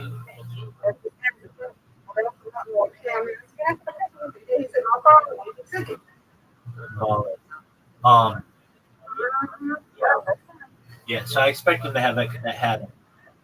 Which is funny. Anyway, he was wearing that hat with Ray J not too long ago, and Ray J was on there and like, okay, so my sister Brandy was really big in the '90s, and she needed a personal assistant. So the personal assistant we had was Kim Kardashian and her sister. And those girls ended up getting hundreds of thousands of dollars. And you see them now billionaires, but basically at the time they were just stealing from brands. And that's how we got associated with them, and they had the whole tape and all of that. And that was fascinating. In another world, those girls are behind bars for like major amounts of embezzlement. What they would do is Randy would be like, "Hey, I don't have time to go to the store today or whatever. Just go to the purse store and find your purse or whatever." And they'd go to, I don't know, Coach or whatever, or Louis Vuitton or whatever. And they just rack up a whole bunch of stuff and then give Brandy the purse, and then they have bought a bunch of other stuff and they just kind of fun.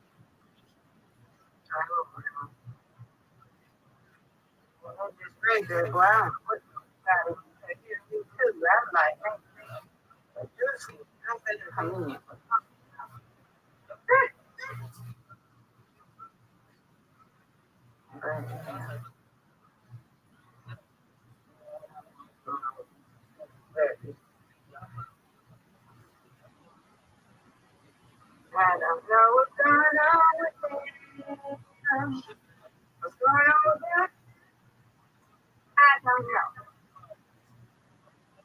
don't know. Do you know? I don't. I didn't know. I'm just asking. I know. Okay. No, I don't Well, know. I don't either. I don't know. You don't have to take care of yourself. Me too. I'm so tired of this stuff on the news.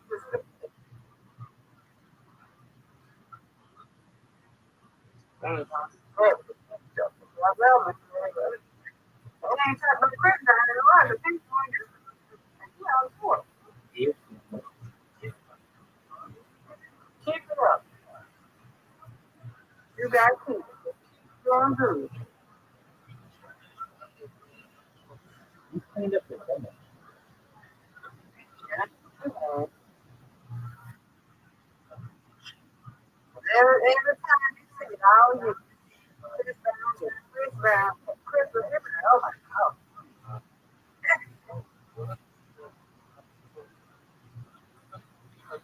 That's how Will Smith before, huh? That's what I do. He got 10 years. 10 years leave, But yeah, but that's another interesting one. You can't go up and slap people without getting in trouble. You know that, especially with that video that's on camera. To me, there's something up with that.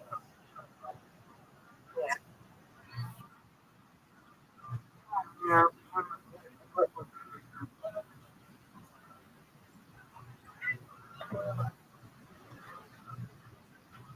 And who is your favorite now? Who is your favorite now? Who's my favorite rapper? Your favorite rapper, person? Yeah, what now? They're gonna hate me for this, but I love Puff Daddy.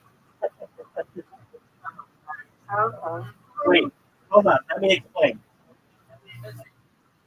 Of course, I don't endorse the hitting of women. Of course, I don't endorse um, any kind of illegal activity that hurts someone at a party, nothing like that. But man, in the early 2000s, Puff Daddy was as big as they come. I loved him. He could really, Puff Daddy and the Bad Boy Crew. I used to watch Making the Band. If you remember, he did Making the Band. I was all into that, and then I also love Kanye West and I love Jay-Z. Those are, like of the hip hop world. Those are three of my favorites. I'm sure there are others, certainly, like more recent ones, I'm sure, but like I and all three of those guys got in trouble. Everybody, hello, Snoop got in trouble. Um, but when everybody bashes on Puff Daddy, and when somebody bashes on somebody, I have a big heart. I want to be like, okay, well everybody hates him now. I like him, and I'm gonna look through all the allegations and be like, he. If you ever watched like VH1 or MTV back in the early 2000s or BET, they were talking about it like openly, like, yeah, the white party in the Hamptons and all this stuff goes down. And it was like openly talked about. So I was like, oh, y'all were cool with it 20 years ago, but now you're not cool with it. And then it's like, he went to jail for what? Like, trafficking or like, like pimping? Literally, Jay-Z has the song Big Pimp. Like, that's, he's telling you, like, this is what. I believe he has something to do with You, Yes, I really do. yeah, I mean, look, I'm not endorsing what he did. I know, I'm not mad at you. I'm just saying. Think he has something to do with her. What do you think? I think he did have something with her name. The reporter here. You don't think so? I mean, were they adults at the time? I think so, right? You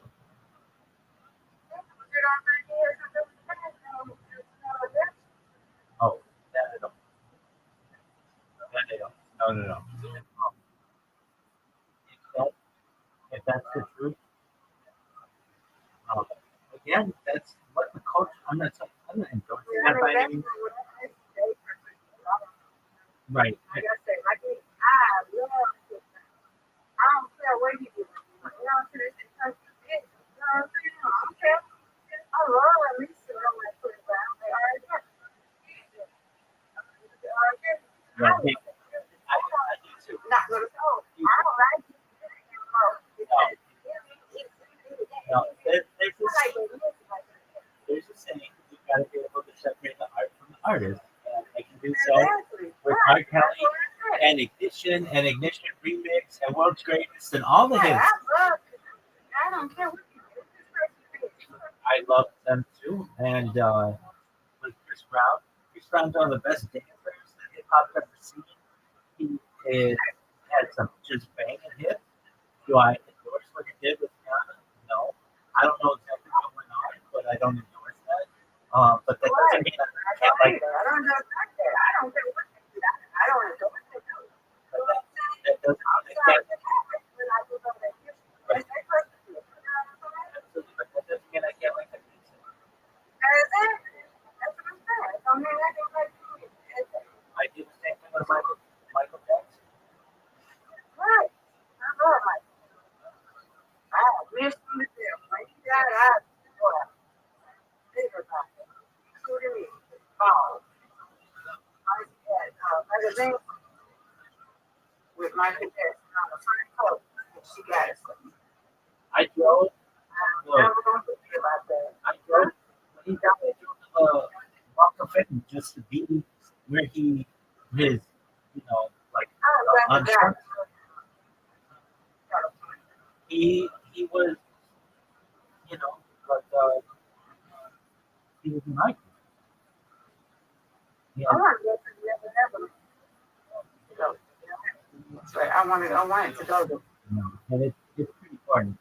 A few hours or so, place. I did, like, to that area. But to go there, it was like an 8. You're not going to see anything. Oh, you're not going to see like the local park or anything? So, like, Oprah lives there. No, I thought it was a music park. It's not a music park. It was a private music park, but it's behind the gate, and it's acres back. So it's not like you can just, you're driving down the street and it's like, oh, look, Michael Jackson. No, it's like there's a gate, mailbox. You have to talk to the. That was his house. I didn't know it was private. Yeah, but I didn't know it was a private plus private music. Exactly. Music park basically in the backyard. Oh, okay. I don't know. I know you know. I do. Neverland, and yeah, it was a stop. I remember where I was. I was actually, and I was at another house in Orange County, in Fullerton, which is another city, and I was just shocked like everybody else, and I kind of was like, no, this isn't true. I was in denial, like. He's Michael Jackson. He's gonna play this or whatever.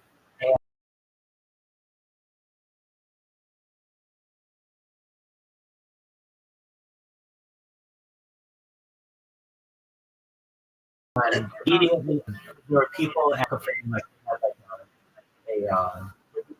stuff. And I'm like, I gotta get down. So I drove down and I was there like all night, basically just driving down Sunset. And I remember seeing an interview that he did when he thought up the bass line for Billie Jean. And he said he was driving on Sunset when he had the sounds of the street brought that into his head. And so I just listened to that song last night, my windows down in the middle of the summer. And it was eerie, like everything was like empty. It was almost like everyone was just really sad.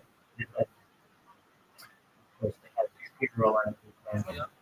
But yeah, like 2009, summer 2009.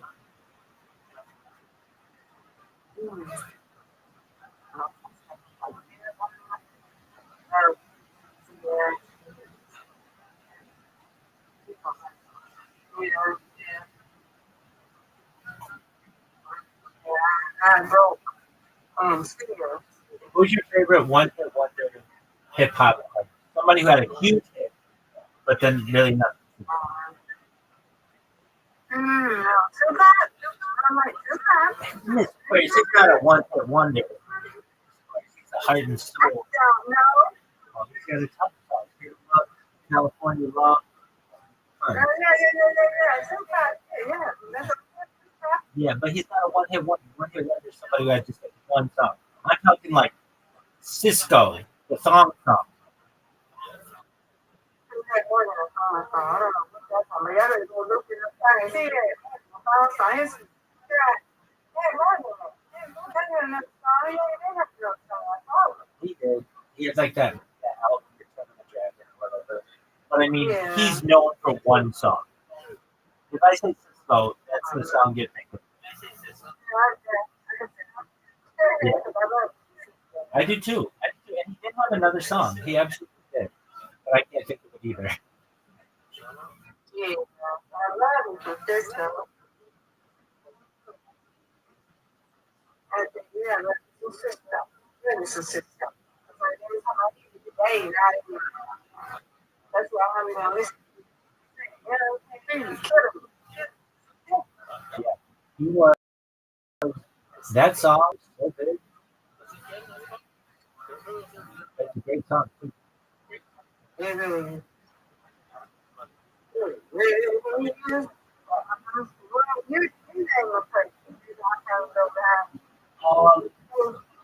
Okay, this is a super wonder in my opinion. I mean, he had more songs than this, so I don't want to put him down. But like to make the mainstream, you have Juvenile. So there's that stuff, but then also Motion. That was a big song.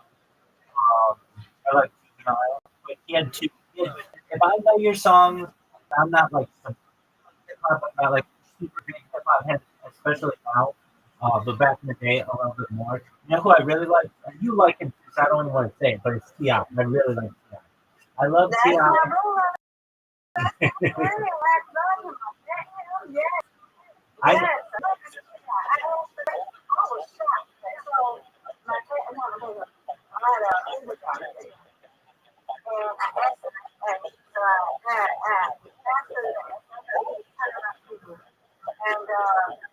That song, or whatever. What you know about? What you know? Hold on. So we were talking about, okay, well, I don't, that's what they say. This song, what? I said, hey, let me know. You know what she said? She said, oh, right. I don't stop and shoot stuff first. I've been heard say this, so like this. She said, but you don't know what he's saying over and over. Let them know. She said, they don't say that with that. You know what I'm saying? I'm like, this must be too fast for her. Everybody else like this song. Yeah, I like this song. they're gonna deport that woman out of the state of Georgia. T.I. is beloved. He's ATL. When I was shot, though, I was shot when I said, yeah, she be like, you got to, you know what I'm saying? You might have a song I don't like. But I was shot that she didn't like that song. I was shot. Everybody likes it song. I listen to the King albums so much.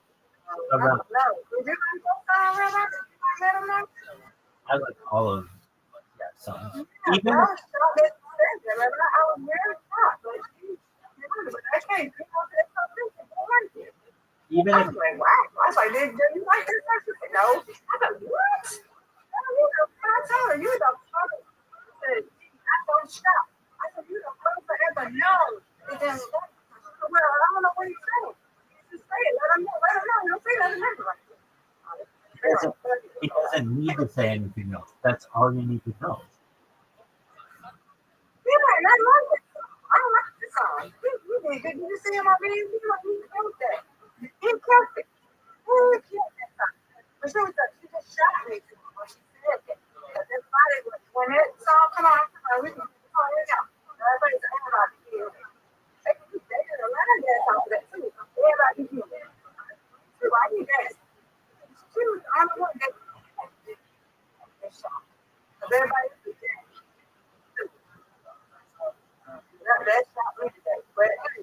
lot of people don't like that. Like, I don't know. I don't know, because everybody else I see like it.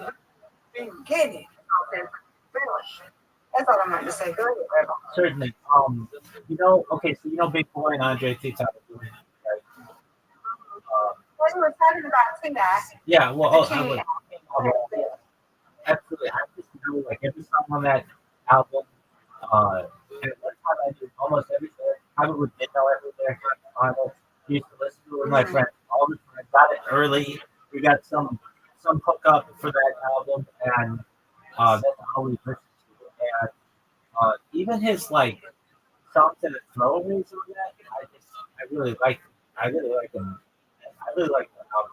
I was gonna say, so Outkast.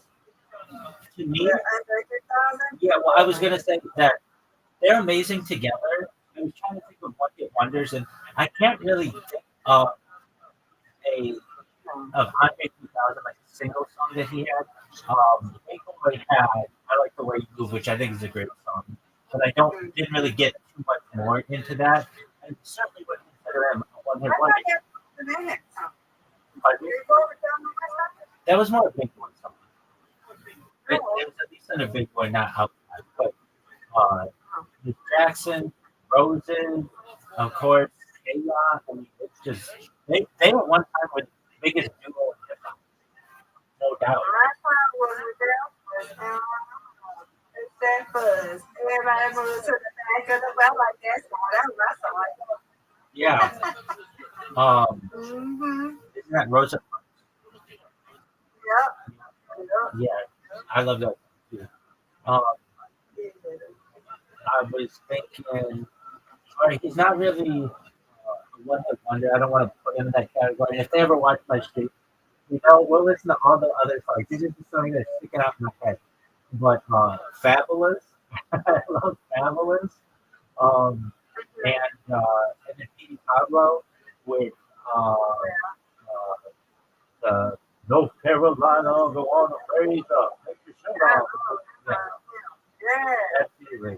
Knock a helicopter. Love that song. Yeah. Do you know J Rock? Yeah. So J Rock has one of my favorite songs of all time. And it is Hood Gone Love.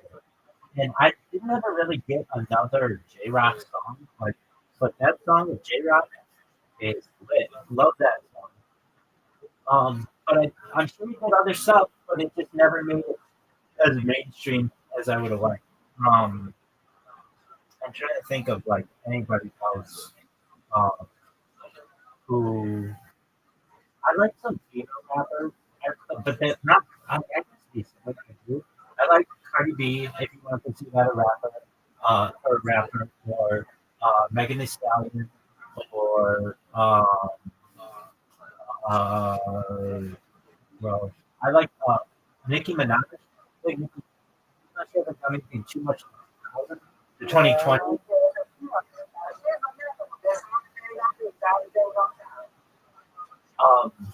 That girl got I love her. That's the issue. I love Cardi. Look at my girl. Back in the day, though, like Mary J. Blige, Eve, Lil Kim, love them all. No, I'm not saying that they are. No, I transitioned to female. I know that, but we're talking about one. Oh, One of them, but she doesn't have one. No. None of those people are one. None of the people are one. They're legends. I also really like Nina.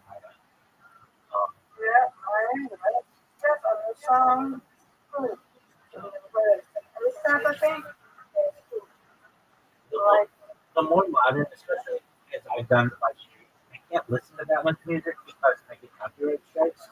So I don't really get into music too much. I have 30 accounts. Yeah. You telling me I like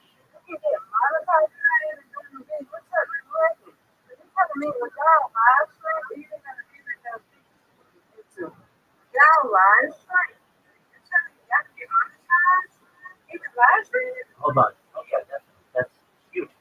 I'm not talking that bad. I'm not talking copyright strike. So if you listen to something that's copyrighted, That's bullshit. I can see if y'all do. Because I understand about the monetization. I understand the copyright of when y'all are doing about videos and stuff like that. And I see this flash. I understand it. But live streaming, oh, absolutely, bullshit. absolutely. Mr. Aquarius, if you're on TikTok Live, or YouTube Live, or Instagram Live, if you play copyright material in the background, end your stream immediately. But they were decent. So I understand TikTok. I understand TikTok because TikTok is fucking kids. I understand that. But fucking YouTube is just live streaming. I understand. I understand. I think it's stupid because I'm not. I do think it's stupid. I understand TikTok. But I'm talking about YouTube. Absolutely. I would. It's Aquarius. If I listen to something like that that's copyrighted, I literally just watch it. It's Aquarius. Quit interrupting me. Let me finish my sentence. Anyway, go ahead. I'm saying that. You're telling people no. They do the same shit when they videos record it on YouTube. They do the same shit. But you're telling me on the live stream, you're doing the same shit as you video record. That's fucking bullshit. I agree. I guess you got kids. It has nothing. It's Aquarius. It has nothing to do with this. Nothing. Zero. It has to do with making money. Meaning, if you were to play a song on your end right there because it's coming through my speakers and I'm on YouTube, I will get an email within.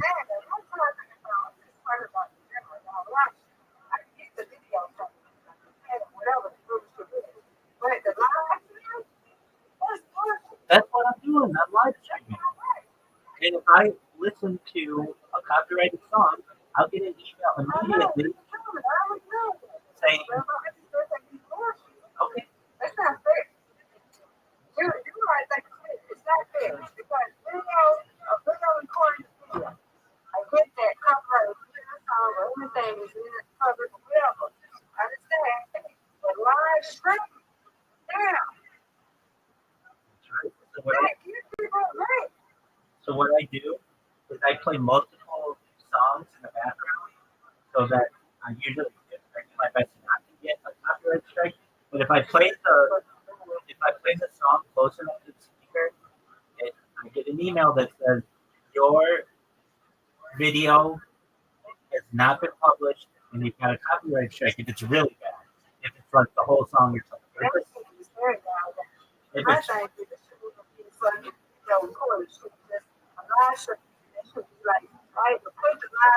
On the court. Y'all really living, y'all really like, I'm really, they can't even do that. Like, I know some of them, they did that stuff, made a public, and stuff like that. You have a different, different name is Tanya. And she, I get what you're saying, it's not just, I'm going to do it, I get copyrighted. And I did get that. She said, music. But I just think it's bullshit because y'all are nice. You know what I'm saying? Like, the live. But as a YouTuber, and if you go to the court, I get that. Live streaming, that's it. I agree. That's a deal. Brandon got his entire account banned because of it. It's not even right, though. You know what? I don't think it's right. You record, but as a live stream, why is it they doing like that? Like live video record, like live stream.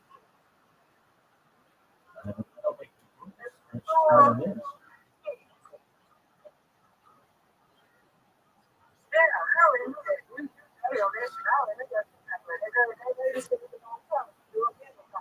She'll go in the store. That's right. I don't want to talk about it. I don't want to talk about it. You know, she's going to her business. She's going to her business. She don't need to be hurt.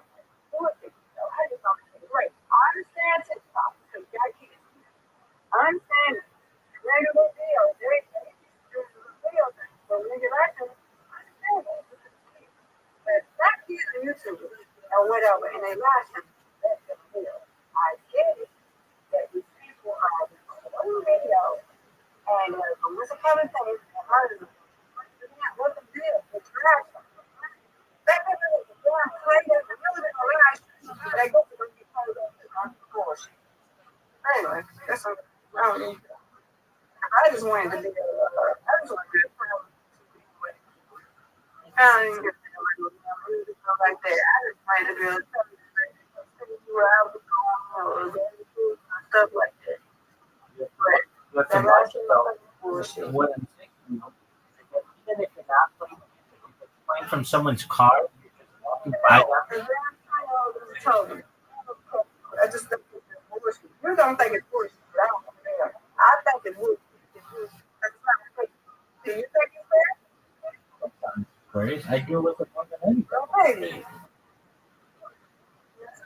That's on y'all. Y'all don't go wrong on that. She still like, I don't get that. I do. But I'm just saying, I think the shit should be the last thing. Some kind of freedom of the last thing. That's just damn recording. But I do. But that shouldn't have a recording. Okay, I can see recording the video, but live stream, don't let them record. Don't let them recordings of their live stream up there. What? They can't do no damn music. That's a good thing. I did show them up there. I'm glad y'all told me that. I'm told me that again. Oh, not going to let it go. So I'm going to pay my fucking music. Hell no. I know they're going to do it. Anyway, go ahead. Watch that. Let's do it for free. I need to start doing that. I'm seeing that every category. They have recordings and podcasts on there. My thing is good. Separate that stuff. Like having the recordings on there. Let them free by deal. Let them do the last. What do you do? Oh, forever. That's what I'm going to do though. I'll go on I go on low. I don't go on that stuff. That was your time. Do what you got to do. You know what I'm saying? I'm just trying to be a regular person. Now, people that want to do this 32 hours straight, go ahead. You don't even do no video recording. You got talent, you gotta do big YouTube. That's what I like to do. But I know they don't even know about this. It's a lot. Word.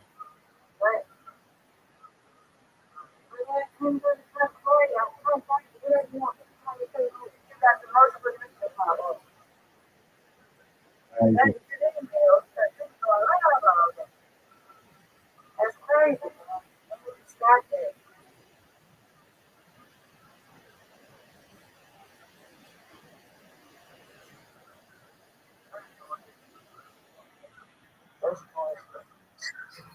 Everything's crazy. So tell me, can you tell me why?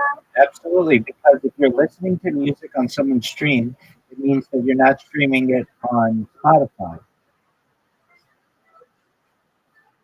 They want you to listen to it on Spotify because they get money for it.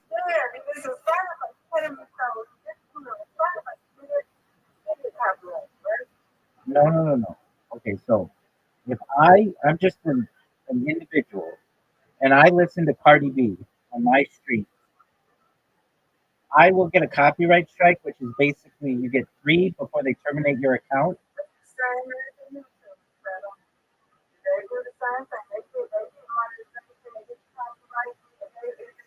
They get their damn video taken down. I know the same damn fucking doing the video. And then they get mad.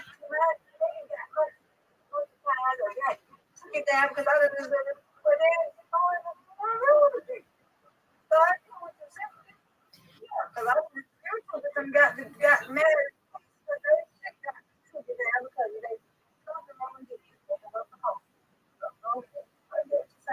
And Cardi B doesn't make money on live stream. What she does make money on is someone going to Spotify and listening to her song. So her management company tells YouTube, hey, here's the new Cardi B song. If anybody plays this song on a stream, you have to give them a copyright strike and you have to take down their video. And thus, it's difficult for them to. So they saying, so it's not them playing. That's right. That's right. That's right. So that pushes people, if they want to hear that new Cardi B song, they have to go to Cardi B's channel where she's got a music video or go to Spotify or something. They can't go to Rabbi's channel because Rabbi was lip syncing to it.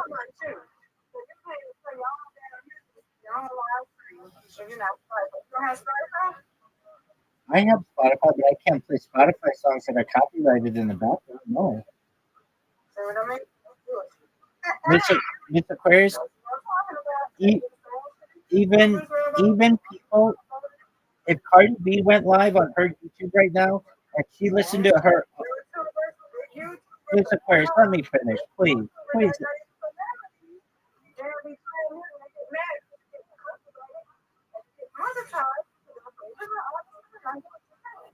But I'm just saying the shit should be separated. You know what I'm saying? You go to live stream, man. Miss-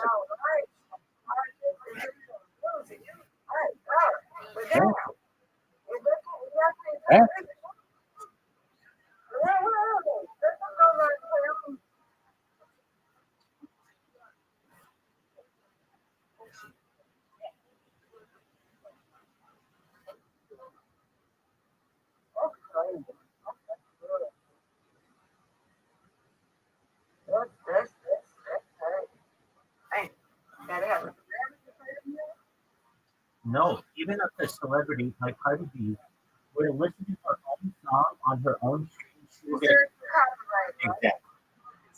Right. I already know that. I already know. YouTube still got they even videos. They do that for you. Even doing videos. Like, I've seen it, man.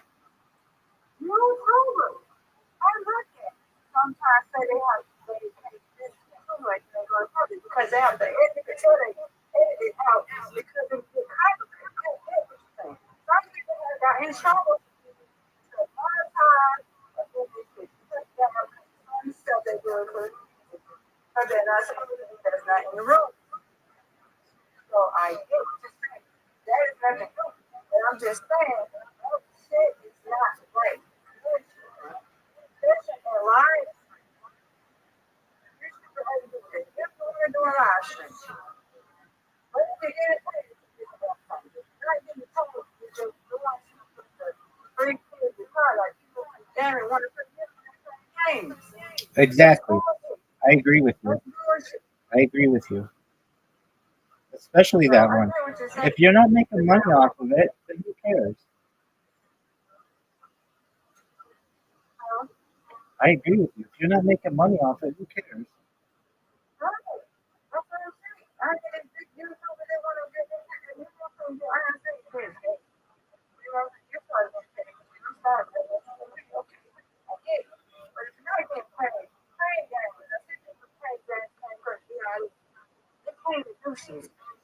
I agree.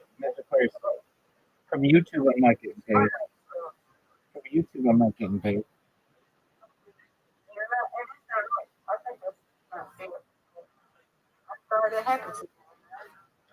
That's the way it is.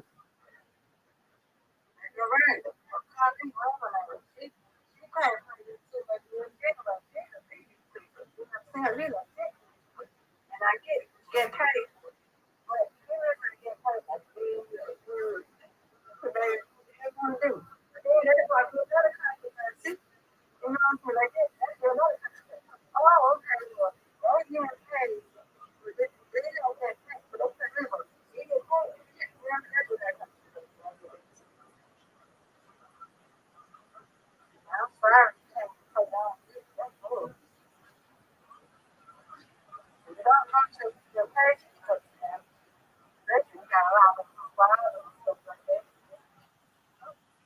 Oh, hey, I'm sorry about that. Yeah, I'm saying TikTok. And I'm saying you can put this down. I'm saying you might put it on you can cut it. First of all, they're going to come right this sound. So take the film. They can say you they can that right to me. I can't. You can't. I ain't get mad at the rules, and but it is what it is. Can't even do your own thing, Rabbi. That's okay. That's for sure. Hey, YouTubers can't do. They can do it. They get paid. They can't even do their own thing. That's crazy. She pay her own. She pay on Spotify or what? But she pay her own little music because of but she pay her own. But to me, that this person is like a real rapper. This YouTuber, she pay her music on Spotify, pay her own stuff. You know what I'm saying? But that's her own song. She plays like half. It depends if it's been uploaded to YouTube, and if it's been uploaded to YouTube and it's considered copyrighted, then no, she can't. If But it she ha- has that on YouTube. if it That has, on Apple Music, Spotify. okay,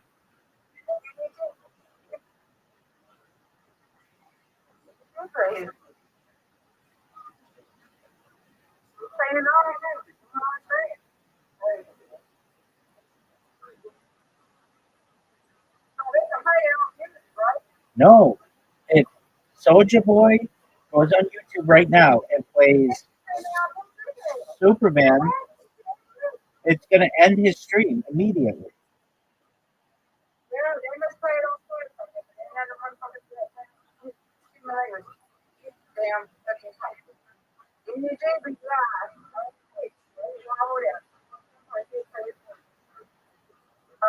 And they're going to just say, so they must have taken this over.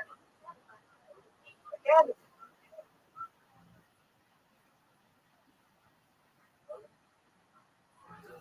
that's good. I mean, I'm just, they got this.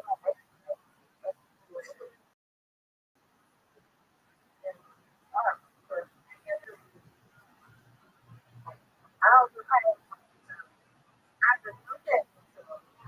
So, it's probably just couldn't happen. Couldn't happen in this nation. Not going on, you know what I'm saying? But they upload their stuff. They can tell them, hey, go check out my city boy. Check out the good things, you know, what's on the level. You know, that's cool. That's what they do. It's a hell of a it's rush. And if they ain't doing play, oh, I said, they just you could get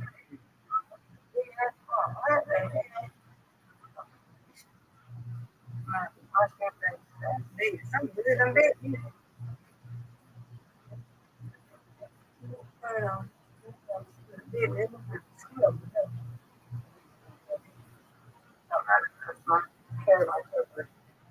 Anyway,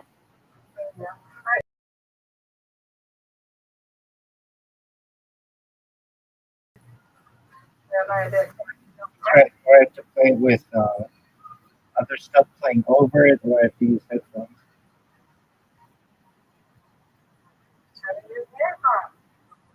Yeah, but then I get, but then I get people.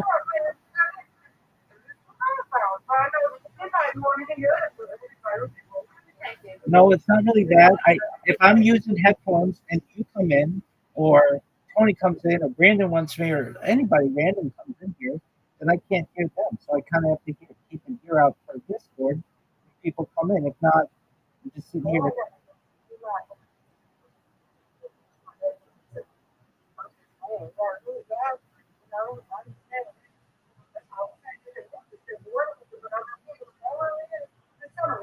I'm trying to see exactly.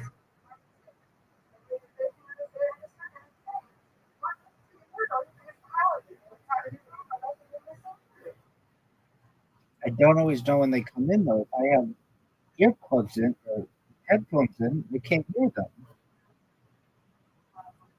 Are you mad about that? Are you mad about that? Mr. Aquarius, I'm not mad about any of it. I recognize that that's the business world. And there's nothing I can really do about it. So the exchange is that I just don't really listen to stuff that's copyrighted. You can't listen to it. Because you got to do YouTube. Get ready for it. Go ahead. Do what y'all do. I just think it's good. I think they should not do that, especially for people. Mr. You know Aquarius, what I'm saying? They don't copyright. okay, but I mean, don't say that I get. copyright. I'm a flip. But they don't want to do it. We're going to flip them. Because I'm going to pay people. If I'm bored and I'm not watching, I'm not going to tell it. You should know I'm not going to do it. Okay? They get paid for people. Like, that's bullshit. You know, they want to lie. You want to do something like me. I don't go out like yesterday. I'm like, hey, I'm like, I'm not going. I'm bored. So, not that bored. You know what I'm saying? So, that's the same thing. I'm saying. But, I mean, like, okay,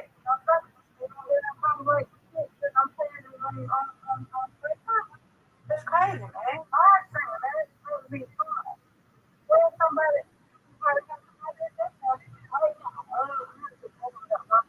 listen, I can't do shit. I can't do no man. I can't do no shit. That's what the movie was. This is the way to go. You can't play with that.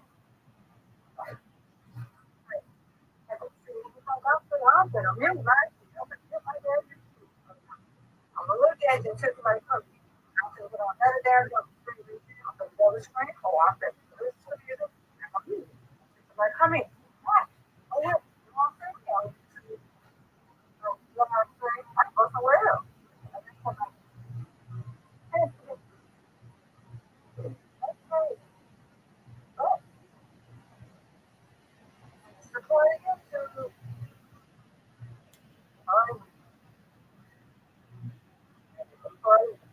that's what they do. That's why the YouTube channel they're day stuff. Sometimes they have music stuff, especially they put other stuff over it and stuff like that. And then you go in and some of the stuff. Yeah, this is crazy. And I get it. I get it. That is what it is, baby. Y'all like the live stream. Y'all want to live stream.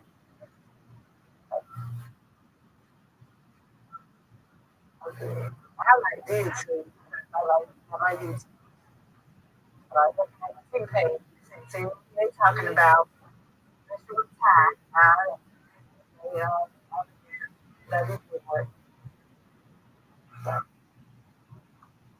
look at that stuff, you know, but I don't think about it live stream and stuff like that. I went to video travel one time.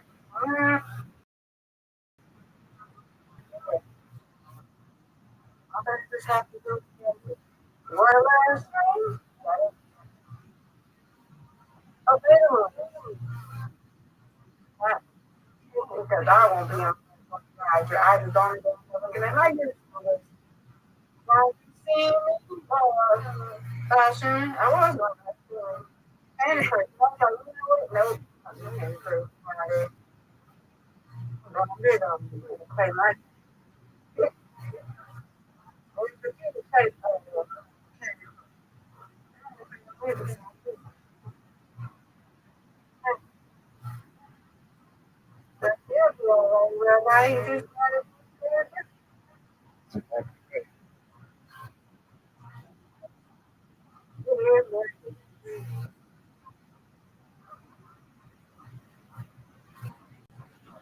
I don't know about that.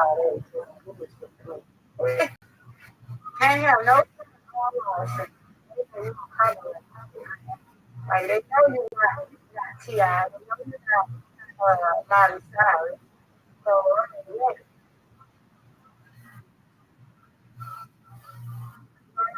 you pay him, you pay a regular, when you put in music, anything. And you play the music, you don't even know about it. You play it, they get paid.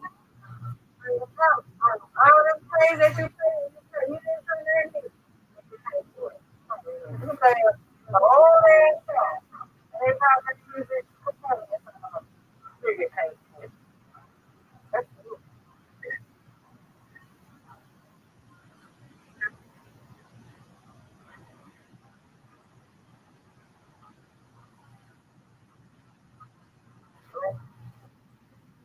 Yeah, just about to.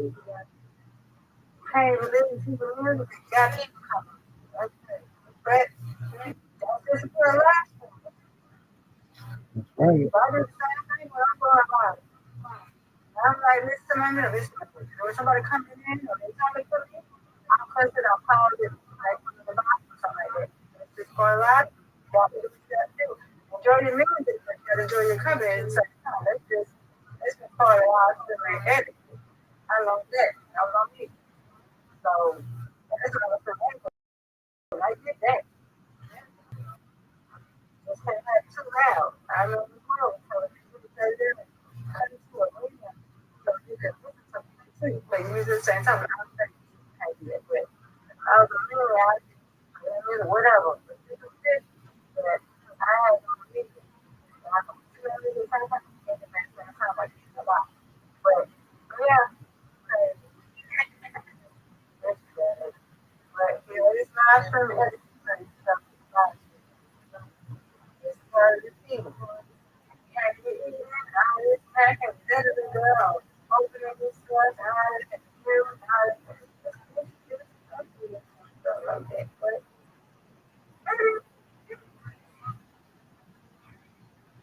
But see, you live stream every 2 hours.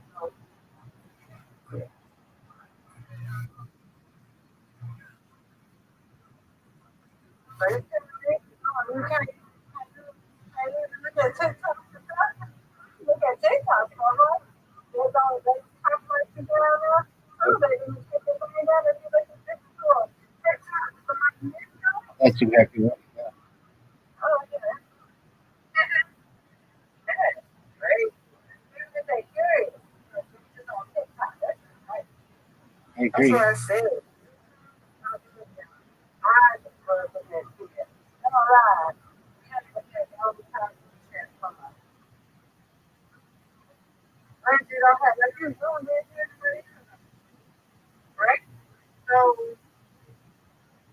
you might want to listen to them. I have somebody to tell you I like it. You know what I'm saying? The hearing of your voice.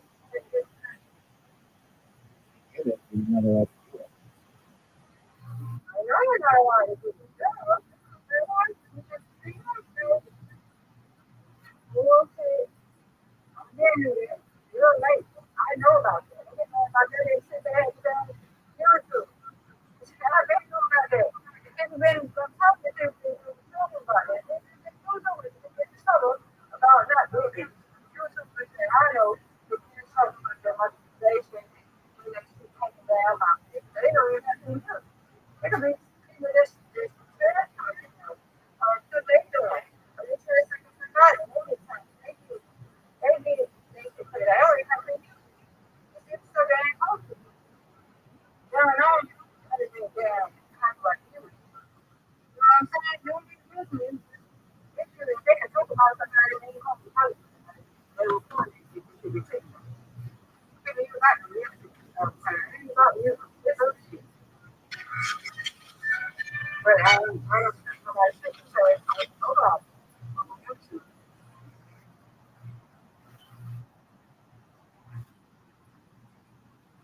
If they had it on.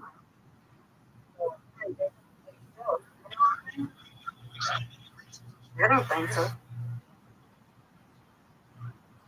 I know that.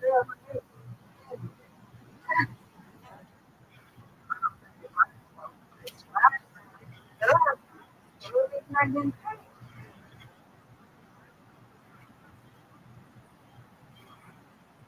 If you can pay your music on that other phone, right? If you was in it on you can pay your music on that other On YouTube you can't. On Instagram you can't. On TikTok you can't.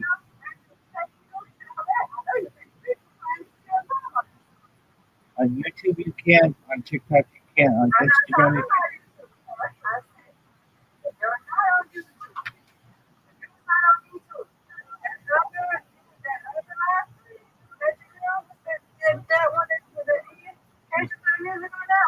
I don't know that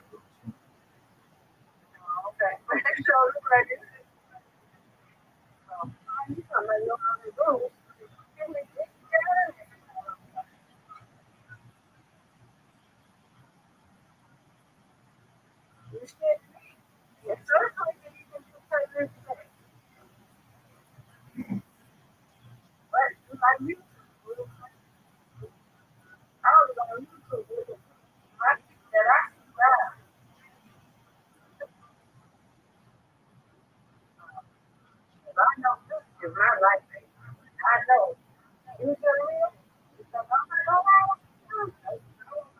Music.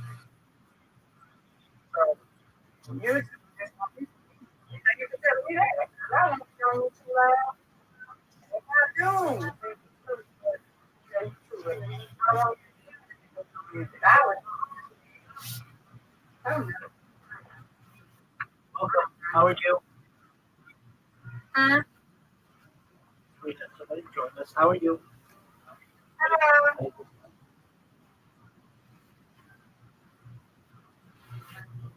Okay. Let's talk about it. My bad. I'm going to have to I'll tell you too. That's like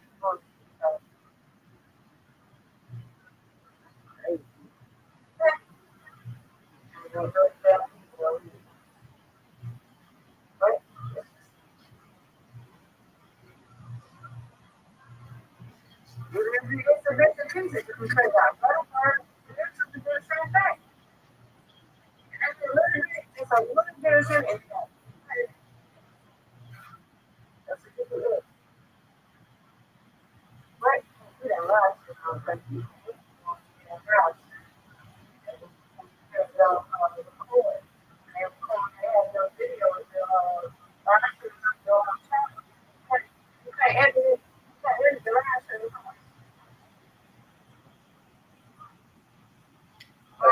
That's correct. You can't edit it until it's done and then it's archived. You can edit it afterward, but not live.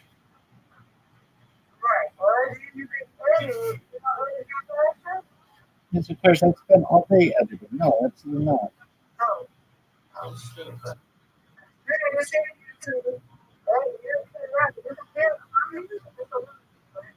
And they'll cut it out. That's the look.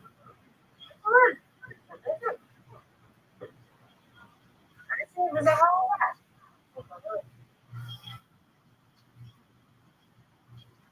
It was something like this, and I know.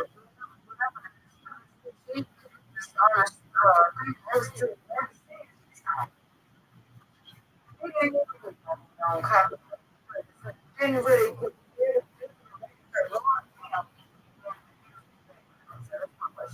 That's right. That's what you have to do. That's correct. That's what you have to do. You have to be louder than everyone. But you can still get it. Yes, yes, yes, I do. Sometimes I do. It's like 50-50.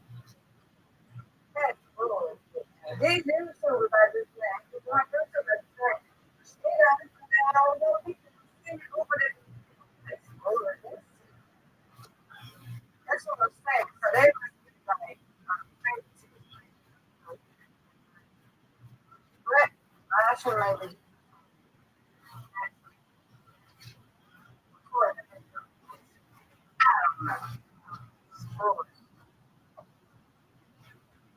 We're not doing it on YouTube. I said, I'm going to I'm going to say something. Okay? I have to live my life to listen to my music. But I can't really do that. You got to tell me that because you're my own God. You ain't got to do what you got to do. Look at the rule. I'm sorry, Rabbi. I'm going to do it. I'm sorry to say.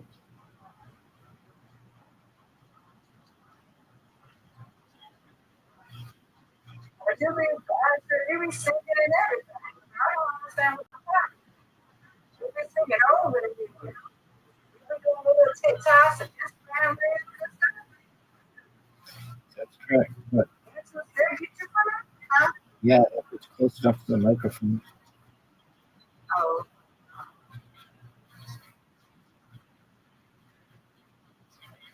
Well, sorry for you. I'm sorry. It is what it is. I've been living it for 5 years. No big deal. I know. I can't do it. I can picture.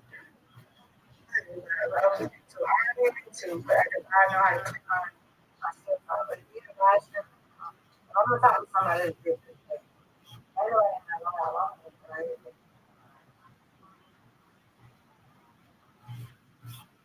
It's okay.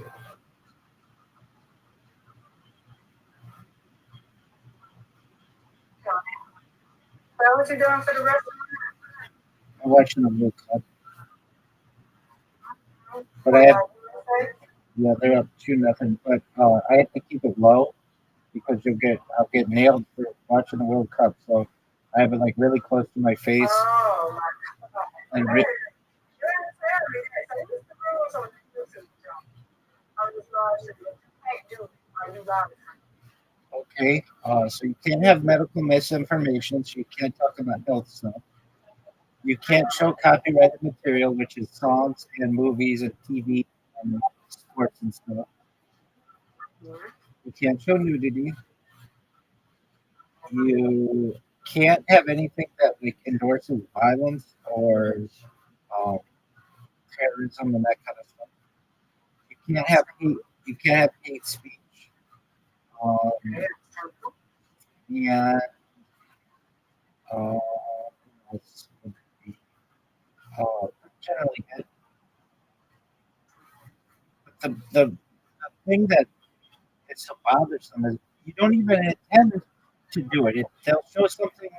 Somebody will just come in here and have music on in their background, and they come in. Exactly. Exactly. Like it's diabolical. You're exactly right, Mr. Aquarius. That's exactly right. So if somebody really wanted to do damage to me, they can come in here and yell all kinds of mean stuff. That doesn't bother me. They can come in here and play chainsaw sounds. That doesn't bother me. But if they play a copyrighted song, that's what gets me. Yeah, that is. You see how I wasn't mad at you. Oh, I You know know. that. I wasn't cussing at you, Rabbi. I know. I'm gonna let you know that I was not mad at you. I know. You know that, right? I know. I'm mad at them. Because you can't really have fun like you wanted to have fun. Oh, I agree. It'd be a lot more fun. You could do karaoke. Somebody in here doing that, say I'm doing it, playing music or something, or I'm saying something. I got to be careful. I didn't even say the S word. Sorry, I don't want to get your thing. No, you can cuss. No big deal there. But you're exactly right. You could. I just think it's bull crap. You could do karaoke. You could play instruments. You could do movie watches and television watches and game watches, but you can't do a lot of that stuff because you want the I was audience. about to say not on YouTube. Well, not on YouTube, not on Twitch, not on Instagram, not on TikTok, not on. Twitch either? Oh yeah, no. Twitch either, really? Correct. Yeah. What? Yeah, Twitch. You'll get a little flag at the end of the stream, and it'll say this stream. Hold on, wait a minute. What about Kick? Because let me tell you something. Hold on, wait a minute. Yeah, so Kick is one where you can. It's different. But wait, hold on. but because they don't have the money for a big AI system, they do have the money. They just don't pay for it. So what they do is they have human moderators that go through people's stuff, and if a bunch of people are watching something that's copyrighted, then they'll take down your stream, and then they'll tell you manually you're not allowed to watch this or have copyrighted It's the music. music, and it's the music, because shit, Mr. Myers do the same thing as Mr. Myers. They be on his damn live stream all day playing music when he driving. Yeah. I kid you not. On Kick. So they don't. K-I-C-K. So yeah, KICK does not have an AI system, Oh, they're okay. but they do have humans, and if they think that you're making money off of the music, they'll take you down. I don't think he's making money off of the music. He just be playing it while he's driving. Right. So they consider that to be just like a background thing. But at that point, it's a human doing it, not necessarily AI. With AI, it doesn't discriminate. It'll just say you're playing our song and you're not allowed to do that.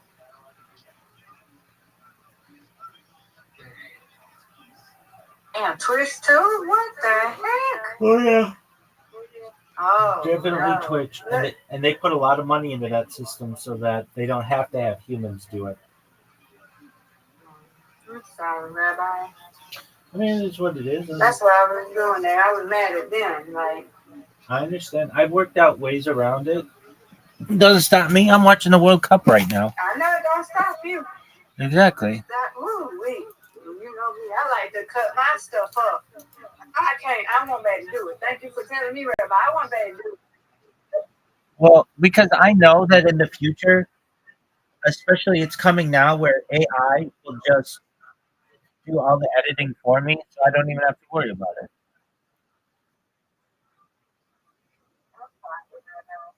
Your goodness.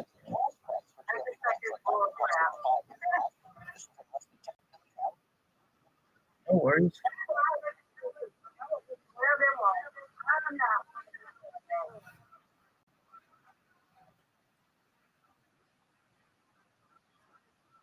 But honestly, I get paid for it that way.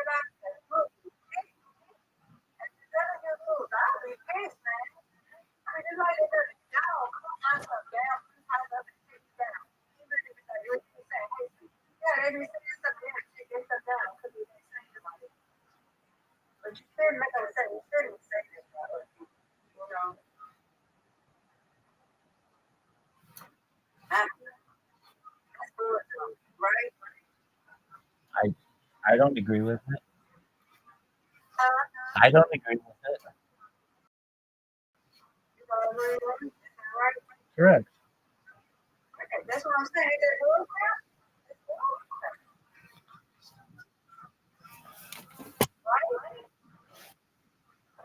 I agree with it. It's not a decision that I have no control over. I'm saying, but ain't a good one. Yeah. Yeah, it's crazy. I know we've been doing this for 5 years. Right. But I'm ready to tell you because I want to do it. I want to do it. Well, I feel badly for somebody like Brandon who doesn't know all the policies and doesn't maybe it doesn't all make sense necessarily. I mean, I don't know how much he understands or not, but he just wanted to watch baseball, and he's just watching baseball, and boom, they nailed it.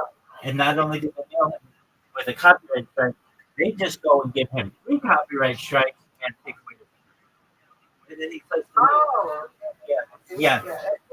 If you're just showing the game straight up and it's not just in the background, they just take your account away completely.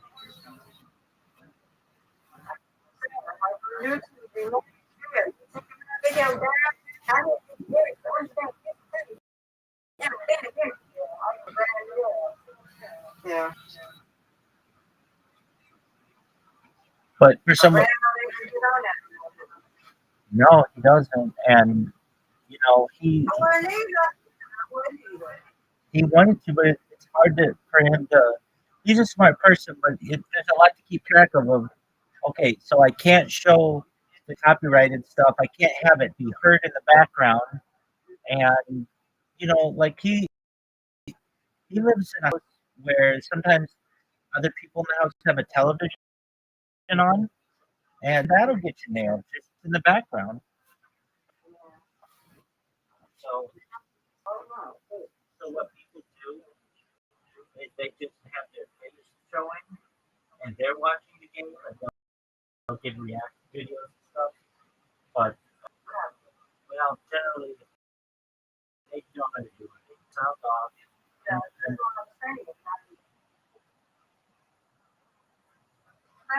What's that? I'm good. That's all I'm saying. They YouTube is out. I guess they edit this stuff. I don't know. When they do the reaction videos and stuff like that. That's crazy. so that's big. So you just see their face. You see what they do? You see the stuff. You see the, I didn't feel like, they like, or something like that. They don't even copyright for that. So the law states that you have to make and like an exact wording is again honestly for to make a artistic change to it. So what they're doing is considered an artistic change as opposed to just being like, okay, well, then we're just going to play their stuff. They have to be reacting to it. So it makes something, I think it's like a material change. So there's some wording that they use.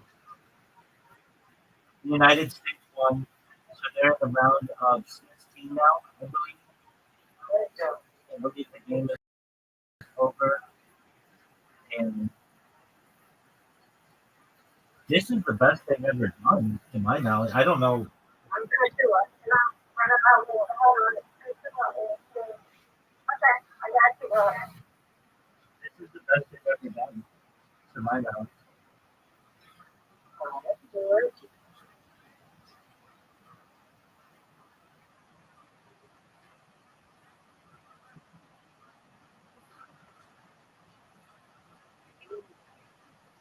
I don't forget that girl, really. We're going to come to that.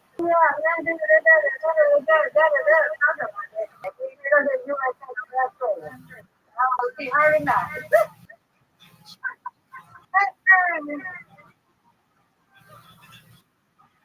I'm sorry, everybody. I got to go to the I'm sorry. I'm sorry for praying. Yeah, I don't feel badly for Brandon. Because I That's know why I said it's world praying. That's why I'm mad. I know when he did it, we were just I helped him through it. I didn't know what he was showing on his stream. I thought he was showing himself. I didn't know he was showing live sports. And I got him.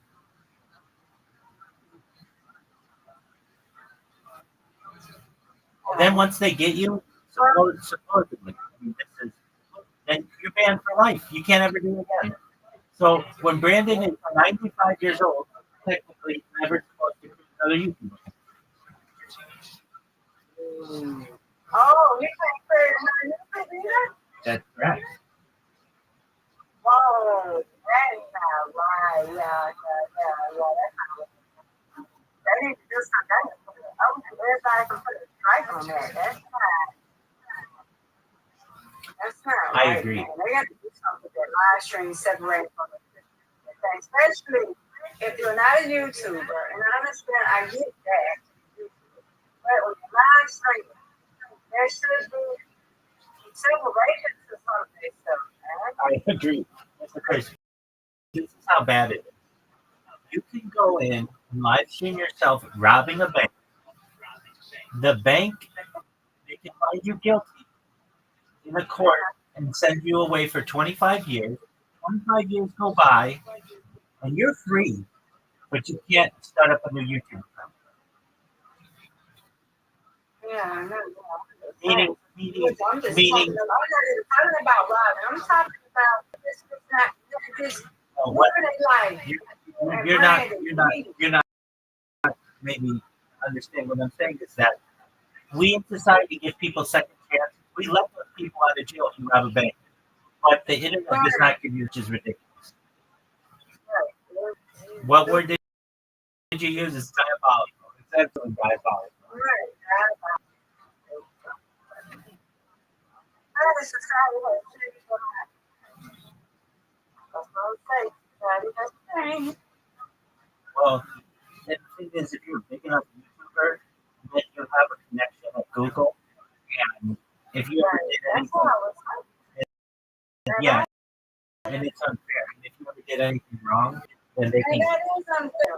they'll give you your account. But for the little guy, that's not. Get a whole nother